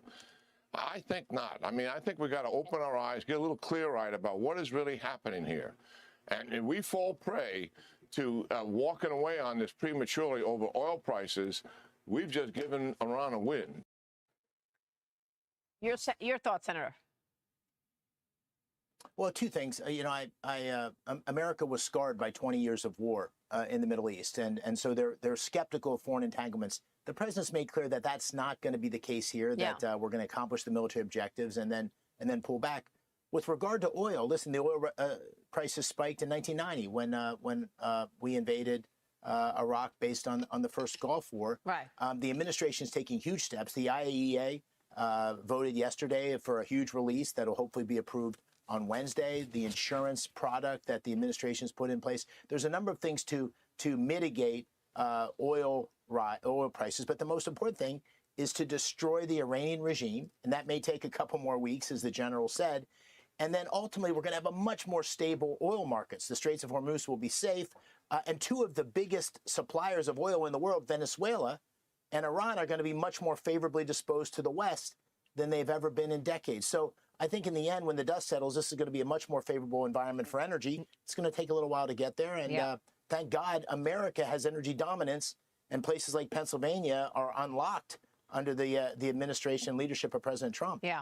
Let me move on to some of the other issues that you're dealing with. The America's Bankers Association is now lobbying Congress to close a stablecoin yield loophole in the digital asset legislation. We know that the Genius Act was done very well, but it has a loophole in it that allows platforms of crypto to actually pay these rewards, while the Clarity Act is hung up in the Senate. Banks are arguing that this stablecoin rewards should not resemble any interest on bank savings accounts, because they're worried that the high rewards being paid from crypto platforms are going to cause people to move money out of traditional deposits at the major banks. As you know, this is the sticking point.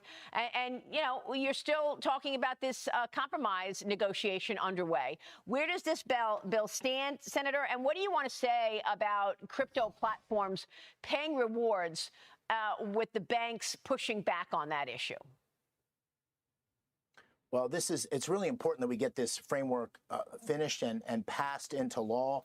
The crypto and blockchain industry offers huge innovation and opportunity for America. And if we don't do this, it's going to move offshore. It's going to be a great driver of innovation. So we need to get this done. There appears to be an agreement on activity-based rewards. The White House is negotiating, in the process of negotiating, what I hope will be a resolution of this. So there's definitional questions around what activities are constituted by this, but there's, I think, broad agreement on that. And I think and hope there'll be broad agreement that banks need to be able to take advantage of this huge step forward in innovation. And, you know, I'm worried about community banks in Pennsylvania to make sure that they can still have deposits that they can lend to farmers and small businesses.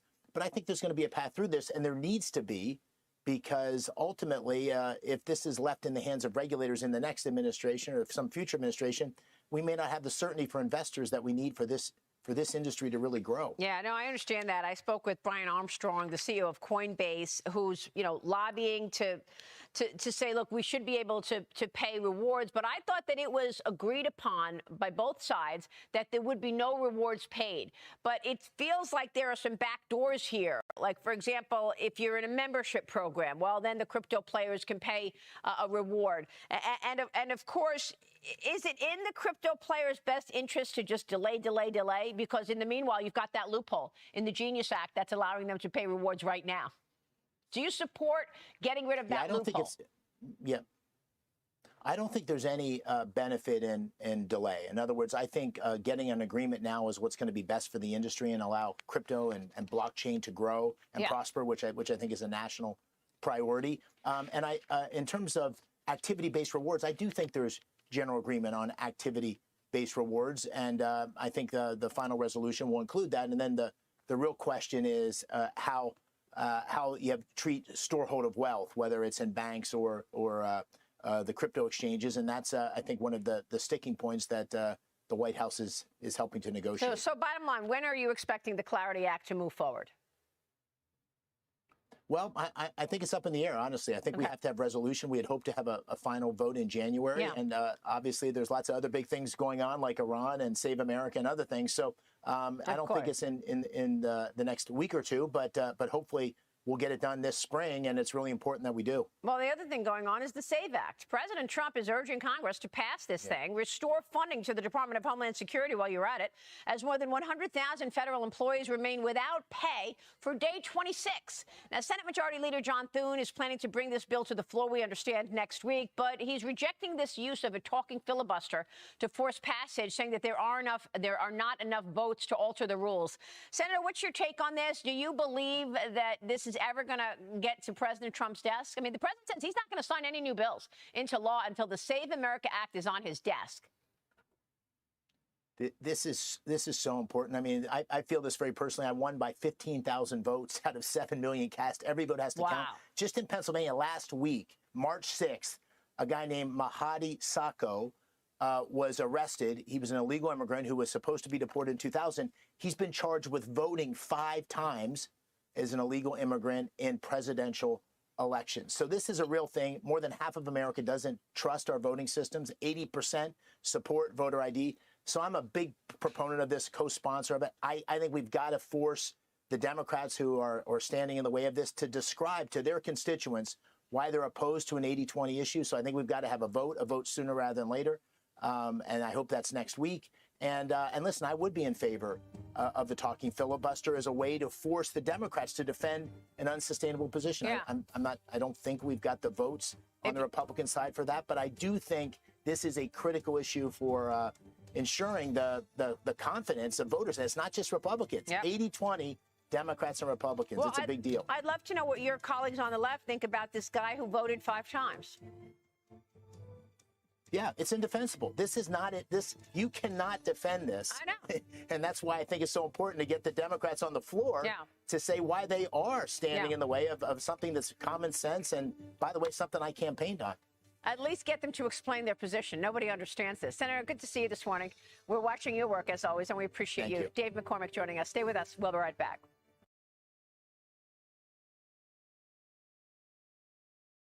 Iran war AI has completely gotten out of control.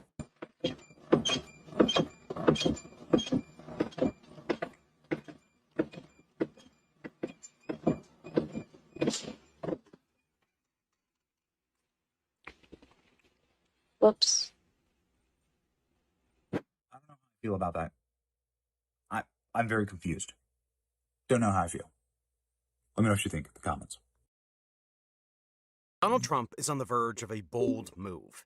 Intelligence suggests American troops are about to set foot on Iranian soil, right on Karg Island. This island is not just any patch of land. It is the heart of Iran's oil industry, handling almost 90% of the country's crude exports and serving as the lifeblood of an already struggling economy. But here's what most people don't realize. This critical infrastructure is not heavily guarded. And now Trump has his sights set on it. Today, we're breaking down a move that could shake up the Middle East like never before.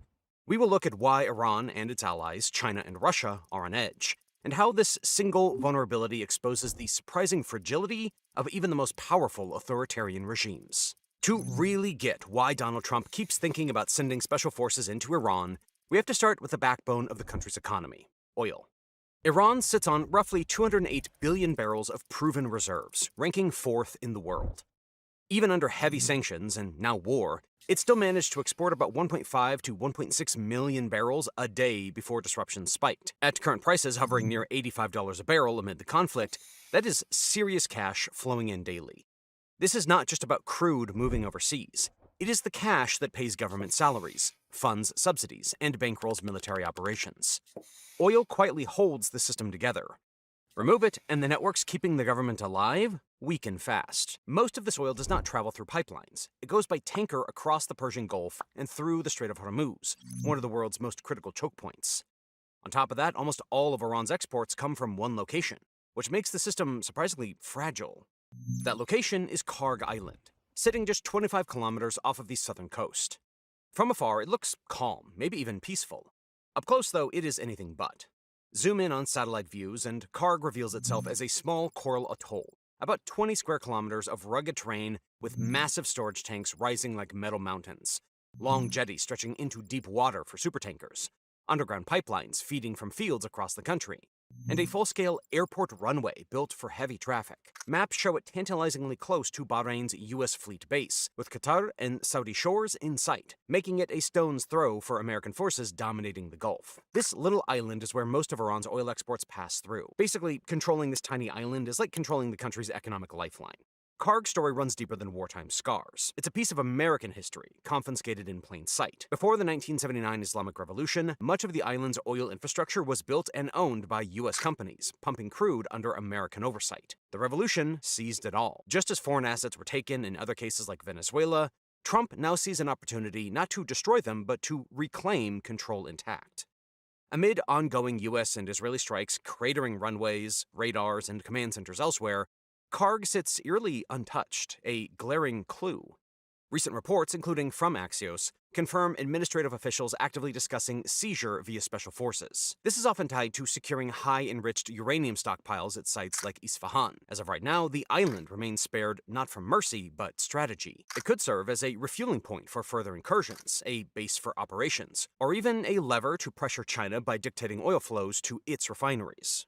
Iran knows this all too well. After all, Karg Island has been attacked before. During the Iran-Iraq War, Iraqi airstrikes hammered the island and nearby tankers in what became the Tanker War. Insurance costs went through the roof, and crews had to sail through constant danger. But Iran bounced back. Facilities were repaired, shipments rerouted, and exports kept moving. Back then, bombing alone did not break the system, but it showed its vulnerability. History echoes restraint, too. Jimmy Carter was advised to seize Karg during the hostage crisis, but backed down, as did Ronald Reagan in the 1980s Tanker War era. Trump appears unwilling to pass on the option this time around. Rather than level the place with bombs like before, the thinking is now to send in forces and actually take the island intact. This is a viable option that the small offshore island geography certainly makes possible.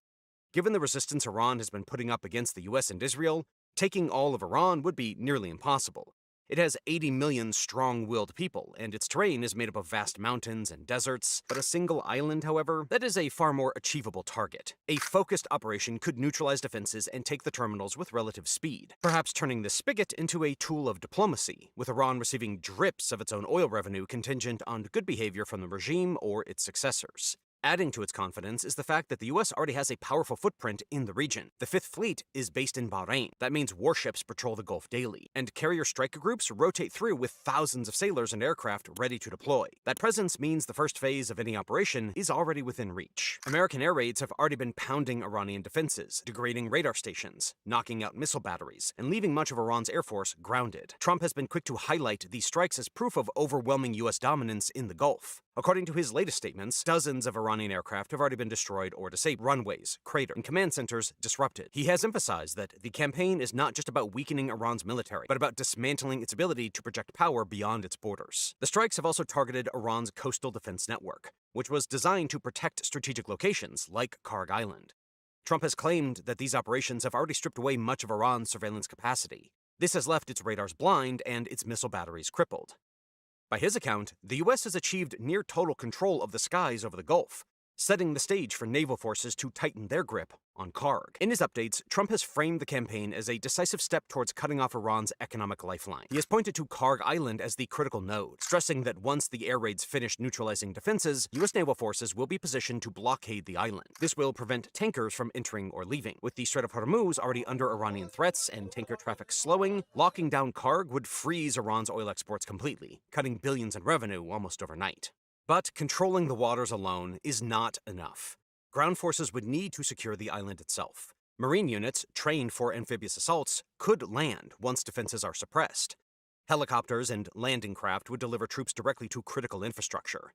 This includes loading arms, storage tanks, communications hubs, and control centers that keep the export network alive. Special operations teams would likely move first, securing key positions before larger forces reinforce the perimeter. Karg's geography makes this feasible. After all, the island is only a few kilometers across, so a concentrated force could secure most of it pretty quickly. Within hours, the island could be cut off from the rest of Iran's oil network. But the real shock would not be the military action itself. It would be what happens next to the economy and the people. Oil money quietly holds the system together. It funds the networks that keep the government running and maintains regional influence. Take it away, and those systems weaken fast. Iran's leadership would have to figure out a way to restore exports that would be under foreign control, or they would scramble for alternative revenue. But neither option would be easy. As you can likely tell, despite its small size, Karg Island has the power to shake the foundations of an entire regime. All that being said, Iran would not be completely helpless if Karg Island were taken offline.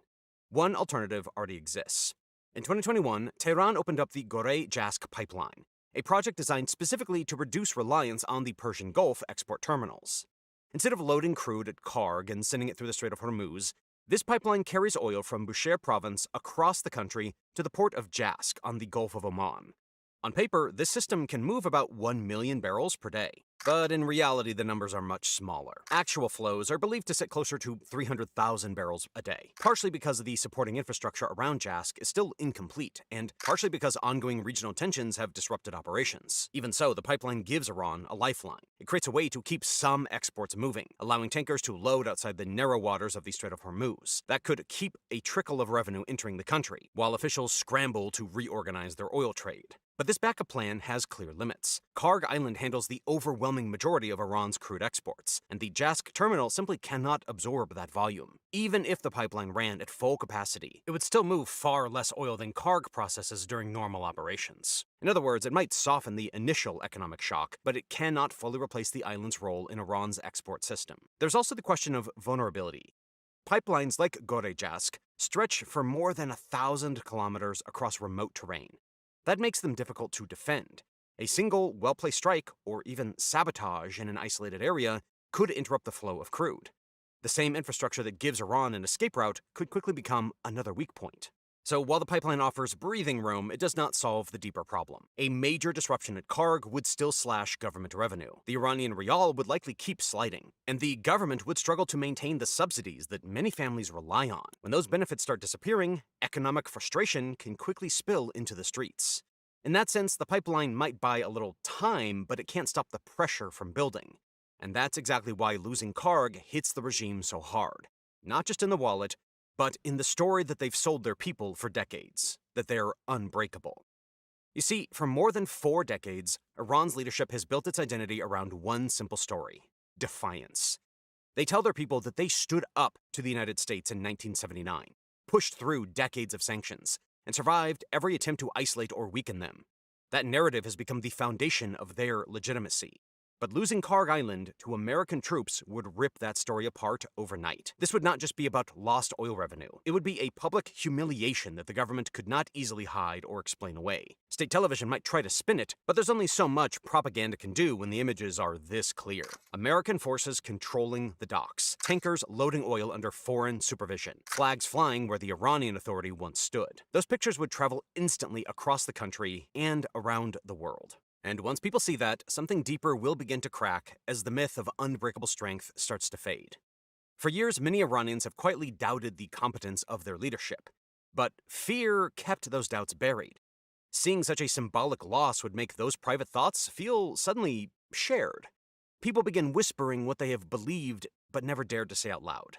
The leadership does not have a solution. When a regime's narrative collapses like that, loyalty inside the system can weaken very quickly. Security officers start questioning whether the orders they are given still make sense. Mid-level officials quietly look for ways to distance themselves from a leadership that suddenly looks vulnerable. Even ordinary citizens begin sensing that the balance of power may be shifting. Revolutions do not always begin with massive crowds filling the streets. Sometimes they start with something quieter, but just as dangerous for a government. A slow, nationwide psychological shift, where people stop pretending the system is stable and start preparing for what comes next. For decades, the Iranian leadership's greatest weapon has been the belief that it can survive anything. That sense of inevitability kept critics cautious and opposition fragmented. But if that belief is shattered in front of the world, the fear that protects the system begins to fade. And once that happens, the crisis facing the regime is no longer just economic or military. It becomes a crisis of belief. History shows that when people stop believing a system can hold together, it can unravel far faster than anyone expects. And the consequences of Karg's seizure would not stop at Iran's borders. Energy markets would feel the shock almost immediately. If millions of barrels of Iranian oil suddenly disappear from global supply, prices could jump by $10 or $20 a barrel in a very short time. That increase does not stay inside financial markets. It shows up at gas stations, airline ticket counters, and shipping costs that ripple through the entire economy. For ordinary people, the impact would hit fast, and it would hurt. As oil supplies tighten, fuel prices would climb almost immediately. Airlines would raise ticket prices to cover higher jet fuel costs, and shipping companies would push their rising expenses onto retailers. That pressure travels down the entire supply chain. Groceries, electronics, and everyday household goods all begin to cost more. At first, drivers complain about expensive fuel. Not long after, they notice that food deliveries, bus tickets, and plane fares are rising too. The shock would quickly spread beyond transportation. For years, the Iranian government has relied on heavy subsidies to keep essentials like bread, electricity, and fuel within reach for ordinary families. But those subsidies depend heavily on oil income. If that revenue suddenly disappears, the government would struggle to maintain them.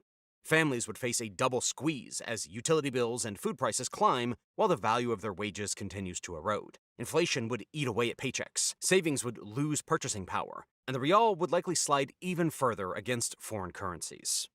Small businesses would feel the pressure almost immediately. As households tighten their budgets, spending drops. Shops that depend on imported goods would face the worst strain. Iran relies heavily on foreign supplies for machinery, medicine, and certain foods. And when the currency weakens, those imports become much more expensive. Shelves begin to thin out, prices jump, and business owners struggle to keep their doors open. The middle class, already worn down by years of sanctions, would find itself drifting closer to the edge. Public sector workers would not be spared either. Teachers, nurses, and civil servants depend on government salaries that are funded in large part by oil revenue. When that revenue shrinks, payments become delayed, reduced, or uncertain. Frustration spreads quietly through institutions that are supposed to keep society functioning. At the same time, unemployment among young people, which is already a serious problem, would likely worsen as companies cut back or close entirely. But the economic damage would not just show up in numbers. It would carry a heavy psychological weight. For decades, Iranians have lived with sanctions and economic pressure, yet the government could always point to oil as the country's safety net. It was the resource that helped keep the system running even under strain. Losing Karg Island would mean losing that lifeline. The ripple effect from this isn't just economic. Without oil revenue, cracks could appear inside of Iran's leadership. Hardliners, Revolutionary Guards, and technocrats might clash over how to respond. Local governors may defy central orders. Security forces, unpaid or frustrated, might hesitate to enforce control. Economic collapse could turn into political chaos, where everyday protests spark factional power struggles, making Karg seizure a trigger for both national instability and regime infighting. On the outside, major energy importers would also scramble to adapt.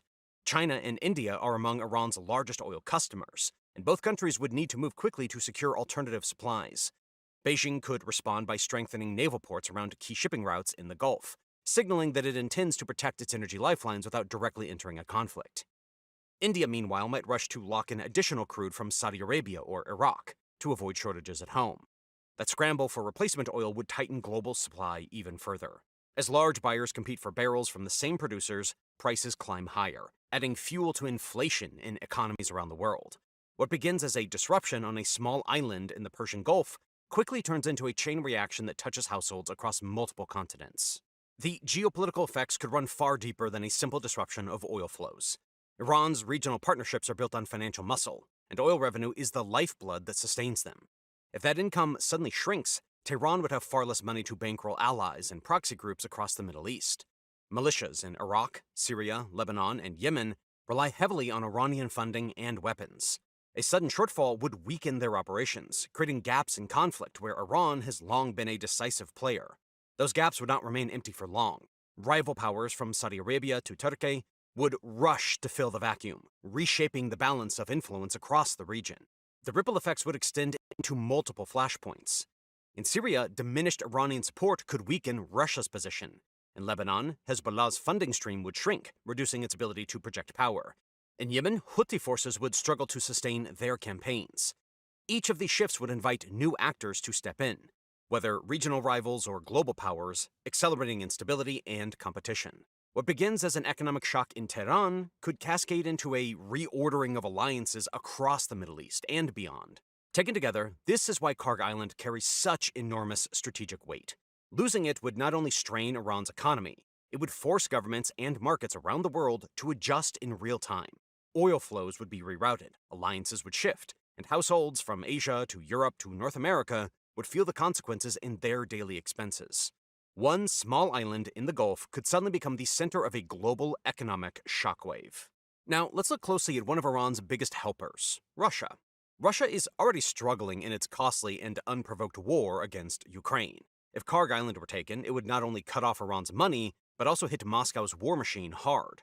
For years, Putin has depended on Iranian drones and missiles to attack Ukrainian cities.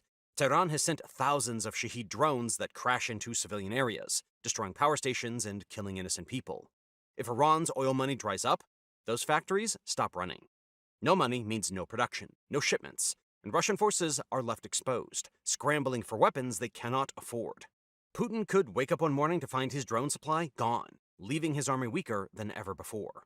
This would break apart their so-called axis of autocrats.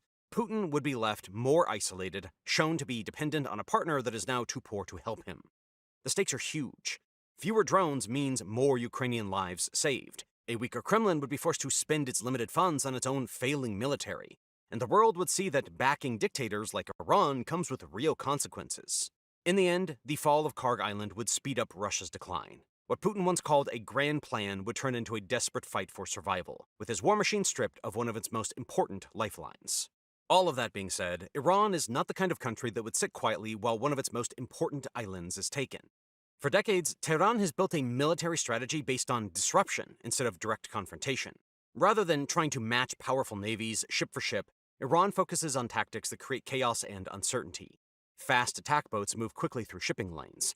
Coastal missile batteries track warships from hidden positions. And naval mines can appear in narrow passages without warning. These tactics are not just theory.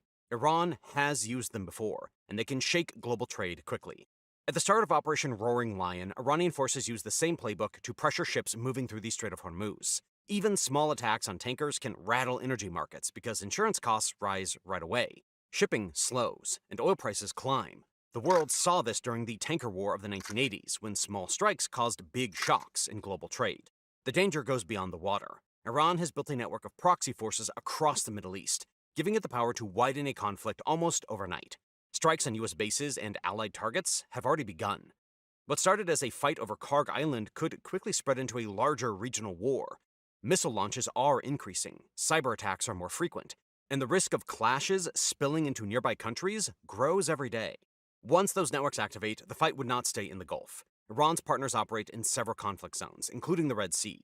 The Houthis in Yemen, armed with Iranian drones and missiles, have already shown they can disrupt shipping through the Bab el-Mandab Strait. Within days of the 2026 conflict starting, they resumed attacks on ships linked to the United States and Israel.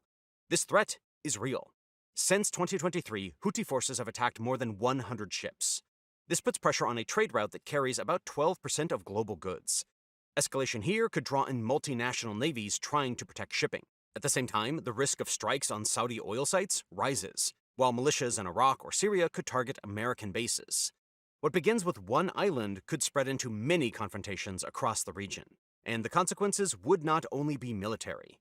Humanitarian problems would grow too. Aid shipments into Yemen could slow or stop, worsening hunger for millions. Grain shipments through the Red Sea could be delayed, raising food prices worldwide.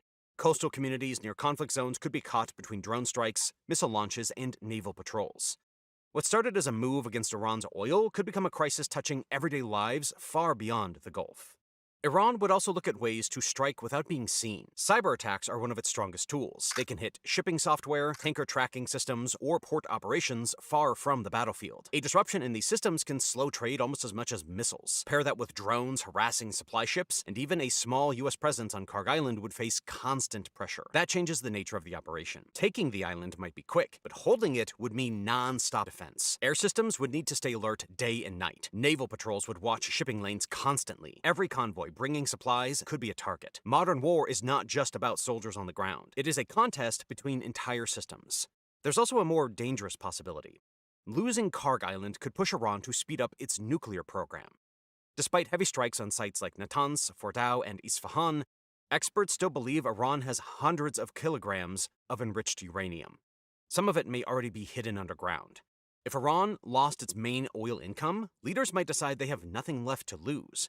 They could order engineers to enrich uranium to weapons grade within weeks. Inspectors have already warned that Iran has enough material for several nuclear devices if it chooses to break out fully. A nuclear sprint would raise the stakes across the region. A nuclear-armed Iran would change the balance of power. It could discourage future attacks while emboldening allies like Hezbollah or the Houthis. That scenario would force hard choices in Washington. U.S. leaders might consider strikes against nuclear sites, even if they are buried deep. The risks are huge. Damage could release radioactive material, poisoning farmland, water, and coastal areas that millions depend on. Neighboring countries would also rethink their security. Saudi Arabia and the UAE might start nuclear programs of their own, fearing Iran's new power. Markets would react instantly. Oil prices would surge.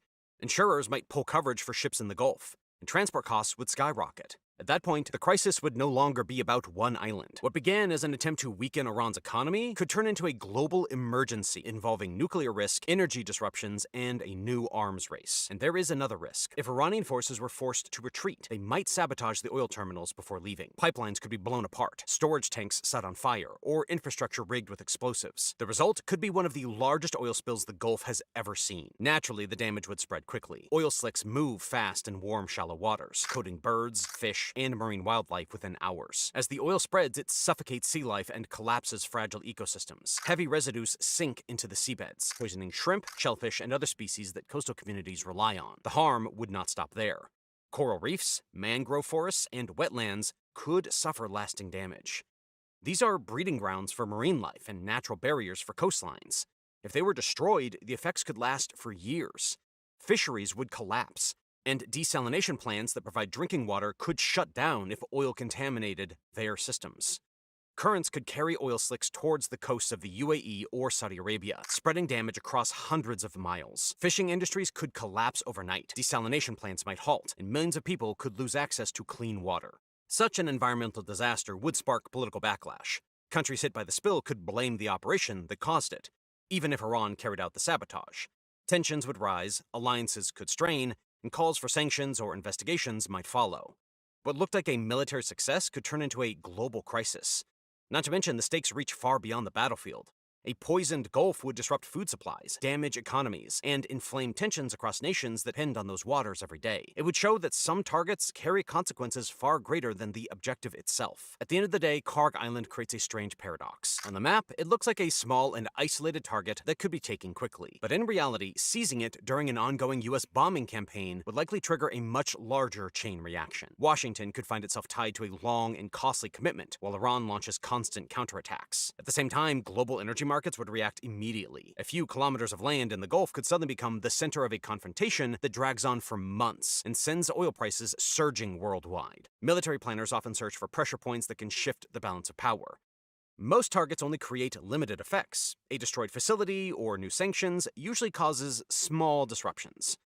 But sometimes a single location connects several critical systems at once. When that happens, controlling it gives enormous influence over the entire structure. Karg Island is one of those rare nodes. Nearly all of Iran's oil exports pass through it, and that revenue supports government spending, military activity, and political stability. Remove that flow of money, and the entire system begins to weaken. One small island manages most of the country's energy exports and channels billions of dollars into state finances every year. If control over Karg ever changed hands, the impact would be spread far beyond the island itself. Iran's economy would feel the shock first, but global oil markets, regional alliances, and military strategies across the Middle East would quickly follow. All because one small island stopped sending tankers into the world.